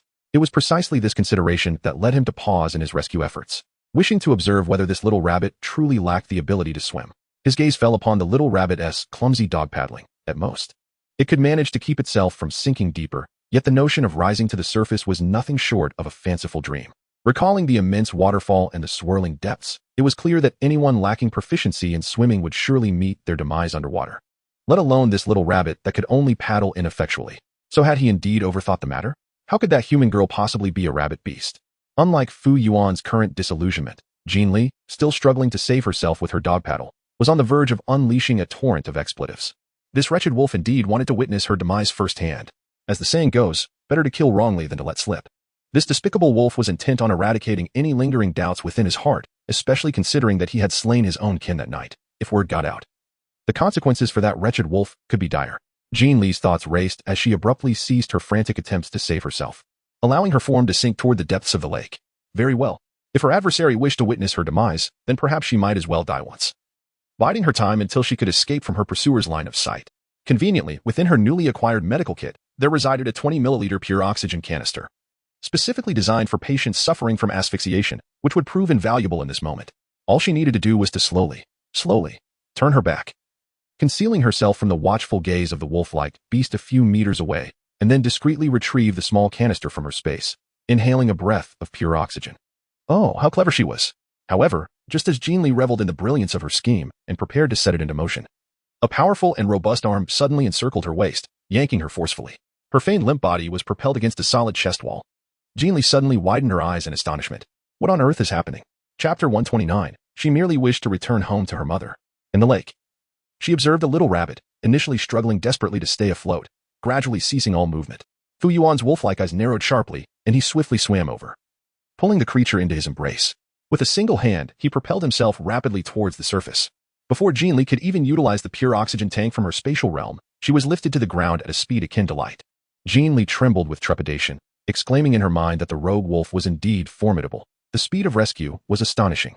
Having feigned unconsciousness, she knew she could not suddenly open her eyes upon being carried ashore, for that would render her earlier ruse utterly futile. Thus, she resolved to remain silent for a moment longer before feigning a cough, gradually completing the process of awakening. However, to Jin Li's astonishment, just as she was laid down on the ground, before she could even begin to cough, a cool softness pressed against her lips, initiating the act of artificial respiration. Jin Li, cough, cough, cough, cough, cough. At this moment, Jin Li was truly choked, her entire face flushed crimson, and her breathing became increasingly labored. Damn it. The world is changing too rapidly. All she yearned for was to return home and seek her mother. Jin Jin, are you all right? Ming Chu hurriedly ran over from the other end of the water pavilion, embracing Jin Li tightly, his gaze meticulously scanning her for any other injuries. Jin Li found it somewhat difficult to catch her breath and weakly waved her hand to indicate that she was not seriously harmed. The artificial respiration had come so unexpectedly that she was utterly unprepared. Although she had narrowly escaped in front of that despicable wolf, she had not been spared from the ordeal. With Ming Chu's sudden appearance, Jin Li was swiftly carried back into the palace. Once freed from the presence of the wretched wolf, she gently patted Ming Chu's shoulder, saying, "Ah Chu, I am fine now. Please put me down." "How could you possibly be fine?" Ming Chu's voice resonated above her, tinged with a sense of frantic exasperation. "You nearly drowned, but I am all right now," she reassured him. "Just moments ago, Fu Yuan had to administer artificial respiration to you. You were on the brink of death." The mere thought of Fu Yuan kneeling beside Jin Li, performing artificial respiration, twisted Ming Chu's heart in anguish. This was artificial respiration. A drowning person requires it, signifying that they have lost consciousness. It is the last lifeline. He could scarcely bear to consider that, had artificial respiration failed to revive her, what might have transpired. Ming Chu's face paled considerably as he hastily carried Jin Li towards the inner palace. The commotion he caused was unusually conspicuous in the otherwise tranquil palace. So when he entered, the typically elusive 18 divine servants emerged in a flurry. "Quickly prepare a warm bath, and clean clothes, and a doctor. Hurry," Ming Chu commanded urgently upon seeing the drenched Jin Li in his arms. The 18 servants exchanged alarmed glances, taking note of Jin Li's dripping form, and immediately dispersed like startled birds, except for one woman in simple robes who approached Ming Chu, while the others busied themselves with their tasks. "Ah Chu, I truly am fine. This commotion feels a bit overwhelming," Jin Li attempted to reassure him. "Jin Jin, you must soak in the hot spring." Ming Chu interrupted her, hastily making his way to the bathing area, gently placing her in the warm waters. "Let your body warm up. Aunt Tao will be here to care for you." Having just experienced near drowning, one is especially fearful of water. If possible, he would not want to leave her side. Yet Jin Li was chilled to the bone and needed clean clothes. It was inappropriate for him to remain there as a man. Ming Chu glanced at Aunt Tao with concern, and before he could speak, she assured him, "Do not worry, young master. I will take good care of Miss Jin Li." If yesterday, when old Lu mentioned the young master's fondness for Jin Li, it was merely hearsay, now Aunt Tao could witness the truth of his feelings. It was even more pronounced than old Lu had described. Although the young lady appeared thoroughly soaked, her demeanor and speech remained perfectly normal. It was Ming Chu who seemed utterly flustered, so frantic that one might think he was the one who had nearly drowned. Ming Chu nodded in acknowledgement, but did not relinquish his grip on Jin Li's arms. "Jin Jin, I will be outside. Call for me if you need anything." Though Jin Jin may appear fierce and intimidating on ordinary days, her true essence remains that of a timid rabbit.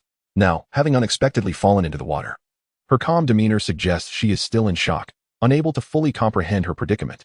Oh, how utterly unfortunate she is. Despite being a high priestess, she is utterly incapable of preventing Jin Jin from falling into the water.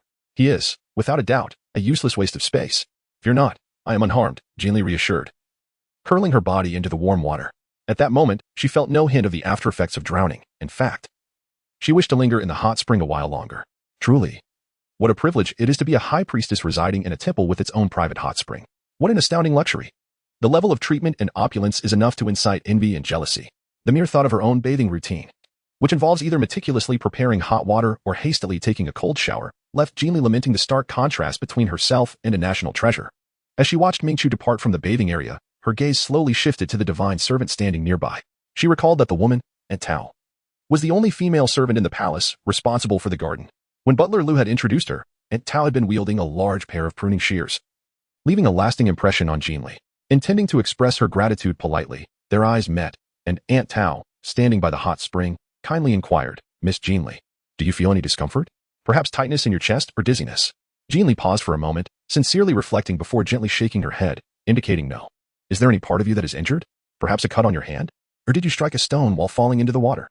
Jin Li was momentarily taken aback, lowering her gaze to examine her hands and absent-mindedly patting her body, finding nothing amiss. Upon hearing that the young girl had not sustained any injuries, Aunt Tao immediately felt a wave of relief wash over her. She swiftly picked up a clean robe nearby, her expression radiating maternal warmth.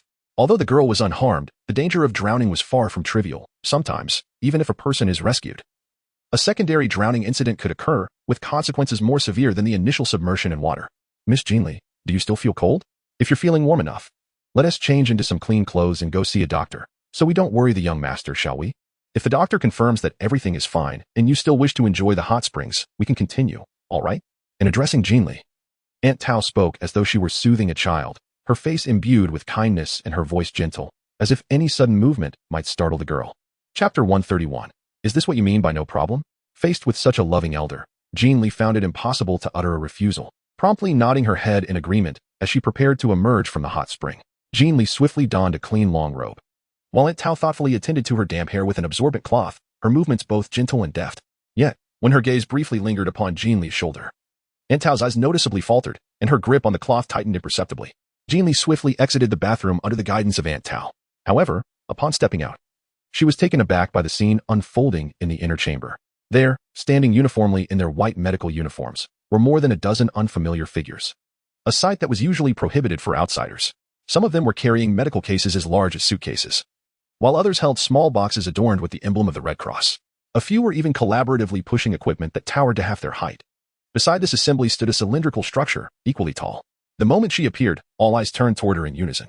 Jin Li, it was quite sudden. Jin Jin, do you feel unwell? Do you experience any nausea, dizziness, or pain? Mingqiu, who had been anxiously waiting outside the bathroom, hurriedly stepped forward, scooped up the still-dazed Jin Li in his arms without hesitation, and turned to place her gently atop the cylindrical apparatus that stood at half her height. It was only then that Jin Li realized that the half-human height apparatus was, in fact, an intelligent diagnostic chair. As she took a seat, the originally cylindrical device began to automatically activate, the center of the cushion lowered while the outer sections elevated. All visible components commenced their respective functions until it ultimately transformed into a medical examination chair. While Jin Li marveled at this futuristic technology, the surrounding individuals clad in medical uniforms also sprang into action. Within merely half a minute, they constructed a makeshift medical neural center adjacent to the diagnostic chair. The 9D projection promptly displayed Jin Li's physical condition. Name, undetermined gender, unknown species, unknown blood flow signal, unknown physical condition, unknown. The sudden exposure of personal information left Jin Li somewhat taken aback. But when her gaze fell upon the word unknown, her elevated heart rate immediately returned to normal. How can it be unknown? The leading bear doctor gazed in astonishment at the data projected before him, then glanced at Jin Li seated in the diagnostic chair. He quickly turned toward Mingqiu with an apologetic expression, saying, I apologize, High Priest. It seems there may have been a connection issue during the assembly of the device, resulting in its failure to recognize the young lady's physical condition. Please, bear with us.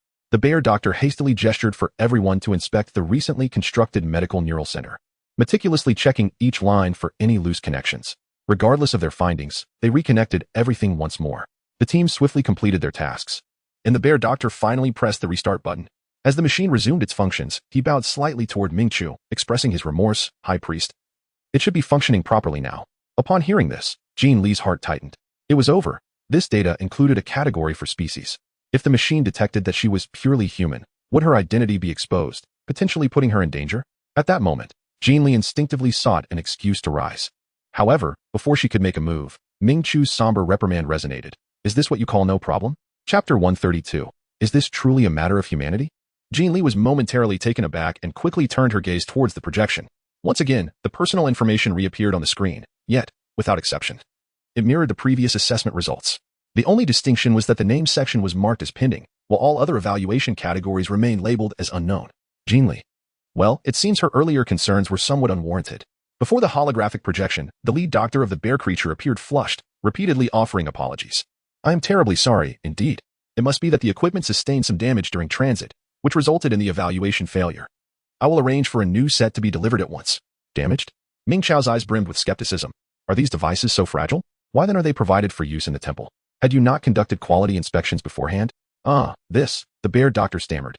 His complexion growing increasingly crimson, beads of cold sweat forming on his forehead. This medical chair is indeed the latest model, equipped with the most comprehensive features. We have previously evaluated it, and once someone takes a seat, the chair automatically activates for a physical assessment, with all data being accurate. Then how do you account for these unknowns? The individual before him was speaking utter nonsense. Even at this juncture, he still sought excuses to evade responsibility.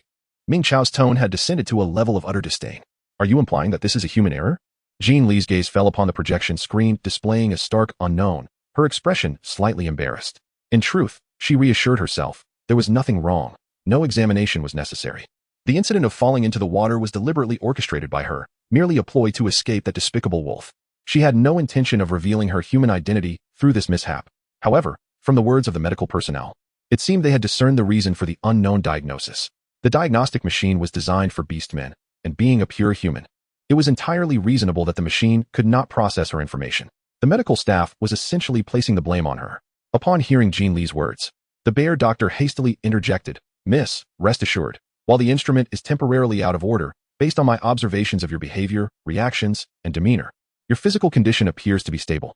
Although she had just experienced a fall into the water, her emotions were remarkably calm, and during this brief time, he had not noticed any signs of coughing or discomfort from her, which strongly indicated that she was indeed unharmed. Unharmed. At that moment, Aunt Tao, who had been dissatisfied, suddenly spoke up. Miss Jin Li has sustained an injury, and you dare say she is unharmed? What? An injury? Where's the wound? Ming Chujing exclaimed. Turning to Aunt Tao in shock, Aunt Tao quickly pointed to her shoulder, recalling, while attending to Miss Jin Li, I noticed an injury in that area. Although she dressed rapidly and I couldn't see clearly, I am certain it is indeed a wound. Jin Jin, you are hurt. Why didn't you mention it? Ming Chujing turned to Jin Li, preparing to approach and examine her. Is it serious? Does it hurt? Chapter 133. It seems I have frightened her. Seeing Ming Chujing attempt to lift her clothing in front of everyone to inspect her wound, Jin Li was suddenly alarmed. She sprang up from the medical chair, instinctively widening the distance between them, and waved her hands frantically. It's not serious. Not serious. That was an old bruise. Unrelated to today's incident. Good heavens, had this foolish panda really intended to unveil her injury before all? Although the wound had nearly healed, it could still be recognized as an arrow injury. If the foolish panda discovered this, what chaos would ensue? Noticing Jin Li's retreat, Ming Chujing appeared bewildered and furrowed his brow, still wanting to check her condition. It wasn't until Aunt Tao coughed behind him that he suddenly snapped back to reality.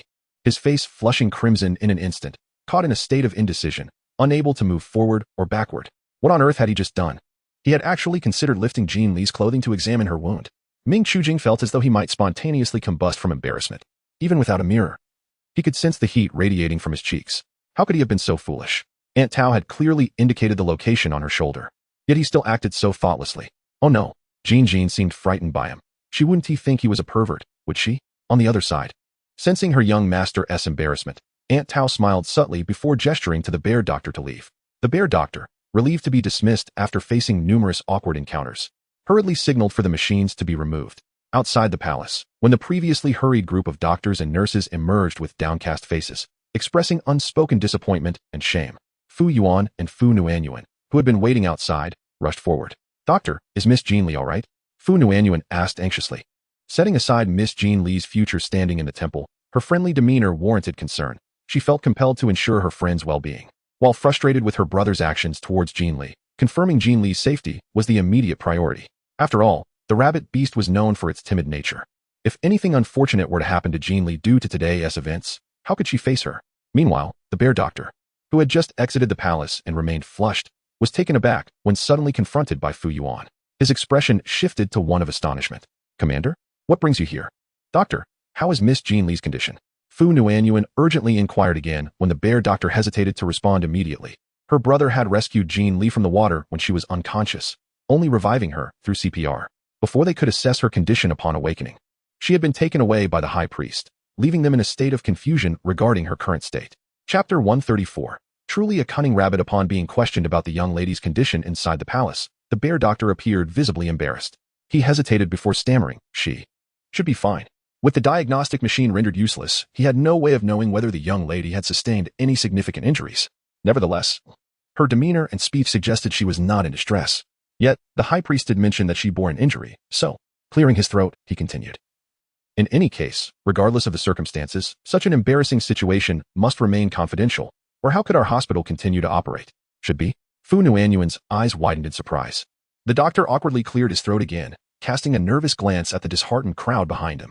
After a pause, he asserted, "The young lady appears stable at the moment, but she has indeed sustained some injuries and will require observation." Huh? Fu Nuanyuan gasped. "Where is she injured? I didn't see any blood when my brother rescued her." Could it be internal injuries? Injured? Fu Yuan, who had remained silent as if nothing had transpired, suddenly lifted his gaze to the bear doctor. The bear doctor felt a chill run down his spine under Fu Yuan's scrutinizing gaze and quickly responded, "Yes, it's on her shoulder. Perhaps she bumped it when she fell into the lake." "What? Shoulder injury?" Fu Yuan's previously calm demeanor shifted to one of sharp intensity. In that moment, his atmosphere transformed to that of a commanding presence as he moved closer to the bear doctor. "You say she has an injury on her shoulder? What kind of injury is it?" The young girl was rescued by him from the water's edge. He was acutely aware of whether she bore any wounds or was bleeding. Thus, if there were indeed injuries on her shoulder, they were far from recent. It was highly likely. The commanding officer's unexpected concern for the rabbit girl's condition startled the bear doctor, causing his complexion to pale. I do not know. I only know there is an injury on her shoulder, as relayed by the esteemed divine servant. I did not witness it myself." The divine servant spoke of this? Fu Yuan's wolf-like eye shifted slightly, and after a brief silence, they fell upon the medical instruments in the bear doctor's group. "Were you conducting a physical examination on that rabbit girl?" The bear doctor nodded vigorously. "Yes, indeed." "And the results?" Upon hearing this, the bear doctor's face turned awkward once again. This Fu Yuan's scrutinizing gaze narrowed slightly. The examination failed. And no, it was not a failure. Faced with the formidable commanding officer, the bear doctor hastily clarified.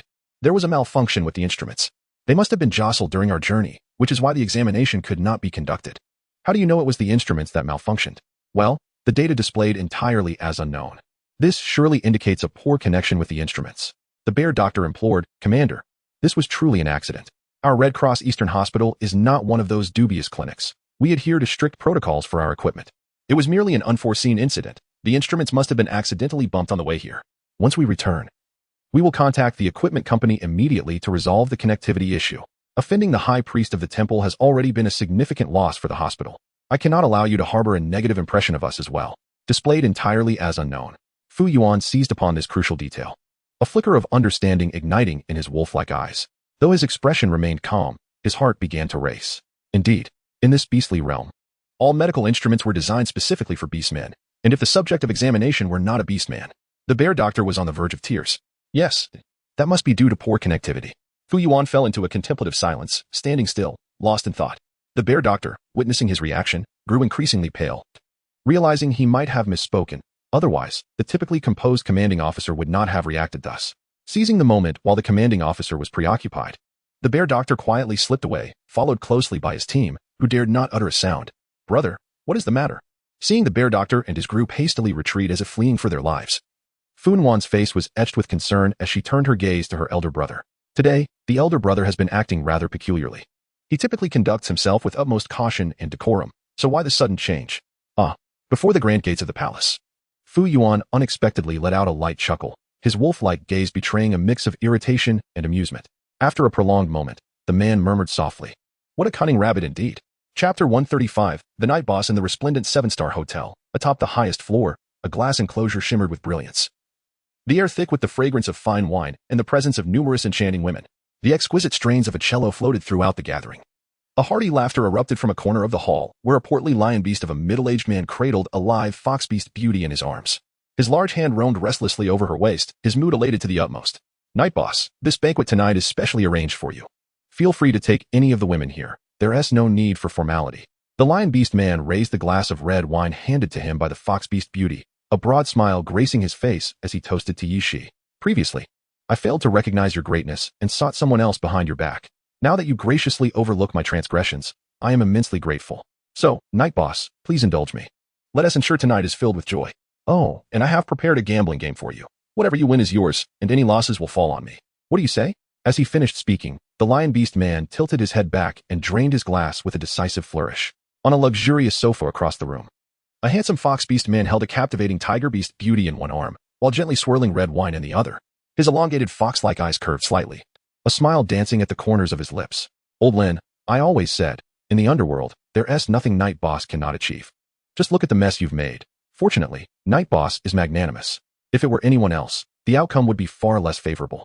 The fox beast beauty nestled in the lion beast man's embrace feigned annoyance, lifting her wine glass toward Yi Shi with a sultry, enticing voice. Night Boss, see how Old Lin has reserved this venue to apologize. He even arranged for these lovely sisters to accompany you, showcasing his sincerity with only the finest provisions. Such generosity is a first for me. Night Boss, with your great character, shall we put this matter to rest? Her voice was endearingly seductive, her gaze towards Yi Shi burning with fervor. Though held tight by the lion beast man, she leaned towards Yi Shi, as if ensuring her alluring figure did not go unnoticed. With Sister Lulu's endorsement, Yi Shi smirked, his gaze lingering on the fox beast beauty's decolletage. He narrowed his fox-like eyes playfully, relishing the moment. How could I possibly refuse? He then consumed the red wine in his glass. Ha ha ha. Thank you, Night Boss, for your magnanimity. Come, let us have another drink. The lion beast man's face lit up with delight, and he rushed to refill Yi Shi's glass, his admiration for him evident. They say Night Boss excels at creating unexpected situations. I am witnessing it firsthand. That is indeed a temple. Night Boss, your prowess is astounding. Yi Shi smiled politely, his fox-like eyes betraying a casual demeanor, yet the mirth did not reach the depths of his gaze. Regardless, Mr. Lin, your objectives have been achieved. The position at the shrine is now vacant for you. It remains to be seen how you will exploit this opportunity. Chapter 136. Are we certain that news is authentic? Certainly, I have intentionally leaked the news to several other families. Upon hearing of the vacancy at the shrine, they are all planning to apply for the temporary servant position. His daughter was among the most distinguished during the selection for temporary servants, and as long as that rabbit beast orphan is absent, she stands a strong chance to compete for that position. To avoid drawing suspicion from the temple regarding his covert maneuvers, he refrained from mentioning the matter himself, opting instead to allow unrelated parties to disseminate the information, thereby achieving his goal through the voices of others. You must act swiftly. Although the rabbit beast girl is gravely injured from drowning, she is still alive. In order to satisfy the benefactor, I have decided to inform him that the rabbit beast orphan met with an unfortunate accident and is currently in a coma. This way, I can provide the benefactor with an explanation while ensuring the rabbit remains unharmed. Rest assured, I fully comprehend. I have been diligently monitoring this situation, and I expect new developments shortly. The lion beast man's face shone with elation. Just then, his phone on the table rang abruptly. The lion beast man glanced at the caller ID, his expression shifting to one of urgency as he hastily answered the call. The conversation was brief, lasting no more than a few seconds. Yet his demeanor transformed from grave to ecstatic, almost causing him to leap from his seat in exuberance. After hanging up, he turned to Yi Shi, barely containing his glee. Night Boss, she is dead. She is dead. Yi Shi, sipping his wine, froze momentarily, a flicker of apprehension crossing his mind upon meeting the lion beast's ecstatic gaze. Their sole connection had been the rabbit-killing business, and the only mutual acquaintance they shared was that very rabbit. A sense of foreboding washed over Yi Shi. Who has died? That rabbit beast. The orphan from the shrine. Ha ha ha. The lion beast man could no longer contain his exuberance, planting a boisterous kiss on the fox beast beauty in his arms, eliciting peals of laughter from her. Meanwhile, Yi Shi stood frozen, his fox-like eyes flashing with alarm. In the next moment, a smile crept onto Yi Shi's lips as he raised his glass towards the lion beast man, taken aback by Mr. Lin's hidden connections within the temple. Ha ha ha. It's not quite a hidden connection, merely a peripheral player, unable to enact any significant change, merely a messenger. Unlike you, Night Boss, who is truly capable of making things happen. Come, let us toast. Cheers. The lion beast man was evidently overjoyed, pouring himself another glass of red wine, which he downed in one gulp, his hands on the fox beast beauty growing increasingly restless, as if he were eager to indulge right then and there. Yi Shi smiled, taking a sip of his wine, feigning casual curiosity. Mr. Lin, how can you be so certain that news is authentic? Naturally, it is. Mr. Lin beamed, likely due to the several glasses of wine he had consumed, his eyes slightly glazed. He had spotted several doctors and nurses entering the palace, and upon inquiring, he learned that the rabbit beast orphan had drowned. Chapter 137. Where are you going, boss? It is said that the rabbit beast's condition is dire, prompting the temple's servants to arrange for doctors to examine her. Alas, the doctors emerged with grim faces, shaking their heads, implying that she is beyond saving. However, my informant was also concerned about the accuracy of the information. Seizing the opportunity, he infiltrated the hospital and checked the diagnostic results of the equipment. To his surprise, he discovered that today, the machine had only diagnosed a single patient, and the diagnosis was failure. Can you imagine? If that isn't a death sentence, then what is? Ha! Night Shi's fox-like eyes narrowed sharply, and he tightened his grip around the waist of the tiger beast beauty in his embrace. The tiger beast beauty could not help but cry out in pain, leaning into Night Shi's arms with a look of playful reproach. What a rascal! Night Shi suddenly came to his senses, a smirk forming on his lips. Ha! The ever-amused Boss Lin, sitting across from them, burst into laughter. Perhaps it was the soft, alluring cry from the tiger beast beauty that ignited something within him. He became increasingly restless, pressing the fox beast beauty in his arms down onto the sofa. Night Louder observed as his sister was pushed down, and the tiger beast beauty nestled in his arms was equally unyielding, her delicate hands wandering restlessly across his chest. Before him stood the most formidable leader of the underworld, a figure whose name was known to all who aspired to rise in the ranks. If she could serve him tonight, she would surely incite envy among her sisters. She had noticed, even when her fox beast sister was nestled in Boss Lin's embrace, she was still casting flirtatious glances towards Night Lauda. If not for the fear of offending Boss Lin, her sister would have likely already thrown herself into Night Lauda's arms, leaving her no chance. Noticing the woman in his embrace squirming with restlessness, Night Shi suppressed the chill in his gaze, his eyes glinting as he smiled enticingly. Shall we return to the room? The tiger beast beauty blushed at his words, eager to comply. With a startled cry from the tiger beast beauty, her alluring form was effortlessly lifted onto his shoulder, and he hurried towards the exit of the banquet hall. Feeling the power of his single-arm strength and the firmness of his muscular arm across her waist, the tiger beast beauty felt a rush of excitement. No wonder all her sisters were vying for his attention. Such a charming and capable man was simply irresistible. She wondered if she could withstand the forthcoming excitement. As Night Shi carried the woman into the VIP elevator, they soon vanished from the crowd's sight. Moments later, when Night Shi emerged from the elevator, the tiger beast beauty hung limply over his shoulder, utterly still, her arms dangling helplessly before him. Night Shi strode directly towards his SVIP suite. However, as he closed the suite door and carelessly tossed the unconscious woman onto the floor, the nonchalant expression he had worn moments ago transformed into one of dark intensity. Boss, I checked. This suite has been rigged with 3 cameras, 2 in the bedroom and 1 in the bathroom. All have already been disabled. The leopard beast Jin Li, who had been waiting in the suite, immediately sprang to his feet upon seeing Night Shi, abandoning his previously relaxed demeanor. Night Shi glanced at his watch, his gaze sweeping past the window, his eyes growing cold.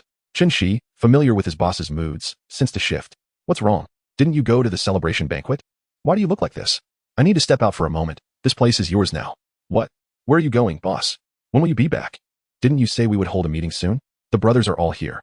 As he watched his boss turn away without a backward glance, Jin Li was left dumbfounded, eventually returning to the suite only to discover a woman clad in revealing attire on the floor. With a look of disgust, he muttered, "TCH.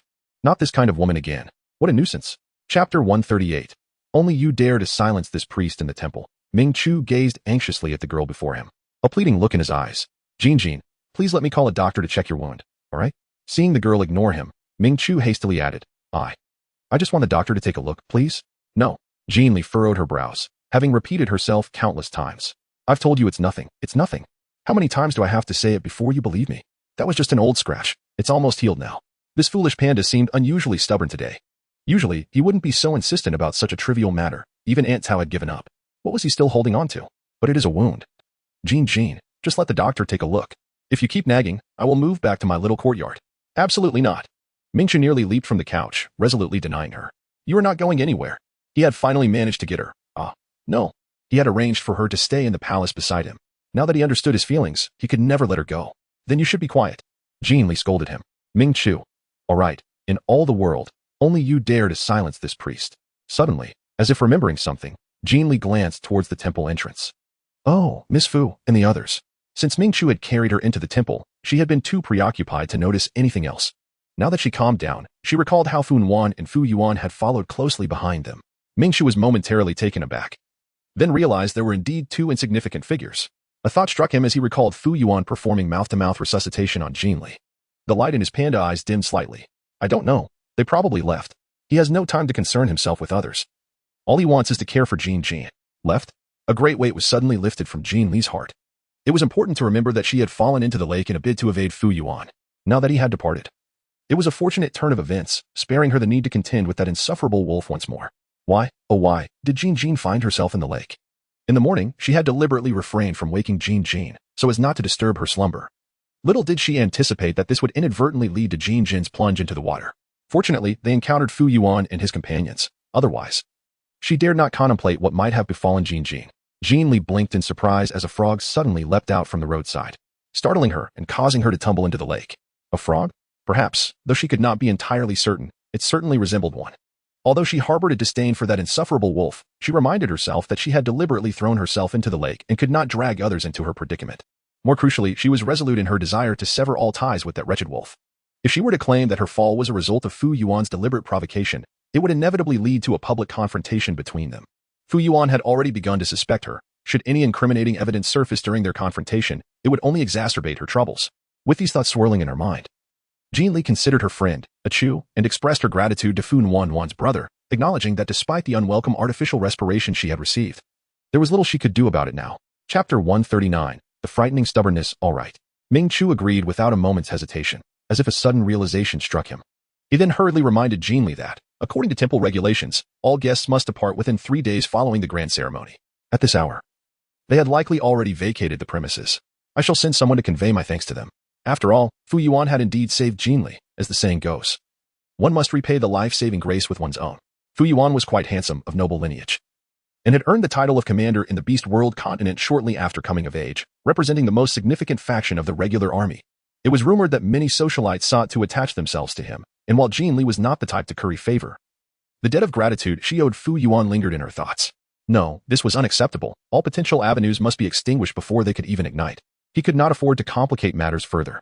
Though he had managed to bring Jin Li into the palace, their relationship had not progressed beyond that of mere friends. Moreover, his time in the palace was limited. Aside from the meals he intentionally shared with Jin Li, he was often occupied in the ancestral hall or other chambers. Ultimately, their time together was scarce. But what could he do? He had made it clear that Jin Li was responsible for his meals. It would be unreasonable to change that arrangement and have her attend to him constantly. Wouldn't that arouse her suspicions? It could ruin their friendship altogether. No. He must not act hastily and jeopardize his plans. He needed to contemplate this matter carefully. They have already left the temple? Upon hearing this, Jin Li felt a surge of joy within her. Very well, I entrust this to you. It was a relief for her not to encounter those she ought not to meet, and thus she readily agreed. Observing Jin Li's eagerness to oblige his every request, Ming Chu could not help but smile, his delight evident on his face. After a brief pause, his gaze drifted back to Jin Li's shoulder, his eyes glimmering with concern. Jin Jin, should we perhaps have a doctor examine your wound? I merely wish to ensure that it is not too severe. 1 minute later, as Jin Li gazed at the foolish panda, rendered unconscious upon the sofa, she walked helplessly towards the palace exit. How had she never realized the terrifying intensity of the panda's stubbornness? It seemed as if, should she refuse to call a doctor, the panda would relentlessly nag her throughout the night. Who could endure such a trial? She dared not strike too hard, for in half an hour, the foolish panda might awaken and resume its incessant chatter. In her quest for a peaceful slumber, she decided to leave a note and return to her quaint courtyard. Outside the resplendent palace, the night air was cool and refreshing. Jin Li glanced around to ensure no one was present and proceeded directly towards the small courtyard. Accustomed to traversing the night paths, and with lanterns illuminating the palace grounds, Jin Li effortlessly exited the confines of the palace. Jin Li deliberately strolled into the small kitchen, ensuring there was no one inside or outside. Satisfied, she cheerfully brought some dry rations and water into her space, then leisurely enjoyed a lollipop as she made her way toward the quaint courtyard. Walking contentedly beneath the shade of the trees, she gazed up at the starry night sky, feeling an indescribable sense of joy. However, just then, a figure suddenly emerged from the side of the shaded path, abruptly pulling her aside. Rough hands began to inspect her head, ears, and shoulders, compelling her to turn around in place. Jin Li. Chapter 140. The fist had already clenched tightly. You insolent fox, do you deserve a beating? Jin Li was infuriated. After all, anyone would feel exasperated when suddenly yanked aside, only to be treated like a fool while the other party toyed with them and spun them around. It seemed that night she noticed Jin Li's intent to retaliate, as he promptly released the agitated rabbit and hastily retreated to the side. Yet, even as he ceased his examination, his keen fox-like eyes remained fixed intently on the rabbit, as if scrutinizing something. At this moment, the pear-shaped fist was tightly clenched, and a pair of rabbit-like eyes glared with an intensity that could rival the roundness of the moon. She was poised to recklessly confront the wild fox, intent on delivering a sound thrashing to alleviate her frustration. Suddenly, she noticed the wild fox extending a hand towards her, presenting a glaringly bright check right before her eyes. Jin Li was momentarily taken aback, her gaze fixated on the check that lay merely a centimeter from the tip of her nose. After a brief pause of 2 seconds, she shot a fierce glare at the man before her and swiftly snatched the check from his grasp. You cunning fox! Do not presume that presenting me with a check will erase the memory of your earlier transgressions, she declared with indignation. However, her impassioned words abruptly faltered as her dark, rabbit-like eyes darted back and forth over the numeral inscribed on the check, leaving her utterly speechless. Oh, wait, 1, 10, 100,000, 10,000, 100,000, a million. What the heck? In Jin Li's eyes sparkled a glimmer of disbelief as she meticulously counted the long string of numbers, daring to trust her own vision. Good heavens! The wild fox had bestowed upon her a check for 2 million. Ah! In the next moment, a pair of soft, white, plush rabbit ears eagerly presented themselves before the fox, the voice unabashedly brimming with delight. May I touch them? Feel free to rub them raw. Yishi. Have you fallen into a pit of gold? Observing the rabbit, who just a moment ago was prepared to unleash its wrath upon him, now displaying a demeanor of unexpected amiability and even extending its ears for him to touch, Yishi felt an indignant frustration bubbling within him. Did this foolish rabbit truly comprehend the implications of offering one's ears for others to touch? Are the ears of a beast merely objects for casual handling? Yishi held no doubts. If another person were to present an identical check to this foolish rabbit, it would undoubtedly extend its ears in eager submission to be petted by them as well. Absolutely. Utterly shameless. Knowing yet still asking, Jin Li cautiously tucked the check into the pocket of her robe, her expression radiating excitement. Wow. She had initially anticipated that retrieving the remaining payment from the wild fox would be a laborious endeavor, yet to her surprise, the fox had been so agreeable. Delivering the check without delay, it appeared that despite the wild fox's reckless nature, it still possessed a sense of creditworthiness. And it was not in vain that she had saved its life in the past, setting aside grievances. Now, suddenly enriched with a substantial sum, Jin Li's spirits soared. And her demeanor towards the wild fox became exceptionally cordial, even prompting her to engage in idle chatter. So, did you sneak in tonight to deliver me a check? Huh, have you been drinking? Chapter 141. Boss Yi, you are quite the character. As Jin Li conversed, she suddenly caught a whiff of red wine emanating from the figure before her, her soft, fair face momentarily frozen in surprise, before she leaned closer to Yishi, her nose instinctively sniffing. Unprepared for the rabbit's sudden proximity, Yishi's expression shifted dramatically as he instinctively recoiled, a rare hint of panic flashing in his fox-like eyes. What are you doing? Why is this foolish rabbit so close to him all of a sudden? Does it not comprehend the boundaries between the sexes? Jin Li's face unexpectedly blossomed with a playful expression, her brows raising with meaningful curiosity, not to mention a hint of women's perfume. TSK. It seems Boss Yi is living rather well. Yishi was momentarily taken aback, hastily lowering his gaze to sniff himself, only to discover a distinct scent of perfume lingering on him. His expression shifted abruptly. Damn it, it must be that tigress who left her mark on him. A fleeting look of embarrassment crossed Yishi's face. What nonsense are you spouting? If only he had changed his attire before coming. What was he so flustered about, rushing over in the dead of night? Jin Li was momentarily taken aback, her dark rabbit-like eyes blinking in surprise. With rare patience, she explained, I am not speaking nonsense. You distinctly carry the fragrance of a woman, and not just one type. From what I just detected, there are at least 3 different scents of perfume on you. How can you claim that your life lacks indulgence? TSK, you are indeed living luxuriously. As she spoke, Jin Li leaned closer to Yishi, her small nose beginning to sniff around once more. What are you smelling for? Yishi exclaimed, hastily retreating several steps to widen the gap between them.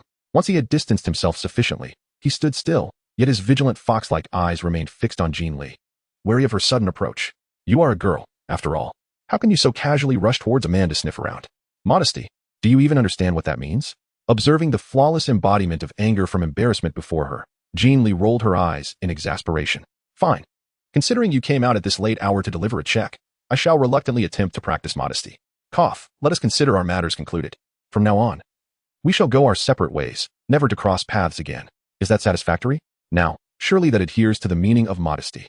Thinking of how she had transformed into a little wealthy lady in the blink of an eye, Jin Li was nearly elated enough to dance with joy. It seemed she could advance her plans to leave the temple sooner than expected. After all, such a rare opportunity to be both rich and leisurely warranted a grand exploration of this future world of beastmen. Perhaps she might even inquire if the silly panda would like to join her on a little adventure? However, as soon as Jin Li voiced her thoughts, Yishi, who had been keeping a cautious distance of nearly 2 meters from her, suddenly changed complexion. He quickly reached out to stop her from turning away, his fox-like eyes widening in disbelief. What? What did you just say? Please, repeat that. Chapter 142. Dead Rabbit. Suddenly caught off guard, Jin Li was momentarily stunned by the shocked expression on Yishi's face. She earnestly reflected on her previous words. The road is wide. Let us part ways. And never cross paths again. Yishi's countenance darkened instantly. You extorted so much money from me, and now that you have it, you wish to sever all ties.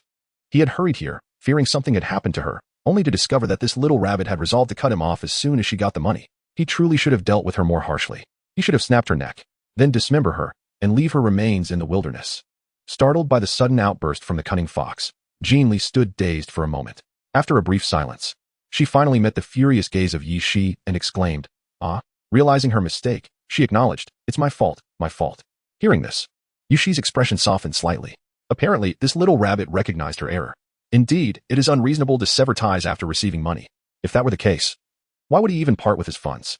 Wouldn't he be a fool? Understanding is a good start, Yi Shi replied with a serious demeanor, the tension in his fox-like eyes momentarily dissipating. Yi Shi, am not one to forgive easily. Others either offer substantial compensation or leave something behind as a memento. However, since you have taken the initiative to admit your fault, I might consider forgiving you, but this forgiveness comes with conditions, unless you are willing. Suddenly, a piece of paper appeared before Yi Shi, causing his eloquent speech to falter.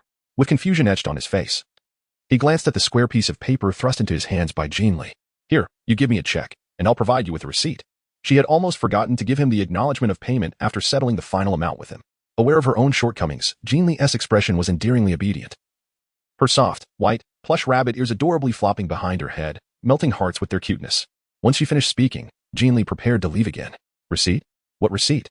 Yi Shi was momentarily taken aback, hastily unfolding the paper in his grasp. He soon realized that it was the very IOU he had compelled her to ride on the back mountain that day. "Yi Shi, you wretched rabbit."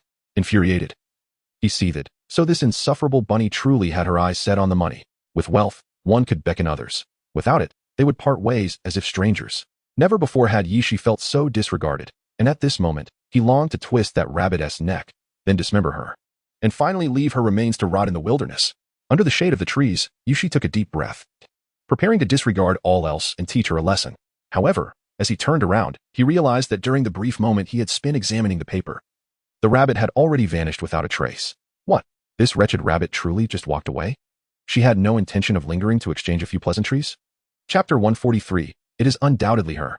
Jin Li leaped joyfully into her quaint courtyard, her mind preoccupied with plans for her departure from the temple. It must be said that after over a month of life within the temple's confines, she yearned intensely for the comforts of modern technology, her smartphone, computer, and hairdryer. She felt as though she was on the verge of detaching from the world, especially in this present era dominated by fantastical beasts.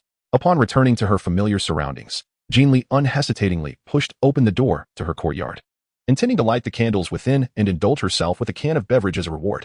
However, as she stepped into the dimly lit living room, a sudden, fierce gust of wind surged from behind her, rushing directly towards her. Jin Li widened her eyes in astonishment, instinctively shifting her body to narrowly evade the strike aimed at her neck. Jin Li quickly regained her composure and swiftly turned to launch an attack at the shadowy figure. Enveloped in darkness and confronted by an aggressive foe, she instinctively unleashed her full strength, targeting the vulnerable points of her opponent's body. In this realm of beasts, Jin Li had previously learned the disparity of power when she faced the sudden assault of a lion beast. Thus, she was acutely aware of her own shortcomings, while simultaneously recognizing where her advantages lay. Jin Li prides herself on her martial prowess. After all, during her time in the underworld, there were countless individuals who sought to take advantage of her, yet none emerged unscathed, often left nursing their wounds, either submitting to her or fleeing at the mere sight of her. However, the shadow she now faced instilled within her a profound sense of vulnerability. This entity possessed a strength and speed that could easily overpower her, had it not been for her quick reflexes and commendable agility. Alongside her somewhat unconventional strike patterns that momentarily bewildered her opponent, she might have met a grim fate long before now. Perhaps it was the inherent darkness surrounding them, compounded by the sudden threat, that made Jin Li entirely forget her opponent's night vision capabilities. Thus, the notion of mutual invisibility was non-existent from the very beginning.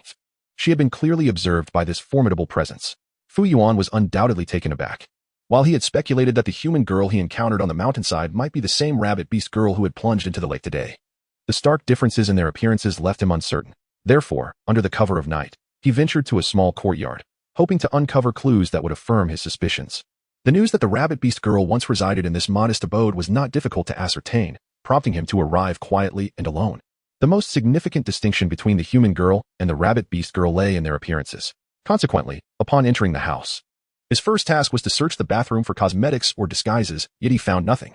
He then scoured the bedroom, leaving no stone unturned, but still came up empty-handed in his quest for any means of concealment. Just as he began to doubt the validity of his line of thought, his innate sensitivity as a wolf beast alerted him to the presence of another intruder approaching the courtyard, heading directly toward his location. Desiring to avoid alarming anyone, he devised a plan to allow the intruder to enter before incapacitating them and making his escape.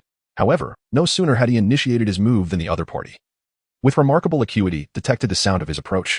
In the ensuing chaos, the two engaged in combat. At the moment the figure pivoted to counterattack, he beheld her visage, undeniably. It was the rabbit beast girl he had feared to meet during the day. Yet, at this moment, the fierce determination radiating from her was no less formidable than his own, particularly the cold gleam in her obsidian eyes, reminiscent of the look she had possessed just before tumbling down the waterfall. It was her. Undoubtedly, it was her. Chapter 144. Why the cursed wolf appeared here. A surge of elation coursed through Fu Yuan as he recognized the rabbit beast girl he had sought for so long. However, this overwhelming emotion caused a momentary lapse in his focus. Before he could utter a word to halt her, a searing pain erupted from his abdomen, followed by the unmistakable scent of blood permeating the air. In disbelief, Fu Yuan glanced down at his midsection, only to discover that the rabbit beast girl had indeed inflicted an injury upon him. Meanwhile, sensing a slight hesitation in the shadow's movements, Jin Li seized the opportunity to draw a small knife from her spatial pouch, thrusting it directly toward her opponent's waist. The blade plunged deep, embedding itself so thoroughly that the hilt was nearly swallowed by the flesh, leaving only a stark, exposed handle. Jin Li wisely refrained from making any further moves. After all, should she proceed, the opponent's blood would flow uncontrollably. She had no desire to deal with a corpse in the dead of night, only to return and contend with the extensive bloodstains on the ground. Fortunately, the shadowy figure seemed aware of its severe injuries, and for a moment, it ceased its actions, slowly retreating until it finally came to rest against the wall. Upon witnessing the scene, Jin Li slightly raised her brows, her hands swiftly igniting the candle nestled in the corner. Cradling the small flame, she yearned to discern the identity of her assailant. After all, the matter with the wild fox had been resolved. She was no longer the maid of the shrine. She wished to inquire about the motive behind this attempt on her life. Step by step, she advanced toward the doorway, utilizing the flickering candlelight to gain clarity on her adversary's visage. However, the moment she finally discerned the figure before her, it was as though she had been struck by lightning, leaving her rooted in place, unable to regain her composure for an extended period. Jin Li, what on earth? Is that the mischievous wolf? Didn't the silly panda say that the mischievous wolf had already departed from the temple? Why is the mischievous wolf here? And in her small courtyard? In the dim light of the flickering candle, Jin Li stared blankly at Fu Yuan, who was equally pale, their eyes locked in silence. The room was enveloped in an eerie stillness, punctuated only by the slowly permeating scent of blood. I hurt you once, you return the favor, and we call it even, shall we? The man, his face ashen, inquired in a hushed tone. Jin Li remained silent, her gaze incessantly shifting between the increasingly pallid face of the man and the growing pool of blood seeping from his wounded abdomen. As if perceiving Jin Li's hesitation, Fu Yuan's lips curled into a faint, resigned smile. You are aware of my secret. You need not worry about me. If he was not mistaken, the other party had no intention of sparing him. Rather, they were weighing the consequences of either killing him or allowing him to live. After all, his earlier remark had already indicated his awareness of their human identity. It seemed only logical that they would consider silencing him permanently. Within the confines of the room, Jin Li quietly gazed at her opponent, her indifferent gaze lingering on the small knife that had wounded him for a while. Suddenly, the corners of her mouth curved slightly, and her soft, gentle voice rose with a light lilt. Although I do not quite grasp your intentions, Mr. Fu, since this is merely a misunderstanding, I shall refrain from seeing you off. No wonder she had sensed a sudden sluggishness in his movements during their earlier encounter, as if his thoughts had momentarily strayed. It must have been her presence that startled him, leading to his injury. Chapter 145. Please, don't be upset. If she were to act with murderous intent again, he would undoubtedly retaliate with full force. Though he bore a wound to his abdomen, he hardly appeared to be in distress, given his previous strength and speed. The likelihood of her defeating him in direct combat seemed exceedingly slim. More importantly, he was a formidable commander, backed by a powerful influence. One could only wonder if he had accomplices lurking in the shadows during his nocturnal excursion to the courtyard. Should he summon reinforcements against her, her situation would become dire. Oh, well, fortunately, she had her rabbit disguise, which appeared remarkably authentic. As long as she did not reveal her identity, even if he harbored suspicions, they would remain merely that suspicions. After all, she would never admit to anything. What could this insufferable wolf do to her? Not seeing him off? Fu Yuan's eyes flickered with surprise. Thus, the young lady before him implied that she would not pursue him further, yet he should not expect her assistance either? How amusing. Indeed, this cold, resolute demeanor was reminiscent of the first encounter they shared. Glancing down at the wound on his abdomen, Fu Yuan raised his gaze and took a long look at the rabbit standing 2 meters away, seemingly indifferent. He then turned and walked out of the courtyard. His objectives for the day had been met. There would be ample opportunities in the future to cross paths with this intriguing individual. Watching the insufferable wolf depart, Jin Li remained rooted in place, her dark eyes still pondering whether she should take the plunge and strike. Yet, as time passed and he vanished from her sight, she found herself hesitant to act. Sigh. Jin Li could only let out a resigned sigh. Her skills were no match for the beast, and she certainly lacked the confidence to emerge unscathed. As she watched the rogue wolf disappear into the small courtyard, she finally lowered her guard, lighting the candles in the room before beginning to clean the bloodstains left by the troublesome creature. The unexpected chore of scrubbing the floor left her feeling quite disgruntled. All she could think about was how she never wanted to encounter the rogue wolf again. After all, that wolf-shaped time bomb was far too perilous. Yet, what vexed her further was that just as she had tidied up the floor and readied herself for a restful slumber, the foolish panda came knocking once more. She merely wished for a moment of tranquility. Why was it so difficult to attain? Fine. She expected to endure a fair amount of scolding. After all, no matter how incessantly the foolish panda nagged, it was ultimately for her own well-being, and she had merely knocked the poor creature unconscious for being too noisy. Anyone would be incensed in such a situation. Within the confines of the small, old house, as the foolish panda stood before her, panting and with its panda-like eyes filled with grievance, Jin Li instinctively shrank her head in guilt. Jin Li was undoubtedly feeling quite anxious. She had anticipated a barrage of scolding from the foolish panda, yet to her surprise, after glaring at her in silence for a considerable time, the panda simply sat down beside her. It then grasped the corner of her robe's sleeve with a firm grip, though it neither gazed at her nor uttered a word. The pronounced curl of its lips unmistakably conveyed its displeasure at that moment. Jin Li, seated on the sofa, furtively stole a sideways glance, a flicker of guilt crossing her dark eyes. For a moment, she dared not speak, allowing the other to grip her sleeve without resistance. The room remained enveloped in a profound silence for quite some time, until, please don't be angry, the soft, plush rabbit ears of the girl suddenly poked Ming Chu's head. Jin Li, with a face full of contrition, attempted to coax her. Chapter 146, Rest Assured. I shall not retaliate. Indeed, her action of knocking out the national treasure was utterly reckless, and she recognized her mistake. Ming Chu, caught in a tempest of silent indignation yet too timid to voice it, was momentarily taken aback, having never been soothed so tenderly by the girl. She found herself in a brief stupor, rendering her unable to respond. As Jin Li blinked, her curled form on the sofa instinctively leaned towards Ming Chu, gently nudging him with her shoulder. I realize my mistake. I shall not dare again. If you would be so kind, she implored. Ming Chu's panda-like eyes widened in astonishment, still caught in a moment of disbelief. Seeing that the person beside her continued to ignore her, Jin Li pondered earnestly and promptly extended one of her rabbit ears towards Ming Chu. Perhaps you could strike back? Ming Chu's gaze abruptly fell upon the fluffy, snow-white rabbit ear that had ventured close to him, and in that instant, his panda eyes sparkled with delight. He was suddenly transported back to the day they first met, when he had yearned to touch Jin Jin's rabbit ears. However, the moment his hand had reached out, she had fiercely swatted it away, donning an intimidating expression that forbade him from touching her beloved ears. But now, unexpectedly, Jin Jin leaned in closer, even encouraging him to return the gesture. Ming Chuan's face instantly flushed a deep crimson. Is Jin Jin merely teasing him? Is that correct? Indeed, it must be so. In that moment, Ming Chu felt his heart race fiercely, his gaze on the fluffy rabbit ears growing ever brighter. No, I won't hit you, Ming Chu murmured softly, his round eyes already blazing with warmth, resting dejectedly on either side of his head. He could never bring himself to strike Jin Jin, not now, nor in the future. Upon hearing Ming Chu finally acknowledge her, Jin Li let out a sigh of relief. Yet, in the next moment, she noticed that although Ming Chu had declined her suggestion, his gaze remained fixated on the rabbit ears she had extended towards him, which was, so, the silly panda is still angry, isn't it? Just unwilling to admit it, despite its words? As Jin Li's ink-black eyes twirled, she unexpectedly rested her small head on Ming Chu's shoulder. Well, if you must resort to a neck chop to relieve your frustration, then do as you wish. Rest assured, I shall not retaliate. Upon reflection, it seemed rather unfair. After all, she had indeed delivered a fierce blow to the silly panda's neck, rendering him unconscious. Why then should she be subjected to merely a slap on the ear?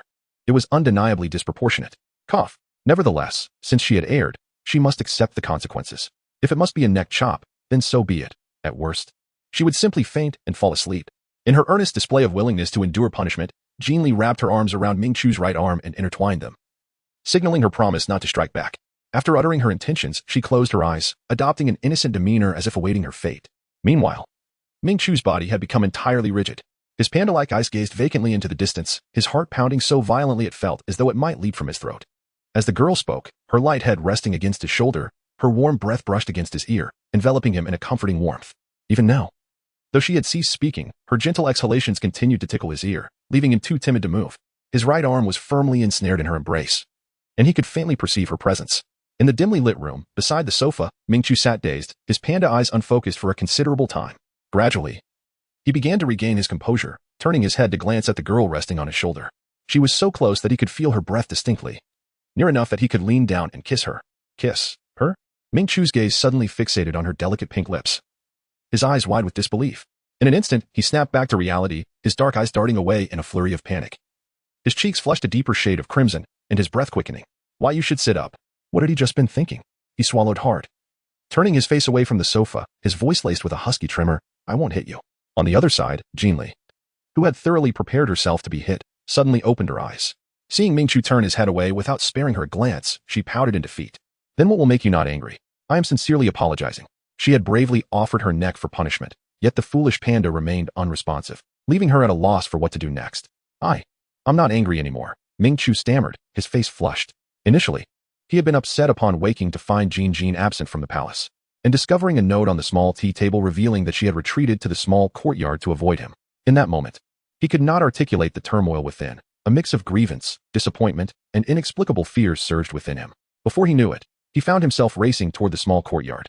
Upon seeing Jin Jin curled up on the sofa, drowsily teetering on the edge of sleep, his heart finally settled. Without a second thought, he sat beside her and gently tugged at the corner of her sleeve. He could not explain why he had acted with such childishness, but he simply did. As for his anger, he had ceased to feel it long before arriving. If he were to be upset, it would be with himself for insisting that Jin Jin see a doctor, even after she repeatedly assured him that her shoulder injury was nothing serious. It was no wonder she had knocked him out in exasperation. You're not angry anymore? Upon hearing those words, Jin Li's eyes widened in surprise. Are you serious? Ming Chu awkwardly nodded, slowly turning to face the beaming Jin Li. His gaze involuntarily fell upon her soft lips once more, and in the next moment, he nervously averted his eyes. I'm not angry anymore. In the flickering candlelight, Jin Li failed to notice the deep crimson flush on Ming Chu's face, only sensing his somewhat awkward demeanor. However, she did not dwell on it. After all, she was the first friend of the silly panda, who likely had never faced the situation of reconciling with a friend after a quarrel. The last time they argued, it had been resolved by Butler Lu. Now, as the silly panda confronted this new circumstance for the first time, his awkwardness was understandable. Jin Li hurriedly opened her small mouth, joyfully extending her arms towards Ming Chu, exclaiming, Thank you, Achu. I knew you were the best.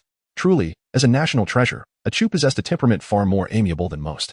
She hadn't even had the chance to properly appease him, yet he had already forgiven her. In light of this, reflecting on her earlier action of knocking out the silly panda made her feel utterly despicable. No, she resolved to treat the silly panda with greater kindness from now on, and even more kindness than before. As Jin Li suddenly embraced him, Ming Chu's figure stiffened once again, avoiding her gaze, and the sight of her panda-like eyes rendered him momentarily spellbound. Today, unexpectedly, she took the initiative to embrace him. Jin Jin unexpectedly embraced him. The bright gleam in Ming Chu's panda-like eyes sparkled as he inhaled the fragrant aura emanating from the young girl. Instinctively, Ming Chu raised his arms, yearning to reciprocate the embrace. Alas, the girl's hug was purely innocent. Devoid of ulterior motives, she withdrew almost instantaneously, returning to her original position, flashing a joyful smile that revealed her pearly whites. Observing this, Ming Chu's outstretched hands fell back, retreating silently, a fleeting shadow of regret passing through his panda-like gaze. How could he have been so slow to react? Then Jin Jin, shall we return to the palace? Ming Chu cautiously proposed, reminding himself of his purpose for visiting the small courtyard. After regaining his composure, he added, I will no longer insist on seeking a doctor. All right. The silly panda would receive a yes to whatever he said now.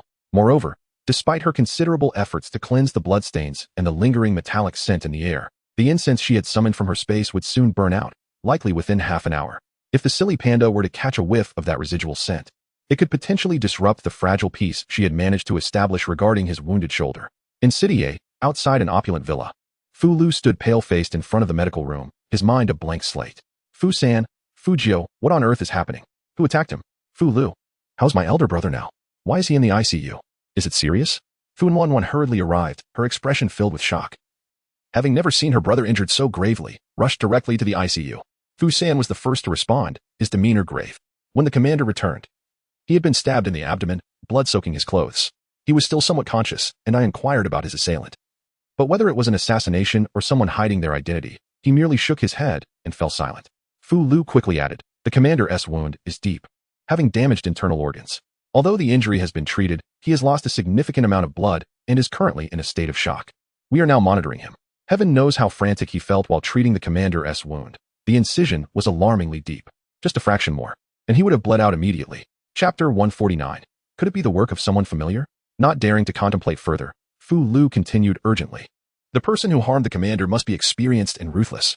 The wound was not meant to be so profound, yet after thrusting the knife, they plunged the handle into the injury as well. Such expertise is not characteristic of a novice. Fu Wanwan frowned deeply. Knowing her brother usually maintained a vigilant stance towards strangers, he would never let his guard down around someone unknown. Could it be someone familiar? Fujio furrowed his brow. Noting that the faction led by Long Ji had just been dealt with, could they be remnants of that group? Impossible, Fu Xin quickly dismissed. If it were Long Ji's people, the commander would have been more cautious and would not have allowed them to approach. I concur, Fu Lu agreed, shaking his head. Based on the trajectory of the commander's wound, it is evident that the assailant faced him directly. If it were someone he recognized, he would have informed us. Yet when I inquired about the assailant's identity, the commander did not respond. Thus, it is highly likely that he does not know the individual. I immediately checked the vehicle's intelligence records and discovered that the commander was already injured upon returning to the car, which had parked near the temple. Do you think the person who attacked him could be from the temple? Fu Xin speculated. The temple? Fu Nuan's wolf-like eyes narrowed, instantly recalling her brother's unusual behavior earlier that day. However, if it were indeed someone from the temple, she found it hard to believe. After all, earlier that afternoon, the high priest had even sent a servant to express gratitude for their assistance with Miss Jin Li. It seemed that Miss Jin Li had not disclosed the true reason for her fall into the water. Hence, it would be improbable for the high priest to send someone to harm her brother. Yet another dilemma arose.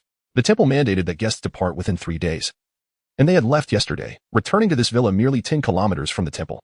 If her brother intended to meet Miss Jin Li this morning, what could he possibly be doing at the temple tonight? To see Miss Jin Li? That hardly seemed plausible. Miss Jin Li currently resides within the palace, accompanied personally by the high priest. Throughout the day, they waited outside the palace for over an hour without being granted entry to see anyone. And it is even less likely they would encounter anyone in the evening.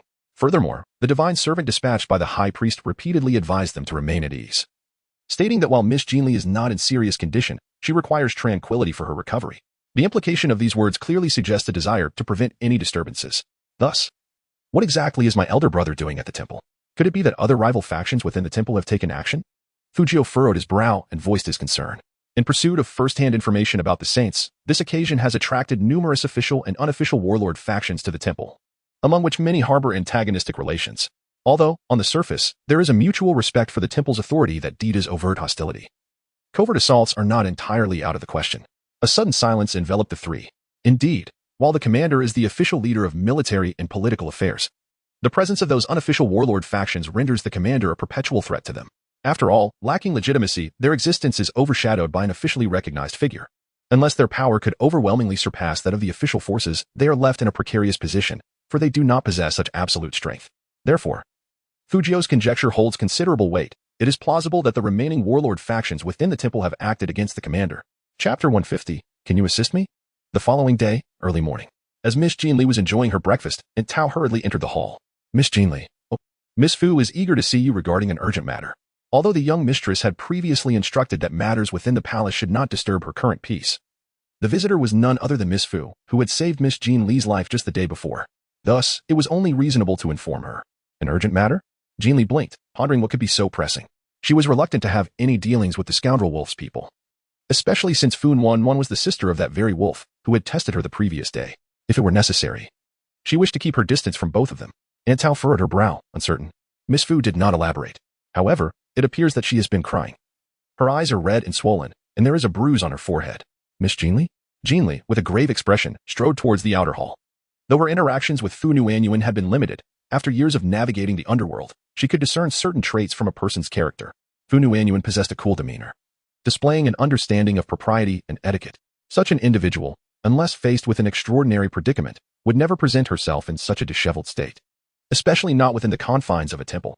Jin Li's brow furrowed slightly, sensing that Fu Nuanyuan was engulfed in a grave predicament. Upon arriving at the outer hall, she spotted Fu Nuanyuan pacing anxiously, and the moment their eyes met, a spark of urgency illuminated her gaze as she hurried towards Jin Li. What is the matter? Without the luxury of pleasantries, Jin Li quickly assessed Fu Nuanyuan's disheveled appearance and inquired earnestly. My brother is in trouble. He was ambushed last night, suffering significant blood loss, and his life hangs in the balance. Miss Jin Li, could you possibly assist me? Please save my brother. He is my only family, and he cannot be harmed. Fu Nuanyuan's eyes were brimming with tears, desperately suppressing the urge to weep as she implored Jin Li. Large tears cascading down her cheeks, as if they were flowing without restraint. Upon hearing this, Jin Li's expression tightened, and without hesitation, she inquired, how may I assist you? Please, tell me. A blood transfusion. Fu Nuanyuan's eyes suddenly gleamed with hope. My brother is in dire need of a substantial quantity of high-purity blood. Miss Jin Li, you possess a pure bloodline of the rabbit beast. Could you lend your help? Can you save my brother? A blood transfusion? Jin Li's heart sank suddenly. It is understandable that she hesitated for a moment. After all, Just last night the rogue wolf had tested her resolve, and now, without warning, he was on the brink of death. This unavoidable circumstance compelled her to ponder deeply. If she were to donate blood, it would be tantamount to willingly presenting her proof of humanity to the rogue wolf. She had suffered numerous silent grievances in his presence, which instilled a sense of caution within her. What if this was a trap set deliberately by the rogue wolf? I know we have only just met and our bond is not profound. My brother was still, but Miss Jin Li, I implore you. My parents have passed away, and for many years, my brother has been my only kin. Regrettably, as a direct relative, she was unable to donate blood to her elder brother. Otherwise, she would not have been reduced to beseeching each family member one by one. Fu Wan's tears began to cascade down her cheeks. I truly would not trouble you if I had any other recourse. I have indeed reached out to my relatives, but none of them are willing. Chapter 151. It hardly seemed like an act. In truth, she had contacted her relatives early on, yet they either offered excuses about being out of town or claimed to be bedridden with illness. She understood all too well that those relatives possessed their own military forces and eagerly awaited her brother's demise, as it would alleviate the pressure he exerted on them in his official capacity. Moreover, when the high priest announced the whereabouts of the saint, her brother was present in the sacred temple, making him a thorn in their side, and they anticipated his death to eliminate one potential saint. She was indeed at her wit's end, which is why she had come to the temple seeking help. Observing Fu Wan's pale face as she pleaded, Jin Li felt a pang of sympathy. Her gaze fell upon the scabbed blood mark on Fu Wan's forehead, tightening her heart further. This truly did not appear to be a mere act. Furthermore, was she left with only her brother as kin? Thus, in order to save this sole family member, this proud and aloof individual had humbly knelt before others, even bowing her head repeatedly, all for the sake of seeking a small donation of blood? Suddenly, Jin Li recalled the harrowing experiences she endured while undercover, feeling an unsettling shift in her gaze. She was acutely familiar with the desperate longing for assistance that was met with silence, a sensation far more excruciating than even the thought of death itself. However, despite her sympathy, she cautiously inquired, logically speaking, your kin should be eager to help upon hearing of your brother's urgent need for a blood transfusion. After all, he is the esteemed commander. Assisting him would effectively place him in their debt. Why then is there such reluctance? In these tumultuous times, was it not advantageous for one to have a powerful figure indebted to them? Moreover, the notorious wolf was indeed a commanding officer. Securing a life debt from him would ensure a lifetime free from worry, wouldn't he? I once believed as well. I thought we were all family, bound by the same bloodline of the Fu clan. The act of donating blood should have been a trivial matter, but I now understand that my kin, proud and militaristic, yearned to establish their own army. Yet, my brother, representing the official military, consistently suppressed their ambitions, leaving them too intimidated to raise a banner. Now that an opportunity has finally arisen, it is hardly surprising that they would wish for my brother's demise. Furthermore, when the high priest announced the whereabouts of the saint, my brother happened to be in the temple. Each prophecy aligned perfectly with him. Thus, is it possible that your brother is the saint? Jin Li's incredulity was palpable, leaving her momentarily speechless. Perhaps, Fu Wan replied, her eyes glistening with unshed tears as she contemplated the notion. Yet, my brother indeed fulfills the criteria set forth by the oracle. What? The notorious wolf could potentially be the saint? This revelation was utterly unforeseen for Jin Li. The mere thought of a saint capable of ending this chaotic era ignited a flicker of resolve within her, intensifying her previously wavering determination. In truth, she had long harbored numerous speculations regarding the inexplicable circumstances that had transported her to this beastly realm. Reflecting upon various time travel novels she had perused, many protagonists embarked on their journeys bearing concealed missions, only returning to their original world upon completion of these tasks. Her arrival coincided with the paramount issue of the saint's capacity to conclude the chaos.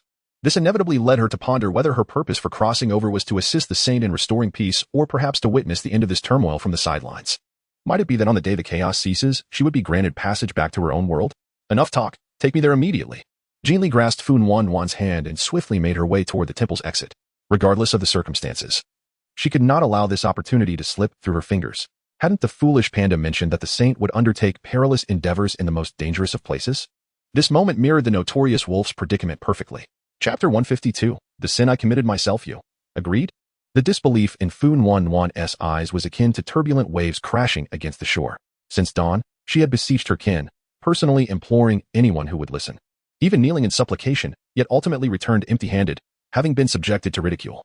Yet, this person, whom she had known for barely 2 days, and with whom she had shared only 2 brief encounters, despite the awkwardness that had ensued, immediately and unconditionally consented to her urgent request. She was genuinely. Fu Wan's eyes, which had struggled to dry, brimmed with tears once more. Thank you, Miss Jin Li.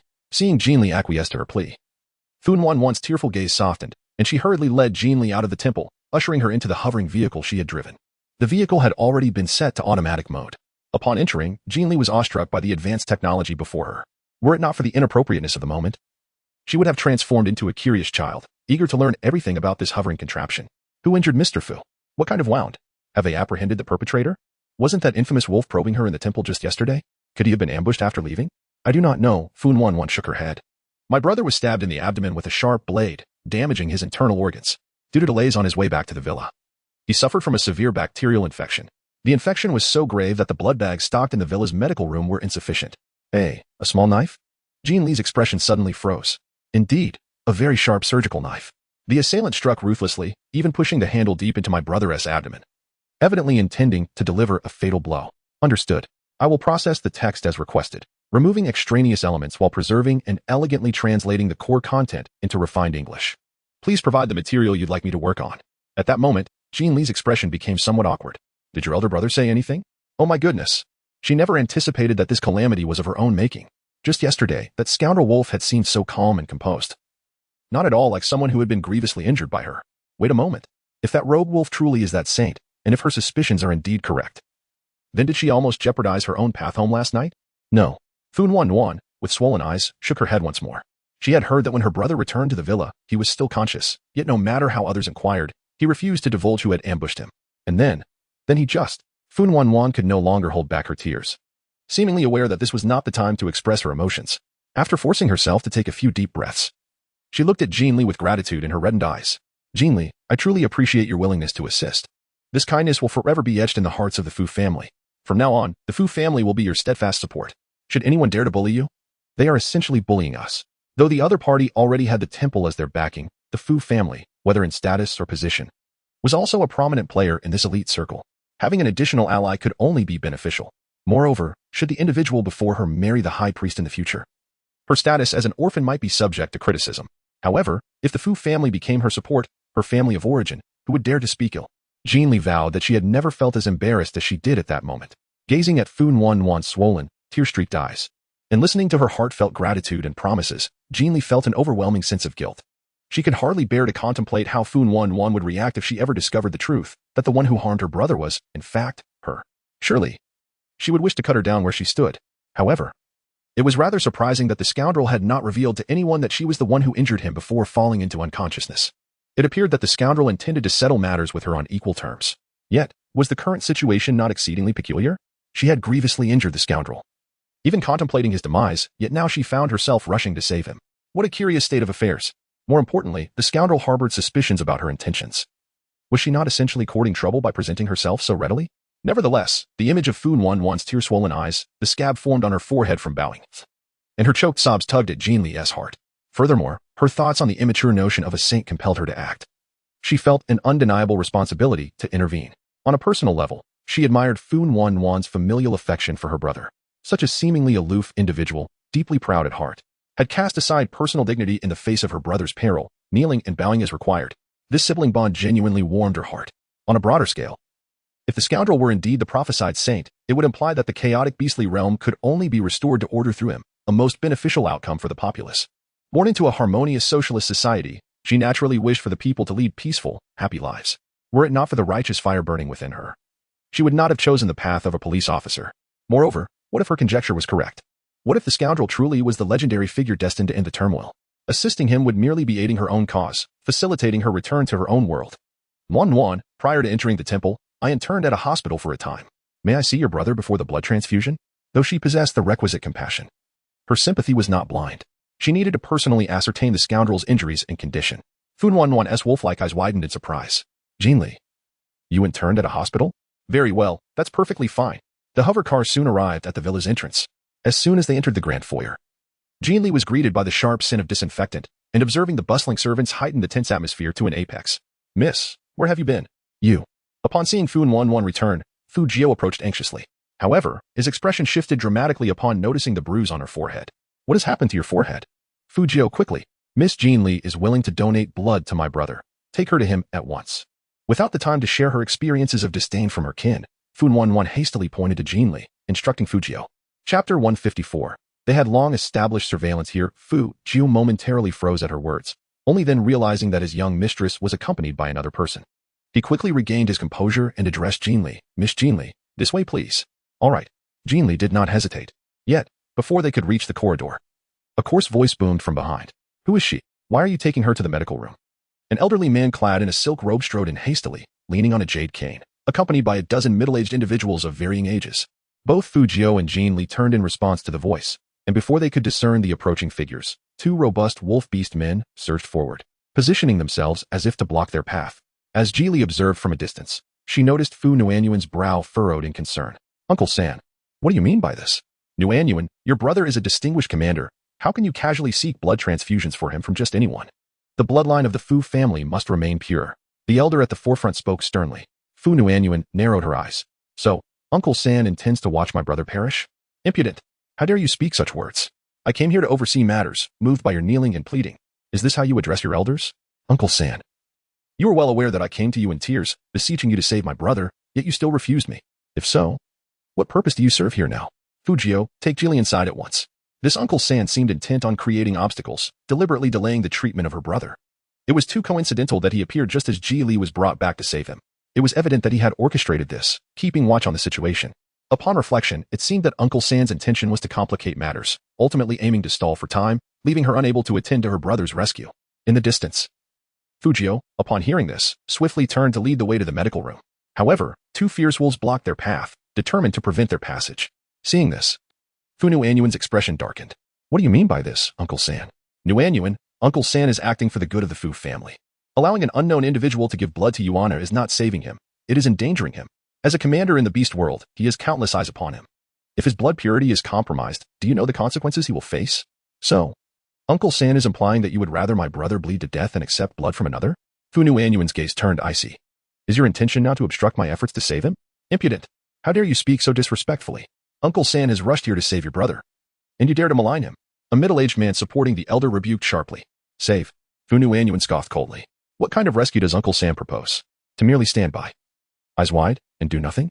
Nuanyuan, you are still young and do not understand. Uncle San does not blame your desperation for speaking out of turn. Yuano has grown under my watch, and I cannot stand idly by in his time of need.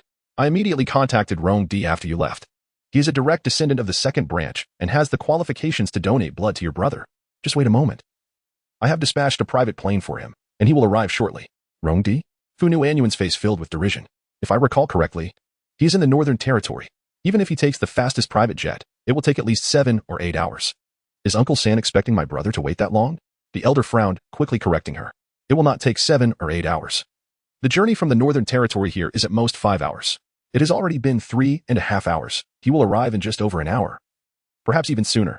Fu Nuanyuan retorted angrily, my brother cannot afford to wait even an hour. This Miss Ji Li is the temple's temporary servant this year.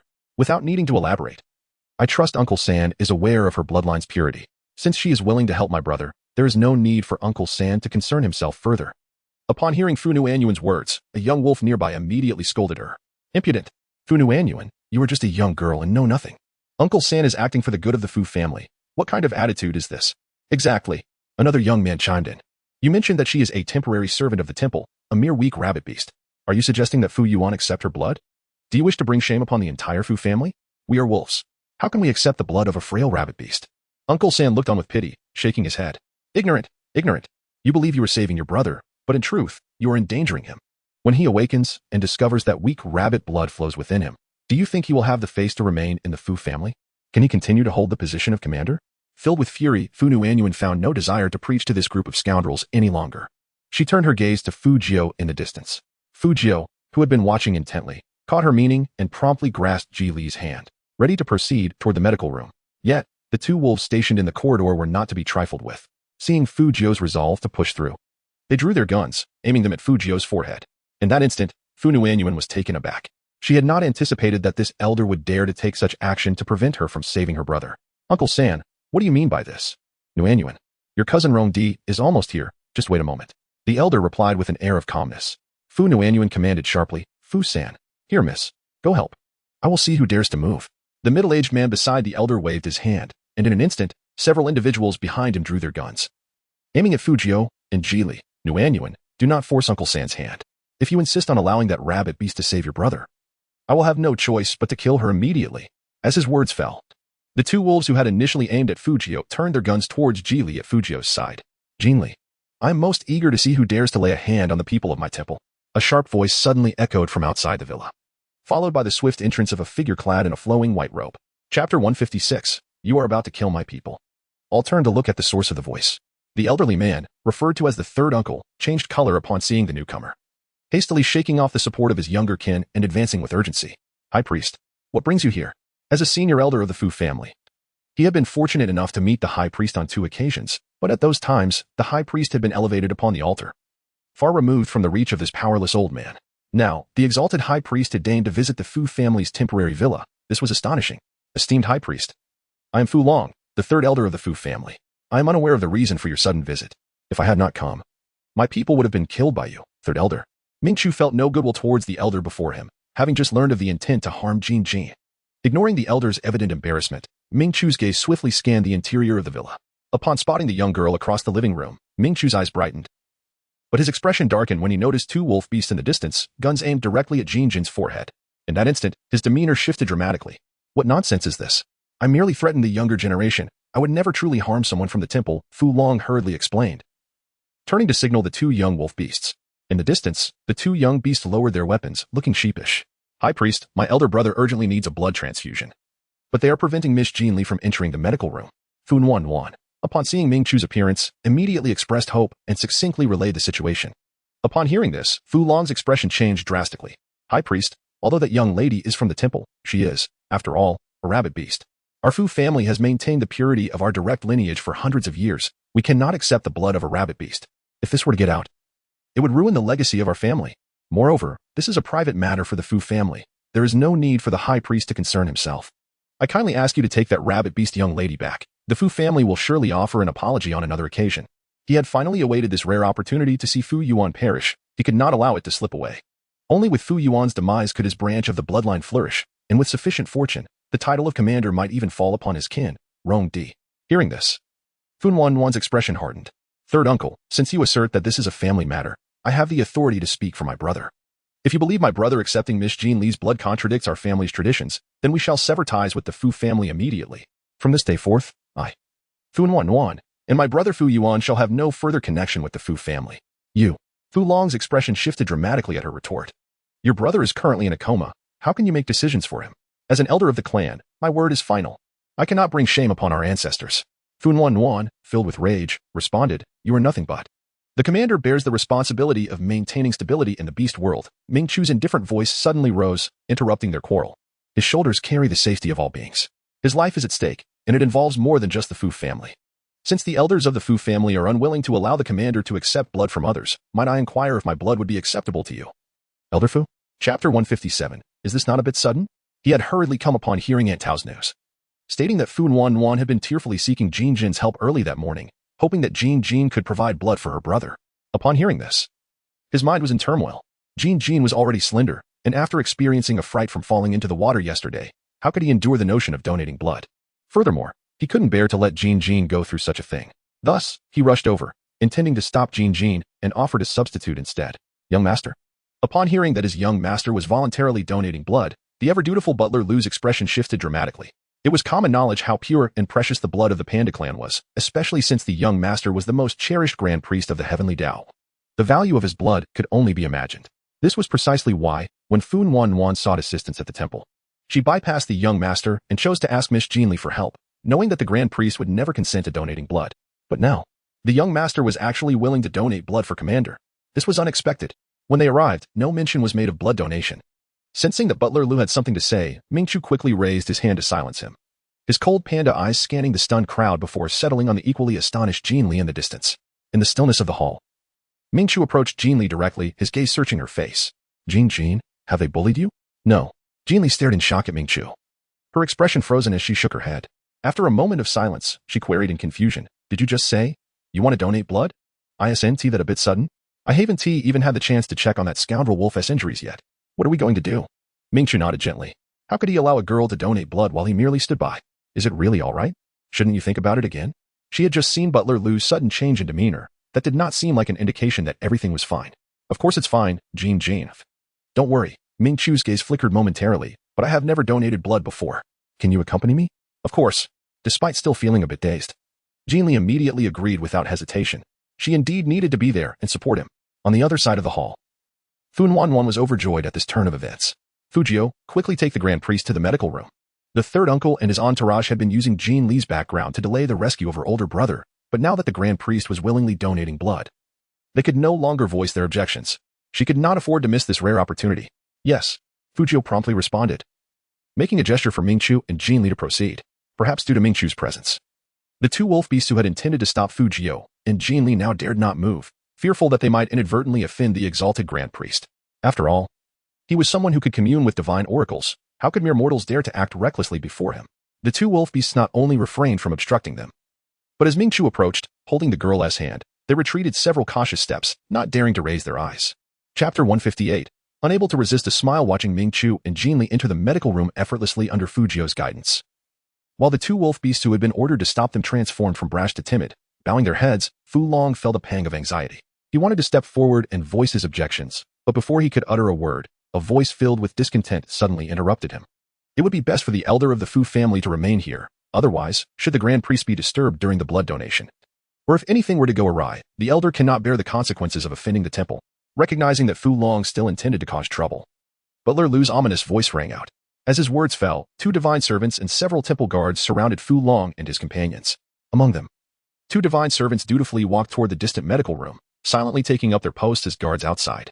Seeing this, Fu Long's face turned pale. He had wanted to protest, but the words stuck in his throat, leaving him unable to utter a sound.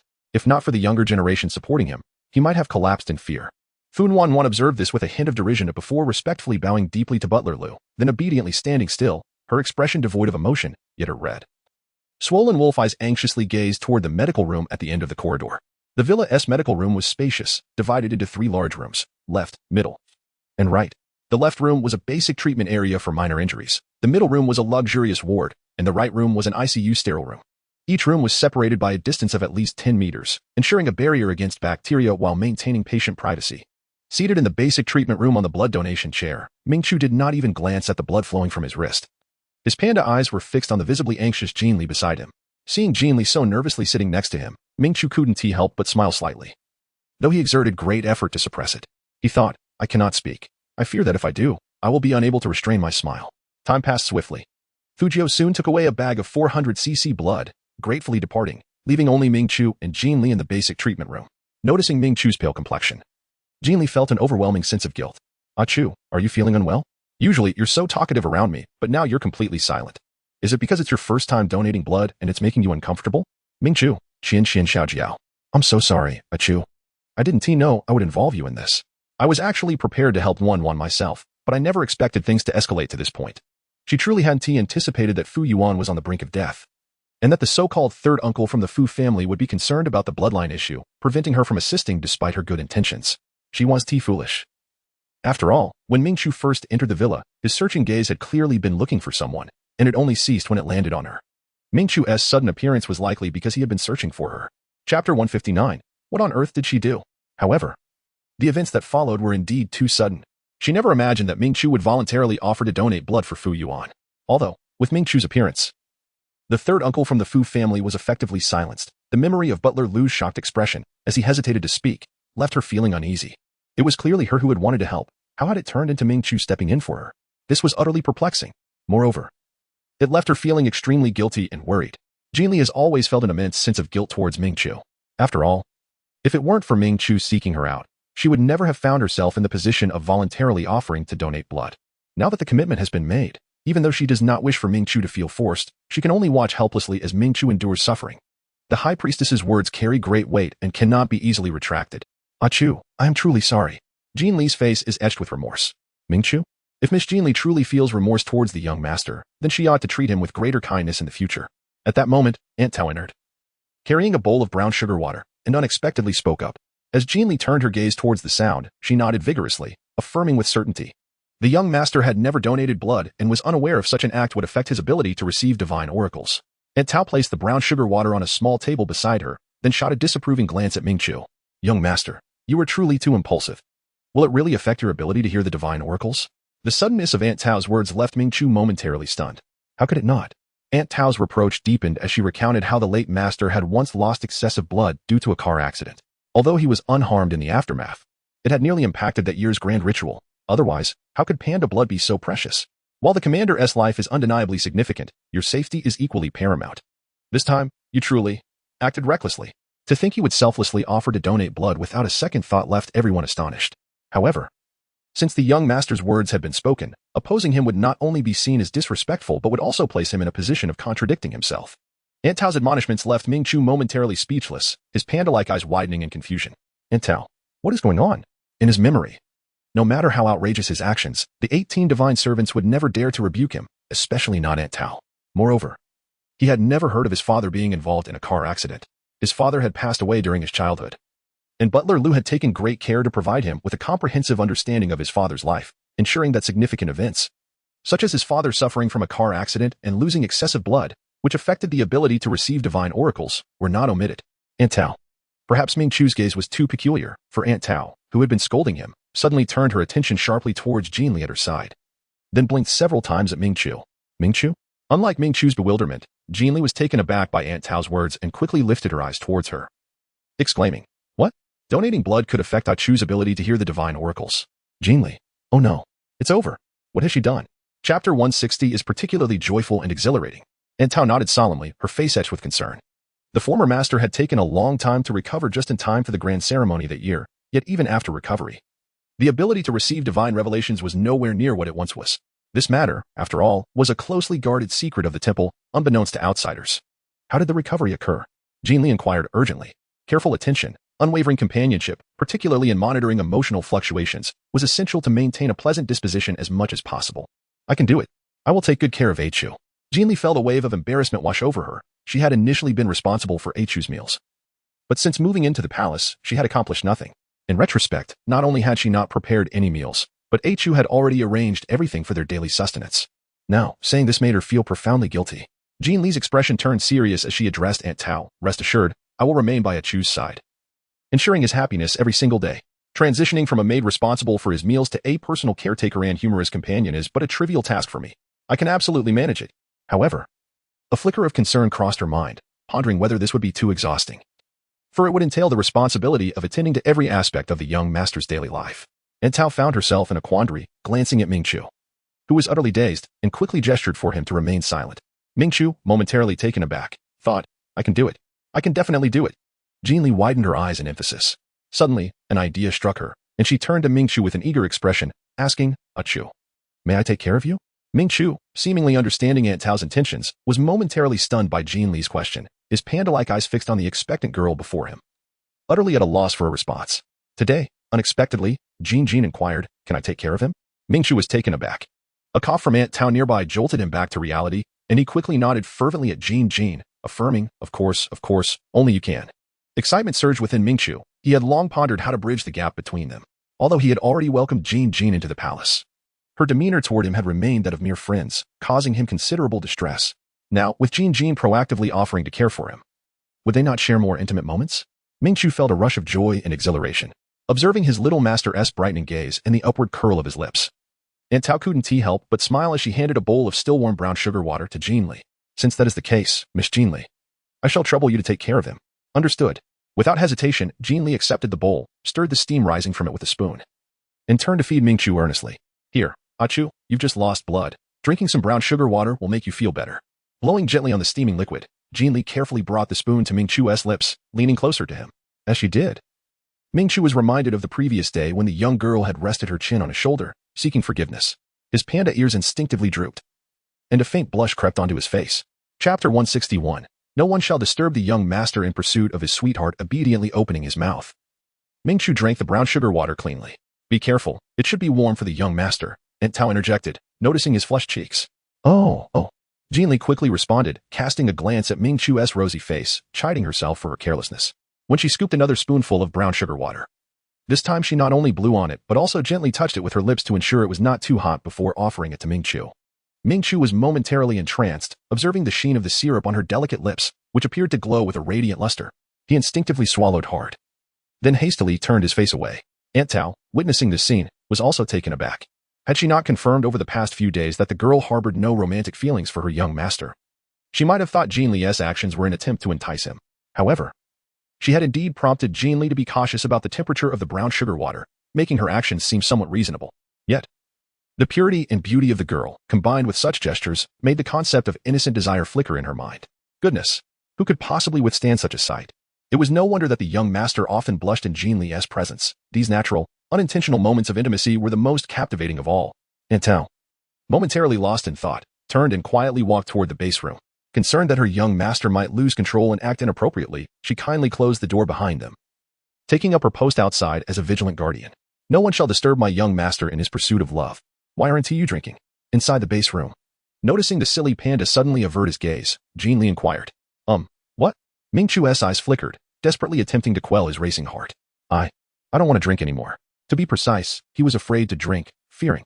Ming Chu's gaze inadvertently drifted back to Jin Li's glistening soft lips. Once he looked, he found himself unable to tear his eyes away. All he could see were her lips gently moving, as if whispering something. His mind went blank, and the world around him seemed to mute, leaving him oblivious to all sounds, fixated solely on the rhythm of her lips. In the base room, observing the silly panda lost in his thoughts, Jin Li was momentarily taken aback before lowering her head to inspect herself, her delicate face marked with confusion. What's wrong? Unfortunately, the panda before her remained entranced, speechless. At that moment, Li fell silent, only to realize that the foolish panda's gaze seemed to be fixed upon her lips. Jin Li. Suddenly, in the next moment, Jin Li realized her faux pas, and, with a face flushed with embarrassment, stammered, I was just worried you might get burned, so I tested the temperature of the syrup for you. If you find it unsanitary, I can fetch you a new bowl. Chapter 162. Still a bit impulsive, no wonder the silly panda suddenly refused to drink the brown sugar syrup. It turned out to be because she had touched the syrup with her lips, deeming it unclean. However, it was not entirely her fault. Earlier, when she was feeding others, she had blown on the syrup repeatedly, yet when it came to the silly panda, the latter still ended up with a flushed face from the heat. She certainly could not use her fingers to test the syrup's temperature, as it was meant for consumption. That would be quite unhygienic. After much contemplation, the only option left was to use her lips. She hadn't actually drunk any. She merely touched the syrup to gauge its warmth. Alas, how thoughtless of her. It seemed she ought to find a thermometer to check the temperature properly next time. With that thought in mind, Jin Li hastily rose from her seat, intending to step out and fetch a fresh bowl of brown sugar syrup, along with a clean, sterilized thermometer. Where are you going? Upon seeing Jin Li suddenly stand up, Ming Chu, who had been reclining on the blood transfusion chair, was startled into sitting upright. His panda-like eyes finally returned from the girl's soft lips, looking at her with concern. I'm going to get you a new bowl of brown sugar syrup. This one. I touched it, so it's a bit unsanitary. I'll change it for you. Before Jin Li could finish, Ming Chu swiftly snatched the bowl from her hands and, tilting his head back, gulped it down in large swigs. Within just 2 or 3 seconds, he had emptied the bowl and handed it back to Jin Li, his panda eyes sparkling brightly. What Jin Jin fed me was perfectly sanitary. It was delicious. I finished it all. In the medical room, within the isolation unit of the ICU, Fu Lu, donned in medical attire, stood respectfully before Fu Yuan, who leaned against the head of the bed, his expression grim. I apologize, Commander. It is my negligence for failing to notice that Miss Nuan slipped out to seek help. Fu Lu's face was etched with guilt as he recalled Fu Jio's words about Miss Nuan enduring considerable distress. The thought that a dignified young lady from the Fu family had to kneel and bow to others was more painful than death for them. Fu Yuan remained silent for a long moment, his thin lips parting slightly. Nuan often considers those of her bloodline, which has led her to mishandle numerous situations. Longji exploited this weakness, resulting in the chaos we now face. We cannot shield her from the truth every time. Perhaps it is beneficial for her to witness the true nature of her kin. In these tumultuous times, while I aspire to protect my sister Nuan for a lifetime, I must reflect that excessive protection may not always be advantageous. It is essential for her to grasp the concept of the malice of mankind. After experiencing this ordeal, she will surely comprehend the true sentiments of the Fu family towards you, Commander. However, a rare flicker of discontent crossed Fu Lu's face. Commander, was your plan not too sudden and perilous? The lack of prior notice left even someone like me feeling quite alarmed. The excessive blood loss was indeed a reality. And your life was at stake. Otherwise, how could we have concealed it from those treacherous family doctors? Although they had eradicated the dark forces within the Fu family and laid bare the internal strife to prevent future calamities, it was still impulsive for the commander to use his own life as bait. Chapter 163, A Life for a Life. Is it enough? Fu Yuan unexpectedly fell silent again. His gaze fixated on the white bandages tightly wrapped around his waist. The heaviness in his wolf-like eyes softened abruptly. Indeed, it was somewhat unexpected. He had not anticipated the ferocity of that little rabbit's actions, but he acknowledged that this injury was a just consequence, considering his past transgressions against her. Yet, he never expected that she would come to the Fu family to rescue him. This revelation took him by surprise. Commander, who inflicted this injury upon you? Fu Lu questioned. The commander had been awake for several hours, yet had not once mentioned the identity of his assailant, which puzzled him greatly. He could not shake the feeling that the commander was shielding the culprit. But that could not be the case. The stab to his abdomen was both ruthless and direct, revealing the assailant's intent to kill. For such a merciless enemy, the commander should not be shielding them. Fu Yuan, as per usual, remained silent, his wolf-like gaze lowered. Countering with a question, what is the situation outside? Seeing the commander evade the topic of the assailant, Fu Lu was momentarily stunned, lamenting internally that he would likely not extract any information regarding the true culprit from him. After a pause, Fu Lu reported the current circumstances at the villa. After the high priest had donated blood, he was now resting in the basic room. Their third uncle had sensed the impending danger and left the villa. Upon his return, he would realize that all his influence had been annihilated by them. Led by the third uncle, those fools had attempted to stage a rebellion during the commander's critical condition, unaware that this had been a trap set by the commander from the beginning. In truth, the commander had already extended opportunities to them, and had any of the clan members acted to assist upon hearing of the commander's peril, they could have averted the looming disaster. Yet, not a single person exhibited a willingness to help. Instead, they mocked Miss Nuan mercilessly. It was later reported by the infiltrators that a distant relative even attempted to exploit Miss Nuan's plea for assistance by proposing a marriage exchange for their son. Heaven knows how revolted he felt upon hearing that. And she? Fu Lu paused. Who? Jin Li, came the reply. Oh, Fu Lu suddenly realized. Miss Jin Li is accompanying the high priest in the basic room. After a moment's contemplation, Fu Lu added, Commander, you must express your gratitude to Miss Jin Li. Miss Nuan mentioned that she came to the Fu family without hesitation. Such camaraderie is truly rare. Gratitude? Fu Yuan mused, a soft smile gracing his lips. Of course. I must show my appreciation, and it must be done sincerely. Then allow me to select some gifts, and you may decide what to present. Unnecessary. I already know what to give. Fu Lu stood bewildered, his expression one of confusion. The commander usually did not concern himself with such matters. He always reminded others first and prepared gifts for their selection. Why was it that this time, the commander had thought of a gift before him? Worried that the commander might overlook the significance of the gift, Fu Lu could not help but interject. This is a matter of life and death. The gift must not be taken lightly. If permitted, may I inquire what the commander intends to give? Noticing Fu Lu's evident astonishment, Fu Yuan's smile broadened. A life for a life, is it not enough? Chapter 164, May I meet him? In the basic room. As Jin Li observed the foolish panda succumb to slumber from blood loss, she refrained from disturbing him, choosing instead to sit quietly by his side. She could not deny that her debt to the foolish panda was growing increasingly burdensome, although she had taken on Miss Nuan's responsibilities in the end. It was the foolish panda who bore the brunt of it. This substitution saved her from numerous complications, as she no longer needed to worry about the scoundrel wolf examining her blood bag upon awakening, which would have provided irrefutable evidence of her humanity. Now that the scoundrel wolf had been saved, she was required to pay no price. This was, for her, the most favorable outcome. Yet, it was a hardship for the foolish panda. A gentle knock suddenly resonated at the door. Jin Li rose to her feet upon hearing a sound, and opened the door. Standing outside was Fu Nuan, who, despite having changed out of her earlier soiled garments and having thoroughly washed her face, still bore the marks of distress with a bruise on her forehead and swollen, reddened eyes that rendered her appearance particularly haggard. Jin Li wore a look of astonishment. Warm? Fu Nuan glanced into the room and, upon noticing that the high priest on the blood donation chair had already fallen asleep, immediately lowered her voice. Jin Li, I owe you a great deal today. Jin Li cast a glance back at the peacefully slumbering panda, quietly exited the room, and gently closed the door behind her. Only then did she raise her voice to respond to Fu Nuan, expressing that she had not been of assistance, attributing everything to the high priest. The gratitude for the high priest's kindness will undoubtedly be remembered by the Fu family, but your benevolence, Fu Nuan, will forever remain etched in my heart. I am acutely aware that had it not been for you, the high priest would not have appeared at the Fu residence today. Therefore, Jin Li, thank you. I am truly grateful to you. Jin Li raised her brows slightly and inquired about her brother's condition. Has he utilized the blood bag? Yes, he has. According to Fu Lu, my brother's condition has now stabilized. Upon hearing this, Jin Li nodded and after a brief silence of 2 seconds, as if struck by a thought, suddenly inquired, May I meet him? After entrusting Ming Chu to Aunt Tao at the entrance, Jin Li followed Fu Nuan into the deeper section of the medical facility. Upon learning that Jin Li wished to see her commander, Fu Lu momentarily froze, his brow furrowing ever so slightly before he reluctantly requested that both of them don sterile garments prior to entering the ICU. The fleeting expression that crossed Fu Lu's face was keenly observed by the ever-watchful Jin Li, and in that instant, a heavy sensation settled in her heart. Jin Li swiftly donned her sterile attire and followed Fu Nuan into the ICU. The unit comprises 2 distinct chambers, the inner room, a glass enclosure, and the outer room, serving as an observation area, separated solely by a substantial pane of glass. Jin Li and Fu Nuan stood in the observation room, gazing at Fu Yuan in the glass chamber. As Jin Li scrutinized the man lying on the hospital bed, her gaze wandered around the glass room before settling intently on the instruments inside. Observing the displayed values with utmost seriousness, she slightly furrowed her brow.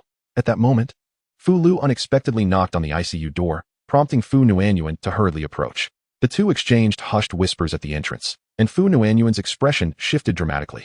She then turned to Jin Li, her face grave. Jin Li, something has happened to my great-uncle. I must attend to it immediately. After you finish checking on my elder brother, please return to the basic room on your own. With that, Fu Nuanyuan wasted no time waiting for Jin Li's response and swiftly exited the ICU. In an instant, Jin Li found herself alone in the ICU.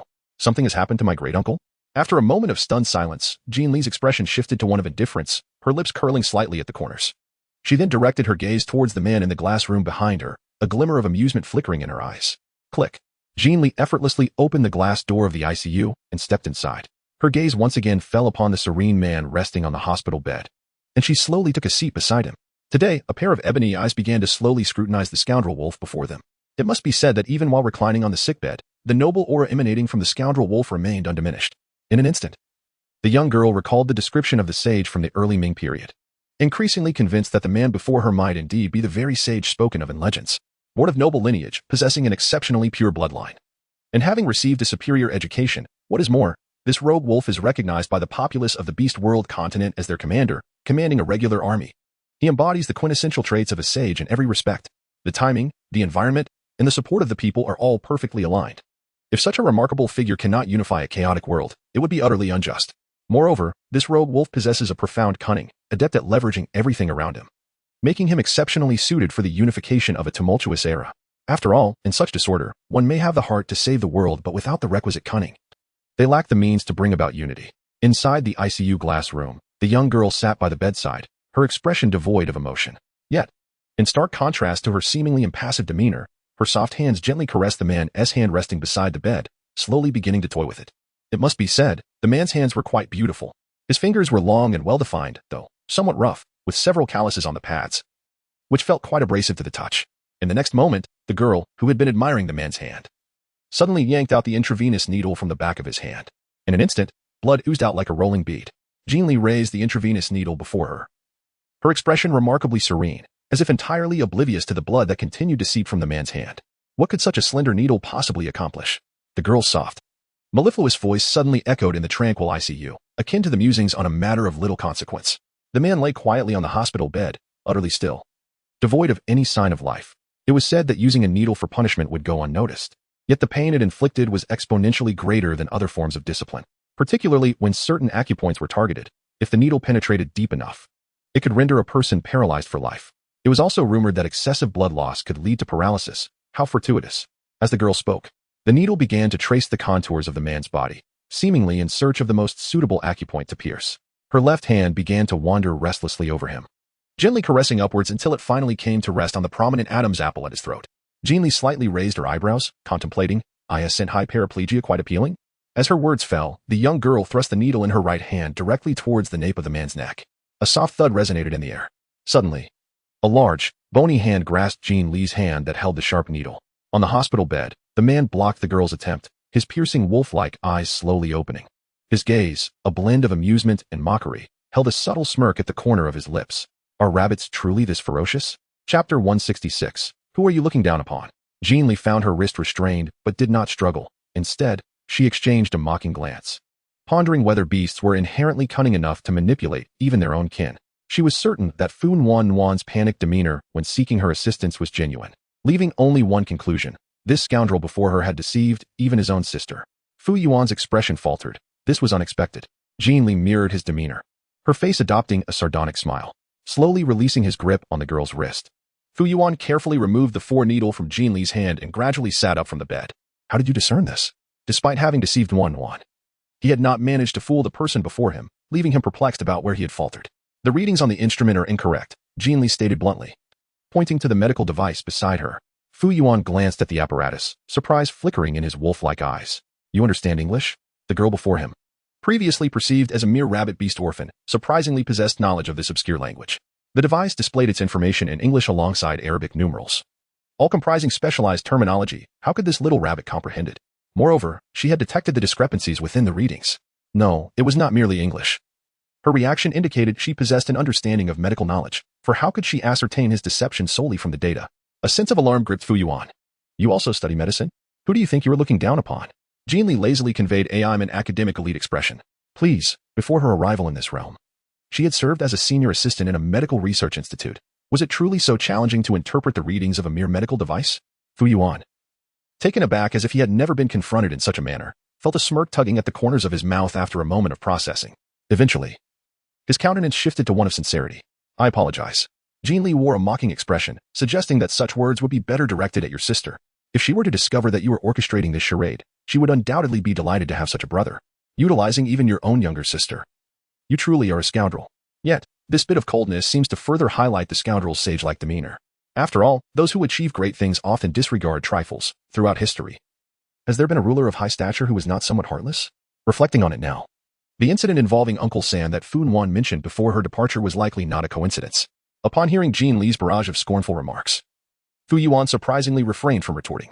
As for Yuan, I will provide an explanation. What about the blood bag? Jin Li inquired coldly.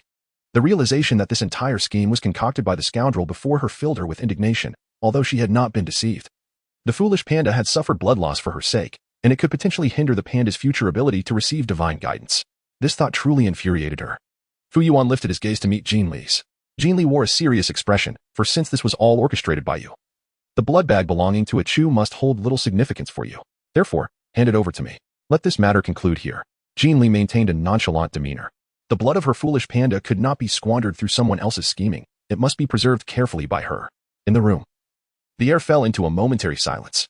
After a pause, Fu Yuan glanced at Jin Li, though he did not fully grasp her intentions. However, as a patient suffering from significant blood loss, with my wound exposed and medical records available, if someone donated blood to me, I would undoubtedly receive a transfusion immediately. You should inquire about the blood bag from my doctor. Upon hearing such a familiar display of feigned ignorance, Jin Li could not help but chuckle. This rascal had learned to mimic her playing dumb quite convincingly. Jin Li then spoke earnestly. If you wish for the temple to know you have plotted against the high priestess, for your family to learn of your schemes against your great uncle, and for your younger sister to discover your machinations against her, I could certainly trouble myself to ask great uncle about the doctor. While speaking, Jin Li glanced down at her immaculate nails, raising an eyebrow with an air of indifference. Fu Yuan, amused yet exasperated, could not deny that it was the first time in his life he had been threatened so brazenly. Yet, how did this little rabbit come to know about his great uncle? Was there such enmity between them? With a smile in his eyes, Fu Yuan looked at the rabbit before him, thinking they had settled their scores. Jin Li arched her brow, though she did not quite comprehend your meaning. However, it is well known that girls tend to harbor grudges, especially when someone inexplicably frightens them with a frog. Humph. Only that scoundrel wolf would resort to such tricks to test her. The sight of Jin Li, puffed up with indignation, was undeniably adorable, causing Fu Yuan's lips to curve upward slightly, as if he had recalled something amusing. His gaze lingered on the girl's lips for a brief moment, and the depths of his wolf-like eyes darkened. It is truly a pity that you do not feign the guise of a fox. Aside from her soft and endearing visage, she bore no semblance to a rabbit whatsoever. Jin Li wore an expressionless visage, a blood bag in hand. Fu Yuan fell silent for a moment, pondering the implications of presenting this rabbit to the world, as if to brazenly declare his intentions to orchestrate a scheme. Inside the ICU, the young girl seated beside the bed suddenly leaned forward, inching closer to the man until the distance between them became nearly imperceptible. In that fleeting moment, they could almost feel each other's breath. Fu Yuan momentarily faltered, his wolf-like eyes displaying a mixture of astonishment, as his previously relaxed hands tensed abruptly. Yet the girl's gaze was frigid, as if to question, "Do I look like a fool?" Fu Yuan remained silent. Jin Li's lips curled slightly, her tone laced with icy sarcasm. "Do you wish to experience another episode of massive bleeding?" As her words resonated, her gaze fell upon a sharp little dagger that had inexplicably appeared in her hand. Its glinting tip ominously poised against the bandaged wound of the wolf, suggesting that any descent could result in the blade plunging once more. Where did that knife come from? Fu Yuan exclaimed, momentarily stunned. How had he overlooked it? After a brief silence, a hint of resignation flickered in his eyes. "What do you intend to do? Will you take the blood bag outside for others to see? Just give it to me now. I assure you, no one will know I took it." Thankfully, she possessed a hidden space to discreetly conceal the blood bag. So mysterious? Just like your disguise? Fu Yuan scrutinized the girl's petite face, his eyes filled with intrigue. Throughout their conversation, he had been captivated by her features, particularly the soft, plush rabbit ears that seemed too lifelike to be mere artifice. No company he knew could replicate such realism. What on earth was happening? Though I may not fully grasp your intentions, shall we strike a deal? The rabbit's voice remained as nonchalant as ever, yet her grip on the dagger pressed firmly against Fu Yuan's injured abdomen. He stifled a grunt of pain, beads of cold sweat forming on his forehead, his complexion paling. Noticing the rabbit's continued evasion of his inquiries, Fu Yuan chose not to press further. After a moment of contemplation, he spoke, "On the evening of the day after tomorrow, at 8 o'clock. There will be a grand ball at the Royal Mary Hotel in the city center. That is when I will provide you with the blood bag." "The day after tomorrow?" Jin Li remained silent, her dark eyes coldly fixed on the wolf before her. Fu Yuan continued, "If you disagree, we can part ways. Should I meet my demise here?" The temple will not escape culpability. Don't claim you lack evidence. Even if you had proof to expose me, my family would not suffer disgrace. After all, if the public were to learn that the esteemed high priestess of the temple was so thoroughly deceived by the Fu family, how would they maintain their dignity thereafter? Chapter 168, Acknowledging the Right Gamble. The ICU was enveloped in an oppressive silence, a suffocating stillness hanging in the air. Jin Li gazed coldly at Fu Yuan before her, a growing chill evident in her. Indeed, as the notorious commander, although he would face some reproach following the exposure of the incident, the infamous wolf's high status afforded him a degree of immunity. Apart from becoming a topic for idle gossip, he would not suffer any substantial repercussions. After all, it is quite ordinary for those in power to possess cunning and strategic minds, should the news spread. There might even be accolades for the notorious wolf for having outwitted the very temple itself, further elevating his reputation. However, the foolish panda was a different matter altogether. As the high priest capable of receiving divine oracles, the foolish panda represented a prophetic figure in the eyes of the public. If it were revealed that such a lofty seer could not foresee being deceived, it would only render her a subject of ridicule among the masses. Jin Li's brows furrowed momentarily. No, she could not take any risks when it came to protecting the reputation of the foolish panda. Not wishing to engage with the insufferable wolf any further, Jin Li suddenly reached out to touch Fu Yuan's neck, and in the blink of an eye, a pure silver necklace appeared in her hand. Fu Yuan's wolf-like pupils constricted sharply as he hastily raised his hand to feel his own neck, only to discover that the necklace left to him by his mother was inexplicably missing. His expression shifted dramatically. The person before him could actually steal? And with such deftness? Rest assured, I shall keep it safe for you over the next couple of days. Observing Fu Yuan's astonished and flustered demeanor, Jin Li knew she had made the right gamble. Since the insufferable wolf was clad in a hospital gown, she had taken note of the necklace adorning his neck from the very beginning. Although the necklace appeared unremarkable and even antiquated by 21st century standards, it was evidently a treasured possession for the insufferable wolf. With this in mind, she felt compelled to seize it as leverage. Mere words would not suffice to ensure that he would uphold his promise afterward. Casting a glance at the still dumbfounded wolf on the hospital bed, Jin Li turned and exited the ICU. There were numerous family matters to attend to regarding the Fu family. And given that Fu Yuan was still ostensibly in a state of serious illness, Ming Chu quickly rose from his brief slumber and made his way back to the temple. He felt a pang of unease upon hearing from Aunt Tao that during his nap, Jin Jin had visited Fu Yuan in the ICU, and they had spent a considerable amount of time alone together. The thought sent his heart racing. Wasn't that insufferable wolf still lying in the ICU? The poor fellow could hardly speak. So what was Jin Jin doing there, lingering for 11 minutes and 23 seconds? Surely she could not have developed feelings for that wolf. Could she? Ming Chu. No. Jin Jin must absolutely refrain from being enamored with that wolf. It is essential to understand that his willingness to offer blood to Fu Yuan is largely motivated by a desire to repay the debt owed to the Fu family on Jin Jin's behalf. As it stands, no one is indebted to anyone anymore. In the aftermath, he will not leverage this act of blood donation to solicit anything from the Fu family. In essence, Jin Jin's lack of obligation to the Fu family equates to her not needing to maintain any ties with them, which is the most favorable outcome for her. Ah Chu, would you care to rest a little longer? Holding the dark, viscous blood tonic given to her by Aunt Tao, Jin Li observed the foolish panda who had remained silent since returning to the inner chamber, seated on the sofa, and a twinge of concern arose in her heart. A reward of 10,000 with an additional 3 updates. Chapter 169, Please Don't Abandon Me. She had previously donated blood in the 21st century and was aware that individuals often experience varying post-donation side effects due to their physical constitution. Some may feel excessively sleepy. Others may suffer from dizziness and weakness. Some may experience chest tightness and shortness of breath, while others might encounter bouts of irritability. Yet, encountering a foolish panda who returns only to sit in silence on the sofa is a first for her. Ah Chu, are you feeling unwell? Is your discomfort so profound that you do not wish to speak? On the sofa, Ming Chu, still lost in his thoughts, heard the words drifting to him and nodded vacantly. He indeed felt quite unwell.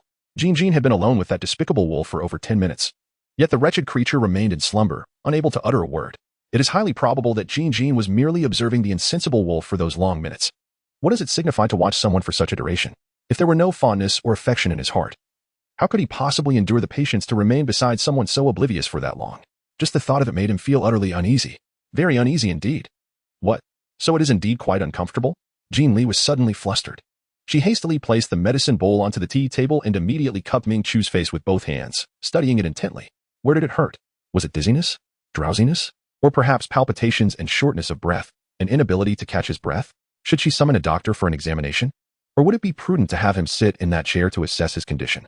Jin Li suddenly recalled the incident before Ming Chu, when a brief stay in the light rain had caused him to catch a cold and a fever, and her heart immediately filled with anxiety. Oh dear, the foolish panda must not be harmed. Otherwise, the consequences would be dire. A pair of soft, white hands gently grasped his face, And as Ming Chu snapped back to reality, he found himself staring into a delicate, worried visage. The distance between them so minimal that he could see his own reflection in her eyes. The unexpected intimacy caused his cheeks to flush a deep crimson. And his breath quickened, his panda-like eyes fixated on the girl before him, his entire being frozen in place. Meanwhile, noticing the increasing heaviness of the panda's breathing, Jin Li's expression shifted to one of alarm. Oh no, could it be that he was truly feeling anxious and short of breath? How else could his breathing be so labored, and his face so hot? Just a moment, I shall summon a doctor at once. He must be running a fever. It must be a fever. Jin Li's face paled in fright, and without uttering a word, she prepared to rise from the sofa and make her way towards the hall. However, just as she stood up, a large hand suddenly encircled her waist, swiftly tugging her back. Oh! A fleeting expression of astonishment flickered across Jin Li's inky eyes. Before she could regain her composure, she found herself enveloped in a warm embrace, which then held her tightly. Jin Li. A trace of confusion flickered in Jin Li's eyes. What? Jin Jin, please don't leave me. What is so appealing about that beast from the Fu family? Why must you accompany him? Have you perhaps developed feelings for that wolf? Upon suddenly hearing Ming Chu's muffled voice from above, laced with a profound sense of grievance, Jin Li stood in stunned silence for a moment, before a question mark gradually materialized above her head. Jin Li wore a perplexed expression. I never wished to part with you. Yet, it was you who abandoned me. Jin Li was taken aback, her eyes widening in disbelief. When did I ever abandon you? You left me while I was in slumber. A certain panda, feeling aggrieved, even had the corners of its mouth turned up in indignation. Chapter 170. Just want to embrace. When did she take advantage of the foolish panda's slumber? Ah, the foolish panda mentioned was during her time at the Fu family, right? Was it when she sought blood bags from Fu Yuan? Realizing that the person in her embrace had fallen silent, Min Chu's lips curled into a more aggrieved pout. Does Jin Jin no longer want me? No. How could that be? Jin Li immediately snapped back to reality, insisting, I do want you, I do. How on earth could she explain this? This is simply inexplicable. Then, will you stay with me now? For as long as you accompanied that wolf, will you accompany me for that duration as well? Jin Li was momentarily taken aback. Although she felt utterly bewildered, she obediently nodded in agreement. What on earth was the foolish panda up to? She had been by his side all along. No sooner had her affirmative response escaped her lips than Jin Li sensed the embrace around her tighten ever so slightly. She could even feel the foolish panda resting his chin gently atop her head, his breaths growing increasingly labored. Jin Li, what on earth is happening? How did she realize that the foolish panda was indeed not quite right? Jin Li struggled to tilt her small head upward in the man's embrace, her movements excruciatingly difficult. Yet her face radiated an abundance of patience. Achoo, shall I fetch a doctor? It seems you might have a fever. The fever had rendered him almost delirious. Despite her presence right beside him, the foolish panda continued to utter nonsensical words, even imploring her not to abandon him. When had she ever considered leaving him? Moreover, the way he held her was suffocating. She felt as though she were on the verge of asphyxiation. Who would have thought that the silly panda would become so clingy when ill? No doctors, absolutely not. Holding the girl tightly in his arms, Ming Chu's words dripped with a deeper sense of grievance. He had no desire for any bothersome doctor. He only wished for Jin Jin to remain by his side, never to part from him. All right, no doctor, no doctor. Then, how about taking the medicine first? Aunt Tao had specially prepared a herbal concoction, claiming it was most suitable for someone who had just donated blood, possessing restorative properties. As Jin Li spoke, she attempted to reach for the bowl of herbal medicine on the coffee table, but alas, the foolish panda held her too tightly, and after much struggle, she could not manage to extend her hand. Jin Li, this foolish panda possesses considerable strength. If you do not wish to drink, then merely hold me. I yearn for your embrace. Sensing the person in his arms attempting to break free, Ming Chu instinctively tightened his hold, his tone laced with a hint of melancholy. All right, let us embrace. I feel as though I am on the brink of suffocation. Jin Li was acutely aware that this was not the moment to reason with a sick panda, so she quickly acquiesced, allowing him to hold her without resistance. Within the inner chamber, on the sofa, the youth silently cradled the girl in his arms. Although his complexion appeared somewhat wan, his eyes shimmered with a gentle light. The girl, compliant, allowed him to embrace her without struggle or sound, her only gesture being the occasional glance towards the now cold bowl of medicinal soup on the coffee table. Her expression one of worry. Alas, this soup has grown cold. Time passed slowly, each moment stretching into eternity. The tranquil atmosphere of the inner chamber lulled the senses into drowsiness. Perhaps it was the exquisite comfort of holding her, especially the delicate fragrance that wafted from her, that soothed Ming Chu's previously troubled spirit. Fatigue from his blood donation soon washed over him, and his dark eyes began to flutter shut, one by one. Before long, the steady rhythm of his breathing filled the air, and he contentedly rested his chin upon her forehead, drifting into a peaceful slumber. Chapter 171. Are they speaking of her? Jin Li awoke on the sofa, yawning as she sat up, her face displaying the bewilderment that often accompanies waking from slumber. How had she drifted off? Alas, she could only blame the foolish panda for embracing her too tightly. She had intended to quietly rise once the silly creature had succumbed to sleep. Yet she found that even in slumber, his arms remained firmly clasped around her. In her waiting, she had, well, it was somewhat awkward, adjusting her wrinkled robe. Jin Li rubbed her eyes and began to scan the inner hall, seeking the familiar figure of a certain bear. However, even upon exiting the inner hall, she found no trace of the foolish panda. "Aunt Tao, where is Chu?" She called out loudly from the stone steps upon spotting Aunt Tao in the outer hall, tending to the flowers in the garden. In the distance, Aunt Tao paused her pruning, gesturing with her large shears toward the waterside pavilion beyond the hall. Upon witnessing the scene, Jin Li instantly comprehended. The foolish panda was in the Hall of Revelation. Jin Li hurriedly returned to the inner hall to retrieve the bowl of blood tonic that had long since cooled. She intended to heat it in the kitchen before delivering the potion to the Tianqi Hall for the foolish panda. As the panda's devoted maid, she was determined to remain by its side at all times. Driven by the aspiration to be a qualified personal maid, Jin Li swiftly made her way towards the waterside pavilion. After warming the medicinal soup in the kitchen, she hurriedly carried the tray towards the Tianqi Hall. The hall was under vigilant guard. However, it appeared that Jin Li's identity had already been shared. For the guard merely cast a fleeting glance at her before granting her passage. Jin Li effortlessly entered the Hall of Revelation, marveling at its spaciousness. When suddenly a resounding roar of reprimand echoed through the chamber, Jin Li was momentarily taken aback, standing still for a considerable time before discerning the source of the sound. Cautiously, she approached. In the expansive corridor, waves of elevated and indignant voices surged one after another, seemingly reprimanding someone. Jin Li slowed her pace, attentively listening. As the exalted high priest of the temple, how could you commit such a ludicrous act? Are you aware that you represent the entirety of the temple? Did you take into account the multitude of loyal servants who follow your lead when you undertook this action? Have you considered the populace of this beastly continent who regard you with reverence? Indeed, Xiao Mingqiu, you cannot fault the Elder Council for their profound anger. Even I was struck as if by a thunderbolt upon hearing this news, nearly losing consciousness. Xiao Mingqiu, you are the chosen one of the heavenly path, destined to receive divine revelations.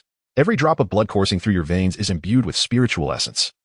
Have you not pondered the adverse effects of losing even a small amount? Have you contemplated the ramifications should this blood offering go awry? What if you were to lose your ability to receive divine guidance? How would you navigate your future? How could you uphold the dignity of the temple? How could you justify your actions to the Ming clan? In the corridor, Jin Li listened to the scolding echoing from a distance, her eyes brimming with self-reproach. If it were not for her, the foolish panda should not have to endure such rebuke. Inside the hall, the tirade persisted. Xiao Mingqiu, you have always conducted yourself with propriety and exercised caution, never concerning yourself with matters beyond the temple. I ask you, is your unexpected appearance at the Fu family related to that rabbit beast orphan? Rabbit beast orphan? Jin Li was momentarily taken aback, astonishment flickering in her dark eyes. Were they speaking of her? Chapter 172. Merely a tool. I have also heard about the rabbit beast orphan. It is said that she was previously just a servant responsible for supplying candles in the temple, and it was you who brought her into the palace. Is that true? This was another unfamiliar voice. Compared to the earlier reprimand from the elder, this voice was somewhat gentler and more composed, yet still restrained with barely concealed anger. Xiao Mingqiu, you are well aware of the temple's regulations. Since you assumed the position of high priest, the only individuals permitted to freely enter and exit the palace are the 18 divine servants. Even we 3 old fellows do not possess that privilege. Why then? Can that rabbit beast orphan come and go as she pleases? I heard from a Tao that she even resides in the inner palace. What? That rabbit beast orphan actually lives in the inner palace? Does that not mean she is under the same roof as Xiao Mingqiu? Steward Liu, why have you not reported this matter? Who exactly is that rabbit beast orphan? Xiao Mingqiu, do you two already know each other? That orphan, as the temple's temporary servant this year, has only been in the temple for a little over a month. In such a brief period, to have caught the attention of the reserved Xiao Mingqiu and even been brought into the palace can only imply that they are already well acquainted. Otherwise, how could Xiao Mingqiu, who has always adhered to temple rules, act so emotionally? She is merely an orphan. How could Xiao Mingqiu possibly know someone of such a background? Steward Liu, could it be that some vixen has intentionally seduced Xiao Mingqiu? Investigate. Thoroughly investigate that orphan. I have heard that the first to agree to the Ms. Fu's blood sacrifice was that rabbit beast orphan. If it were not for her, Xiao Mingqiu, you would not have been coerced by that old man Fu Long into consenting to the blood sacrifice. Ultimately, it is that orphan who has caused this trouble. Such frivolous behavior, such rashness, and now it falls upon Xiao Mingqiu to clean up the mess. How can such a person remain in the temple? Expel her. Expel her is too lenient. She has caused Xiao Mingqiu to lose so much blood. Should she later cause Xiao Mingqiu to misinterpret the divine oracle, her culpability would be immense.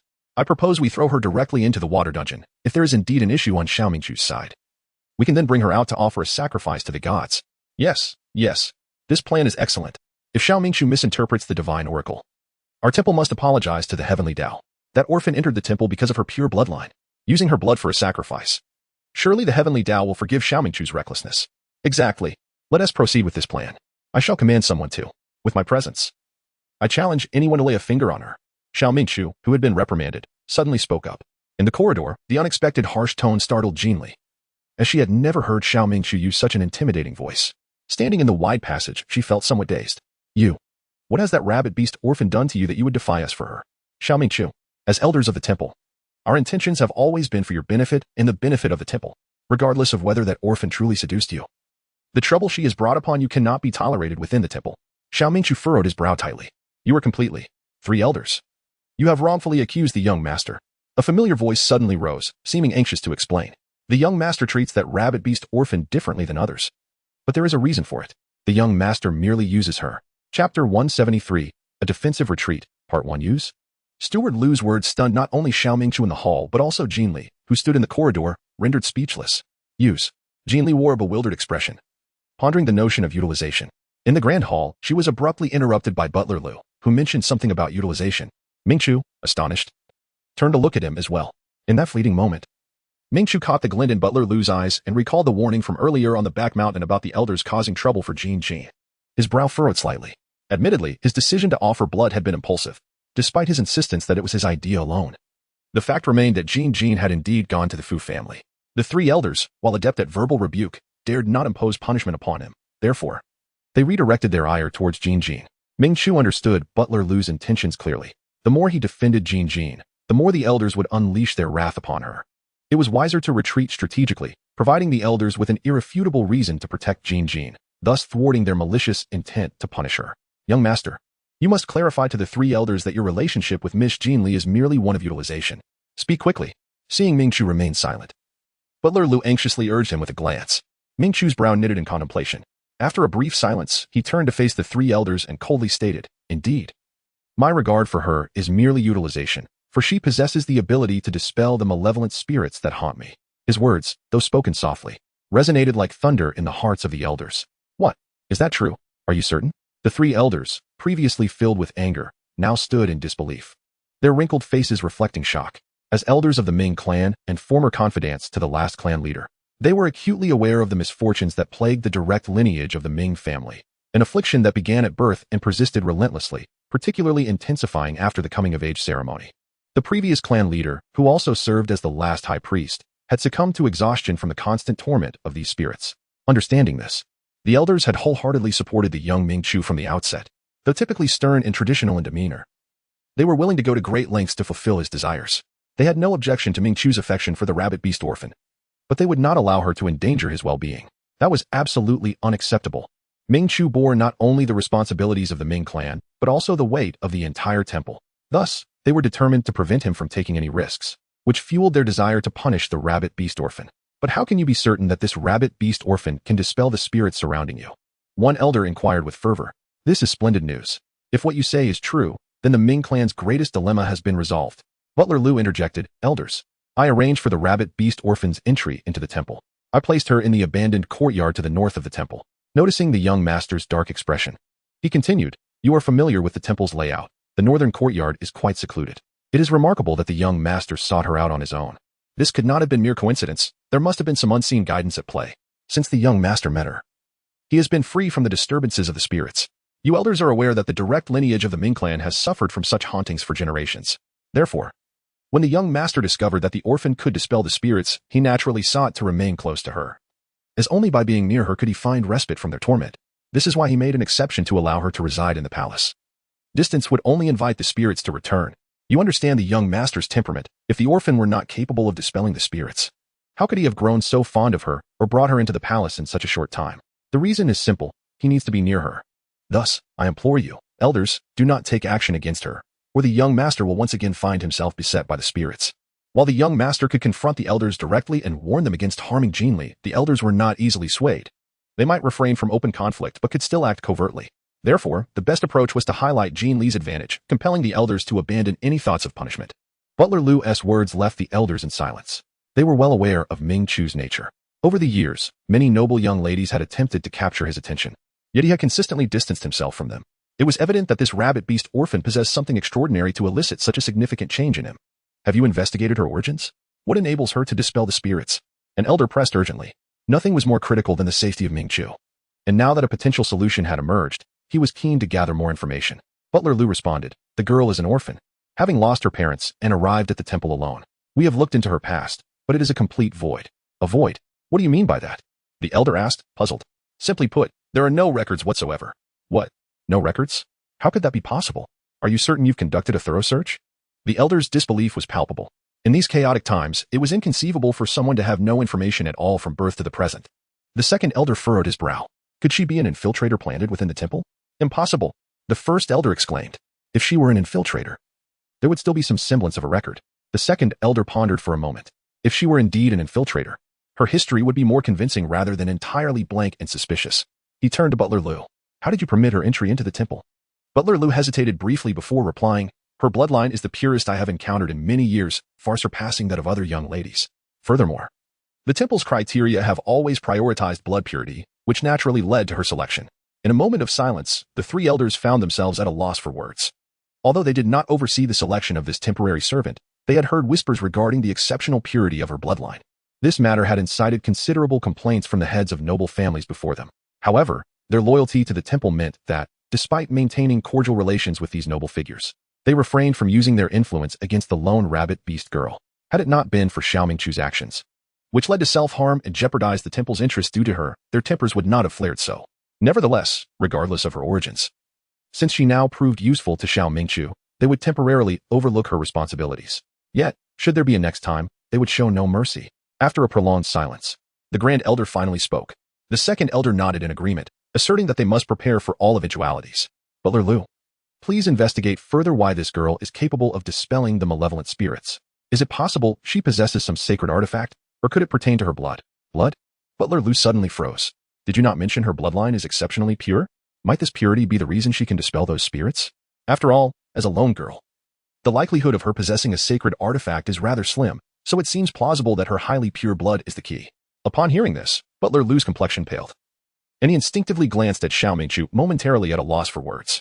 The implication of the second elder's words suggested an intention to extract blood from Miss Jin Li for research. Indeed, I believe the second elder's reasoning is quite sound, chimed in the third elder, who had remained silent until now. While the girl had proven her ability to assist Xiao Mingchu in dispelling spirits, what if one day she simply vanished?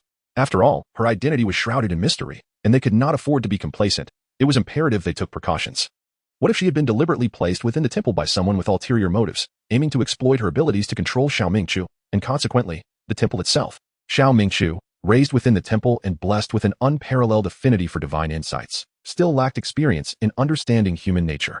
In these tumultuous times, while one should harbor no ill will, one must remain vigilant against the intentions of others. Moreover, the girl's enigmatic background, coupled with the absence of any verifiable personal information, suggested she had been purposefully nurtured in secrecy. Such individuals warranted caution. The Grand Elder appeared to concur, nodding in agreement as he issued further instructions. Then it is settled. Butler Lu, you shall procure a sample of blood from the girl shortly. I will have our medical team conduct a thorough analysis. Butler Lu hesitated, glancing nervously at his increasingly sullen young master, before finally conceding, very well. Chapter 176. Indeed, the cycle of fate is a profound one. Jin Li found herself perplexed as she exited the Hall of Revelation. Her gaze fixated on the still-warm medicinal concoction in her hand.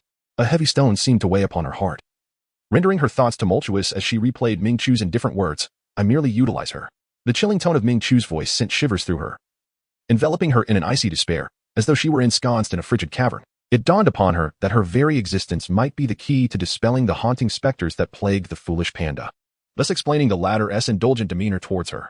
This revelation shed light on her earlier, fleeting doubts upon their initial acquaintance. Why had the foolish panda appeared so suddenly in the quaint courtyard? Why, despite his bashfulness and propensity to blush, had he sought her shelter on their very first day together? Why had he chosen to wait in the rain rather than seek refuge elsewhere? Even after knowing her for less than 2 hours while she was occupied at the shrine? Why had the foolish panda displayed such urgency when she had strayed from the mountain path, rallying all the temple's resources to search for her? And why, when she could have simply returned to the courtyard after her duties at the palace, had he insisted she reside within the palace, selecting a room in closest proximity to him? Outside the palace, the sun ascended high into the sky.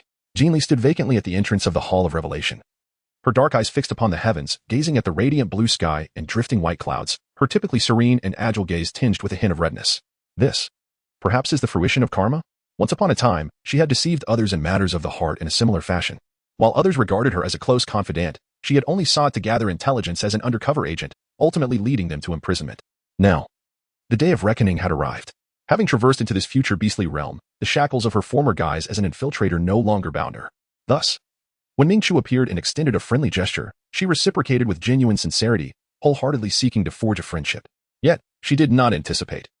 Indeed. The cycle of heaven's justice is profound. Oh, Miss Jin Li, is the young master not within the Hall of Revelation? Upon seeing Jin Li return to the palace with a tray, the medicinal soup still untouched upon it, and the garden meticulously pruned, and Tao was taken aback. Jin Li paused for a moment, a faint smile gracing her lips as she realized there was no one in sight. Perhaps they had gone elsewhere, prompting her to return first. Aunt Tao nodded in understanding and hurried forward to take the tray from Jin Li's hands. Surmising that the young master had ventured to the shrine and would likely not return until sunset. Leave this to me. I shall warm it for you upon his return, she assured. Thank you, Aunt Tao, Jin Li replied. No need for thanks. It is I who must express gratitude to you. Ever since your arrival in the palace, the young master's demeanor has brightened significantly, bringing immense joy to those of us who have watched him grow. If one were to ascertain who holds the most favor within this palace, even we, the 18 divine servants, would have to step aside. The young master heeds only your words. It is as if he longs to have you by his side at all times. If not for the obligations he must fulfill at the temple. Most favored, indeed. He wishes to keep her close at all times. Jin Li's expression momentarily froze, her heart feeling as though it were obstructed by a colossal stone. The beauty of her eyes suddenly glistened with unshed tears. Chapter 177. She must depart. This, perhaps indeed reflects a sentiment of longing to have her by my side, at every moment. However, the reason might simply be suppressing the moisture threatening to spill from her nose. Jin Li feigned a continued gentle smile. Aunt Tao truly had a knack for humor. After all, I am but a mere maid, unworthy of comparison to someone like Aunt Tao. I shall return to the inner chamber now. I appreciate your efforts, Aunt Tao. Very well. Go ahead. Await my culinary delights this evening. Today, I have procured a particularly exquisite fish.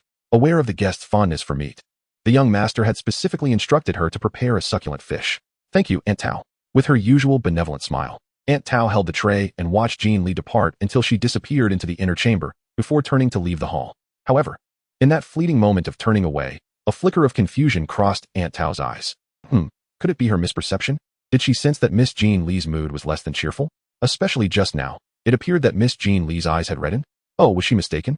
Instinctively, Aunt Tao raised her gaze towards the bright sunlight outside the hall, nearly blinded by its brilliance, before suddenly coming to a realization. Today's sun is exceptionally fierce. No wonder her eyes appeared so swollen. Upon returning to the inner chamber, Jin Li stood vacantly in the center of the living room, her expression forlorn. Time lingered on. Jin Li let out a deep, self-deprecating sigh.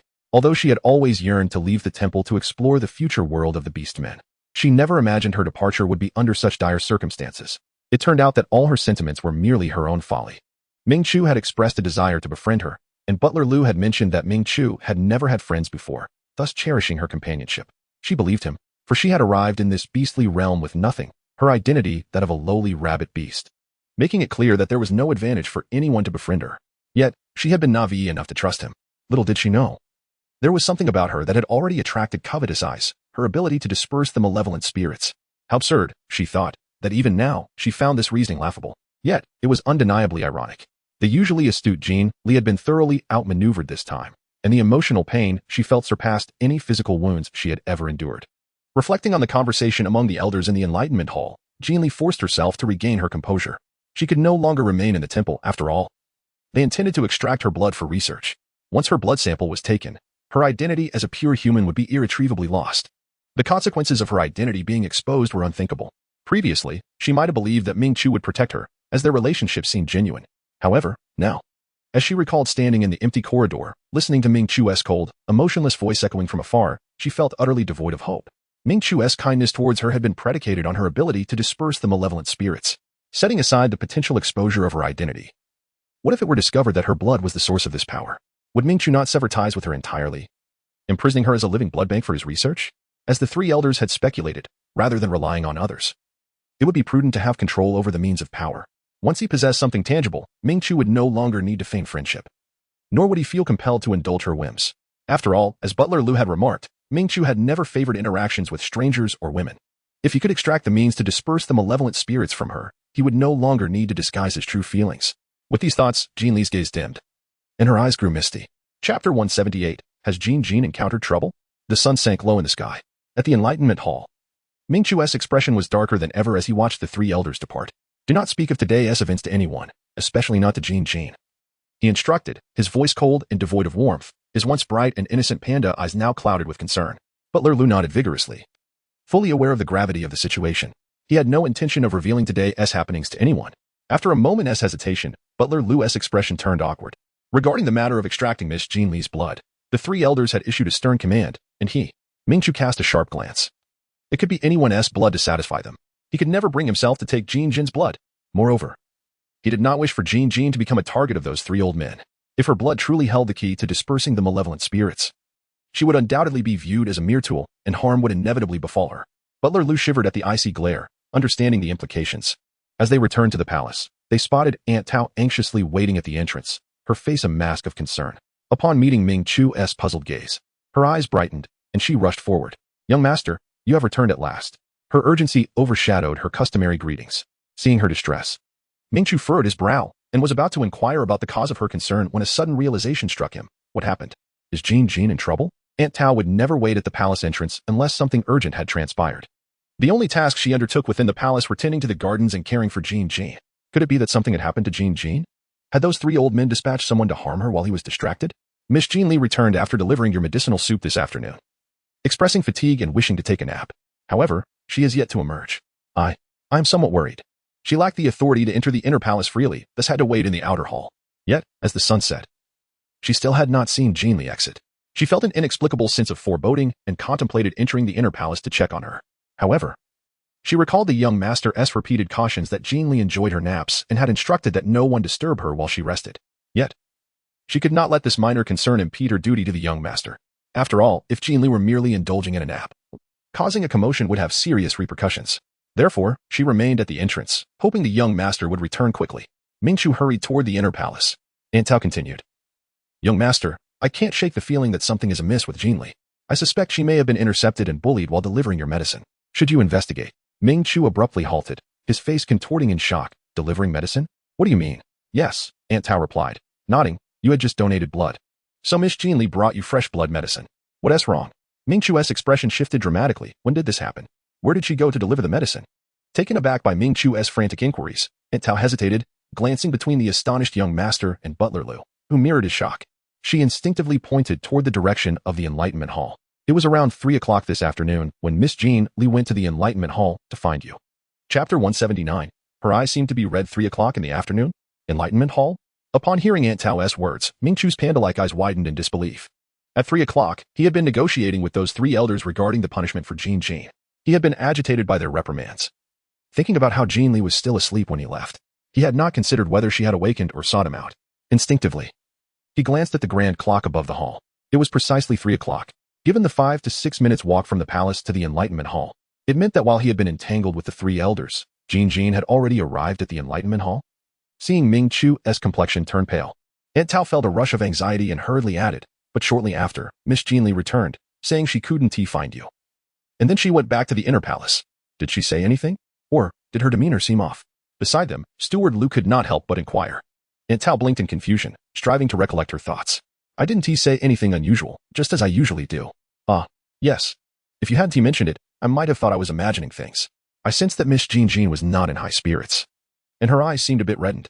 At first, I assumed it was merely the glare of the sun outside.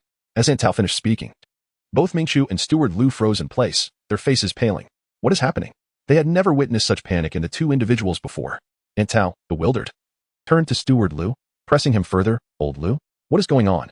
Hey, young master." Seeing the young master suddenly dash towards the inner chamber, Aunt Tao, though perplexed, sensed that something was amiss. After exchanging a glance with old Lu, she hurriedly followed suit. Inner chamber. Ming Chu gazed at the empty bedroom and living room. And in that moment, his heart raised to an unparalleled height of panic. It cannot be. It simply cannot be.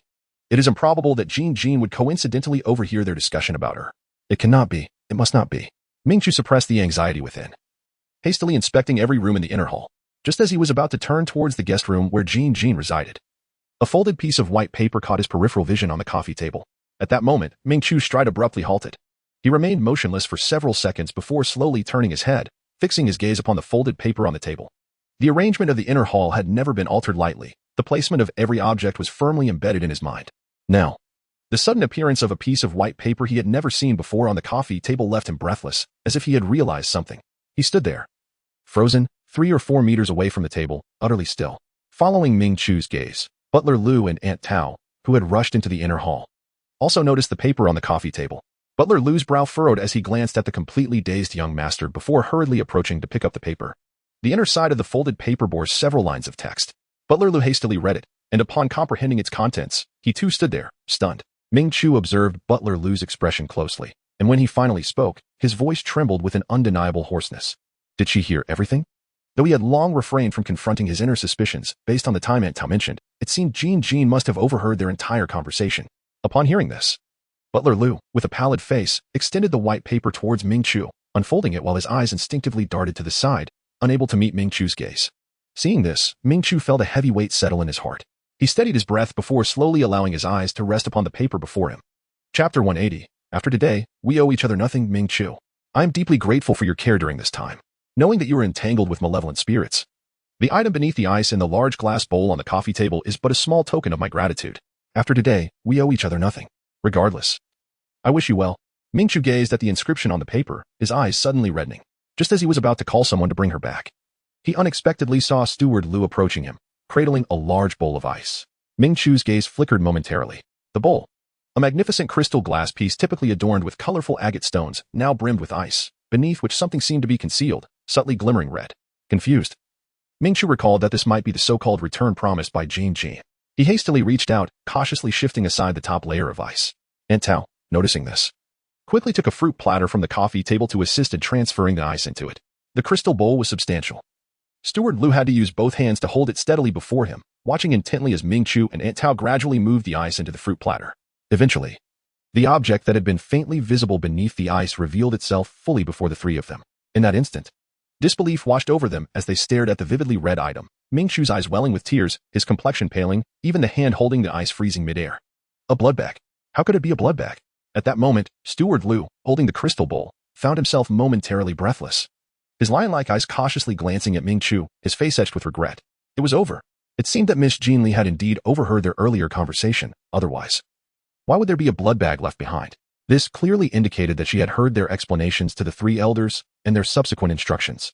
Aunt Tao, astonished, pondered aloud why Miss Jin Li would leave a blood bag here. In disbelief at the scene before her, she carefully extracted the corners of the blood bag still encased in ice, confirming its identity after inspecting it several times. She then exclaimed in astonishment, "It truly is a blood bag? A sealed medical bag, no less. What does this mean? Could it be Miss Jin Li's blood? Who provided it to her? This must be at least 400 cc, right? Old Lu, what is going on? Did any of you get hurt? Did Miss Jin Li donate blood to you?" A cascade of questions flowed from Aunt Tao, unaware that as she mentioned the figure of 400 cc, Ming Chu's complexion grew even paler, his thoughts racing. 400 cc? Was this meant as a return? He had given her 400 cc of blood, so Jin Jin had reciprocated with 400 cc for him to conduct research? No one owed anyone anything anymore, right? Bring her back, Ming Chu implored, his eyes brimming with tears, summoning every ounce of strength to utter those words. She must be found. He had to personally explain everything that transpired in the Tanchi Hall to Jin Jin. Jin Jin must have sensed his approach with ulterior motives, otherwise, how could he have left without even granting her a chance for explanation? No, this cannot be. He simply cannot accept that Jin Jin has misconstrued his intentions. Even more so, he cannot bear the thought that she departed from the temple under the belief that he sought to exploit her. This is unacceptable. Understand? Understand. Butler Lu, pale-faced, hurriedly responded and rushed outside. Chapter 181. This is the true beast world. Jin Li found herself concealed within a temple, emerging daily from an ancient refuge truck. A stark contrast to the luxurious hovercrafts she had previously encountered. The truck was decrepit, aside from the wheels that remained silent. Every creak and groan suggested it might disassemble at any moment. At last, she endured the journey until reaching a bustling alley in the city. Seizing the opportunity while the driver stepped into a store for cigarettes, Jin Li stealthily descended from the truck, donned a mask from her spatial pocket, and ventured deeper into the vibrant heart of the metropolis. Surrounded by the lively cacophony of the environment and inhaling the enticing aromas wafting from street vendors offering late-night delicacies, Jin Li felt as though she had traversed into a radically modern world. In the distance, a multitude of hovercars, varying in color and size, zipped along suspended tracks. On the streets, a diverse array of beast men passed by her, aside from those with overtly pronounced animal traits that she could easily identify. Many were unlike any she had ever seen before. At that moment, Jin Li experienced a genuine sense of having crossed into the realm of beastmen. Here, the beastmen possessed a purer lineage, their animalistic characteristics strikingly evident, unlike the high-blooded divine servants she had observed within the temple. For instance, A tiger beast man who brushed past her exhibited fur in the true hues of a tiger. His ears and tail bore a striking resemblance to that of the majestic creature. And even his visage showcased distinct feline features, adorned with prominent stripes. The dazzling spectacle before Jin Li's eyes filled her with an indescribable sense of wonder, astonishment, and novelty, swiftly dispelling much of the unpleasantness that had transpired in the temple. Yet, before long, Jin Li soon became aware that someone was following her. And the gaze directed at her grew increasingly brazen. Jin Li was acutely aware that she had attracted unwanted attention. Despite having donned an old robe and a mask that obscured much of her face, her attire still rendered her conspicuously noticeable among the crowd, particularly now. As night enveloped the bustling urban area, she found herself alone, a solitary rabbit beast. As a timid and gentle creature, it was hardly surprising that, shortly after her arrival in this crowded district, a few unsavory individuals began to trail her. Having recently entered the intricate world of beastmen, Jin Li was cautious and refrained from acting impulsively. Instead, she chose to seek refuge within a brightly lit shopping mall. Within the glaring illumination of the mall, her unique demeanor, coupled with her strikingly white rabbit ears, soon captured the attention of those around her. Jin Li. It was indeed a grave miscalculation. Jin Li swiftly made her way to a shop in the mall marked as a pawn shop. Although she had provisions and water in her possession, alleviating her concerns regarding sustenance, she still needed to resolve her accommodation predicament. However, securing lodging required financial resources, and apart from the 2 checks bestowed upon her by the wild fox, she found herself devoid of any monetary means. Visiting a bank was not an option either, as her extensive mental repository of information revealed that cashing a bank check necessitated an identification card. Yet, as a time traveler, she possessed no such identification. Thus, after considerable contemplation, she concluded that her only recourse was to explore the pawnshop's avenues to exchange her checks for cash. Chapter 182. What an unexpected maneuver. Jin Li swiftly entered the pawnshop. The establishment was modest in size, and as soon as she stepped inside, her gaze swept across the premises with clarity. The pawnshop, devoid of any patrons, appeared rather desolate. It wasn't until Jin Li approached the counter that she noticed a fox-like man reclining on a long bench, dozing off. Jin Li gently tapped on the glass of the cabinet window. The fox beast man inside remained utterly still in slumber. Jin Li furrowed her brows in disbelief. After a moment's hesitation, she removed her mask and gently raised her voice. Boss? The fox man's ears perked up, and his elongated fox eyes slowly opened. Inside the pawn shop, Chen Shi, who had merely intended to find a temporary refuge for a nap, was abruptly awakened by the noise. Naturally, he felt a surge of irritation at being roused from his slumber. However, before he could voice his displeasure, he was met with the sight of an exquisitely beautiful young face peering apologetically at him through the small glass window of the counter. Chen Shi swore that during his time with his boss, he had encountered numerous stunning women, including several rising stars and esteemed socialites. Yet, none had ever struck him with such a profound visual impact as the girl before him. The pawn shop was a quintessential example of a narrow exterior but spacious interior. The front area could scarcely accommodate 2 patrons simultaneously, while the counter boasted ample space, equipped with the most advanced surveillance and security systems. Thus, despite the girl struggling to see him through the diminutive glass window, he could clearly observe her from within. A rabbit beast. It was indeed a rabbit beast, and one with such pure lineage. Chen Shi's drowsiness was instantly dispelled, and the words he had been about to utter, telling her to keep her distance, were hastily swallowed back. Boss, I would like to pawn this. Outside the counter, Jin Li waved a check in the direction of the small window. Intrigued, Chen Shi swiftly moved towards the counter. What is it? He quickly opened the counter's window and took the piece of paper from the girl's hand. The next moment, Chen Shi gasped, a check? You want to pawn a check? Jin Li was startled by a sudden scream, blinking in confusion. Was it not written on the shop's wall that any valuable item can be pawned? Chen Shi was momentarily taken aback by this unexpected inquiry, a peculiar expression spreading across his face. Well, perhaps it was due to his long absence from the shop that he felt somewhat out of touch with the market.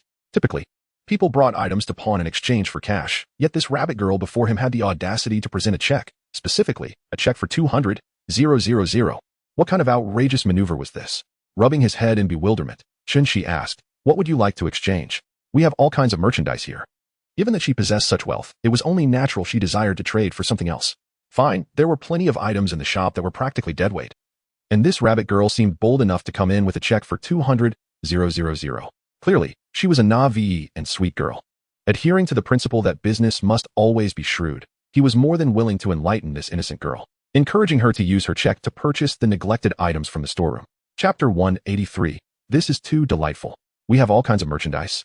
Suddenly hearing this, Jin Li, who initially intended to exchange for cash, was taken aback. A glimmer of surprise swiftly flickered in her dark rabbit-like eyes.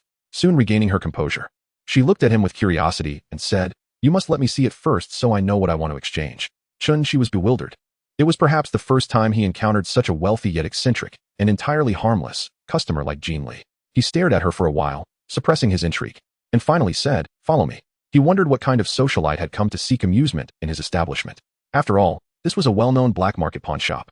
Never before had anyone dared to seek entertainment here, yet the Navi girl before him seemed oblivious to the true nature of his business. Oh well. Given that the 200,000 check was indeed genuine, he decided not to dwell on the details. After all, he still had plans to cleverly take advantage of this sweet girl. Jin Li quickly opened a small door on the side of the counter, gesturing for Jin Li to enter the inner room and follow him. Jin Li, without hesitation, lifted her foot and followed ahead. Jin Li, witnessing this, could not help but gently shake his head, a look of incredulity flashing in his eyes. Oh dear, this naive and sweet young lady is truly innocent. Venturing alone to his pawn shop late at night, she wasted no time in producing a check for 200,000, displaying not a hint of wariness on her adorably innocent face. She seemed utterly unconcerned about his intentions. With just a beckon, she obediently followed him. If it were a truly sinister beast-man, this naive young lady would surely be in grave danger. It is evident that she is a sheltered heiress, untouched by the harsh realities of the world. It seems he must impart a valuable lesson to this sweet young lady. Trailing behind Jin Li cautiously surveyed the layout of the pawnshop's inner chambers and the surrounding environment. Soon, she observed Jin Li opening the innermost metal door of the inner room. "Look here," he said, gesturing toward the vault. "You may select anything you desire from within." Pointing towards the metal door, he picked up a nearby tablet, accessed a specific interface, and then presented it to Jin Li. "This is the inventory list. Take a look and see what you wish to have." Jin Li hastily took a look, raising her hand to swipe across the screen. After a swift glance, her eyes sparkled with excitement, nearly causing her to twirl in place. Goodness, this is nothing short of a treasure trove. It truly has everything. More importantly, it houses the very items she desperately desires. Having spent so much time in the temple, where no firearms were allowed, she had no choice but to rely on hand-to-hand combat and cold weapons when faced with danger. However, now that she had left the temple and entered this chaotic world, it was utterly commonplace for orcs to carry firearms. This very consideration had kept her from revealing her skills to deal with a pursuing orc earlier, as she feared they might be armed. In the face of absolute power represented by firearms, even her exceptional martial arts skills would be rendered futile. Initially, she had planned to exchange a 200,000 yuan check at this pawn shop for some cash to purchase secondhand weapons for self-defense. To her astonishment, this pawn shop contained everything she could possibly wish for. What an incredible delight! Chapter 184, the silly and sweet fortune rabbit observing Jin Li's elation as she incessantly scrolled through the materials on the tablet. Jin Li couldn't help but feel amused. The lovely young lady before him was indeed a naive and clueless sweetheart. One must question, how high could the value of items deemed dead pawn truly be? Moreover, having been stored in this warehouse for so long, one could hardly expect them to possess any value. Yet, this naive young lady seemed to be enjoying herself immensely. Jin Li raised an eyebrow. It appeared that a lucrative deal was all but sealed today. What caught her fancy? If the quantity was substantial, he could even arrange for delivery to her doorstep. With a benevolent expression, he gazed at the fortune rabbit before him, his voice exceedingly gentle, careful not to startle her. After all, she was a timid and cowardly rabbit beast, deserving of his utmost care. "I want everything on this list," Jin Li blurted out, then paused, seemingly recalling something. Her expression turning cautious. Will that money be enough?" The list provided by the fox beast contained all the supplies she urgently needed. Take, for instance, those 10 boxes of handguns. In the 21st century, they would undoubtedly be worth far more than 200,000 yuan, not to mention the other items. Coincidentally or not, those 10 boxes contained the very model she was most familiar with, allowing her to utilize them immediately upon acquisition. Enough. A flicker of astonishment crossed Jin Li's eyes as he quickly nodded in agreement. Just enough. In truth, it was not merely sufficient. There would be a considerable surplus left. After all, the items in this warehouse were antiquated and had long been neglected. Take for instance the 10 boxes of handguns stored in the corner, although new and functional. Their model was exceedingly outdated. Rumor had it they were a nostalgic edition produced by the government last century, though it remained a mystery how they ended up here. The boss had long sought to dispose of that batch, yet years had passed with no buyers in sight. Now, it seemed the naive young lady was willing to pay a premium for this collection of obsolete goods. Oh no, for the entire room of neglected items. He would undoubtedly make a fortune. It was well known that for a room filled with such disregarded goods, receiving even 100,000 yuan would be considered a blessing. Yet now he was poised to easily earn 200,000. When he returned to inform his boss, he would surely be lauded to the skies. Hearing that her check was sufficient to purchase everything in the room, Jin Li felt a surge of excitement. Oh my! Although the items aside from the handguns appeared inconspicuous, many were chemical materials. Individually, these items might not seem valuable, but when combined, they excited her even more than the 10 boxes of handguns. Jin Li hurriedly glanced at Jin Li. "Did you just say you could deliver the goods?" "Ah, yes. Jin Shi nodded vigorously. I'm not joking. The person before me is a naive yet fortunate rabbit spirit. I must attend to their needs diligently. However, I never intended to purchase so much. At this moment, I have nowhere to store it. Not to worry. I have an old warehouse 2 blocks away where I can temporarily keep your items. Once you secure a proper storage space, you can simply pick them up. Jin Shi couldn't help but commend his own entrepreneurial acumen. He was determined not to let this deal slip through his fingers. That sounds wonderful. Jin Li's eyes sparkled with excitement. Although she possessed a spatial storage ability, it was imperative to keep it concealed from others. Therefore, she planned to have the fox beast find a place to store the goods first, and later. When she was alone, she would transfer the items into her space. Chapter 185. It is only right to play the bodyguard. I have one more small request. Jin Li scratched her soft, white rabbit ears, a mischievous glint flashing in her eyes. Please, go ahead. When I arrived earlier, I seemed to encounter a thief. And at the moment, I don't possess a single cent. Would you mind taking out something from there and giving me some cash? She needed to secure some money for her immediate use. Ah, that's a trivial matter. Since you are so straightforward in business, I, Jin Shi, am not one to be stingy. Jin Shi quickly pulled out his wallet, without a moment's hesitation, retrieving 3 dark green bills and placing them directly into Jin Li's hands. Here, this amounts to 1,500, consider it a rebate for the goods. As soon as he finished speaking, Jin Shi suddenly glanced at the surveillance monitor mounted on the wall. Upon noticing a few tiger beasts lurking in the corridor outside, smoking and casting furtive glances into the store, his expression darkened. Miss, are those the individuals who attempted to steal your wallet? Jin Li gazed for a while, concealing the fleeting glimmer of coldness in her eyes, and honestly shook her head, confessing her ignorance. It was only when I entered the shopping mall to purchase some milk tea that I realized my wallet was missing. However, I found these few individuals somewhat familiar. It seemed they had followed me for several blocks. I initially thought they were merely traveling the same route. What were they doing outside? Were they also intending to procure something? But why did they not come inside? The 3 ferocious figures on the screen were indeed those who had trailed her moments ago, and Jin Li silently committed their features to memory.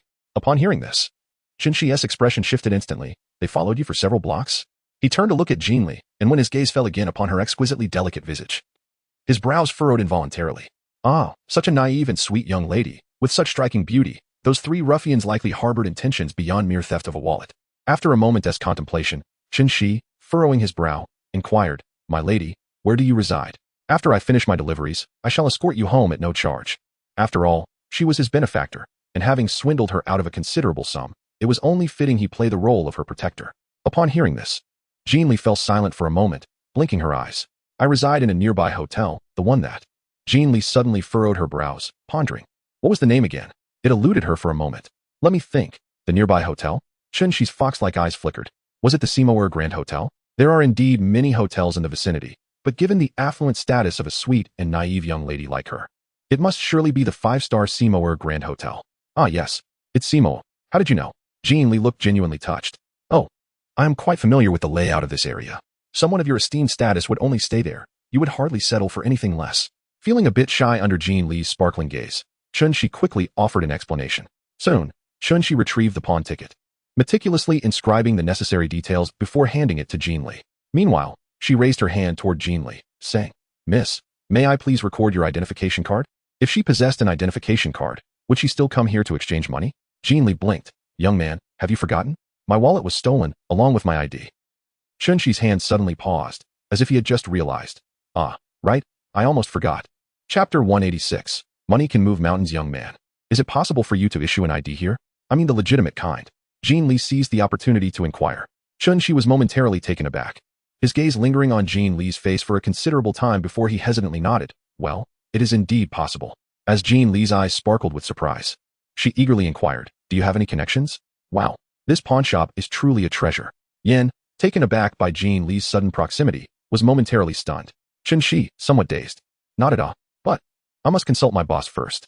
He is merely a pawn shop keeper, and obtaining an identification card requires certain connections. Otherwise, even if one were to fabricate a fake, it would be of little use. Only my boss possesses such capability. However, that comes at a considerable cost. You needn't spend such money, right? Jin Shi appeared perplexed. The individual before him had merely lost her wallet and identification. She could simply report it to the police and have it replaced. Why go through such a convoluted and costly process? Well, Jin Li's rabbit-like eyes suddenly flickered with uncertainty. Family matters were somewhat complicated and difficult to elucidate, but finances were certainly not an issue. After all, she possessed a check for 2 million.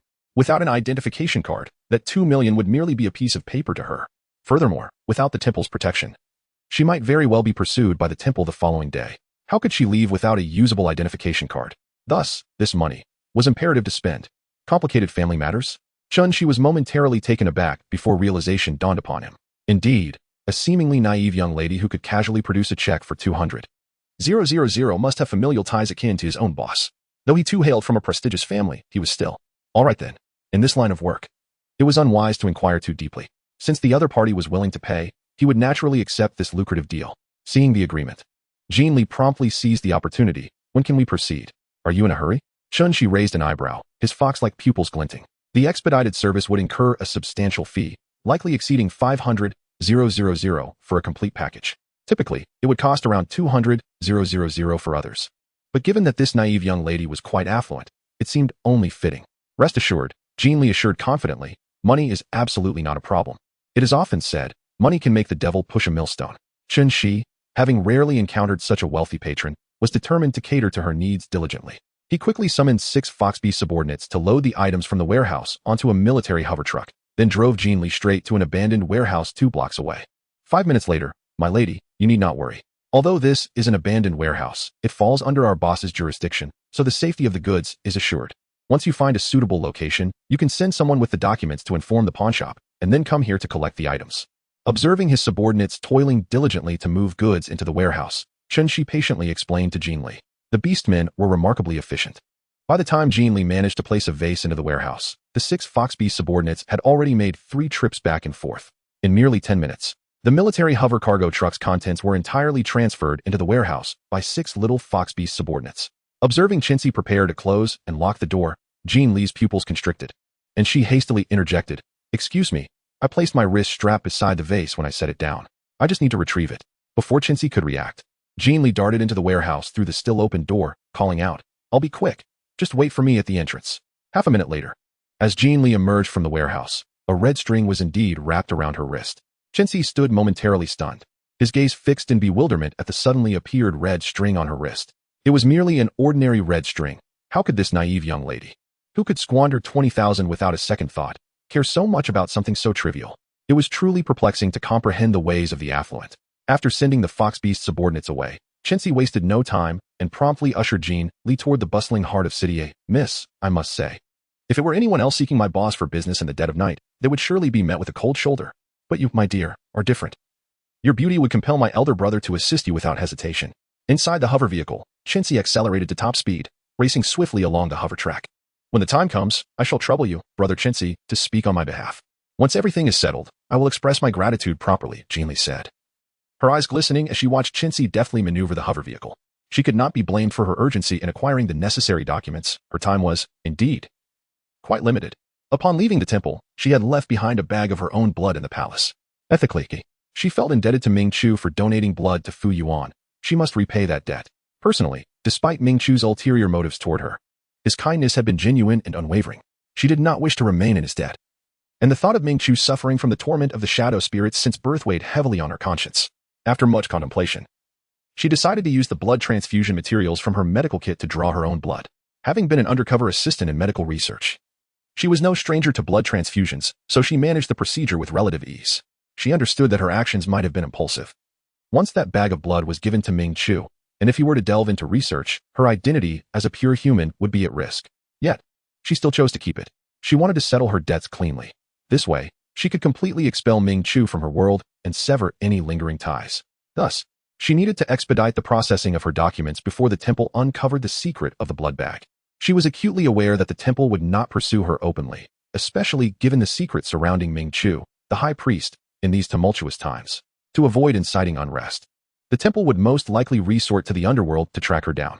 Having only been away from the temple for 3 hours, the research results regarding her blood were undoubtedly not yet available. Therefore, securing her documents even a minute sooner would enhance her safety. "Oh, by the way, may I inquire how your boss is addressed?" Jin Li suddenly asked, curious about Chun-Shi's superior. Knowing a name would allow her to delve into the wealth of information stored in her mind, thereby gaining a better understanding of the individual. "Miss, have you heard of Night Boss?" "Night Boss. Wow, what a grand name. But, does he share the surname E?" Jin Li thought, momentarily picturing a certain fox-like figure that was rather mischievous. Upon mentioning his boss, Chun-Shi's eyes sparkled with admiration. "My boss is truly remarkable. There is not a soul in the underworld who is unaware of his reputation. Miss, I do not mean to boast, but my boss is quite the charmer. especially to wealthy young ladies like yourself. Upon seeing him, they are often rendered speechless. Upon hearing this, Jin Li let out a drawn-out "Oh. Your esteemed leader is quite fortunate in matters of romance, I see. Indeed, numerous women aspire to win over my leader, some even resorting to unscrupulous means to approach him." Suddenly realizing that Jin Li appeared quite young, Shi promptly clamped her mouth shut, clearing her throat. Anyway, I must forewarn you, dear sister. When you meet my leader, do refrain from becoming infatuated, and especially avoid excessive chatter. Otherwise, I fear the women surrounding him may take a disliking to you." "Take a disliking to me?" Jin Li exclaimed, astonished. "Why would they do that to me? My dear sister, you are exceedingly beautiful. And visiting my leader at night for business, those women might jump to conclusions, thinking you're merely seeking an excuse to get close to him. The jealousy among women. Well, just remember my warning and exercise caution. After all, as a naive benefactor who had been significantly duped, it was only right to offer some advice." "Understood," Jin Li replied promptly. She was here on serious business tonight and had no desire to be viewed as an object of envy. Time swiftly passed. When Jin Li finally alighted from the vehicle, she found herself at the rear entrance of an opulent high-rise. Wait, weren't we told that the night leader was at a luxurious hotel? Noticing Jin Li's bewildered expression, Shi closed the car door and scratched her head in embarrassment. "Fear not, dear sister. We're in a freight vehicle, you see. Thus, we cannot access the hotel's main entrance and must enter through the back." As she spoke, Shi gestured towards the large floating cargo truck beside them, her expression one of apology. Jin Li, in a moment of clarity, smiled gently, assuring that all was well. With the entire stock safely nestled within her space, she felt no apprehension about any potential schemes from others. Once the doors and windows of the floating cargo vehicle were securely locked, Shi wasted no time. Without uttering a word, he guided Jin Li through the corridor of the hotel's back kitchen, then to the freight elevator, and onward to the front building. As Jin Li followed behind in silence, she quietly memorized the path they had taken. Upon arriving at the grand hall, bursts of laughter and merriment echoed from afar. When they finally pushed open the grand doors and stepped inside, the intoxicating aromas of wine and delectable food enveloped them. The sight of numerous scantily clad women dancing provocatively, their laughter and playful antics filling the air, left Jin Li utterly astonished, her eyes widening in disbelief. Wow, what an extravagant party. Tonight, the master of the night is truly fortunate. This is not merely a shared enjoyment. It is a celebration among countless beauties. Standing at the entrance, Shi scanned the entire hall and quickly raised his hand, pointing towards a group of alluring women on the right. "Miss, my master should be over there. Please wait here for a moment while I report to him. Just come over in a couple of minutes." Chapter 189. Arrangements will be made for you shortly. Jin Li followed the direction indicated by Shi's finger, but unfortunately, her gaze was met solely with a group of tall, voluptuous beauties encircling the sofa, completely obscuring her view of the esteemed leader that Shi had mentioned. Jin Li obediently nodded, indicating her understanding. Having temporarily settled her, Shi hurriedly made his way towards a group of enchanting ladies in the distance. The allure of the boss is truly unparalleled. Every time he attends such gatherings, they inexplicably transform into joyous parties. Those women, it seems, possess an uncanny ability to drift in uninvited. And yet, our esteemed leader is a guest of honor, unable to cast any aspersions on the other invitees, thus allowing those women to approach him freely. TSK. One could argue that a man's overwhelming charm can be a double-edged sword. Seated upon an opulent armchair, Shi found himself surrounded by a bevy of beauties. Leisurely sipping a glass of exquisite red wine while half-heartedly listening to the chatter around him, his fox-like eyes betraying a hint of distraction. "Yi, my dear. We have a variety of beautiful women here. Feel free to take your pick, or perhaps this one in my lap. She hails from a prestigious family, renowned for generations of scholarly excellence. Alas, she has fallen afoul of the Ning family, resulting in her family's demise. What do you say? If you fancy her, she could be yours." From the main sofa, a bear-like creature adorned with several gold chains, puffing on a cigar, leaned the face of a doe-like woman towards Shi, as if showcasing a prized possession. The doe-like woman, however, remained silent, her expression trapped in fear. Shi cast a casual glance, maintaining his air of indifference. "So, what is it that you truly desire?" The bear creature, sensing Shi's lack of response, grew anxious. "Foxes? Lions? Tigers? Just say the word. I have all sorts of women here." On the other side, a diminutive leopard creature burst into laughter. "Old Huang. It seems our illustrious Yi is not interested in any of your beauties today. He appears to be harboring some frustration." The bear creature's eyes widened in shock. "What? Someone dares to provoke Yi? Who has a death wish?" The leopard creature, glancing at Shi with a teasing glint, retorted, "Old Huang, do you have any rabbit women? If so, perhaps his ire could be appeased. Ha ha ha. Rabbit women?" The bear creature paused, seemingly taken aback, processing the absurdity. "This is a high-end establishment. How could we possibly have rabbit women? You know how unappealing they are. Who would desire such a thing?" At that moment, Shi, who had been quietly observing, suddenly fixed a penetrating gaze upon the bear creature. The latter froze in place.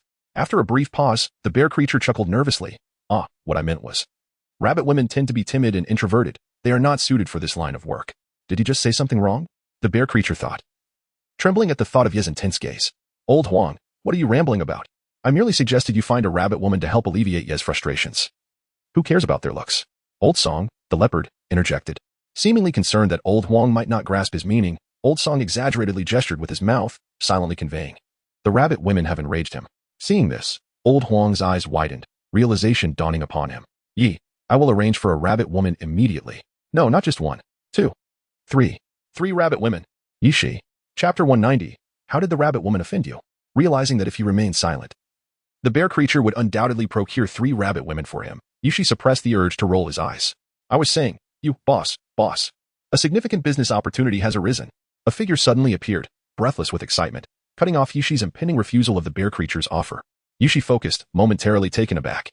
Zhenshi? What brings you here? Shouldn't you be at the pawn shop? Boss. A major deal is on the table. A major deal.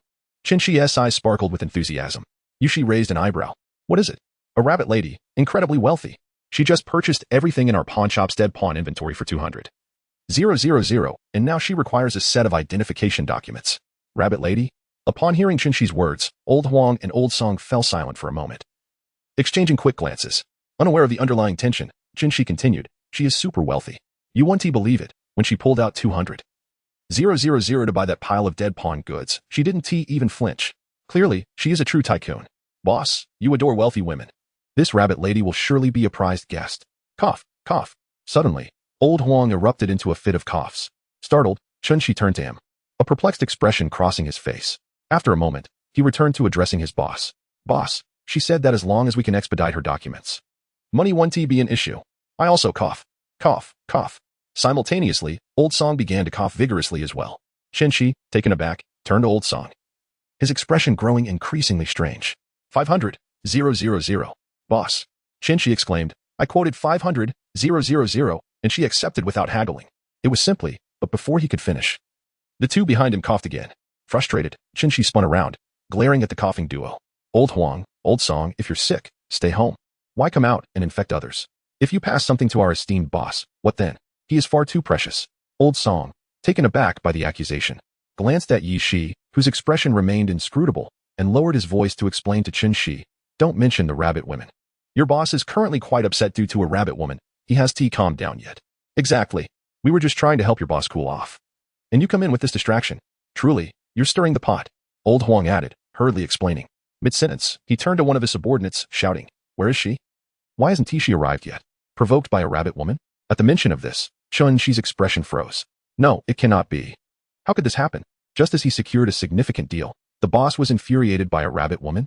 What about that sweet, naive lady's deal? Zhenshi's face fell, worry creeping in. Having followed the boss for many years, he understood his temperament well. If the boss was in a foul mood, no matter how lucrative the deal, it would not be accepted. B-boss, how did the rabbit woman offend you? Zhenshi asked, his eyes brimming with concern. Oh no. His big deal. His sweet, naive lady benefactor. Chapter 191. This. Does it even need to be said? Beside them, Old Song immediately interjected. You know very well that your boss recently took on a contract for a rabbit beast. He must have been aggrieved. Otherwise, why would his temper have grown so foul since then? Even I, his childhood friend, dare not provoke him. That's why I hurried to organize this gathering to cheer him up. Upon hearing this, Zhenshi's expression froze as if he had just remembered something. Indeed. Ever since that night when the boss returned from the temple, he has been in a terrible mood. The very next day, I made a small mistake and was immediately dispatched to guard the pawn shop without a word. I was puzzled at the time. It was just a minor error. How could it warrant such punishment? Now, reflecting on it, it seems the boss was already irate, and I merely happened to be the unlucky target. So, it was the rabbit beast that upset him? Zhenshi exclaimed, his shock palpable. Damn it, he actually brought a rabbit beast here? Does that mean I'm doomed to guard the pawn shop indefinitely? Hey look, they're coming. Suddenly, Old Huang exclaimed with delight, and before he finished speaking, 3 pale-faced rabbit beast maidens were pushed forward to stand before them. The rabbit beast maidens, seemingly unaccustomed to such an ordeal, collapsed to the ground in tears as they were thrust in front of Yishi and the others. Yi, boss Yi, do as you please. You can do whatever you want. As long as it brings you joy, I will provide you with as many as you desire. Old Huang proclaimed boisterously, drawing the curious gazes of those around them. Yes. If that's not enough, I can fetch you more. Old Song hastily chimed in. Yishi. His gaze fell upon the 3 rabbit beast women kneeling and weeping before him, and he suppressed the urge to roll his eyes. With a mocking grin, he quipped, "If you're being so considerate, where are the tools? Can I choose whatever I like?" "Tools? What tools?" Chun-Shi's eyes widened in disbelief. "Oh my. So our boss plays this way?" "Ah, right. Tools. I have them. I have them." Old Huang rushed to respond eagerly. "Quick. Did you not hear Boss Yi? Tools. Quickly, bring them over." The laughter from Old Song erupted uncontrollably. "Ah ha ha ha. Indeed, only you, Boss Yi, would think of using tools to torment those rabbit beasts. Truly, you are the Yi Shi I know." Yi Shi. He began to grit his teeth. He had merely sought a change of scenery to alleviate his frustration, yet instead, he found himself the butt of ridicule from these two. "Are you two itching for a fight?" Yi Shi glared at the two nearby. Before he could finish, a metallic tray suddenly appeared before him, adorned with gleaming whips, candles, lighters, and blindfolds. In that instant, the atmosphere around them fell into a hush as Old Song and Old Huang, who had been laughing moments before, stared in stunned silence at the figure who had materialized beside Yi Shi, their eyes filled with astonishment. Only Qin-Shi, closest to Yi Shi, bore a look of acute embarrassment upon seeing the person who had appeared next to his boss. "Ah, this." On the sofa, Yi Shi's anger flared as he beheld the metallic tray filled with instruments. His beautiful fox eyes blazed with fury, and he couldn't help but glare at the newcomer. "Get the hell away from me." But the next moment, his voice trailed off as he found himself staring blankly at Jin Li, who stood before him. Chapter 192. The notorious Boss Yi of the underworld looking down at the wild fox seated on the sofa. Jin Li raised an eyebrow. "Yi Boss Yi?" So, the esteemed boss who had been praised to the heavens by Chun-Shi was none other than this wild fox. How unexpected. Still dazed, Yi Shi stammered. "What the hell? Why am I suddenly speechless? Which rabbit beast has offended you?" Jin Li asked, her expression one of confusion. If her memory served her right, their last encounter had been when the wild fox issued her a check. Hadn't they parted amicably? How had she managed to provoke him to the extent that he felt the need to vent his frustrations on other rabbit beasts? Faced with Jin Li's gentle question, Yi Shi found himself at a loss for words. How could he possibly confess that he was still irked by her remark about never contacting each other again? He was Boss Yi, after all, the notorious figure in the underworld. If word got out that he was sulking because of a rabbit beast's words, it would be nothing short of a scandal. Seeing his friend silent, Old Song quickly regained his composure. "My lady, please don't misunderstand. The rabbit beast Boss Yi speaks of is certainly not you." Yes, it's definitely not you, my lady." Old Huang chimed in, his gaze fixated on Jin Li. Utterly captivated. "My heavens, I've seen many beauties, but this lady is truly stunning. Furthermore, she was a rabbit beast." It was well known that rabbit beasts were considered lowly creatures, devoid of beauty, as their unattractive features often repelled others. Yet, this rabbit beast maiden surpassed even the most renowned starlets, leaving him utterly speechless. Old Huang, smitten by her beauty, eagerly abandoned the beauty in his arms to explain. "It was another rabbit beast who angered him. Please don't be afraid. Boss, you can be a bit temperamental, but unlike me, I'm honest and gentle." Yi Shi turned sharply, incredulous. Honest and gentle? Who is this boorish bear known for his volatility in the underworld? Yes, indeed.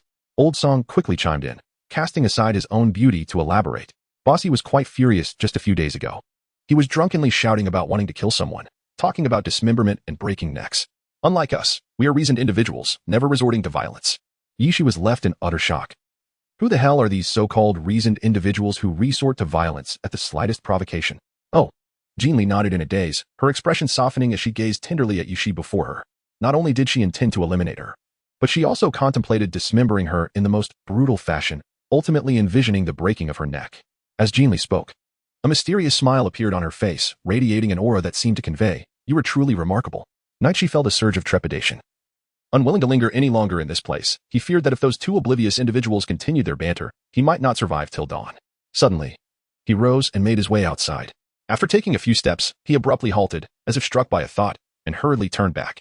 In full view of the onlookers, he grasped Jin Li's hand and then turned again, striding purposefully towards the exit. The crowd was left in a state of shock, staring at the departing figures, unable to regain their composure for quite some time. Chapter 193, a temporary refuge in contrast to Qin-Shi, who had stealthily ushered Jin Li in through the back door of the hotel. Naichi boldly led Jin Li by the wrist towards the main entrance. Throughout their journey, Naichi remained silent, not even casting a stray glance in Jin Li's direction. Yet his grip on her wrist was firm, showing no inclination to loosen. His fox ears were meticulously angled back, seemingly attempting to discern her mood through the sounds she made. Meanwhile, Jin Li, being led along, was utterly captivated by the hotel's opulent decor. Her dark rabbit-like eyes were either fixed on the magnificent crystal chandeliers adorning the ceiling or the golden leaf embellishments on the expansive brick walls, occasionally drawn to the passing waitstaff. In essence, her attention was entirely absorbed by her surroundings, while the fox holding her hand had been completely overlooked. Only when they arrived at a luxurious hovering sports car did Jin Li reluctantly pull her gaze away from the hotel. As night she opened the car door. She instinctively settled into the passenger seat, her eyes wide with wonder as she surveyed the interior, particularly the array of controls on the driver's side, which sparked an excited gleam in her eyes. With a soft click, she swiftly entered the vehicle and closed the door. He glanced over at Jin Li in the passenger seat, a fleeting look of concern crossing his face. How did you get out? Is something amiss? The inhabitants of the temple were not permitted to venture out freely. Remembering Qinshi's words about the rabbit beast lady wanting to process documents, he couldn't help but wonder if this little rabbit had stealthily slipped away from the temple. Jin Li's gaze remained fixed on the dashboard of the sports car. She nodded slightly, acknowledging that a minor issue had arisen, rendering her unable to stay. Jin Li suddenly met Yushi's gaze and heard Qinshi's gentle voice asking, "Can you assist me in obtaining a set of documents?" The term gentle Qinshi caught Yushi off guard, causing her brows to furrow imperceptibly. "Are you planning to leave this place?" Thus, the individual before her not only slipped out of the temple but also harbored the desire to depart from the city post-haste. Jin Li nodded, inquiring if it was feasible. "When will the delivery be made?" Yushi fell silent for a moment before responding. "It will take 1 week." 1 week. Jin Li pressed her lips together thoughtfully, contemplating for a moment. "I need it expedited. A week is far too long. She cannot wait. This is the urgency of the matter. After all, it entails a complete set of documents, and they must be authentic and usable. A week is already the fastest limit." Jin Li fell silent for a moment, refraining from speech, merely lowering her gaze as she contemplated how to safely navigate the forthcoming week. In the driver's seat, observing the young girl's sudden quietude, Yushi's eyes flickered, and his voice elongated with a casual lilt, his expression returning to its usual nonchalance. "Given our past pleasant collaboration, I could indeed offer you temporary refuge." Jin Li abruptly raised her gaze. Yushi hurriedly averted her eyes, glancing elsewhere, her tone remaining languid. "However, nothing in this world comes without a price. After all, accommodating you requires resources and effort. If you are willing to serve as my personal bodyguard, shielding me from potential dangers, I might consider acquiescing." Chapter 194, The Target of the Temple's Bounty. "Deal," came the unhesitating reply from the passenger seat. Yushi, who had yet to finish her sentence, found herself momentarily stunned. Perhaps she had not anticipated that the little rabbit would so readily acquiesce to her proposal. And thus she stared blankly at Jin Li, her expression reflecting a fleeting moment of bewilderment. Jin Li hastily echoed the agreement, stating, "It's a deal." Following their previous collaboration, she maintained a strong trust in the credit of the cunning fox. Moreover, lacking any form of identification made her situation all the more precarious. Not only was leaving the city fraught with challenges, but even the pressing issue of accommodation loomed large. Given that the fox had extended an olive branch, she felt compelled to grasp it wholeheartedly. Upon hearing Jin Li's affirmation once more, Yushi's eyes flickered with a fleeting joy, the corners of his mouth curving slightly upwards. Though in the next moment, his expression reverted to its previous nonchalant languor. "Very well, considering your eagerness, I shall reluctantly acquiesce. However, let me make it clear, from this moment forth, I am your employer. When I direct you to go east, you must not venture west. When I instruct you to stand, you shall not sit. Understood?" "Understood." The little rabbit nodded obediently, recognizing her role as an employee who must heed her employer's commands. Yushi was exceedingly pleased. The corner of his mouth, which he had tried to suppress, began to lift once more, and in that instant, the gloom that had clouded his days dissipated inexplicably. "Let us drive then." He finally relished the opportunity to play the master before the little rabbit, and his joy was palpable. Jin Li was momentarily taken aback, "For I have yet to learn how to drive." Yushi, with a fleeting sense of pride, remarked, "Very well, you must learn soon. What kind of employer allows their bodyguard to take the wheel?" Jin Li nodded repeatedly, her face adorned with an innocent expression. All right. She had been fretting over not having the opportunity to learn how to drive, and now fortune smiled upon her, presenting the chance on a silver platter. In just a week's time, once she obtained her credentials, she could take the car and drive away, perfectly offsetting the wages that the sly fox owed her. It was simply splendid. The verbal agreement between the two was swiftly finalized. Unbeknownst to her, the sleek sports car had already attracted the attention of Yushi, who, alongside a certain rabbit, soon vanished into the night. The night enveloped the surroundings. The young girl lay in the spacious, warm guest room, drifting into a deep slumber. Perhaps due to having donated blood or from the frequent use of the bracelet's space earlier in the evening, her breathing became slightly heavier. Yet, even in her slumber, she held a sharp knife delicately at the corner of her pillow, as if prepared for unforeseen circumstances. At that very moment, in the hallway outside the room, Yushi gazed at an email displayed on his holographic screen, furrowing his brow increasingly. Wanted? Why was it a wanted notice? After quickly perusing the brief content of the email, his expression shifted dramatically. In disbelief, he turned his gaze toward the bedroom of the sleeping rabbit, his fox-like eyes filled with gravity. Although he was unaware of the events that had transpired, the temple had sent him a covert mission, instructing him to locate a rabbit beast orphan who had fled from their grasp in the shortest time possible.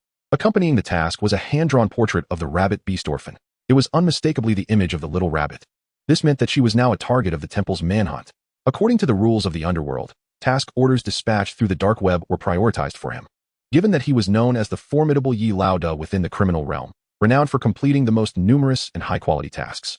However, should he show disinterest in the task, the dark web system would automatically forward it to the second tier of criminal factions after 15 minutes, allowing others to decide whether to accept it. In other words, if he chose not to take on the task, there would be no need to wait for dawn. The underworld would begin searching for her immediately. Yet if he did accept the mission, then the details would remain solely his secret. Yishi's brow furrowed deeply. After a few moments of silence, he moved the cursor. Half a second later, the screen displayed the words task accepted in bold letters. Chapter 195. Why are you still shy? Gently pushing open the door to the young girl's bedroom, Yishi hesitated at the threshold. His usual nonchalance replaced by a rare seriousness. Observing the girl sleeping soundly, a sense of conflict arose within his fox-like eyes. Logically, he should wait until morning, allowing her to awaken before discussing matters. Nevertheless, the wanted notice had originated from the temple, and reason dictated that he needed to clarify the situation promptly. After all, he was about to confront a force as formidable as the temple, and being prepared even a minute earlier would provide the little rabbit with an additional layer of security. Though the temple had issued a task to the underworld, he understood that they possessed their own mercenary forces. Thus, even if he delayed or refrained from taking action, the temple's network might already be diligently pursuing leads. Despite being in a chaotic era, society had advanced to an unprecedented level of technological sophistication. The little rabbit, having escaped from the temple, could hardly evade surveillance, meaning the temple might already be tracing her whereabouts to the hotel. After much contemplation, he resolved to awaken the little rabbit to clarify the situation, enabling him to make informed decisions moving forward. He had already knocked on the door moments earlier. However, receiving no response, he had no choice but to push the door open, intending to rouse her directly. Yet, as he felt the depth of her peaceful breathing, an unexpected tenderness welled up within him, an unfamiliar compassion that made him reluctant to disturb her rest. Resting his tongue against his cheek, Yishi stood at the door for several seconds before finally steeling himself to approach the bedroom. On the expansive, plush bed, the girl, petite and slender, occupied only a third of the mattress, her body curled slightly, resembling a solitary little beast. This sight inexplicably softened Yishi's heart. The girl slept in serene tranquility. Her fair arm emerged from the soft covers, resting gently at the edge of the pillow. Her disheveled long hair spread across the pillow, with a strand delicately cascading over her cheek, accentuating the smoothness of her neck. Yishi found himself momentarily entranced, only to hastily avert his gaze, his fox ears flattening against his head in a flustered manner. In the dimly lit room, a suspicious blush crept across Yishi's face as he remained frozen at the bedside, unsure of his next move. What was happening to him? Throughout his life, he had encountered countless beauties, yet now, witnessing a girl in slumber made him feel shy. If others were to discover this, where would Yi Lao Da's reputation lie? Coughing to regain his composure, Yishi resolved to act decisively. Without further ado, he reached out toward the sleeping rabbit. Yet the recent visual stimulus rendered him unable to look directly at her, forcing him to keep his head turned aside, groping blindly toward her on the bed. In the darkness, his hand tentatively sought the girl on the bed. Just as he made contact with her shoulder, the girl abruptly opened her eyes, revealing a glimmer of coldness in her gaze. Chapter 196. Is she going to be expelled? Bang. She was bewildered, unsure of how he found himself pinned to the bed. All he knew was that when he reached out, a sudden pain shot through his hand, accompanied by a sharp crack, and in the blink of an eye, he dislocated his shoulder, firmly pressed against the bed. She thought to himself, this is utterly absurd. A sharp dagger was pressed firmly against the artery in his neck. Any struggle on Naichi's part would cause the glinting blade to slice through his skin. Yet, in this life-threatening moment, he found himself unable to focus on the dagger at his throat. Instead, his wide fox-like eyes were fixated on the girl who was nearly on top of him, her form so close he could feel her breath on his skin. For a fleeting moment, he was spellbound, especially as he sensed the delicate warmth of her body pressing down on him. The proximity was so intimate that he could even perceive the rhythm of her breathing, and in that instant, his mind erupted in a haze of confusion. The girl possessed an unusual alabaster complexion, illuminated by the moonlight filtering through the bedroom window. To Naichi's keen eyes, she appeared as a radiant being, shimmering like a spirit fallen from the heavens, captivating him to the point of being unable to look away. It seemed she had not yet fully emerged from her slumber, her dark eyes regarding him from a vantage point above, filled with an icy detachment. Her gaze was both foreign and enigmatic, the dagger at his throat remaining unwavering. Naichi recognized this instinctual reaction of her body, a flicker of astonishment crossing his features. The petite girl binding him and restraining his movements was acting purely on reflex. Such a response could only be cultivated through years of hardship and fear, revealing the struggles she had endured. The confusion in her dark eyes gradually faded as Jin Li fully awakened to the realization that she was atop her new employer. a sharp dagger pressed firmly against his neck. At that moment, she felt as though she had been struck by lightning, paralyzed with shock, unable to move a muscle. Jin Li. What on earth? Is she about to be expelled? After several seconds of awkward eye contact with Yi Shi, Jin Li blinked. Her mind racing as she resolved to take the initiative. What are you doing sneaking into my bedroom? Indeed, she could not be blamed. Absolutely not. If this cunning vixen had not entered her room, how could she have been compelled to subdue her like this? No, it was certainly not her fault. Yi Shi, with a blank expression, replied, I knocked on the door, but there was no response. As the esteemed Yi, a gentleman amidst the blossoms, could he truly engage in such a shameful act of stealthily entering a woman's room? Pair of today. Jin Li, unwilling to concede defeat, questioned. Then why did you not push me away at the very first moment? She was well aware of the prowess of the individual before her. Had it not been for their guilty conscience, how could she, in her half-asleep state, have so effortlessly subdued them? Moreover, the fact that they had yet to resist her was utterly perplexing. She found it hard to believe. As her words fell, the expression on Yi Shi's face, lying on the bed, grew increasingly vacant, her fox-like eyes devoid of any emotion, while her voice brimmed with a profound sense of disillusionment. Her shoulder having been dislocated by your actions. Chapter 197, in the bedroom. Jin Li hurriedly scrambled up from Yi Shi. Her face flushed with embarrassment as she swiftly moved to the side, her gaze fixed awkwardly on Yi Shi's dislocated right shoulder. Jin Li awkwardly scratched his head, wearing an apologetic smile. Yes, I am truly sorry, Yi. Ahem, boss. This is merely a misunderstanding. Ha ha ha, my sincerest apologies. Jin Li, with a blush adorning her cheeks, hurriedly extended her hand to assist the forlorn fox, who lay sprawled on the bed, exuding an air of utter desolation. The entire scene was suffused with a palpable sense of embarrassment. Rest assured, dear boss, my bone-setting skills are quite exceptional. A dislocated shoulder is but a trifling matter. I shall restore it to its rightful place immediately. Oh dear, she thought, for her very future depended on the wild fox's benevolence. Should she offend the fox and be cast out, it would be a trivial concern. However, if the fox, in a fit of anger, refused to assist her in obtaining her documents, she would surely be left in tears. Jin Li hurriedly bent down to assist the young fox in sitting up, unaware of how utterly alluring she appeared to him at that moment. Surrounded by unfamiliarity, although she harbored a certain trust in the wild fox, their time together had been brief, leaving her with a hint of wariness. Even as she settled down to sleep, she refrained from fully changing her attire, concerned that in case of an unforeseen situation, she might need to flee at a moment's notice. However, it was impractical to don her daytime robes while resting. So after shedding the temple gown, she now wore a t-shirt and shorts from the room's wardrobe. This chamber clearly belonged to a man, as the t-shirt and shorts she found were distinctly male. Although the clothing was somewhat oversized, it allowed for ease of movement. And she was quite satisfied as she drifted off to sleep, planning to persuade the wild fox to procure her some suitable attire come morning. For her, the t-shirt and shorts were merely convenient for sleeping and quick escapes. Yet for Yi Shi, Jin Li's current outfit was a feast for the eyes and a torment for the soul. It was simply too tempting. The allure was overwhelming. And Yi Shi felt a rush of heat rise to his face, his thoughts muddled. In that instant, he felt like a marionette, passively allowing Jin Li to help him sit up, devoid of any autonomous awareness. Hold on, it will be over soon. Jin Li knelt before him, all her attention fixated on his right shoulder, completely oblivious to the suggestiveness of her actions. On the vast, dark gray bed, her fair, slender legs casually peeked out from beneath the soft covers, shimmering white and dazzling to Yi Shi's gaze. Panic flickered in his fox-like eyes as he hastily averted his gaze, lowering his head. But in the next breath, his mind felt as if it might explode. Due to her slender frame, the oversized t-shirt hung on her like a child donning adult clothing, the neckline slipping off her shoulder to reveal her delicate white neck and the elegantly contoured collarbone. From his vantage point, he could even glimpse the soft contours of her chest. Suddenly, Yi Shi bolted upright, breaking free from Jin Li, who was preparing to help him with his shoulder. He hurriedly strode towards the bedroom exit, flustered.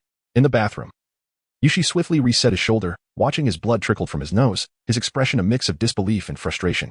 Gazing at his flushed face in the mirror, he realized for the first time how utterly useless he felt. After all, he was a man who often mingled among beauties, always the one to leave them blushing. Yet now he had been driven away in shame by a mere little bunny.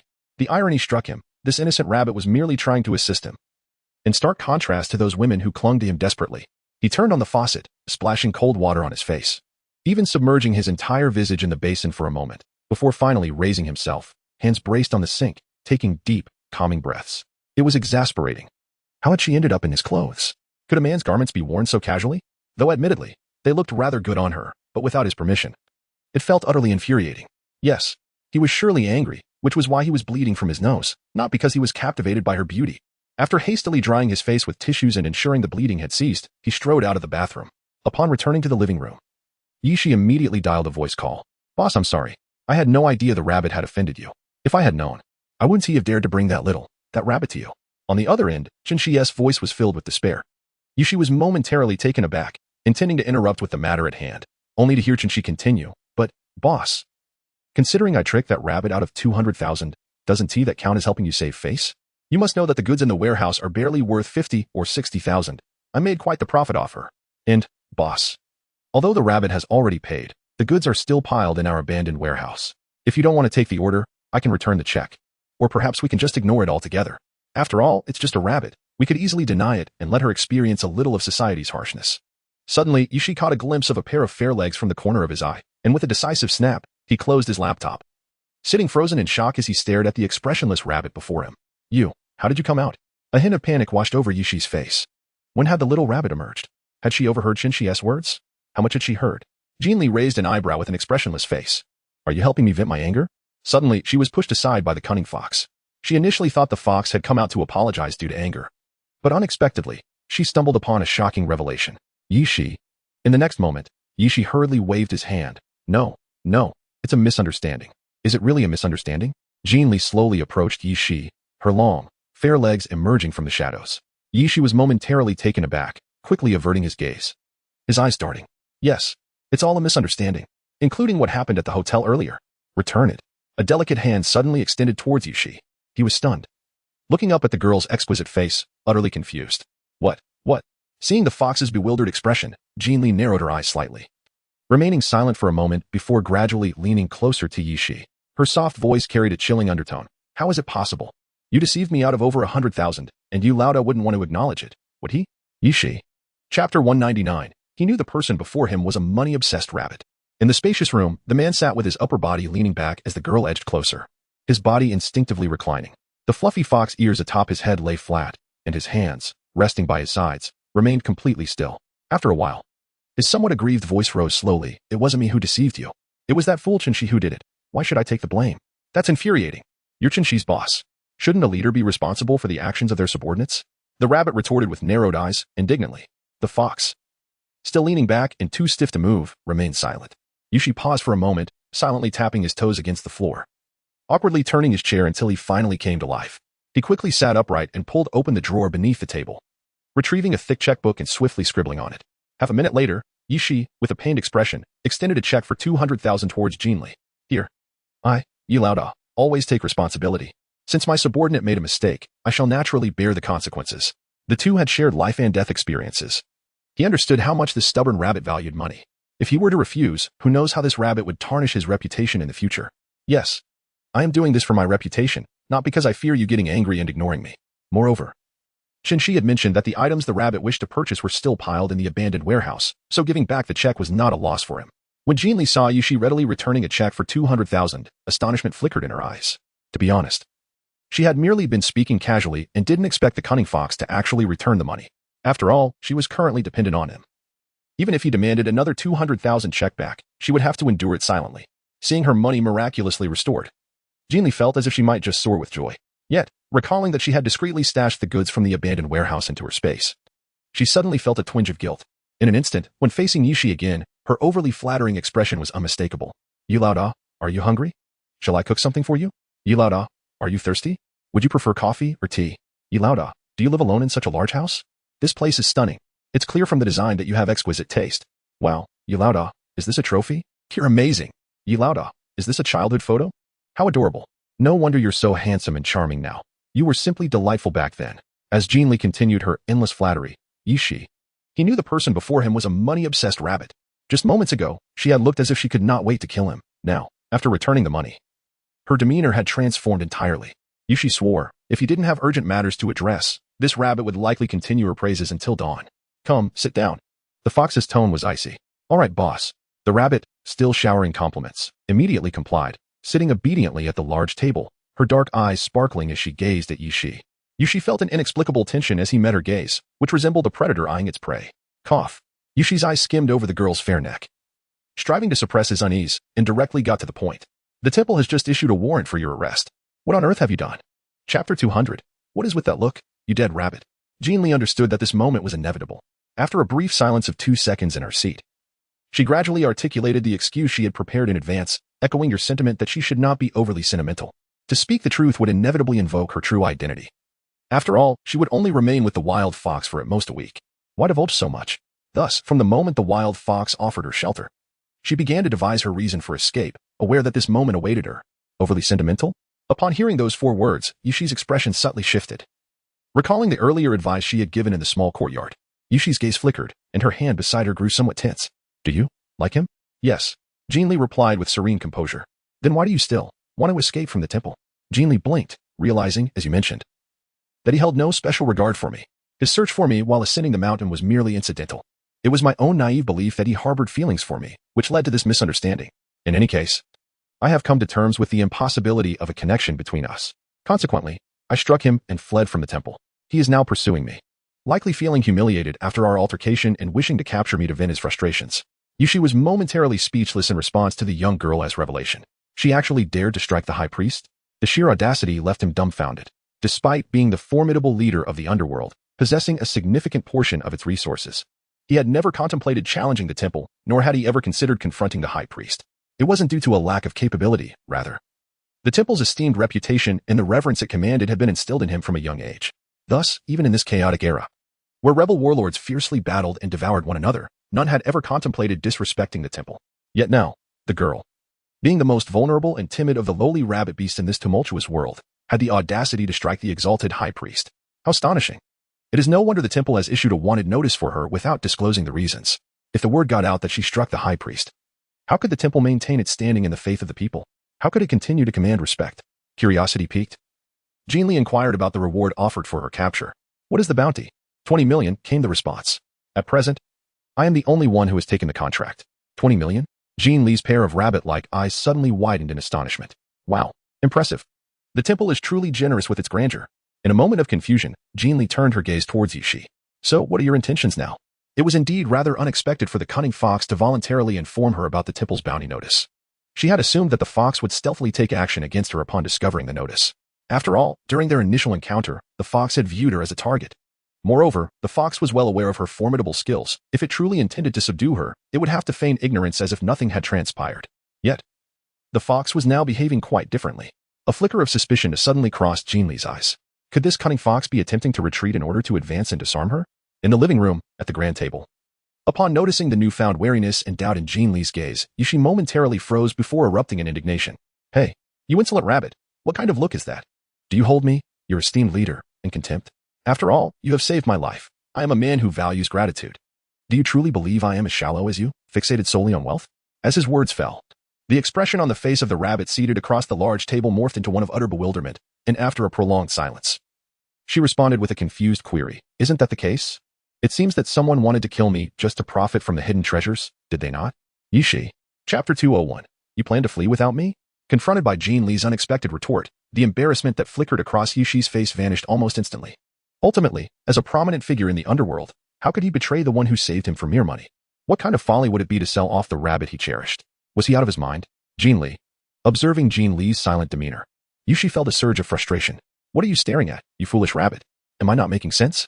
Indeed, it makes perfect sense. Jin Li, seated on the chair, hurriedly nodded in agreement. After all, would she dare to assert that it made no sense? If she were to utter a single word of dissent, this wild fox before her might very well decide to eliminate her and deliver her remains to the temple. In a moment of urgency, Jin Li seized the opportunity to inquire, so, do you intend to assist me? Are you not afraid of retribution from the temple? She nearly let slip a notion of escaping together. I almost said eloping. But, eloping? A subtle smile curled at the corners of Yushi's mouth, his fox-like eyes shimmering with intrigue. He had been troubled by the thought of the little rabbit trapped within the temple, unable to cultivate their bond through shared moments. Furthermore, her words, declaring we shall have nothing to do with each other in the future and let us live our lives apart, had left him seething since that fateful night he left the temple. As someone accustomed to navigating the intricacies of romantic entanglements, he understood the significance of his reluctance to part with the little rabbit. He was acutely aware of his own feelings, which only fueled his frustration at her dismissive remarks. Were it not for the temple's interference, he would have long since whisked her away. Instead, he found himself racking his brain for reasons to return to the temple, pondering how to approach the situation without compromising his dignity while still seeking her company. Now, however, the news of the little rabbit being wanted by the temple, though unfortunate, was a stroke of serendipity for him. This predicament granted him ample opportunity to spend time with her, although she might still be entangled with that man from the temple. Their current estrangement positioned him as her lifeline. He had all the time in the world to offer her warmth and solace. Confident that once she recognized his ability to protect her, she would come to see him as her ultimate support. Yes, this was the plan. Jin Li listened in bewilderment, her beautiful rabbit-like eyes brimming with confusion. Prepare to take her away? What does this mean? Jin Li slowly blinked, her expression one of bewilderment. Escape with me? What does that mean? Do you intend to accompany me? The temple is after her. What concern is it of the person before me? Why would the wild fox wish to take her away? What? You plan to flee without bringing me along? The countenance of the fox instantly darkened. Jin Li? Suddenly, Jin Li felt her mind was insufficiently equipped. No, it is not that the temple has issued a bounty on me. Why must you flee alongside me? The cunning fox has already exhausted her means of concealment, and as for the notion of escaping together, it is utterly unnecessary. Chapter 202, from now on. You ought to treat me with more kindness. Nonsense. If I do not escape with you, shall I merely await the arrival of the temple's enforcers? Do not forget. It was I who rescued you from the hotel, with so many eyes upon us at that moment. If I do not accompany you in flight, should I simply remain behind to await my demise? After a brief moment of silence, Jin Li awkwardly touched her nose and said, I'm truly sorry. I never intended to drag you into this. Although her relationship with the wild fox was complicated, both adversaries and friends, ever since the wild fox settled their affairs with a check. Her animosity had dissipated. They were both individuals who navigated perilous paths, and she could empathize with the wild fox's previous actions. Therefore, she never contemplated pulling the wild fox into this murky situation. Encountering her at the hotel was indeed an unexpected turn of events. Upon noticing Jin Li's voice falter and the unmistakable guilt etched on her face, Yishi felt a flicker of delight wash over him. He promptly adopted a stern demeanor, elongating his tone. So, I guess this time I've fallen into your hands. You better treat me well from now on. All right. Jin Li nodded vigorously, assuring him, I will definitely treat you well. You can rest easy. She was not the kind of person to forget a favor. The wild fox was willing to forfeit a substantial bounty to assist her, even while facing potential repercussions from the temple's forces. This kindness would surely be etched in her heart. Humph, as long as you understand, Yishi thought, maintaining an impassive expression as he observed the girl before him, who vowed to treat him better. Inside, however, his heart raced with excitement, and he struggled to suppress the smile tugging at the corners of his mouth, endeavoring to portray the sorrow of his grand sacrifice. Having established their mutual sentiments, Yishi proceeded to outline his forthcoming plans. Given that they had been seen together at the hotel and had left hand in hand amidst a crowd, followed by Jin Li joining him in his sports car, their association was evident, and their relationship appeared favorable. Thus, if the temple were to learn of this, it would become aware of his deception. Fortunately, since the temple had already dispatched a covert message to the underworld and favored him for the assignment, it indicated that, for the time being, they remained unaware of the events that transpired that night. After all, the temple was a lofty institution. It was unlikely to monitor surveillance feeds from various locations. In other words, for the moment, both he and the little rabbit were safe. However, given the nature of the covert message and the high stakes involved, if too much time passed without any updates or actions from his side, the temple would inevitably sense something amiss and would reassign the task to someone else. Should another faction in the underworld take up the assignment, it would only be a matter of time before they uncovered the truth of his departure with the little rabbit. At that point, the temple, lurking in the shadows, would inevitably find out. Thus, he must ensure they fled before the temple caught wind of the situation. As for their destination, Yishi's mind immediately conjured a place, the Northern Territory. The Northern Territory was the epicenter of warlords' conflicts, a complex web of various military factions. Taking the little rabbit there would not only keep them beyond the temple's reach, but also ensure her safety, as it was his stronghold. With this in mind, Yishi spoke up again. I will expedite the process of obtaining your identification documents. As soon as we have them, we shall leave immediately. Chapter 203. This address sounds familiar. 7 days? Jin Li echoed in disbelief. She recalled the wild fox mentioning that the fastest processing time for documents was at least 7 days. Yishi shook his head gravely. Within 3 days. The temple will figure it out. 3 days? Can you manage that? Jin Li inquired, her brow furrowing in concern. Yishi pondered for a moment, then replied. It seems we may have to resort to stealing. Jin Li. Jin Li was momentarily taken aback, bewildered by the unexpected turn of events. Stealing? Jin Li blinked in bewilderment and inquired if there was anyone resembling her. Earlier that day, when Chun-Chi had asked for identification at the pawnshop, she had caught a glimpse of the identification card resting in a box on the table. She distinctly remembered that the card bore a photograph of a person, with a specific mention of the species. How then? Had Yishi conjured the image of a rabbit beast that bore such a striking resemblance to her in such a brief moment? I have a plan, Yishi said. Her expression momentarily clouded as if recalling something uncomfortable, a flicker of distaste crossing her features. Yet, in the blink of an eye, her countenance returned to normal, her fox-like eyes gazing quietly at Jin Li, a rare glimmer of grievance flickering within them. The following evening, as Jin Li observed the exquisite garments nestled within the grand gift box held by Yishi, A hint of confusion graced her delicate, fair face. "Are you attending a ball?" she mused, for how else could the wild fox suddenly don an elegant black and gold suit, looking so gentlemanly and dapper?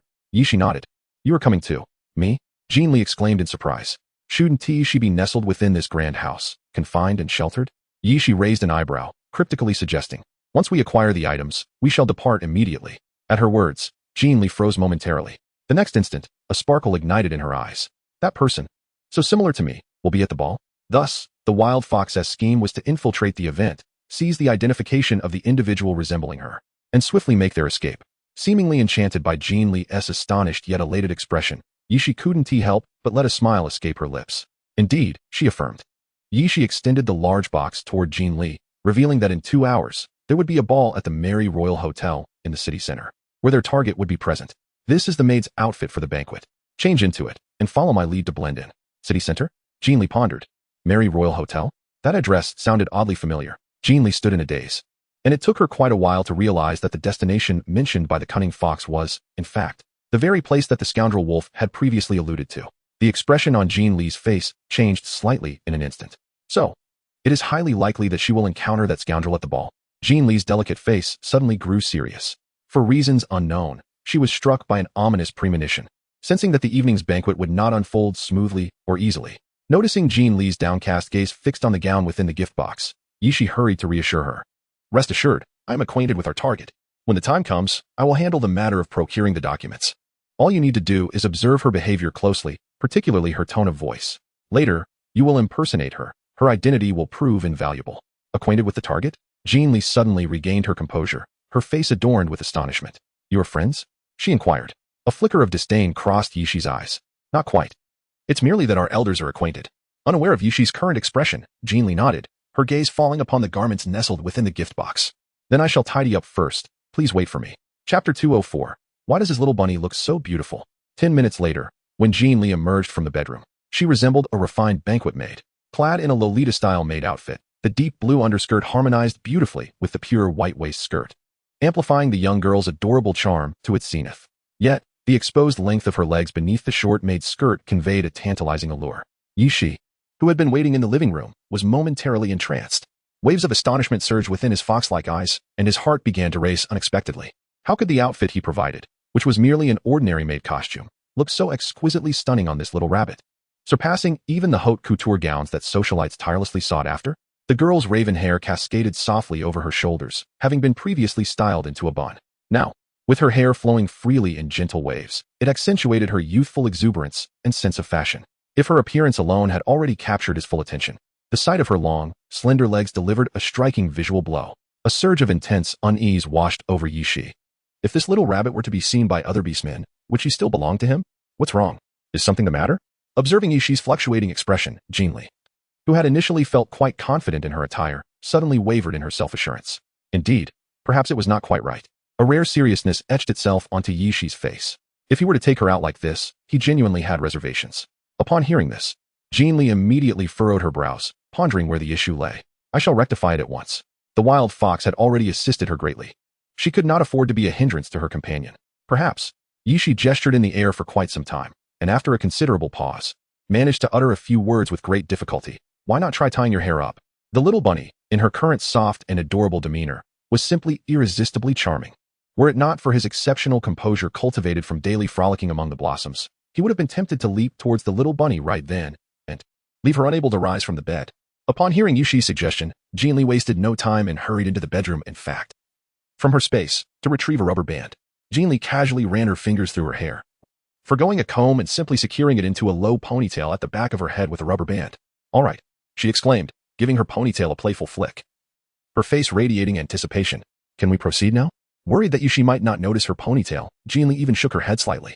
Meanwhile, Yi Shi's expression grew increasingly serious. He found himself at a loss for words, realizing that the girl before him had indeed just hastily tied her hair back, using a subpar rubber band typically meant for securing small items, which rendered her appearance remarkably understated.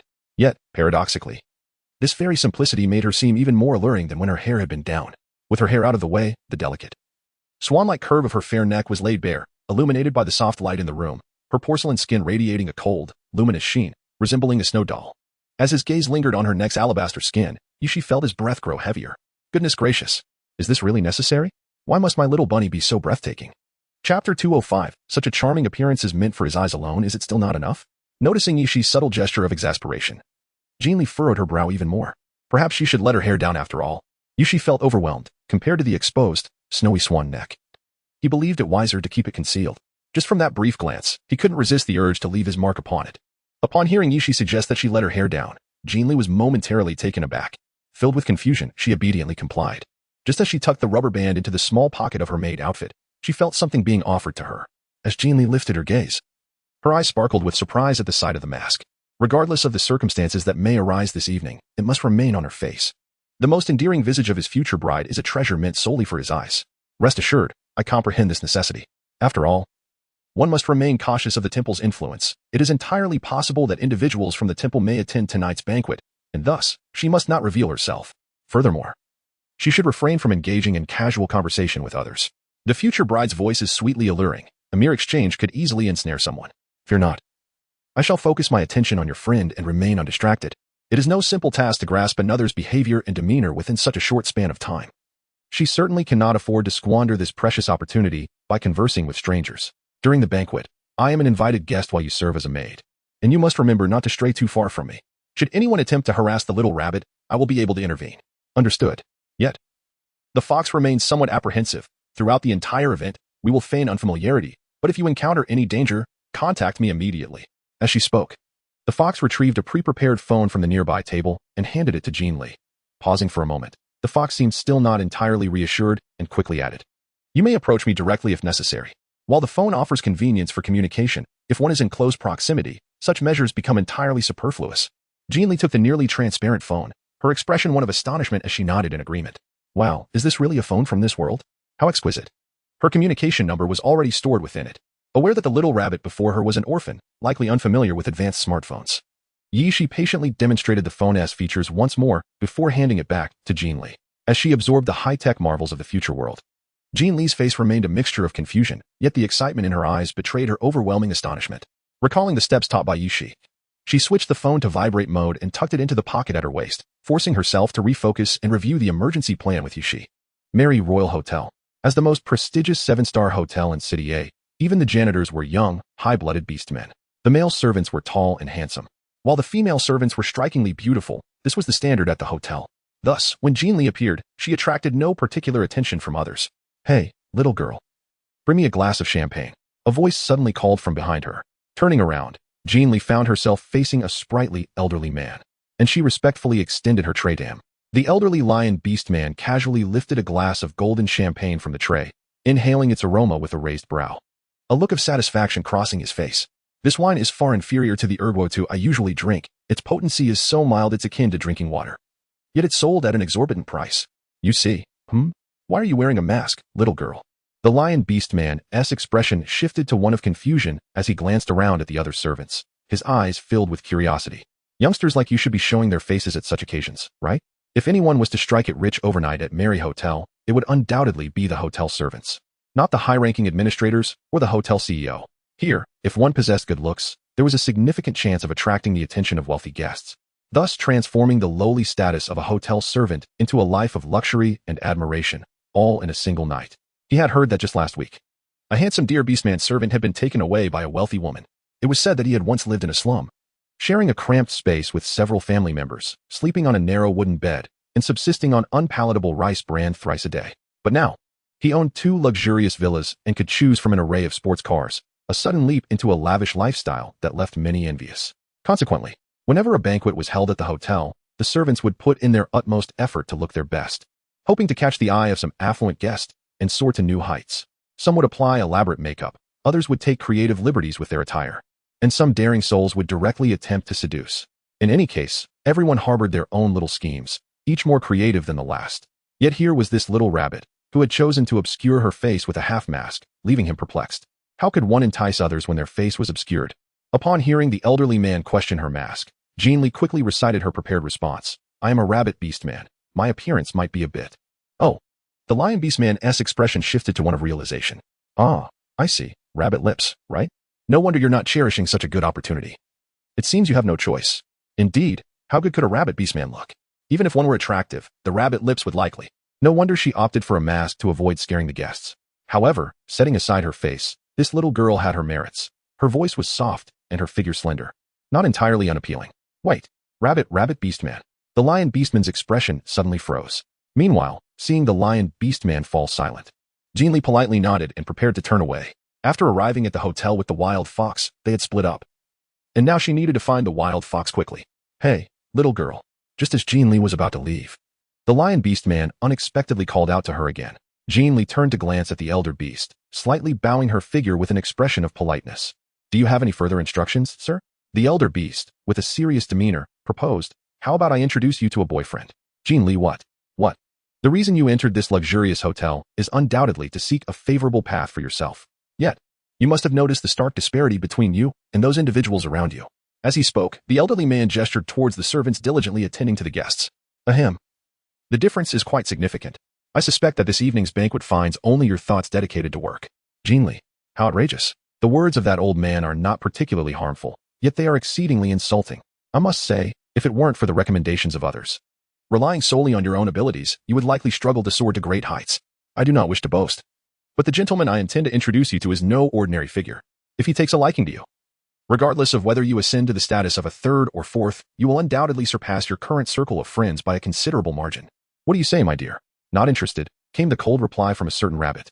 TSK, observing this elderly lion-like figure, who despite his advanced age still bore the air of a military man, I was taken aback to discover he was engaged in such dubious pursuits. Even I, a faceless rabbit, have caught his attention. How utterly lacking in dignity. As Jin Li turned to leave, she was unexpectedly seized by the wrist by the elderly lion beast, who had swiftly reached out with a firm grip. Jin Li's eyes widened in astonishment, nearly causing her to lose her grip on the elegant wine glass she held atop the tray. Goodness, who would have thought? This elderly gentleman, with his grizzled hair and apparent advanced age, possessed a surprisingly strong grip. Hey, young lady, why are you leaving before I've even finished speaking? I genuinely intend to introduce you to a suitable gentleman. I assure you, he is not one of those debauched science. Just take a glance at him. I guarantee that once you see him, you won't want to leave even if I try to send you away. The old man tugged at Jin Li's wrist, fervently attempting to persuade her. What misfortune had befallen him to encounter such a carefree young lady who seemed disinterested in advancement? When had he, a distinguished general, ever engaged in the tedious task of matchmaking? Sir, I'm truly not interested. The earlier tugging had attracted the curious gazes of those around them, forcing Jin Li to suppress her inner exasperation and maintain a polite refusal. Wait, don't dismiss it so hastily. Just take a look at the person first. I promise you, you will absolutely like him. Sir, I already have a boyfriend. What does that matter? You aren't married. Besides, if your boyfriend were not impoverished, you wouldn't be working here. Doesn't he know the unspoken rules of the Merry Hotel? His intentions are questionable, young lady. He is nothing but a worthless boyfriend. The person I want to introduce you to is entirely different, be it looks, character, or wealth. He is simply impeccable. Let me tell you. The old gentleman began to ramble excitedly, his enthusiasm palpable. Meanwhile, Jin Li, unable to extricate herself from his grip, was enveloped in a profound sense of numbness. Why had she been so unfortunate as to encounter such an eccentric old man? Was there no end to this? Chapter 208. A public embarrassment of grand proportions. Jin Li swiftly surveyed the banquet hall, confirming that she had yet to arrive. After a brief pause, she glanced at the antique clock in the center of the hall. After a moment of contemplation, she hastily interrupted the loquacious lion beast elder, inquiring about the whereabouts of the others. Let me see them first. But I must make it clear, if it doesn't work out, you cannot delay my work any longer, as I need to earn a living to support my useless boyfriend. She found herself at a loss against this eccentric elder who had seemingly appeared out of nowhere. As a fragile rabbit beast donning a mask, she pondered what it was about her that had caught his attention. There was no choice. She had to swiftly deal with this peculiar old man. Otherwise, when the wild fox arrived with the target, she would not have the opportunity to observe the target's demeanor and mannerisms, jeopardizing their plans significantly. It was simply unacceptable. Let me tell you, there are plenty of women who wish to throw themselves at him on a regular basis if it weren't for. Just then, as she was about to elaborate, the lion beast elder suddenly halted mid-sentence, his voice trailing off. With an expression of excitement, he raised his hand and pointed towards the entrance of the banquet hall. Quick! Look! That's him! That's him! Upon hearing the words, Jin Li felt a significant weight lift from her heart. Fortunately, the other party had arrived swiftly, sparing her from wasting too much time. Now, all she needed was to cast a casual glance, and then inform the old lion beast that she was not interested. With this thought in mind, Jin Li turned to follow the direction indicated by the old lion beast's finger. However, as soon as she beheld the visage of the man he was pointing to, her originally impatient rabbit-like eyes widened in astonishment. In the next moment, in a swift motion akin to a bolt of lightning, Jin Li turned around, her face concealed beneath a mask that radiated a profound sense of disillusionment. What the hell? A damn wolf? How could it possibly be a damn wolf? How could this venerable beast commander find herself in a situation of being set up on a blind date? Moreover, her suitor was dragged in at the last minute by an old man? Is this not rather hasty? Unlike Jin Li's rigid stance, the lion beast elder, with a visage full of affection, called out to Fu Yuan in the distance. Upon entering the banquet hall, Fu Yuan found himself surrounded by a throng of people when he suddenly heard his name being called. With a puzzled expression, he lifted his gaze and scanned the surroundings. And upon spotting the lion beast elder waving from a corner, his wolf-like eyes brightened with delight. When he noticed the slender figure turned away from him standing beside the elder, a momentary pause was followed by an even greater glimmer in his gaze. Without a shred of hesitation, Fu Yuan quickly murmured an apology to those around him before striding directly towards the lion beast elder. "Grandpa Bai, what brings you here?" Fu Yuan asked respectfully, his eyes shimmering with rare joy. "I heard you were injured and thought I would come to see you," the lion beast elder replied. His expression warmed as he looked up at the young man who towered over him. "But you know, my holiday time is limited, and I have several old friends I haven't seen yet. When I heard from Fu Lu that you would attend tonight's banquet, I decided to come here directly. It's a fine opportunity not only to see you, but also to catch up with a few other old friends." Fu Yuan nodded in agreement. "Grandpa Long and Uncle Fu Chi will arrive shortly, along with Grandpa Li and Grandpa He. Indeed, we made arrangements over the phone last night to gather here. It's a rare occasion, a truly rare occasion." The lion beast elder's eyes glistened with excitement, slightly reddening at the thought of reuniting with his cherished companions. As if caught in the elder's enthusiasm, Fu Yuan smiled back, yet the corner of his eye slowly drifted towards the woman still turned away from him, remaining silent. The lion beast elder quickly regained his focus and forcibly turned the rabbit he was holding halfway around to face Fu Yuan. "See? I told you my introduction wouldn't be lacking. Look at her. Is there anything to criticize?" Jin Li. "Oh my. This is truly a grand spectacle of social embarrassment." Chapter 209, The Anger of the Resurrected. "What is this?" Fu Yuan seemed to have an inkling, his wolf-like eyes narrowing momentarily before reverting to their usual expression of puzzlement as he continued to gaze at the elder. Due to the presence of a rabbit beast beside him, the lion beast elder could only inquire discreetly. Having heard from that rascal Fu Lu that the young man had recently developed an interest in a rabbit beast female, even mentioning the prospect of marrying her. Heaven knows how exhilarated he was upon hearing this news. It is worth noting that before the old commander passed, he had entrusted him with a letter, urging him to take good care of the pair of children left behind, ensuring they would not face humiliation. As the most loyal subordinate of the old commander, he had always regarded the siblings as his own. Fortunately, the two had not caused him any worry. Xiao Yuan had surpassed all expectations, both in strength and influence, far exceeding that of the late commander, ultimately earning the position of the new commander through his own merits. Initially, he believed he had fulfilled the old commander's wishes. However, as the years rolled by, he began to feel a sense of unease. Although Xiao Yuan was exceptional, astonishingly, he had yet to engage in a romantic relationship after all these years. What was he to do, with his own lifespan dwindling? If he were to pass on and meet the old commander, how would he respond if asked about his grandchildren? Wouldn't that infuriate the old commander to the point of rising from the grave? Yet, Xiao Yuan was remarkably resolute. He endeavored to encourage Xiao Yuan to cultivate more relationships. But despite Xiao Yuan's affirmative responses, his execution was utterly lacking. As a man, it was unreasonable to constantly nag and monitor him like a woman, was it? Thus, when he heard Fu Lu mention that Xiao Yuan had feelings for someone, he was nearly overwhelmed with excitement. However, when he learned that Xiao Yuan had seemingly offended the rabbit beast girl, inciting her anger and unwillingness to engage, his spirits plummeted dramatically. He thought, it was rare for Xiao Yuan to have feelings for someone. This matter must succeed. Yet, being a man who had remained single all his life, he was utterly clueless about matters of love and affection, rendering him incapable of offering assistance. Perhaps the heavens took pity on his anxiety. For just as he was contemplating drowning his sorrows in alcohol, a rabbit beast appeared. It is known that rabbit beast girls are timid. Having never interacted with girls before, Xiao Yuan had already stumbled at the starting line, and if any further mistakes were made, their chances would be dashed.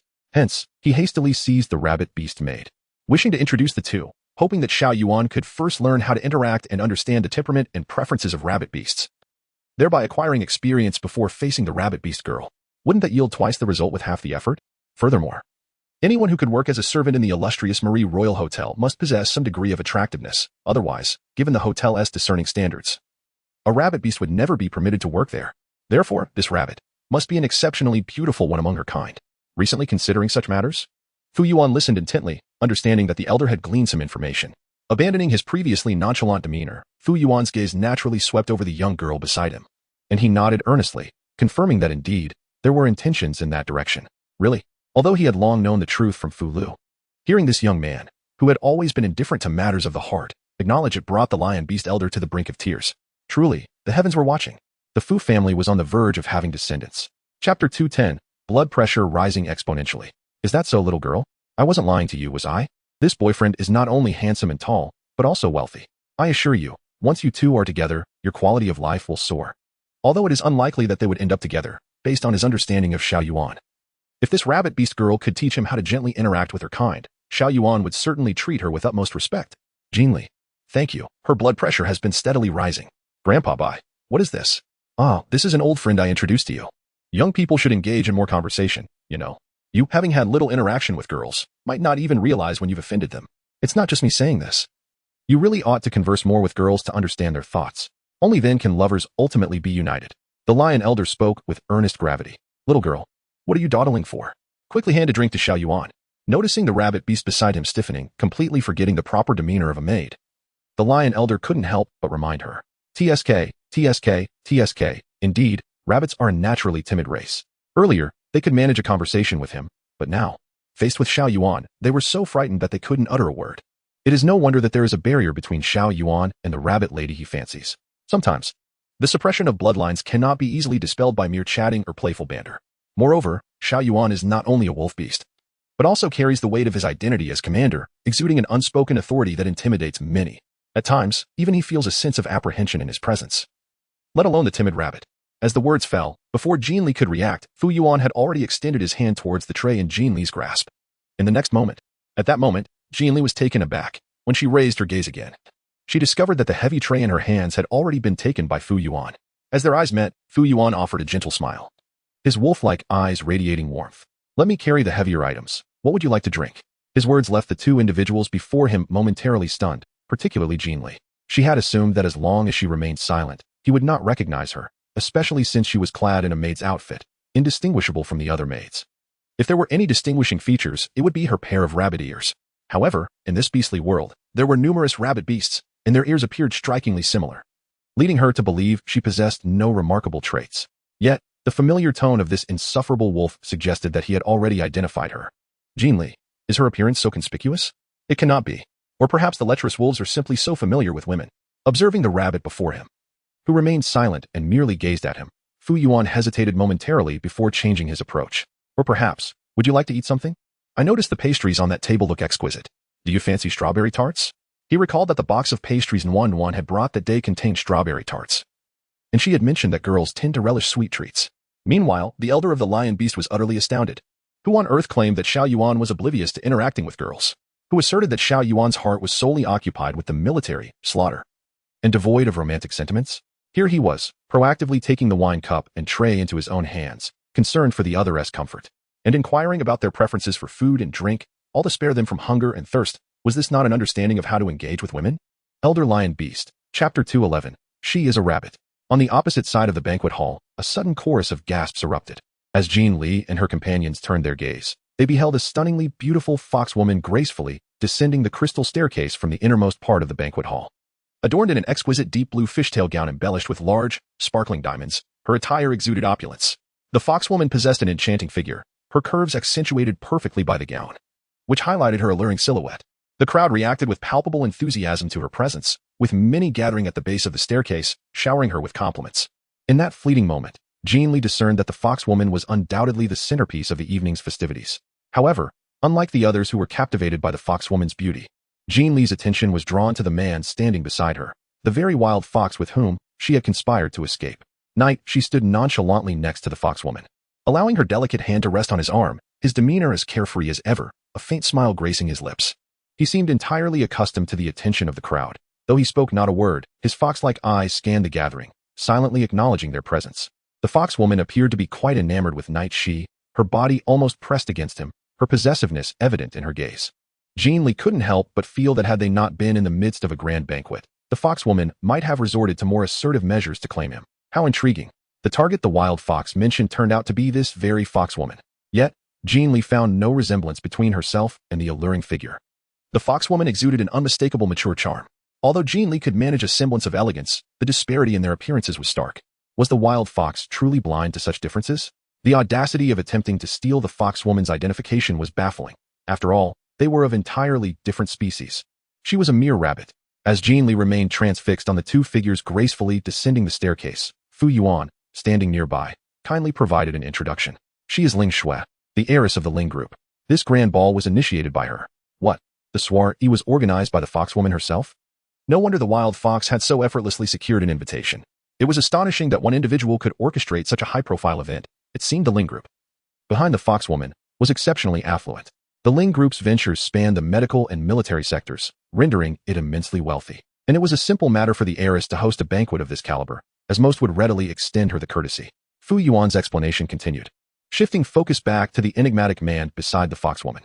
As for the man next to her, he is the notorious night boss from the underworld. Reputed to hail from a prestigious lineage, though his origins remain shrouded in mystery. It is said he has a penchant for beautiful women, wherever he goes. They flock to him, and he welcomes them all. The word on the street is that when requesting favors from the night boss, wealth may be secondary. But the presence of exquisite women is paramount. Jin Li. Oh my, so the wild fox is actually so charming. Chapter 212. She has no reason to refuse. Listening to Fu Yuan as he introduced the identities of two individuals in the distance to the little girl, the elder lion beast beside him felt as if the entire world had transformed into a fantastical realm. Was he imagining things? Did he truly hear the usually aloof Fu Yuan voluntarily divulging information about others to a girl? It was well known that Fu Yuan was a man of few words. If he ever spoke more, it was only during military strategizing sessions. Otherwise, even in the presence of the warm-hearted girl, he remained succinct. Yet now, Fu Yuan had lowered his guard and was actively discussing someone of a different status with a banquet maid. This. The elder lion beast looked perplexedly at the masked rabbit beside him, his eyes filled with confusion. Was he too old to comprehend the trends of the younger generation? How could Fu Yuan? And if his memory served him correctly, this rabbit girl hadn't uttered a single word since she met Fu Yuan, maintaining an icy demeanor. How could Fu Yuan, with his normally frigid temperament, suddenly engage in conversation? He recalled how those socialites had previously attempted to initiate topics with Fu Yuan, only to be met with indifference. Could it be that Fu Yuan favored the icy type? Did the exuberance of those socialites inadvertently hinder their chances? As for the blood pouch? Observing the two individuals descending the crystal staircase, Jin Li finally spoke. She had initially resolved to forego the blood pouch from the rogue wolf, having already repaid the foolish panda with her own blood, even putting herself in jeopardy. Yet, at that moment, she realized that the panda's blood pouch might serve as a protective talisman in the future. There was no reason to decline it upon encountering the rogue wolf. Recalling the anger of the unseen temple elders upon learning of Ming Chu's blood offering, she deduced that Ming Chu's blood is exceedingly precious, for it was the blood of a panda capable of receiving divine oracles. In comparison, while her own human blood was undoubtedly valuable, it paled in significance to the ability to hear divine revelations. She was uncertain how long she would linger in this world. And since an opportunity to seize a protective charm was at hand, she had no reason to refuse. Upon hearing the rabbit finally speak, a glimmer of delight crossed Fu Yuan's eyes. Bring it to me. She had no time to visit the VIP room. She needed to observe the demeanor and mannerisms of that fox beast woman, though she still struggled with the dissimilarities in their appearances. She could not unilaterally halt her plans at the wild fox's behest. You want me to bring it here? Fu Yuan was taken aback. He had already instructed Fu Jio to prepare a feast in the VIP room, intending for them to engage in leisurely conversation after her arrival at the banquet. However, he did not anticipate that she would infiltrate the event disguised as a hotel maid, only to be intercepted by Grandpa Bai, who intended to introduce her to him. This manner of meeting was exceedingly unexpected. In this place, it wasn't unusual for the wealthy to present gifts to maids, was it?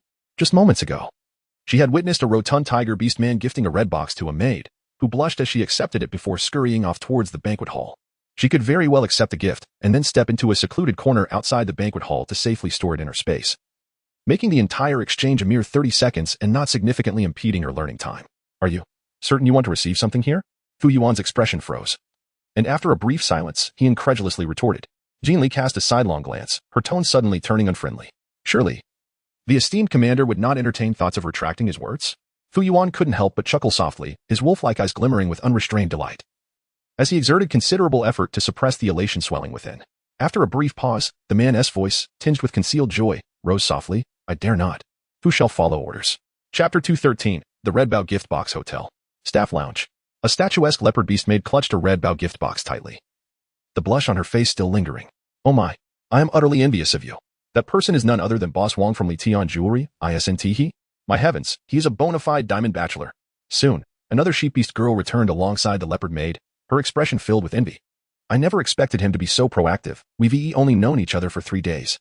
The leopard maid exclaimed, her excitement evident, with her eyes shimmering due to overwhelming joy. That is fantastic, Asian. I'm almost green with jealousy. Did you see Yin Zi's expression at that moment? She looked as though she might burst from rage. Ha ha ha. Humph. I was too busy reveling in my own happiness to pay her any heed. The leopard made feigned indifference, but soon a worried look crossed her face. Ing, do you think Boss Wong might just be playing with me? After all, we've only met 3 times, and today is merely our 3rd encounter. Why would he give me a red bow gift box? I'm a bit apprehensive. Who doesn't he know the rules of this hotel?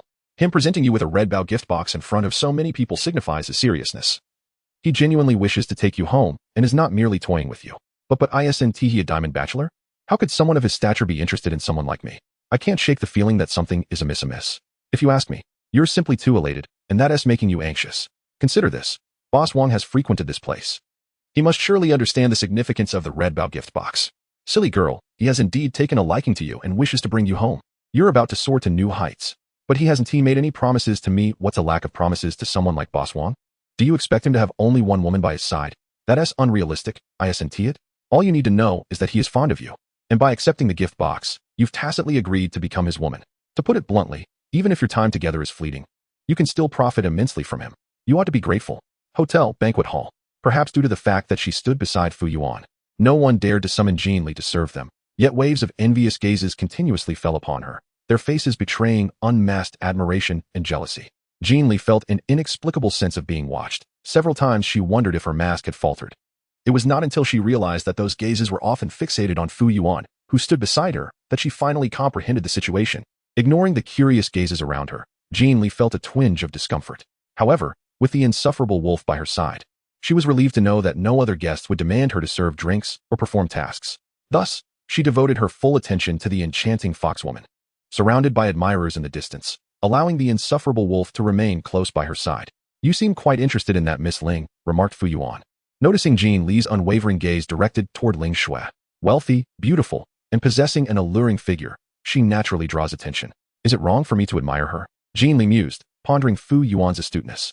Many in the banquet hall were captivated by the foxwoman. Why was he fixated solely on her? Fu Yuan hesitated. Do you find her appealing? Indeed, she confessed. I am a vain person, and I revel in that vanity. Presently, although my eyes are on her, my thoughts dwell on the admiration and praise I would receive if I were the one being celebrated. She smirked. You, a straight man, would never understand. After hearing Jin Li's taunting remark about Fu Yuan being a straight man, the elderly general nearly gasped in astonishment. Is it possible that I misheard? This little girl, unaware of Fu Yuan's true identity, should not be uttering such words. He thought, bewildered. Have the timid rabbits grown so bold? Am I to worry that Fu Yuan's affections for this rabbit might scare her away? Moreover, Fu Yuan's behavior seemed peculiar. Upon hearing the girl openly admit her vanity, one would expect him to immediately turn and engage her in conversation before hastily departing, as he had done with the other socialites he had introduced. Yet here he stood, seemingly oblivious to the girl who had yet to spare him a glance. What on earth is happening? General Bai pondered. Could it be that Fu Yuan has genuinely developed feelings for this rabbit girl? But she is masked, and he knows not what she looks like. Is this not a frivolous notion? Determined to address the situation, the elderly general motioned to Fu Yuan. Young lady, I'm feeling a bit peckish. Would you kindly fetch me some pastries from the buffet table? He sought to discreetly send the rabbit away to inquire about Fu Yuan's peculiar behavior. To his surprise, the girl nudged Fu Yuan with her elbow and, without even turning her head, pointed toward the buffet, commanding him to go. Hurry up. General Bai was left dumbfounded. What? Wait, I'll be right back, Fu Yuan replied, responding to the rabbit's request without hesitation, striding toward the buffet. General Bai stood in shock, unable to comprehend the scene unfolding before him. Did I just witness that? I asked the maid to fetch pastries, and she ordered Fu Yuan to do it without a second thought, and he complied without protest. This is utterly inconceivable, he exclaimed internally. The Fu Yuan I know would never react in such a manner. Suppressing his astonishment, the general hurried toward the buffet area. At the buffet table, Fu Yuan selected several pastries suitable for the elderly and was about to return to the rabbit when he noticed General Bai approaching him. Fu Yuan? The general inquired. Why are you here by yourself? Are you upset with me, Fu Yuan? The elderly man interrupted, concern etched upon his face. Fu Yuan was taken aback. What do you mean? I understand you may find my actions intrusive, but I am genuinely worried about you. I heard that you might have offended someone, which is why I thought to introduce you to a friend. She is also a rabbit beast and would understand what rabbit girls enjoy and fear. It is only through understanding that one can navigate both war and matters of the heart.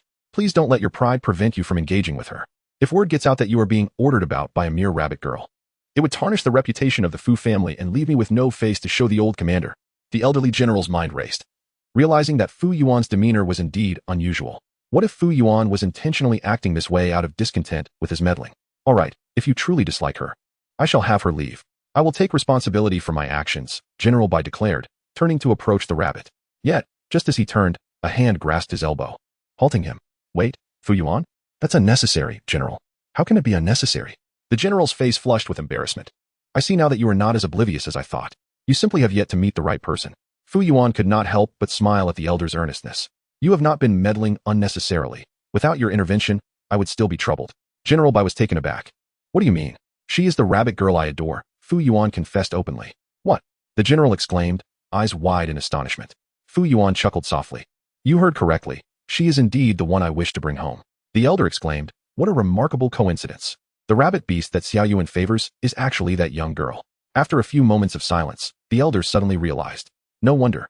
It made sense why Xiao Yuan had exhibited such unusual behavior towards her. He had been puzzled, wondering how Xiao Yuan could show such patience in comforting her despite not having seen her face, and how he readily complied with her request without hesitation. This was utterly perplexing. However, if they were indeed acquainted, and that young girl happened to be the rabbit beast that Xiao Yuan admired, then everything fell into place. Noticing the elder's astonished yet enlightened expression, Fu Yuan smiled gently and continued, as for her, I shall recount everything to Grandpa Bai later. But for now, I have a favor to ask of you. Having witnessed the little rabbit storm out of the ICU in a fit of anger, he understood that he had deeply offended her, which prompted him to have Fu Jiao prepare a sumptuous meal in the VIP room. From Wan's previous descriptions, it seemed the little rabbit had a penchant for food, particularly gourmet delights, hence his attempt to appease her. Yet, even with such arrangements, he had little confidence in soothing her ire. Moreover, given the reasons behind her anger and Wan's earlier remarks, it appeared that the little rabbit had developed feelings for the Grand Priest of Ming Chua long ago. His chances of success were indeed slim. To hear Xiao Yuan proactively seek his assistance was unprecedented. The elder, not being naive, immediately glanced towards a certain rabbit in the distance, and his keen eyes sparkled with excitement. In the next moment, he turned back, his face alight with enthusiasm. Speak freely. I'm all ears. Chapter 216. TSK. What a subtly passionate wolf. In a corner of the banquet hall. In the corner, Jin Li observed intently the wild fox and the fox beast woman who were dancing the first dance at the center of the dance floor. The intimacy between them was palpable. Or rather, it was a one-sided intimacy from the fox beast woman, who seemed almost to wish she could merge with the other. The fox beast woman appeared to be whispering something, occasionally casting flirtatious glances at Yishi, seemingly encouraging him to take some action. Yishi, as usual, wore a carefree, devil-may-care smile, neither initiating nor rejecting, allowing the woman to guide his hand towards her bare waist. Jin Li raised her eyebrows in disbelief. TSK, the scoundrel fox is quite fortunate. Perhaps Jin Li's gaze was too intense, for Night Shi, who was dancing in the center of the dance floor, swiftly caught sight of her. Seizing a moment during a dance step, Night Shi unexpectedly locked eyes with Jin Li in the corner. In that instant, Night Shi felt a wave of awkwardness wash over him and hastily averted his slightly guilty gaze, feeling a sudden stiffness envelop him. Ahem. It was indeed somewhat embarrassing. Still watching Miss Ling? Another figure appeared beside Jin Li. Fu Yuan approached her, holding a glass of champagne. Jin Li cast a sidelong glance, refraining from responding, instead sweeping her gaze around the surroundings and countering with the question, where's the old gentleman? Noticing that her carefully chosen fruit wine had been entirely disregarded, Fu Yuan's eyes dimmed slightly. He placed the fruit wine back on the nearby round table. With an old friend in attendance, naturally, they would be preoccupied with one another. What about the blood bag? When will you provide it to me? The first dance of the wild fox and the vixen had already progressed halfway, and it remained uncertain how much longer she could linger here. Securing the blood bag sooner would allow her to focus entirely on the withdrawal plan. Are you really in such a hurry? It seems that without the blood bag, this little rabbit has no inclination to engage with him. Hey, you can't possibly be thinking of playing tricks, can you? A faint smile tugged at Fu Yuan's lips as a hint of helplessness flickered in his eyes. Do you truly believe I am so untrustworthy in your eyes? It appears I have left an exceedingly poor impression on this little rabbit. Jin Li nearly succumbed to rolling her eyes in exasperation. Then do hurry up, she urged. I already mentioned it once, yet that scoundrel has yet to bring the blood bag. What could this be if not an attempt to evade responsibility? Fu Yuan patiently elaborated. If you expect me to present the blood bag in front of everyone, I must take a moment to find a suitable container. Otherwise, if someone catches sight of it, it could lead to unforeseen chaos. Upon hearing this, Jin Li fell silent. Indeed, this place was filled with high society elites. If that scoundrel were to brazenly expose the blood bag before everyone and hand it to her, it would certainly be, rather inappropriate. Jin Li wore a rather displeased expression, urging haste as her time was of the essence. She couldn't afford to wait until the cunning fox signaled her retreat, only to find herself without the precious blood bag. Such a loss would be inexcusable. Commander, this is the gift you requested. Fu Jiao suddenly emerged from the crowd, respectfully extending a golden gift bag towards Fu Yuan. In that instant, both Jin Li and Fu Yuan's attention was drawn to the exquisite bag.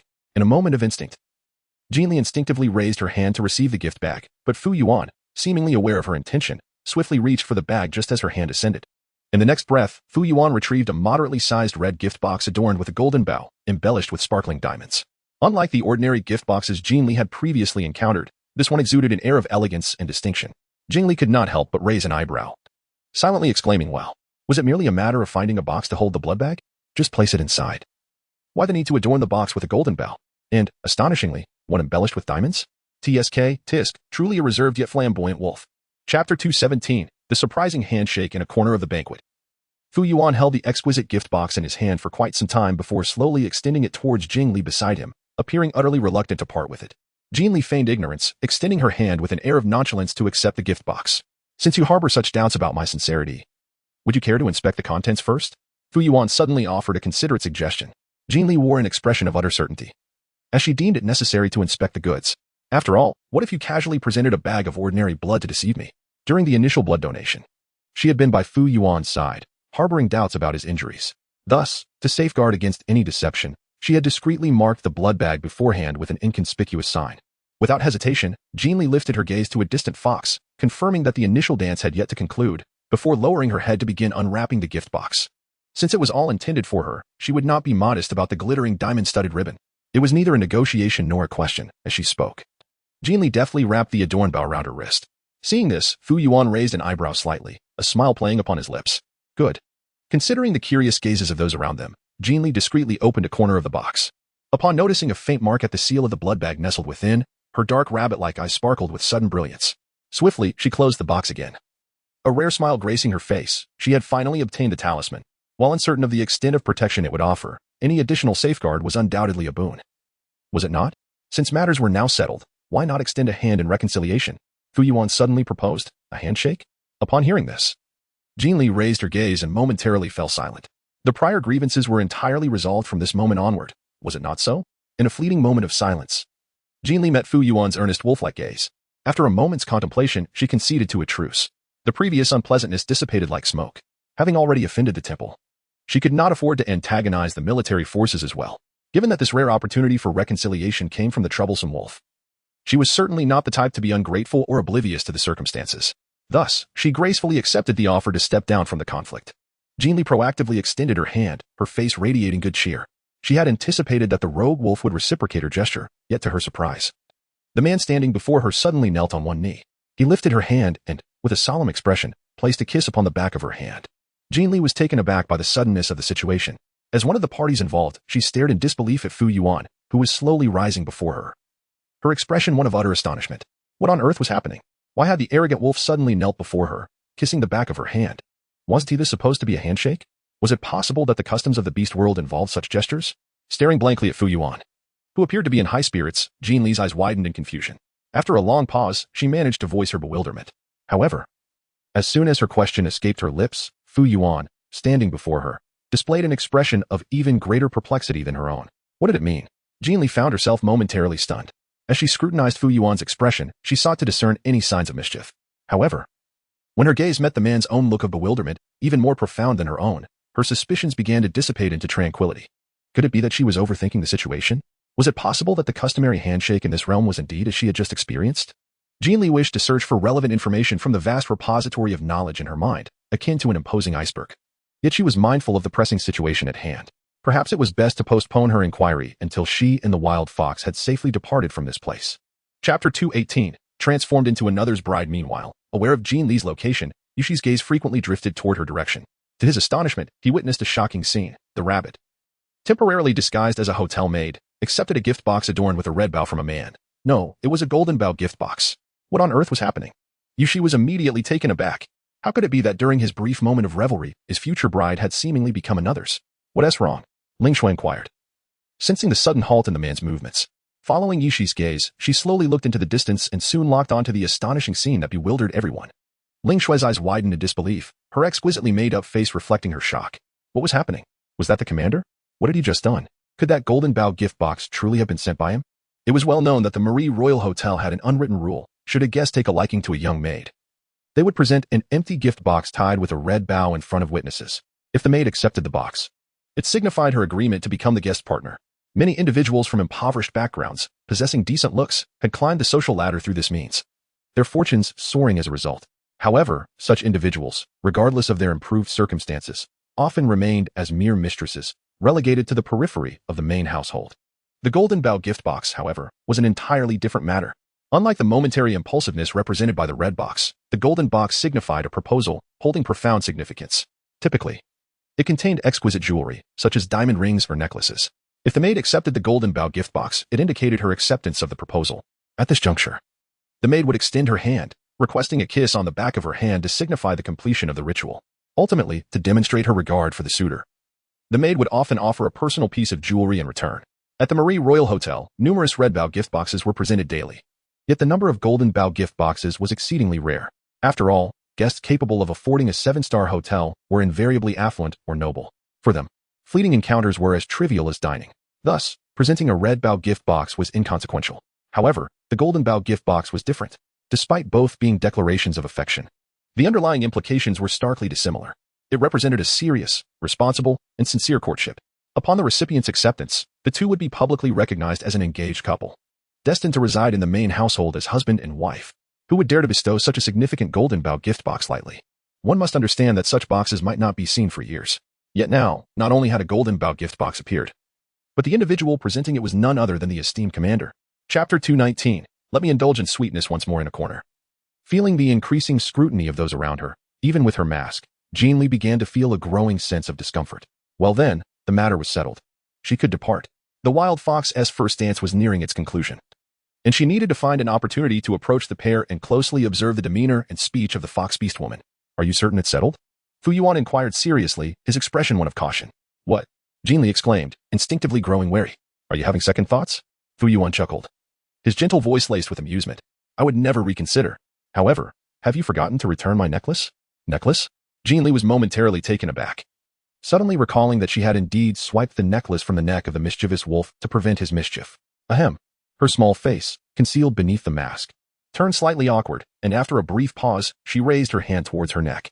The necklace belonging to the mischievous wolf was actually stashed away in her spatial pocket. However, at that moment, with one hand occupied holding the square gift box tightly against her maid outfit's pocket, it would be foolish to ask the mischievous wolf to hold the gift box for her. Thus, the most practical solution was to discreetly reach into the high collar of her attire, retrieving the necklace from her spatial pocket in the process. Here you go. With a perfect motion, she removed the necklace from around her neck and extended it toward Fu Yuan. Fu Yuan's eyes curved with delight as he accepted it, murmuring a heartfelt thank you. The matter was settled. Jin Li reiterated this point, and Fu Yuan nodded, his wolfish eyes sparkling with joy. A new bond began at that moment, clearing away any previous discontent. Having obtained the desired blood bag, Jin Li sought a secluded spot devoid of surveillance to stow it away in her spatial pocket. Without hesitation, she dashed out of the banquet hall after resolving her entanglement with the mischievous wolf. Little did she anticipate that at the very moment she exited the hall, the previously tranquil atmosphere erupted into thunderous applause and cheers. Oh my goodness. I never imagined I would be so fortunate as to witness the commander's proposal. How romantic. The commander is so romantic to choose this place for his proposal. Who is that lady? Does anyone know her? With everyone wearing masks, how could anyone recognize her? All I know is that she is a rabbit beast, but just by her figure, she must be a stunning beauty. How else could she have captured the attention of the illustrious commander? And to kneel and kiss in public. It perfectly followed the romantic procedures of the Mary Hotel. It's just too romantic. Not only romantic but also considerate. He was worried that the rabbit lady might be frightened. So he had the elders discreetly inform us that we need not make any loud noises to disturb her. Where can one find such a thoughtful and caring man? Indeed. And having the elders involved indicates that their relationship has long been acknowledged by their families. Do you know who that elder was who insisted we cooperate? I've seen him on television. He is a distinguished veteran general. The other elders seem to be generals as well. Does this mean that their relationship is already recognized by the commander's family? Absolutely. Otherwise, with the weight of those esteemed generals, who would dare ask them to do something they disapprove of? Oh my goodness. I was on the verge of cheering just now, worried I might startle the future commander's wife. Congratulations, congratulations. I felt the same. If it weren't for the insistence of those generals to keep our reactions subtle, I would have leaned in closer to hear what they were saying. Yes, I almost couldn't contain myself. They are just so sweet together. Hey, did you take any pictures? Let me see. I want to relive the sweetness. Chapter 220. Clearly, he could also. In the hotel, within an independent restroom, Jin Li meticulously inspected the blood bags within the ornate gift box. After confirming their authenticity once more, she carefully placed the blood bags along with the golden box into the bracelet space. Feigning nonchalance, she washed her hands at the sink. Just as she was about to reopen the door to return to the banquet hall, an unexpected figure abruptly dashed in from outside, unceremoniously shoving the already positioned Jin Li back into the restroom. Jin Li stood bewildered as Yi Shi stormed into the bathroom and locked the door behind him, his fox-like eyes ablaze with confusion and fury. "Why did you agree to him?" he demanded, gripping Jin Li's shoulders tightly. For a moment, Jin Li was taken aback by the sudden outburst, pondering the question, "Why did she agree? I ask you, why did you agree to him?" Yi Shi reiterated, his anger palpable. He had been willing to offend the temple's power for the sake of the person before him, even choosing to dance closely with Ling Shui, enduring the discomfort of her proximity. Yet, in mere moments, the very person he cherished seemed ready to cast him aside for another man. How could he not be furious? Was it merely because that man was a commander, possessing formidable backing to ward off the temple's retaliation? He, too, had the capacity to do so. Jin Li was utterly bewildered by the questioning. "Hold on, please calm down. What exactly did I agree to? If you didn't consent to him, why did you accept his gift box?" Jin Li was taken aback. He owed me something, and encountering him here was fortuitous. Thus, I had every reason to reclaim what was rightfully mine. He found a box to place the item inside for me. Was there anything amiss in that? Although I did not fully grasp why the cunning fox was suddenly so irate, I could sense that his emotions were quite amiss, prompting me to hastily recount the events that transpired. Indeed, as my explanation unfolded, the once furious fox fell into a contemplative silence. "You owe me something?" the fox queried, still harboring doubts, for aside from accepting the gift box, he had engaged in several other actions. Jin Li, with a sincere expression, quickly nodded in agreement. Indeed, he had previously visited the temple and had some prior acquaintance. An item had been left in his possession, and encountering him here this evening presented a perfect opportunity. It would be unreasonable for him to refuse, wouldn't it? "So, are you unaware of the significance of receiving the box?" Jin Li's expression suddenly grew grave. The wild fox approached her in a flurry, demanding to know why she had accepted the box. Was there something amiss with accepting it? Yet, she had just inspected the box, and aside from the blood bags, there was nothing else within. Then why did you make him kneel and kiss the back of your hand? Previously, after a minor disagreement, he had returned her belongings and suggested a handshake to settle matters.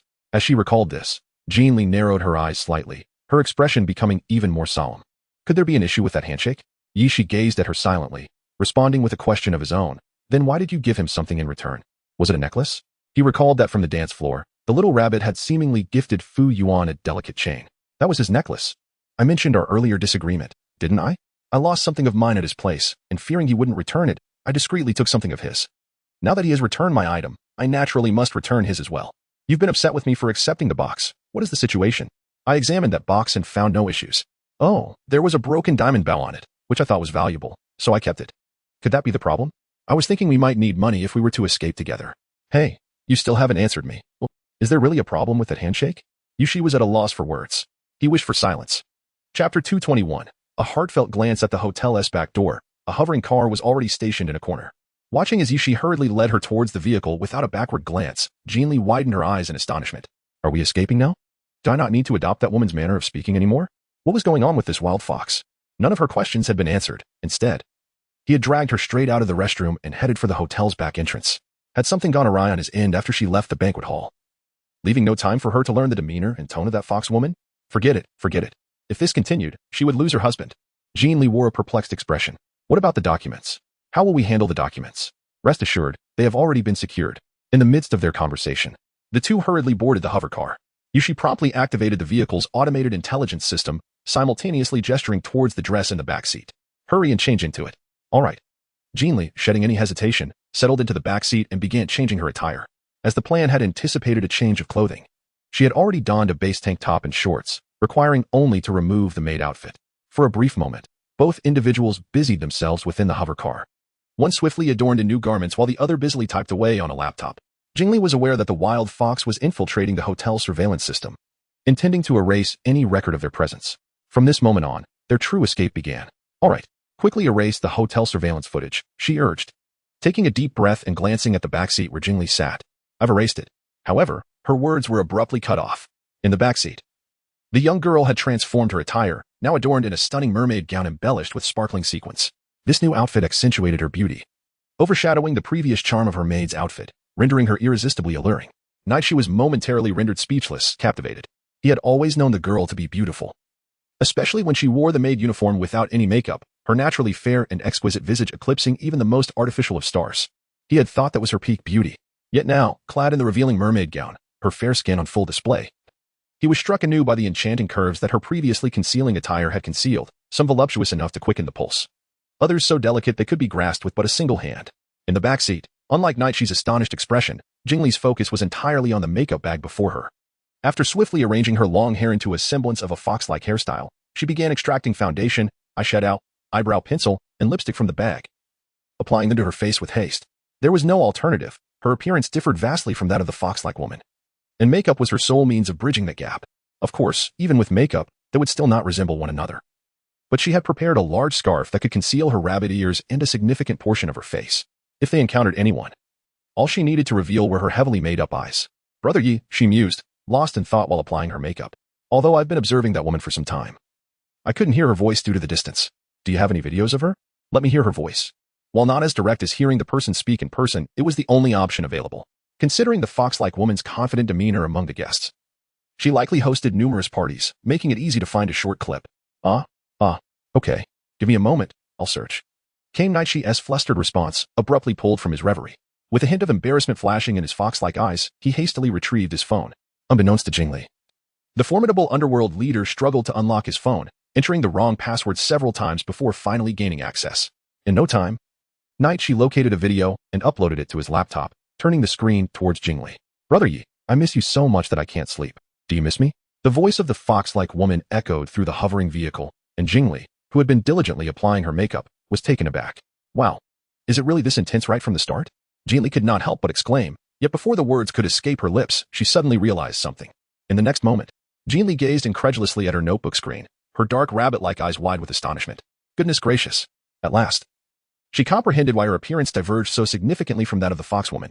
The wild fox had resorted to pilfering the foxwoman's credentials. The voice. It was all about the voice. Had she not heard it with her own ears, Jin Li would scarcely have believed that the foxwoman's voice bore such a striking resemblance to her own. However, unlike her usual soft and endearing tone, the foxwoman deliberately adopted a coy and alluring manner. The enticing cadence. It made even her heart flutter with trepidation. Was this level of seduction truly permissible? In midair, Jin Li's hand, holding the blush brush, suddenly froze, her astonished rabbit-like eyes fixated on the foxwoman in the video as she began to study earnestly. Although this style posed a bit of a challenge for her, who was Jin Li, if not a covert little tyrant? With a reference in hand, there was no one she could not emulate. Cough. As if startled by the video's charming tone, she felt a deep embarrassment wash over her, seemingly attempting to divert the attention of the little rabbit seated in the back. We shall proceed directly to the airport for exit clearance. Although we have a VIP private jet, we still need to go through a special passage. At that time, you may have to impersonate her. Since she frequently travels abroad, it is plausible that the personnel in the special passage might recognize her. However, those individuals only have a vague impression of her. Given her haughty demeanor, she would never lower herself to engage with the staff. Just maintain silence, drape a scarf over your face, and wear sunglasses. Passing through should not pose much of a problem. In the unlikely event of an unforeseen circumstance, your voices are similar enough that, unless one converses extensively, they would not be able to discern the difference. With my presence alongside, it should be even less. Brother Yi. A soft, sweet tone unexpectedly rose from the back seat. Yishi, still speaking, momentarily froze, his fox-like eyes dazedly gazing at the young girl in the back seat, a question mark slowly forming on his forehead. The charming tone of Brother Yi lacked a hint of innocence and instead was laced with a flirtatious quality. Yishi fell into a profound silence, his gaze tenderly directed toward the little rabbit who affectionately called him, ripples of emotion shimmering in his eyes. Brother Yi was utterly beguiling, the last syllable rising slightly, resembling a teasing hook. Yishi's breath hitched, his fox eyes quivering. His gaze returned to the computer screen, where Jin Li was intently watching the foxwoman on the video, particularly mimicking her gestures earnestly upon hearing her speak. Feeling the air in the vehicle grow stifling, Yishi suddenly turned his slightly flushed face away and discreetly began to unbutton the top button of his shirt. Damn, he silently berated himself for his lack of composure. Was it just the little rabbit calling him brother that made him feel this way? It was utterly maddening. No, he needed a drink of water to calm himself. Yishi hurriedly retrieved a glass from the portable fridge beside him and poured himself a cup of ice water. Admitting his own weakness, he recognized that the little rabbit was merely imitating Ling Shui's speech, yet he still found himself shamefully distracted. He desperately required a glass of icy water to extinguish the inexplicable restlessness brewing within him. Glug glug. Yishi drank deeply from his glass. After a couple of sips, feeling still parched, he fetched a small square box from the fridge, pouring several ice cubes into his glass before taking another large gulp of ice water. Gradually, the chill from the ice worked its magic, and he felt himself calming down. Taking a few deep breaths to confirm the absence of the earlier agitation, he turned to inquire about the person in the back seat, his expression returning to that of a typical privileged youth. Would you like some water? The moment he uttered the word water, he realized that the girl, who should have been seated calmly in the back, was now leaning forward, inching closer to him. His turn of the body brought them face to face, their breaths nearly mingling in the close proximity. Caught off guard by the little rabbit's closeness, Yi was momentarily stunned. Brother Yi truly knows how to care. The soft, alluring voice with a teasing lilt emerged lazily from the girl's lips, her beautiful, dark eyes unwaveringly fixed on the man before her. Their clarity and brilliance enhanced by her makeup, rendering them irresistibly enchanting. Yi held his breath, his fox-like eyes transfixed, his heart racing uncontrollably. In the floating vehicle, the man sat rigidly in his seat, unable to move in the presence of the girl who sat so close, his gaze locked onto her angelic visage. Unable to shift even a fraction, the girl maintained her languid demeanor, gently raising her delicate, pale arm towards the glass in the man's hand. The slender, soft fingers of the girl lightly brushed against the man's strong hand, creating a moment of intimacy between the porcelain white and bronze skin that momentarily stole his breath away.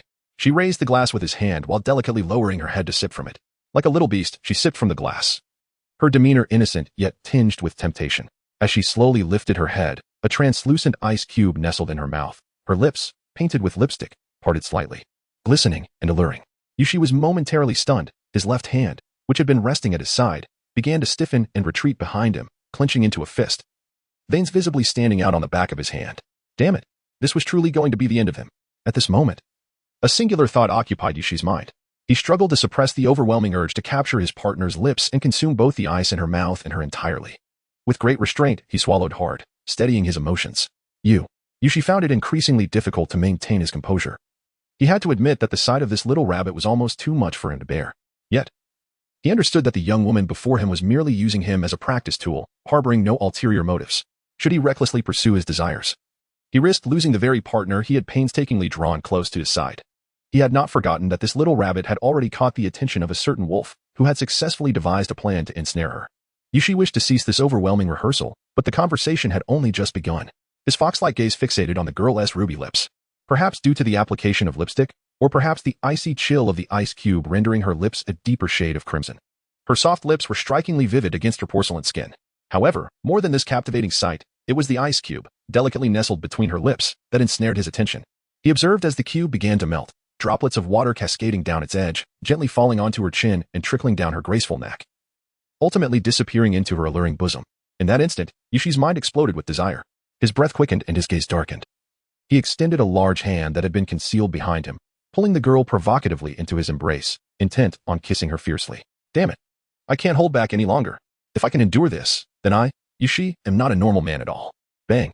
Just then, the hover car came to an abrupt halt, causing Yi, who had just pulled the girl into his arms, to lose his balance and tumble backward into the seat. Quick as a flash, he saw the wine glass in his hand soar into the air, along with some makeup brushes and a mirror that had yet to be put away, all flying about the cabin. Yi's fox-like eyes narrowed, and with a swift turn, he repositioned himself to shield the girl from the impending chaos. With a heavy grunt, he landed hard against the back seat, the sudden impact shattering the mirror into countless fragments that scattered across the seat. The wine glass collided with the rear window, sending shards flying in all directions. A thin line of blood immediately appeared on the right side of Yi's face. Yet throughout the turmoil, Jin Li remained unharmed in his embrace, her head securely protected by his large hand. Chapter 225. A smirk of triumph. Everything happened too suddenly. Before Jin Li could fully comprehend the situation, the crisis had already passed. The hover car resumed its steady course along the track, as if the abrupt stop had been nothing but a figment of her imagination. What just happened? Are you hurt? As she lifted her gaze to inquire of Yi, she was met with the sight of a bloodstain marring his face, causing her to gasp in shock. You're injured. Yi raised an eyebrow, lowering his gaze to assess the sting on his cheek, his demeanor unperturbed, dismissing it as a mere scratch. The priority was to protect his future partner. Jin Li hastily sought to rise from Yi's embrace to inspect whether he bore any additional injuries. Given the force of their recent collision, it was entirely plausible that the wild fox could have sustained internal damage. Moreover, with shards of glass and fragments of the mirror scattered about, the prospect of a splinter embedding itself in his back or elsewhere on his body was far from trivial, especially considering the urgency of their current escape. Do not move. Sensing that the person in his arms intended to depart, Yi's gaze instantly sharpened, and he suddenly admonished him in a low voice. Upon hearing the sound, Jin Li's figure suddenly stiffened, and in the next moment, her youthful face was etched with concern, her eyes reflecting a deep worry. What happened? Are you hurt? Yi, momentarily taken aback, paused before responding with a soft, flushed him. There was a hint of guilt in his demeanor. In truth, aside from a small cut on his face from the shards of glass, he had sustained no other injuries. However, due to the previous emotional turmoil, a certain part of his body, well, He felt it prudent to prevent the girl in his arms from moving, for any slightest motion might lead her to sense his discomfort. Where are you hurt? Did the glass cut you? Overwhelmed with trepidation, Jin Li quickly suppressed her instinct to rise, opting instead to maintain her original position, striving to alleviate any burden she might impose on the wild fox. The man above her remained silent for a considerable time, his waist shifting slightly, indicating that he needed to take things slowly. His voice, thick with suppressed anguish, revealed the depth of his suffering as he tightened his embrace around the girl, seemingly attempting to channel his pain through her. This realization made Jin Li even more hesitant to move. Logically, it should have been her who bore the brunt of the injuries, given that she was the one seated in the back. Yet, everything had transpired so swiftly, her focus had been consumed by her own mimicry. When the hovercar had come to an abrupt halt, she had not had a moment to react, had it not been for the wild fox's quick reflexes. Unhesitatingly pulling her into his embrace, she would undoubtedly be the one enduring the pain now.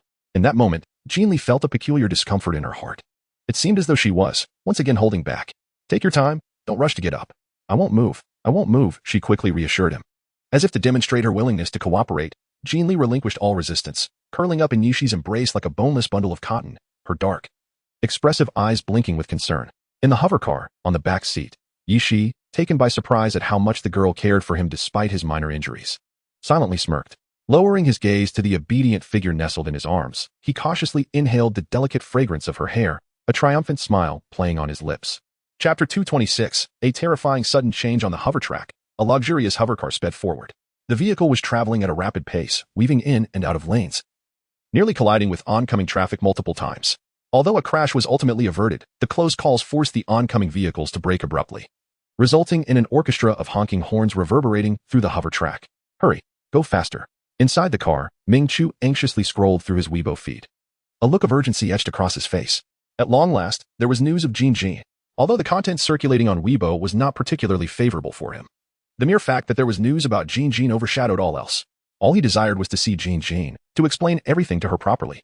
Young master, we are approaching dangerously fast. A crash is imminent. Seated in the passenger seat, Butler Lu gripped the armrests tightly, his pallid face drenched in beads of cold sweat. Throughout their journey, the hovercar they occupied had long exceeded the speed limits set by the Road Safety Bureau. Moreover, they frequently switched lanes. In their reckless pursuit to overtake the vehicles in front, they even veered onto the opposite track, driving against the flow, causing several oncoming cars to slam on their brakes in surprise. Despite being drenched in sweat and trembling with fear, the butler dared not utter a word of dissent. In recent days, he had witnessed a dramatic transformation in his young master, one that was utterly unfathomable. Once a person as bright and clear as a moonlit night, he had now become shrouded in an ominous aura. Although the young master continued to fulfill his duties, attending early lessons and performing rituals without fail, outside of his official obligations, he had become as mute as a lifeless entity, fixated on his phone, awaiting news. He resembled a deflated balloon. No, it was more severe than that. He seemed to embody a suppressed, lifeless form, devoid of smiles or emotions, with only a chilling, penetrating gaze that sent shivers down one's spine at the mere act of approaching him. This transformation not only left the butler in a state of alarm, but it also terrified the 18 divine servants who had weathered countless storms. These individuals, residing in the temple, though lacking the young master's innate ability to sense the world's energies, still possessed a keen awareness of the shifts in their surroundings. In just 2 short days, even they, typically dull-witted, could perceive the drastic change in the young master's aura. It was indeed a stark transformation. The eerie coldness emanating from him was unlike anything they had ever felt before. They understood all too well that the young master was once again ensnared by those troublesome malevolent spirits, and this time, the entanglement was fiercer than ever, as if he were on the verge of being consumed. A mere 20 minutes prior, he and the 18 servants had been deliberating on how to alleviate the young master's increasingly oppressive aura when suddenly, the young master burst from the inner sanctum, hair disheveled and phone in hand, sprinting out of the temple without even donning his shoes. After a moment of stunned silence, they hastily pursued him. Fortunately, as Aunt Tao and he were closest to the temple entrance, they managed to catch up swiftly and entered the same hovercar as the young master. Chapter 227. It's Jin Jin. She is indeed Jin Jin.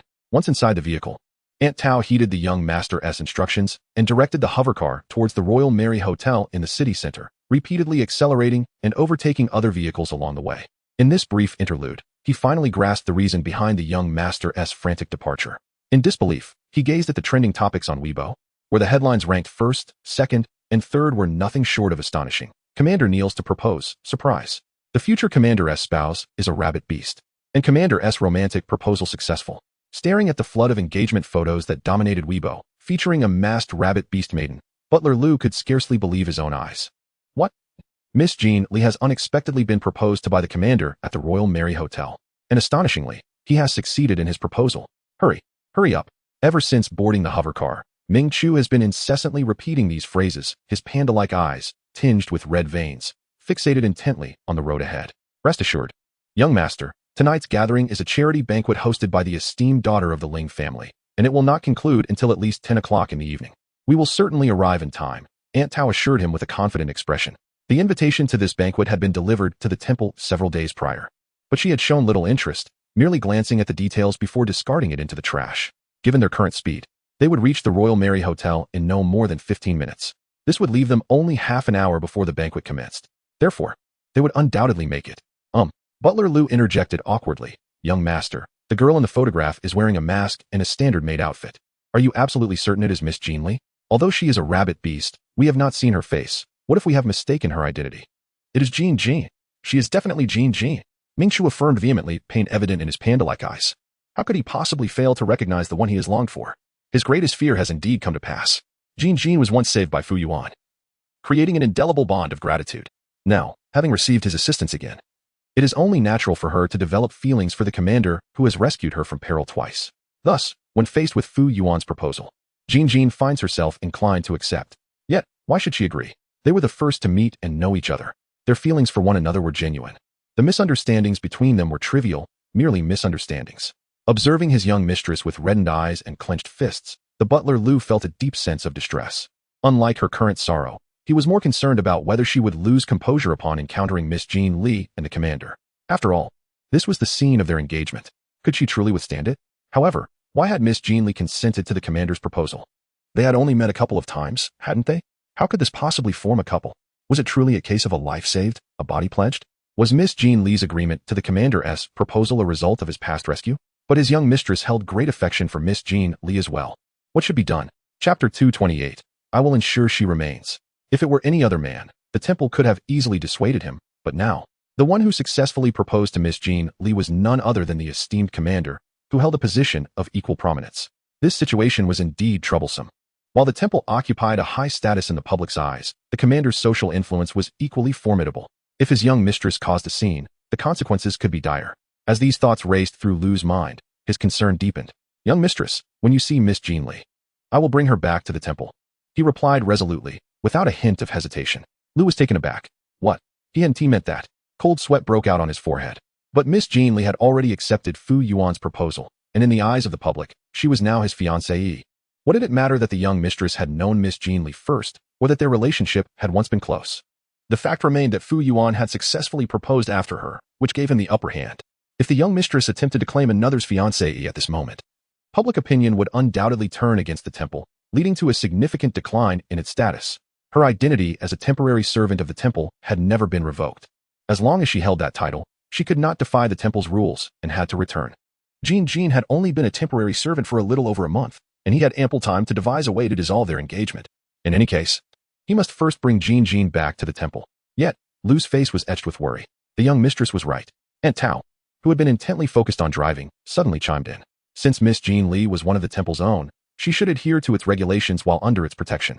Knowing that Miss Jin Li belonged to the temple, Fu Yuan still dared to propose publicly, breaking the rules. How could a mere commander not understand such protocols? Lu was momentarily stunned. The logic was sound, but Miss Jin Li had already accepted Fu Yuan's proposal. The emphasis lay on her. So what? Ming Chu's voice cut through the conversation, his bloodshot panda eyes fixed ominously on the elderly man in the passenger seat. I will explain to her what transpired in the Temple of Enlightenment. I will ensure she remains. He had endured enough of the days without Jin Jin by his side. The torment of the countless malevolent spirits was nothing compared to the icy void he felt at the thought of Jin Jin as sacrifice. The chilling sensation that arose from within was far more intense than the grip of those spirits. Thinking of how Jin Jin had used her blood to repay his kindness, severing their emotional ties in despair, he felt a surge of pain that made him wish to tear himself apart. No. He could not allow Jin Jin to vanish like this. Thus, he immediately instructed Aunt Tao to issue a warrant to the underworld. Seeking to retrieve Jin Jin from the vast sea of people, he had to explain. He must explain. Simultaneously, he ordered Butler Lu and Aunt Tao to keep the matter of Jin Jin's blood under wraps, forbidding any fifth party from knowing. That blood belonged to Jin Jin. He would not use a single drop, even if he was being besieged by those spirits, even as their wails echoed in his ears. He absolutely would not touch a drop of Jin Jin's blood. He had missed his chance when he first met Jin Jin. This time, he would not repeat the mistake. He needed her to understand that he was not with her merely to dispel the spirits. He wanted her to know that he would rather be drained by those spirits, even to the point of death, than harm her in the slightest. Chapter 229. Where is the person I told you to watch? The hover car soon came to a stop at the entrance of the Mary Royal Hotel, as the vehicle was specifically designated for Ming Chu's outings. It naturally contained his garments and footwear. After persistent urging from butler Lu, Ming Chu finally changed into an exquisite robe upon hearing Lu's remark. Do you wish for Miss Jin Jin to see you in this disheveled state? Thus, when Ming Chu appeared in a crescent-colored robe at the hotel, guests entering and exiting were momentarily taken aback. Everyone marveled at the emergence of the notorious Night Lord from the underworld and the illustrious commander, only to be further astonished by the presence of such a graceful and handsome youth. The wealthy women gathered in the hotel lobby, searching for attractive servants, immediately lit up upon seeing Ming Chu. However, unlike the excitement of those around him, Ming Chu, upon entering the hotel, followed the directional signs in the lobby and hurried toward the banquet hall. Where is that night fellow? Where did he go?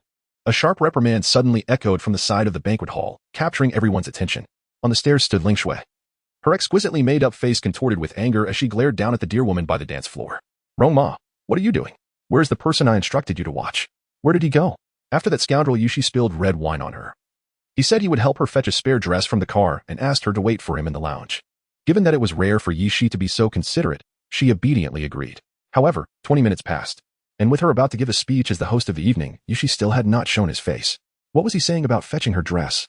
It was merely an excuse to escape. She could not comprehend it. As the esteemed young lady of the Ling family, countless luminaries had fallen at her feet. Yet why did that scoundrel not take notice of her? The flustered Rong Ma, questioned in public, hurriedly pointed towards the direction outside the banquet hall, saying she had seen Mr. Yi enter the restroom around the corner, and since she could not follow him in, she had been waiting here. Ling Shui's face turned red with anger. What use is it for you to wait here? Did I not tell you to stay close? Why yes, Mississippi. But Mr. Yi went into the restroom. I cannot possibly go in after him. If I did, and you found out, I would surely be skinned alive by you. Restroom around the corner? A wealthy girl, who had always disapproved of Ling Shui's public reprimands, suddenly exclaimed in an exaggerated tone, no way. I just saw the commander's fiancé enter that private restroom around the corner. Why did Ling Shui's companion go in too? Another wealthy girl gasped, Isn't that a private restroom? My goodness. I heard that Yulauda has a penchant for beautiful women. Could it be that he? Oh dear, could it be? Yulauda is Ling Shui's companion. If he has feelings for someone else while still with Ling Shui, then yet another wealthy girl chimed in, her voice dripping with schadenfreude. Chapter 230. Already left with his future wife.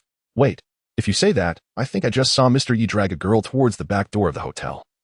Though I did not see her clearly, I thought it was Ling Shui, well-mannered. The spectacled gentleman suddenly expressed his confusion. The first wealthy girl to mock immediately took over the conversation with a look of disdainful delight. How could it be Ling Shui? She is right here. As the group spoke, the expressions of the people in the banquet hall shifted dramatically, their eyes filled with astonishment. It was common knowledge that Yulauda had a weakness for beauty, and while this might have been normal in other circumstances, it was different now. Given that it involved the fiancé of the recently engaged commander, who could suppress their burning curiosity for gossip? Could it be that Yulauda had truly taken a liking to the commander's fiancé and had simply whisked her away? At that moment, not just the onlookers, but even Ling Shui on the stairs wore a look of shock. In the blink of an eye, Ling Shui regained her composure and shot a fierce glare at the three socialites who were deliberately stirring trouble, then cast a sidelong glance at the banquet host. The host, noticing her expression, quickly cleared his throat and smiled lightly. Everyone, we must not speak of mere rumors, especially since the individuals involved are not ordinary people. If we provoke them, it could lead to dire consequences. As soon as he finished speaking, the atmosphere in the hall shifted instantly, and the previously rampant gossip dissipated. Indeed, while gossiping could be entertaining, it was not worth risking one's life over, let alone the fact that Ling Shui was not someone to be trifled with. If she angered the commander who held the military, they might not see the light of day again. Haha, I saw the commander leave the hotel with his future wife. I'm sure the woman Yulauda took is someone else entirely. The two are not related. A quick-witted girl laughed heartily. Exactly. They just got engaged. The commander was likely worried about reporters blocking the way and took his future wife away. How could he still be here? Right. In an instant, the guests in the banquet hall began to excuse their curiosity, and the atmosphere of the banquet grew lively once more. With the host's reminder, the ambience slowly lifted, and the guests resumed their chatter, as if the previous tense moment had never occurred. At the entrance of the banquet hall, Ming Chu stood quietly outside, deep in thought as he absorbed the conversations. Little master, what's wrong? Upon hearing that Jin Li had left, butler Lu appeared anxious, wishing he could rush to the Fu family villa to intercept her. Yet, the little master had only just received news of Miss Jin Li. Why was he now standing still at the door? In the corridor, Ming Chu glanced at Aunt Tao, who nodded gravely. The Yi Lao they mentioned must be the one who took our black order. What? Butler Lu was taken aback. Aunt Tao shot a sidelong glance at the confused Butler Lu and turned back to Ming Chu for confirmation. I'll contact Yi Lao Da immediately. Yi Lao Da was a top mercenary in the underworld with a 100 completion rate for contracts and a notorious reputation. Since he had taken on a job and was now coincidentally at the same place as Miss Jin Li, there could not possibly be no connection between the two. Moreover, the Fu family's young master had just successfully proposed. It was the perfect moment to act without raising suspicion. Given Yi Lao Da's prowess, he would not miss such an opportunity to seize his target. Having thoroughly reviewed the mercenary profiles, Ming Chu naturally deduced this and nodded, quickly. Chapter 231. Only able to be a plain fox. On the hover track, a standard hover car traveled at a steady pace. Half an hour later, it finally stopped in front of a grand metal building. Glancing at the somewhat stiff wild fox beside her, Jin Li felt a pang of guilt. Can you still walk? Do you need me to massage it for you? Until they got out of the car, Wild Fox had remained rigid, hugging himself and not moving at all, indicating how severe his back injury was. After all, a man's back is crucial, especially for someone like Wild Fox, who reveled in the company of flowers. She truly felt sorry for him. Judging by his stiff form, it seemed he would have to be a plain fox for quite some time. And no, I'll be fine. Just let me catch my breath. Catch your breath, my foot. Yushi nearly cursed. He had thought that by silently holding the little rabbit, his surging impulses would gradually subside. After all, he was Yi Lao Da. He was the one who could linger amidst countless beauties without succumbing to temptation. His willpower was formidable. But damn it. Gah! Such formidable willpower crumbled effortlessly in the presence of the little rabbit. Especially when he held the rabbit in his arms, inhaling the faint, delicate fragrance that wafted from its fur, a scent that was simply sweet. Reminiscent of the milk cotton candy he adored in his childhood. It nearly drove him to the brink of despair. Fortunately, the little rabbit remained docile. Nestled against him without a hint of movement, even its breathing was calm and steady. Yet, the more pronounced this contrast became, the more he berated himself for his own lack of composure. Was it not absurd that while the little rabbit maintained a serene disposition, he alone was consumed by tumultuous thoughts and emotions? This seemed utterly ludicrous. Under normal circumstances, should it not be he, a seasoned veteran in matters of the heart, who remained composed, while the naive little rabbit was overwhelmed with feelings? Yet, despite the passage of time, he observed no signs of tranquility in himself. Not only had he failed to regain his composure, but the wild fox appeared to be in increasingly dire straits, hunched over as if each step was a Herculean effort. Presently, they had arrived at the independent airport, mere moments away from clearing customs and boarding the plane to escape this city. And she certainly did not wish for any issues to arise at this critical juncture. With this thought in mind, Jin Li instinctively raised her hand and wrapped it around Yushi's waist, deftly resting his left arm upon her shoulder, fully supporting him. Yushi could only think. Is he eager for his demise to come swifter? Jin Li's actions prompted an involuntary twitch at the corner of his mouth, his eyes reflecting a profound sense of disillusionment. With an air of nonchalance, Jin Li strode forward without even a glance sideways, her voice imbued with reassurance. Rest assured. I merely wish to assist you in moving more swiftly. I shall not lay a hand on you. Recalling the scene of the wild fox dancing with the fox beast woman, who had taken undue liberties, Jin Li could not help but chuckle. Yushi, rest easy. I will not take advantage of you. I am simply not that kind of person. Yushi, damn it. He is well aware that this little rabbit beside him is not that sort of individual, yet it is precisely because he is. With a look of exasperation, he cast a downward glance at the rabbit who was insistently supporting him. Yushi, in resignation, rubbed his forehead, resorting to repeated deep breaths to calm himself, before awkwardly making his way towards the airport interior. Chapter 232. Truly, this is the future of the beast world. The two soon found themselves at the entrance of the security check. Jin Li meticulously examined her ensemble once more. Oversized sunglasses shielded her eyes, while a dark silk scarf enveloped her entire head, striking a balance between fashion and concealment. After confirming that there were no oversights, she finally released her grasp on Yushi's arm and strode confidently toward the security checkpoint, exuding an air of aristocratic elegance. Initially, she anticipated that the security personnel would diligently scrutinize their identification, and she had mentally prepared for various unforeseen circumstances. However, to her astonishment, the officer at the entrance was engrossed in her phone, wearing a knowing smile, and occasionally whispering excitedly to her companion beside her, showing no regard for their arrival whatsoever. Jin Li and Yushi exchanged astonished glances, and the phrase "a splendid opportunity" simultaneously echoed in their minds. They hurriedly approached and placed their credentials upon the self-service scanning machine. With a soft click, the security gate automatically swung open. What should I do? I've just suffered a heartbreak. My national sweetheart is marrying someone else, and alas, I am not the bride. Indeed. It is regrettable that the bride is not one of us. By the way, what is the origin of that rabbit beast? How could my husband have taken a liking to it? I too am curious. Despite being a wolf beast, how could the commander be enamored with such a timid and cowardly rabbit? That rabbit must possess extraordinary beauty. Naive. How beautiful can a rabbit possibly be? Just look at those rabbit lips. Then how could my husband have been attracted to it? With so many stunning socialites and celebrities, why did he choose a mere rabbit? Could it be a family arrangement? A marriage alliance? That's a possibility. Possibility? Nonsense. I just saw someone comment below, claiming that my husband, in an effort to cater to the rabbit's emotions, instructed our elders to individually inform the guests to maintain silence. He feared startling the rabbit. Is this something that can be attributed to an arranged marriage? If there were no affection involved, how could he be so considerate? Oh my heavens! I am utterly captivated. Why, oh why, am I not the bride? Listening to the security personnel murmuring softly, alternating between astonishment and dejection while incessantly scrolling through their phones, Jin Li quickly deduced that some sensational news must have just emerged, capturing the attention of the crowd. Jin Li and Yushi swiftly passed through the security check. At that moment, a security personnel, who had been engrossed in their phone, suddenly glanced up and directed their gaze towards Jin Li. At that moment, Jin Li's figure suddenly stiffened. In the next second, the security personnel diverted their gaze, returning to their mobile phones with renewed fervor. Oh my. That truly terrified me to the core. Jin Li continued to advance deeper into the security checkpoint. In the lengthy metallic corridor of the elevator, beams of deep blue light swiftly glided from the entrance door towards the exit door. Jin Li stared blankly at the deep blue laser, a look of bewilderment in her eyes. Do not be afraid. That beam is designed to scan for any flammable, explosive, or other hazardous materials we may be carrying. Yushi, who followed closely behind, explained at an opportune moment. Jin Li suddenly realized, wow, truly a marvel of the future beast realm. Chapter 233, The Fox is indeed aggrieved. In the 21st century, passengers are required to undergo security checks conducted personally by security personnel, who meticulously scan every inch of their bodies with a scanner.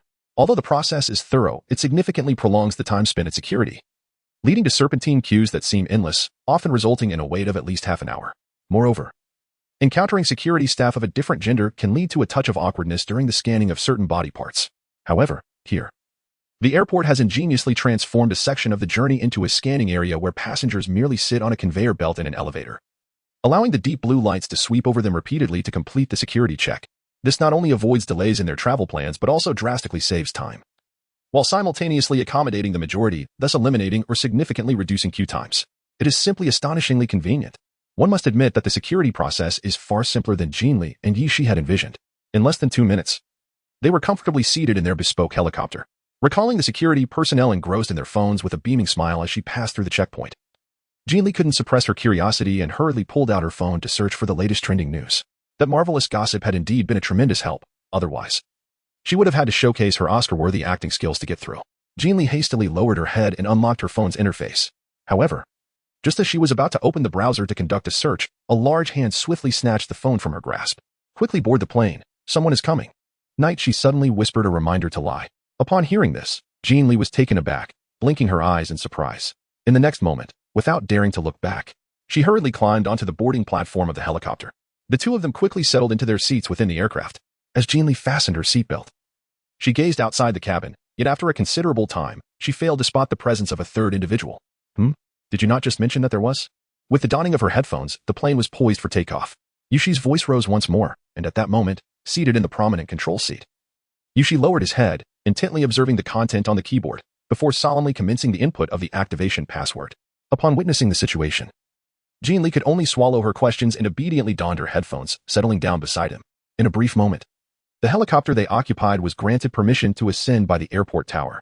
As she felt the rush of air, Jin Li's gaze began to rise, and in the blink of an eye, the vast airport transformed into a mere dot beneath them. Perhaps it was the allure of overlooking the beastly world that dispelled her grievances over the confiscated phone as her dark rabbit-like eyes widened with curiosity, her face alight with wonder. Well, is this what it feels like to have a king's view over the beast realm? It's absolutely magnificent.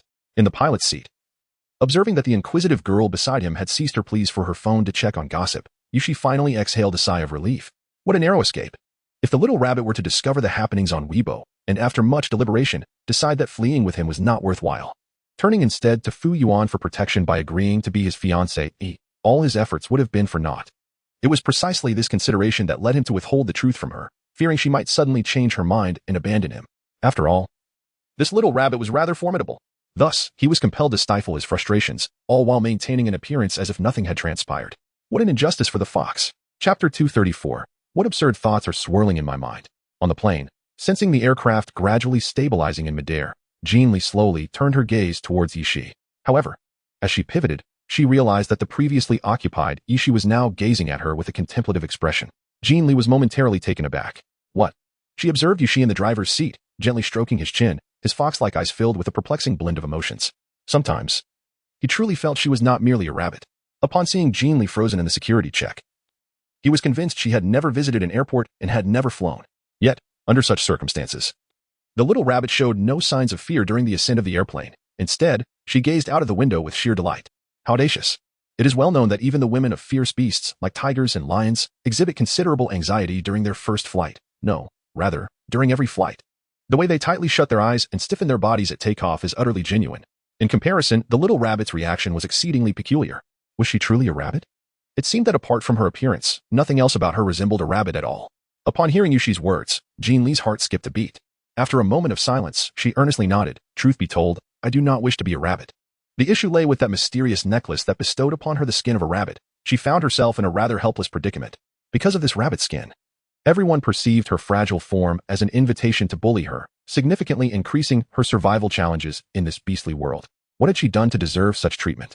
Thinking of this, Jin Li's expression turned sour. If I had a choice, I would prefer to be a bear. A bear? Yushi was momentarily taken aback. I must be tall and robust. That way, no one would look down on me. Yushi. And I must possess a bear's paw, with sharp claws. Just imagine, if someone displeases me, I could swipe at them and tear them apart. How formidable. Yushi. Furthermore, I should have a coat of fur to embody the essence of a bear. In cold weather, I could curl up into a fluffy ball. So adorable. Yushi. Oh, and if I had. All right. Being a rabbit isn't so bad after all. Yushi interjected hastily, his face paling at the vivid imagery conjured by Jin Li's fantasies. Goodness, what kind of rabbit had he set his sights on, to be entertaining such nonsensical thoughts? The abruptly interrupted rabbit, fearing that Jin Li might still be lost in her dreams of becoming a tall and powerful bear. Yushi decisively shifted the topic. We are about to enter a war zone. To conceal our flight path, I will increase our altitude. If you find it difficult to breathe, simply open the small drawer to your left, retrieve the oxygen mask within, and wear it. Understood. Jin Li immediately glanced at the small drawer by her leg. What exactly was the situation in the war zone? Did the northern lands refer to the war zone? The northern lands are vast. The war zone is merely a portion of its territory, Yushi began to explain earnestly. Chapter 235. The heartless dead rabbit. This chaotic era has persisted for several centuries, fundamentally rooted in the struggle for the planet's dwindling natural resources. Where there is competition, there will inevitably be conflict. To prevent disruption of the existing order, the ancestors established a rule during their initial struggles. Wars could only occur within designated areas. After all, in the contest for the remaining natural resources, destroying cities and foundations would render the reclaimed resources useless for rebuilding. Thus, once this regulation was set forth, all competitors adhered to it unconditionally, and to this day, no one has dared to defy it. At that moment, Jin Li suddenly realized that the specific area in question was indeed the northern territories of today. She nodded in affirmation. The northern territories are vast, housing a myriad of military factions, both official and unofficial. The official forces comprise the regular government army, while the unofficial ones are numerous, including rebel troops, guerrilla forces, and various factions established by displaced individuals. In summary, there exists an overwhelming multitude of them. Each faction occupies its own territory, erecting cities or bases, nurturing their respective military might. Some factions form alliances, while others dominate singularly. In essence, the spectrum is diverse. There are also minor organizations embroiled in petty skirmishes, seizing a city one day only to be obliterated by a new force the next. Here, violence and bloodshed are commonplace. However, rest assured, the place I am taking you to is exceedingly safe. You can immerse yourself in the pursuits you cherish without a care in the world. Jin Li wore an expression of disbelief.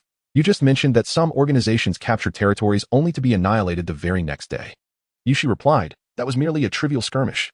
The place I, your esteemed leader Yi, am taking you to is far from being a mere trifling matter. Jin Li cast a quiet, sidelong glance, her eyes brimming with skepticism. Yushi exclaimed, what kind of look is that, you dead rabbit? This is the second time you have questioned me, Yi the Great. Do you believe I will flay your skin off? This insufferable rabbit has the audacity to raise my fur in ire. How could he possibly be attracted to such a heartless creature like you? May I inquire about the name of the organization to which you have dedicated yourself, Yi the Great? Having grown accustomed to the other party's furious demeanor, which lacked any semblance of intimidation, Jin Li maintained her expression of doubt. Her unperturbed tone, elongated and languorous, revealed a hint of indifference, even a trace of light mockery.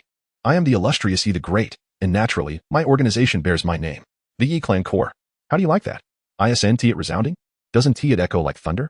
Suddenly, a soft laugh erupted from the co-pilot's seat, as a certain rabbit could not contain herself. In the next moment, she seemed to realize the inappropriateness of her reaction and turned her face towards the window, leaving the startled Yushi gazing at the back of her head. Yishi pondered in silence, his fox-like eyes calm, devoid of any fluctuation in tone. What are you laughing at, you dead rabbit? Nothing. I just saw a large bird fly by. You didn't see it? That bird was so ugly that I couldn't help but laugh, Jin Li replied. Her lips still curled in a smile as she widened her rabbit-like eyes, fixating intently on the view outside, determined not to look back. Chapter 236. The day I lay in the coffin will never be forgotten, ye clan core? This antiquated name, a mere relic of fiction, truly exists? Her sudden burst of laughter was overwhelming, nearly bringing her to tears. Alas, the abruptness of her reaction caught her off guard, and she chuckled unexpectedly, leading to a touch of awkwardness. The wild fox had indeed rendered her a tremendous service. If she had mocked him outright, it would have been most unbecoming. After all, could anything be more grotesque than a bear with sharp claws, a robust physique, and a fur-covered body? Jin Li, how dare that cunning fox mock my dream bear? In the next moment, a certain rabbit, unwilling to be outdone, enunciated each word with precision. That bird resembles you. Yushi. Humph. Humph. The two voices rang out simultaneously as both individuals turned their faces away, their expressions brimming with indignation. Within the cabin, a sudden silence enveloped the atmosphere, with only the rapid whir of the propeller breaking the stillness.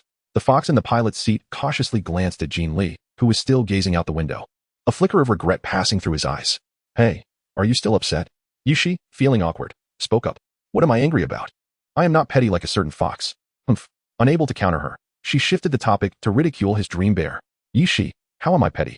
It was the rabbit who first mocked his legion's name, and only then did he, retort about her dream bear. Well, perhaps he is a bit petty. However, he couldn't quite fathom why. Despite maintaining his charismatic allure before other women, captivating them effortlessly, he felt like a bumbling fool in front of this little rabbit. Yishi hurriedly conceded, Fine, I apologize. Is that enough? I shouldn't have mocked your dream bear. The world may be vast, but my future little wife is the most important. If my legion's name sounds unappealing, so be it. The key is to make my little wife happy, right? Is that all it takes to apologize? Jin Li exclaimed, her eyes wide with surprise. Yishi, equally astonished, asked, Then what else do you want? Before he could finish, Yishi seemed to have an epiphany and quickly added, But I don't have any money. The only 200,000 check I had is already with you. I don't have a single penny left. You can search me if you don't believe it. As he spoke, Yishi, fearing that the person beside him might actually reach out to search, hurriedly clutched his suit jacket tightly against his chest, retreating slightly towards the window. Understood. I will provide refined English translations of the content you share, focusing on literary elegance while preserving the original meaning. I'll omit all explanations and simply deliver the improved versions. Please provide the text you'd like me to translate. Jin Li wore an expression of disbelief. Am I truly that terrifying? What does it signify that the wild fox clutches her clothing so tightly? Is it really necessary? Is she truly so brutal, so unreasonable, so devoid of logic? Upon hearing this, Yishi couldn't help but exhibit a faint, official smile, his fox-like eyes shimmering with sincerity. When it comes to money, you are more fearsome than anyone I have ever known. He would never forget how this rabbit had sold him 10,000 yuan worth of beef jerky. Such an egregious humiliation would remain etched in his memory until the day he lay in his coffin. Chapter 237. I will definitely come to find you. I sense there may be some misunderstanding between us. Not at all. In truth, I do not hold a great affection for money. Then, please return that 2 million yuan check to me. Very well, I must confess, I do indeed have a fondness for wealth. A silence enveloped the cabin once more. Yet this time it was not Jin Li gazing out of the window. Rather, it was a certain fox that turned its gaze toward the outside world. Jin Li felt a flicker of guilt in her heart, ultimately deciding to speak up. If you truly wish to reclaim that 2 million, I shall give it to you. The wild fox had aided her immensely, even going so far as to escape alongside her. Such kindness far outweighed the value of a mere 2 million check. Moreover, that sum had originally been deceitfully obtained from the wild fox, so returning it would not result in any loss on her part. However, just as she began to voice her thoughts, Yishi, who had been gazing out the window, suddenly turned and lunged toward her.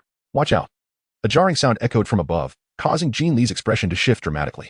What was happening? It seemed the propeller above the aircraft had encountered a problem. It was a stray bullet. The orc's keen eyesight detected a small light flickering in the distance outside the window, and an ominous feeling washed over him. His wartime experience warned him that it was indeed a stray bullet. Given the aircraft's position, there was no chance of evading it. All he could hope for was that it would strike the metal body of the plane. To his dismay, the bullet struck the most critical propeller instead. Yushi quickly released Jin Li from his embrace, reaching into a small drawer on his side to retrieve a parachute pack, swiftly fastening it onto her. The propeller has been hit. It won't hold for long. This is a parachute.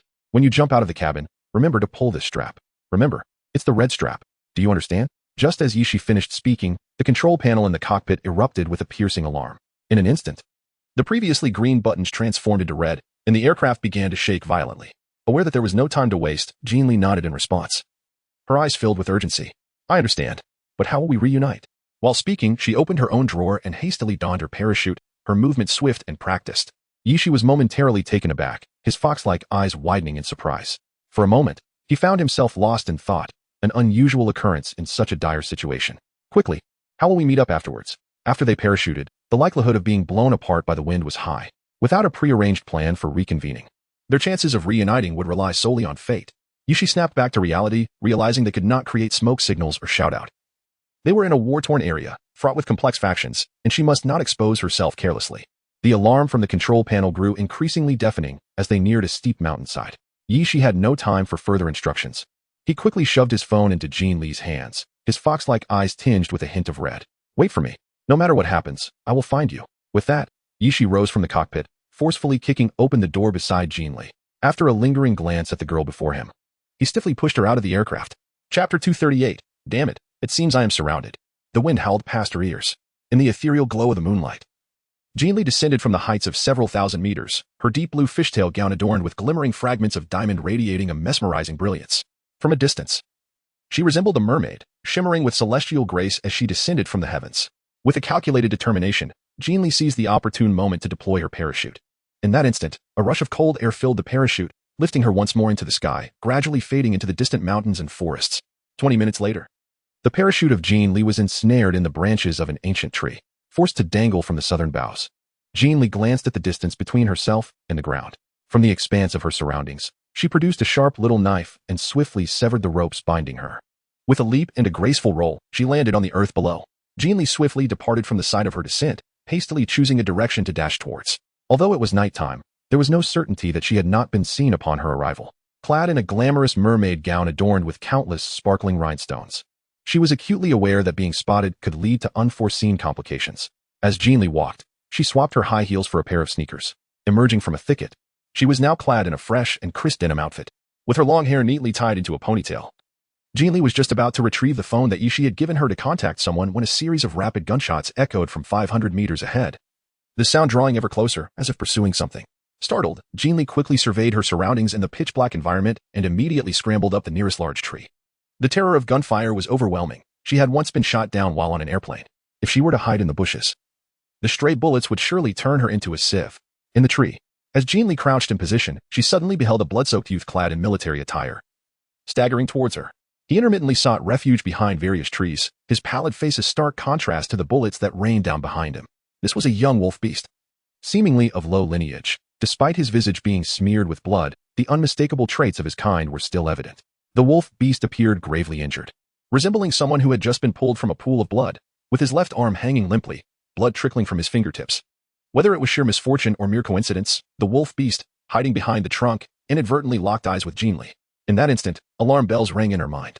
Goodness, she had severely underestimated the night vision capabilities of beastmen. The wounded wolf beast, momentarily taken aback, soon brightened as if he had spotted a lifeline.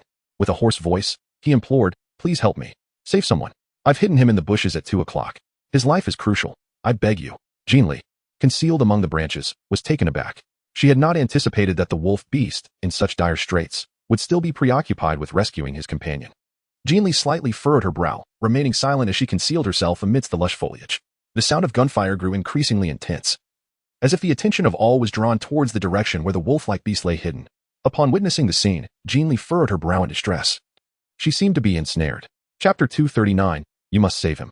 Although the group had not targeted her and were entirely unaware of her presence, the commotion caused by the wolf beast had prompted them to scour the area without leaving any stone unturned.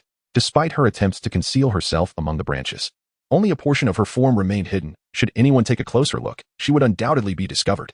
Just as Jin Li hesitated, contemplating whether to descend the tree and flee, the wolf beast below weakly uttered, "I will divert their attention, ensuring they overlook your presence. But I implore you, you must rescue that individual.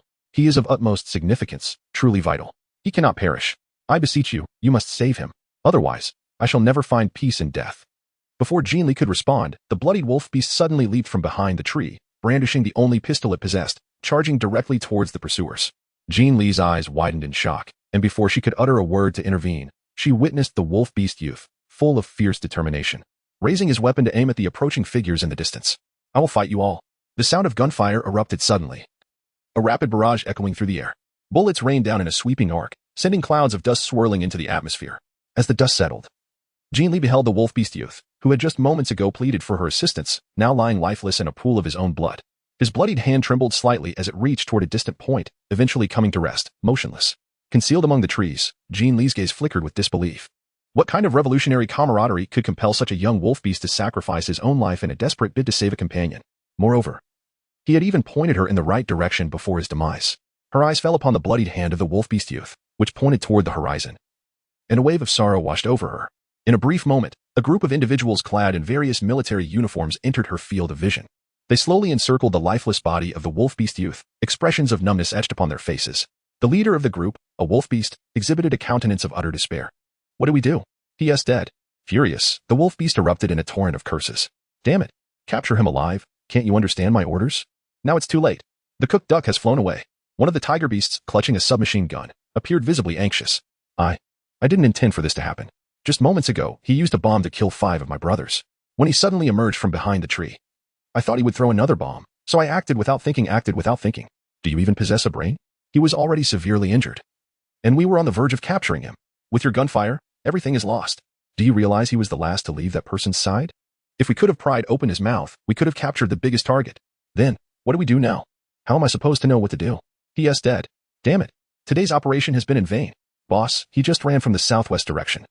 He might have hidden that person in that area. Should we conduct a thorough search? Damn it. It seems that's our only option. Move quickly. Chapter 240. How did that necklace end up here? The leader, still cursing, led his team away, seemingly placing particular importance on the individual the wolf-beast youth had concealed. In a matter of moments, the group vanished into the depths of the forest. Upon witnessing the scene, Jin Li swiftly descended from the tree, remaining vigilant as the group turned back. With a furrowed brow, she gazed intently at the wolf-beast youth sprawled in a pool of blood, a flicker of sorrow crossing her eyes. Even until the moment of his demise, the youth's wolf-like eyes remained wide open, as if unable to relinquish something of great significance. Jin Li gradually crouched down, extending her hand to gently cover the eyes of the wolfish youth. After a long moment, a voice tinged with resignation softly emerged. "I truly concede defeat to you." During her time as an undercover agent in the underworld, she had witnessed far too many instances where those who feigned brotherhood would astonishingly change their faces in moments of peril. Often, in their desperate bid to alleviate their own guilt and reduce their prison sentences, these individuals would cast aside the bonds of camaraderie. It was even more improbable that they would consider the safety of their brothers when faced with life-and-death situations. Yet, the wolfish youth before her was valiantly striving to seize the last flicker of survival for his companions, risking his very life. It is vital to acknowledge that the wolfish youth still possessed a glimmer of hope. At least in his current state, he could continue to struggle for his escape. However, the wolfish youth resolutely exposed himself to that group, sacrificing his own chance of survival to ensure they did not discover her presence in their search for him, thereby severing her opportunity to rescue his companions. Thus, in a certain sense, the wolfish youth was also safeguarding her. Jin Li gradually rose, her expression grave as she gazed into the distance indicated by the wolf-beast's finger. A flicker of struggle passed through her inky black eyes before she retrieved a medical flashlight from her spatial pocket and illuminated the path, swiftly vanishing into the thicket. It is in the direction of 8 o'clock, amidst a cluster of bushes. Vividly recalling the wolf-beast youth's desperate plea, Jin Li soon emerged from the woods. Her gaze swept across the gruesome scene of corpses and bloodstains dotting the underbrush. She first concealed herself atop a towering tree at the forest's edge, diligently surveying the surroundings of the thicket for quite some time before descending and making her way toward the dense foliage. The air was thick with a nauseating, metallic scent of blood. Observing the scattered remains and severed limbs strewn about, Jin Li could easily envision the harrowing battle that had unfolded in this very thicket. Donning a mask retrieved from her spatial pocket, she then secured a firearm to her slender waist, her dark, rabbit-like eyes meticulously scanning the lifeless bodies nestled within the underbrush. With careful, deliberate steps, she examined each corpse one by one, the beam of her medical flashlight cutting through the oppressive darkness. Though the number of bodies was considerable, most had been reduced to mere fragments, allowing Jin Li to confirm their fates with relative ease. There were no survivors. Standing at the edge of the thicket, Jin Li's countenance darkened. Could it be that the companion the wolf-beast youth sought to rescue had already succumbed before her arrival? Jin Li's gaze swiftly swept over the intact corpses, a wave of indescribable discomfort surging within her. Unwilling to linger in this place for too long, her mind occupied with thoughts of how to reunite with Yushi, she turned and prepared to make her way towards the thicket. However, at that moment, her foot unexpectedly encountered a metallic object, producing a soft click as it was dislodged. Without much thought, Jin Li instinctively shone her small flashlight in that direction. In the next moment, the figure of Jin Li, poised to step outside, suddenly stiffened. Huh? A necklace? How could that necklace possibly be here? Chapter 241 is indeed of great significance. Jin Li almost mechanically retreated, immediately crouching down to pick up the necklace from the ground, studying it intently. Indeed. Yes, it is. This is the necklace of that scoundrel wolf. After all, it was she who had stealthily taken it from around the scoundrel wolf's neck, and out of curiosity. She had examined it thoroughly at the time. The vintage patterns adorning the necklace had long been etched in her memory. She could not be mistaken. So, what on earth is happening? Is that scoundrel wolf here as well? In that moment, Jin Li suddenly recalled a line from the deceased wolf beast boy's plea to her. He is very important. Instantly, her pupils constricted. Jin Li, thus, the importance referred to by the wolf beast transcends merely the significance of companions in his heart. It is, in fact, of utmost gravity. After all, the rogue wolf is none other than the esteemed commander of the future beast realm. Surely such a position carries substantial weight. Wait a moment. That is peculiar. She just scanned the array of corpses and did not find the rogue wolf among them. Could it be? Jin Li gazed in shock at the scattered, dismembered limbs in the distance, her breath momentarily caught in her throat. Goodness, could it be true? Given the circumstances surrounding the peril of the mischievous wolf, and her steadfast belief that this rogue creature was none other than the legendary saint, Jin Li resolved, after careful deliberation, to conduct a thorough re-examination of her surroundings.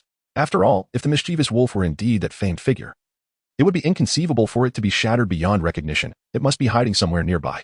Recalling the desperate plea of the wolf-beast youth, she surmised that the mischievous wolf was likely in a state of unconsciousness or grave injury. Otherwise, the young wolf-beast would not have implored her so fervently for assistance. With this thought in mind, Jin Li hastily stowed her necklace in her spatial pocket and commenced another meticulous search through the blood-soaked thicket. Once, twice. As the horizon began to pale with the first light of dawn, Jin Li perched upon a large stone, utterly exhausted and gasping for breath. It was not due to a lack of efficiency. Rather, she lacked the keen night vision of a beast man, forcing her to rely on a small flashlight to scrutinize each area minutely, lest she overlook any trace of the mischievous wolf. Even so, she remained apprehensive about potential oversights, diligently checking and rechecking until she had thoroughly scoured the area twice. She truly had exerted herself. Her eyes felt nearly blinded from the effort, her hands caked in mud. And though her face bore no visible marks, she could sense the grime upon it. The tautness of her skin was uncomfortable and itchy, and her new attire, which she had only donned at midnight, was now stained with blood and dirt, rendering her akin to a creature that had emerged from a mire, a veritable human mudball. Jin Li sat atop a pile of stones, gasping for breath as she lifted her gaze towards the sky, which gradually lightened with the dawn. Her expression was one of silence. Having come this far, she felt she had honored the memory of the deceased wolf-beast boy, as well as the bond forged with that scoundrel wolf. Yet, as the light grew, she realized it was time to consider her own safety. Whether the scoundrel wolf was a sage, she could not ascertain, but she was certain she was no saint. It was time for her to depart and seek a location with better signal to attempt to contact the wild fox. Throughout the night, while she was exhausted from scavenging, she had tried several times to call the wild fox, but each attempt was met with the message, no signal found. Thus, she could not comprehend the purpose of the phone he had given her. Did he not realize there was no reception in this chaotic war zone? What an utterly unreliable fox. After muttering curses at the wild fox for a considerable time, Jin Li washed her hands and face with disinfectant multiple times before retrieving food and bottled water from her supplies, devouring them ravenously. In a matter of moments, she stuffed the last piece of bread into her mouth, her cheeks bulging as she continued to chew. Rising from the large stone, she prepared to venture beyond the thicket. One must admit that this thicket was indeed vast, with verdant foliage as far as the eye could see, the ground a deep shade of green. At a glance, there wasn't a single tree or stone in sight, nor was there any glimpse of normal earth. If there were a swamp hidden within, there would be nothing to leverage for an escape.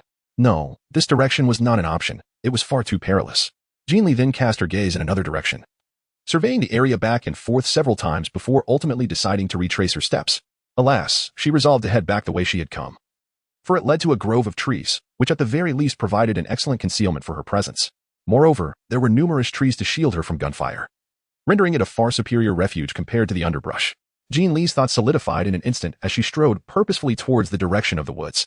However, just a few steps into her journey, she abruptly halted, her small face, marred by dirt and grime, suddenly reflecting a look of bewilderment. Wait a moment. What fleeting thought had just crossed her mind? Jin Li hurriedly turned around and cast her gaze once more towards the thicket. After sweeping her eyes around the bushes, her attention finally settled on the pile of stones where she had just rested. Her bewildered eyes widened perceptibly. What on earth? Where did that pile of stones in the thicket come from? Jin Li gazed vacantly at the pile of stones upon which she had been seated for quite some time, only to belatedly realize its abruptness. The entirety of the surrounding thicket was a lush, dark expanse, devoid of any stones, save for the very spot where she had just rested, which bore an unexpected mound of rocks. The reason she had previously overlooked this stone pile was due to the dense underbrush sprouting from its crevices, rendering it seemingly solid. Moreover, a thick layer of green moss adorned the surface of the stones, suggesting a passage of time so extensive that it had escaped her notice.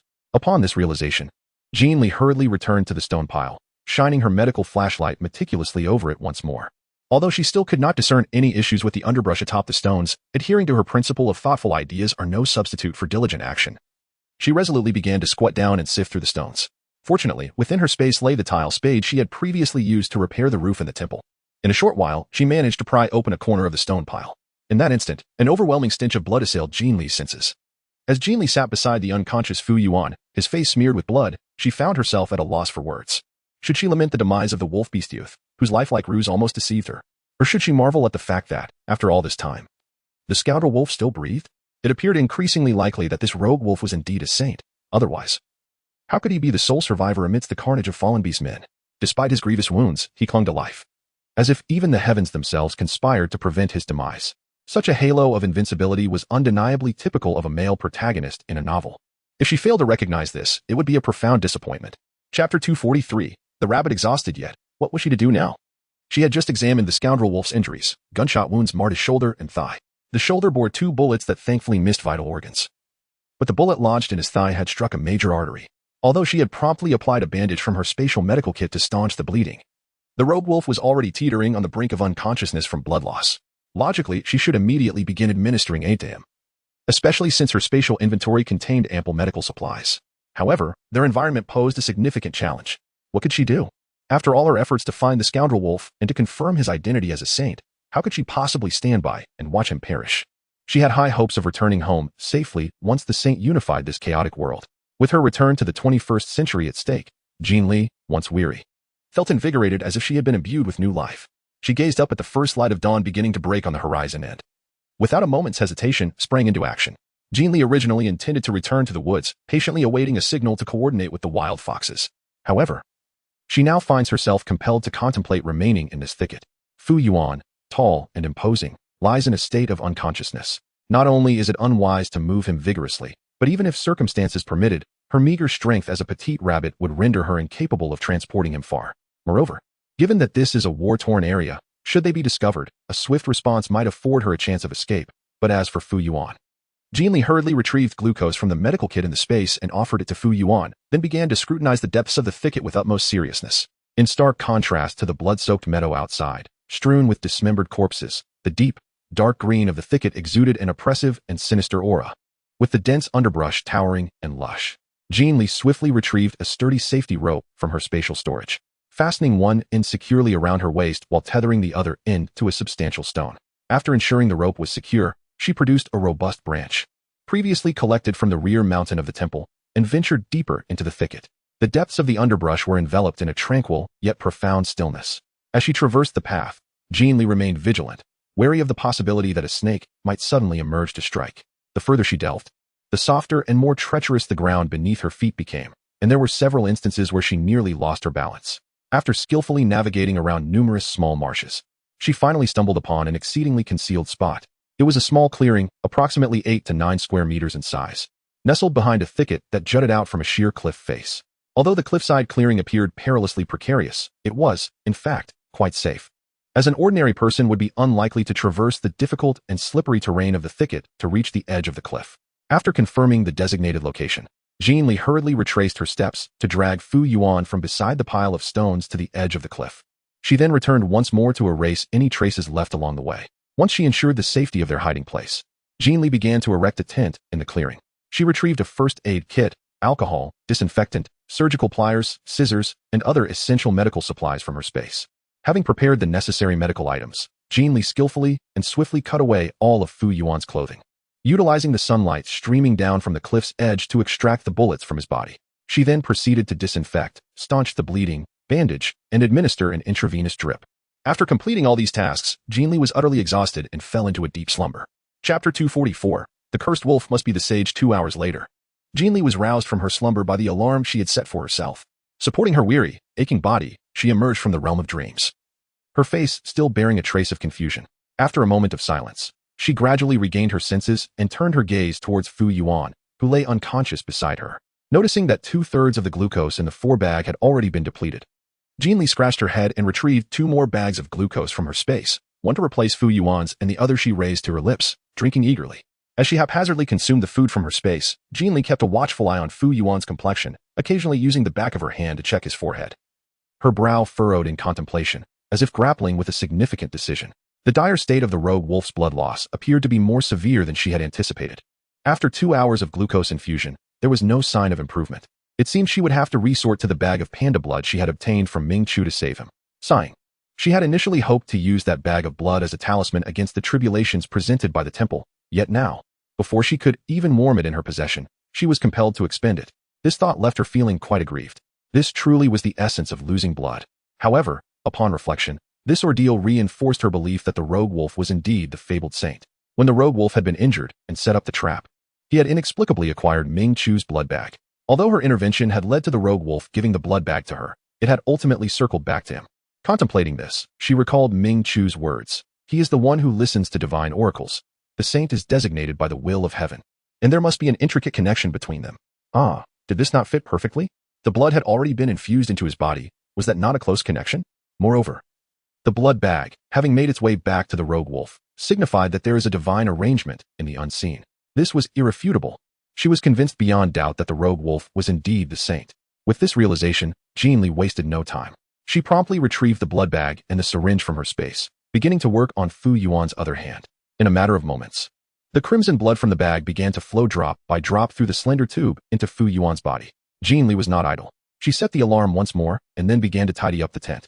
Jin Li is inherently hedonistic, even in the harshest of circumstances. She yearns for comfort and ease. Now that she possesses a space brimming with ample resources, she is even less inclined to compromise her own indulgences. Jin Li swiftly erected a makeshift stove outside the tent, retrieving a considerable amount of twigs she had previously gathered from the mountainside behind the temple. It must be said that the location she painstakingly selected is indeed splendid, as the towering cliff is enveloped by a dense shroud of mist, rendering the situation atop the precipice utterly invisible. Thus, as long as she remains discreet, this temporary encampment is undoubtedly secure. Jin Li heated a significant amount of water in a small porcelain pot, meticulously cleaning herself inside and out with a pristine cloth. After changing into fresh attire, she felt rejuvenated. After all, who could endure the gruesome task of dismembering corpses throughout the night? Once she had attended to her own cleanliness, Jin Li prepared to wash Fu Yuan's body, scrubbing him until the 4th basin of water finally allowed her to deem him clean. After tidying everything up, she settled in her tent to prepare lunch. Although the surrounding cliffs were shrouded in mist, obscuring her view, the scent of food posed a considerable concern. Thus, despite having an abundance of cured and fresh items in her space, she refrained from cooking them, fearing the enticing aroma might attract other beasts. Fortunately, there remained a fair number of self-heating meals in her space, ensuring that even without the cured meats and fresh produce, Jin Li still had warm dishes to enjoy, with a fragrance that was not overly potent. In a blink, the day passed until Fu Yuan finally awoke. Chapter 245. The distinct scent of a little rabbit. As Fu Yuan opened his eyes, he was enveloped in confusion. The darkness around him was absolute, and the silence was deafening, inducing a sense of unease. Gradually realizing his circumstances, he sat up from the bedding, his expression devoid of panic. However, the pain in his shoulder and leg caused him to furrow his brow as he instinctively reached toward his injuries. Just as his hand rose, a soft, delicate hand suddenly pressed it down. "You're awake. Why are you moving around? You're still on in 4. Look, your movements have caused you to bleed." Jin Li, who was seated on the opposite side of the bedding, startled by his actions, hurriedly admonished him. Yet, whether it was due to the disorientation of just waking or his stubbornness, he disregarded her warnings and attempted to rise, seemingly determined to stand. Alarmed, she rushed over to prevent him.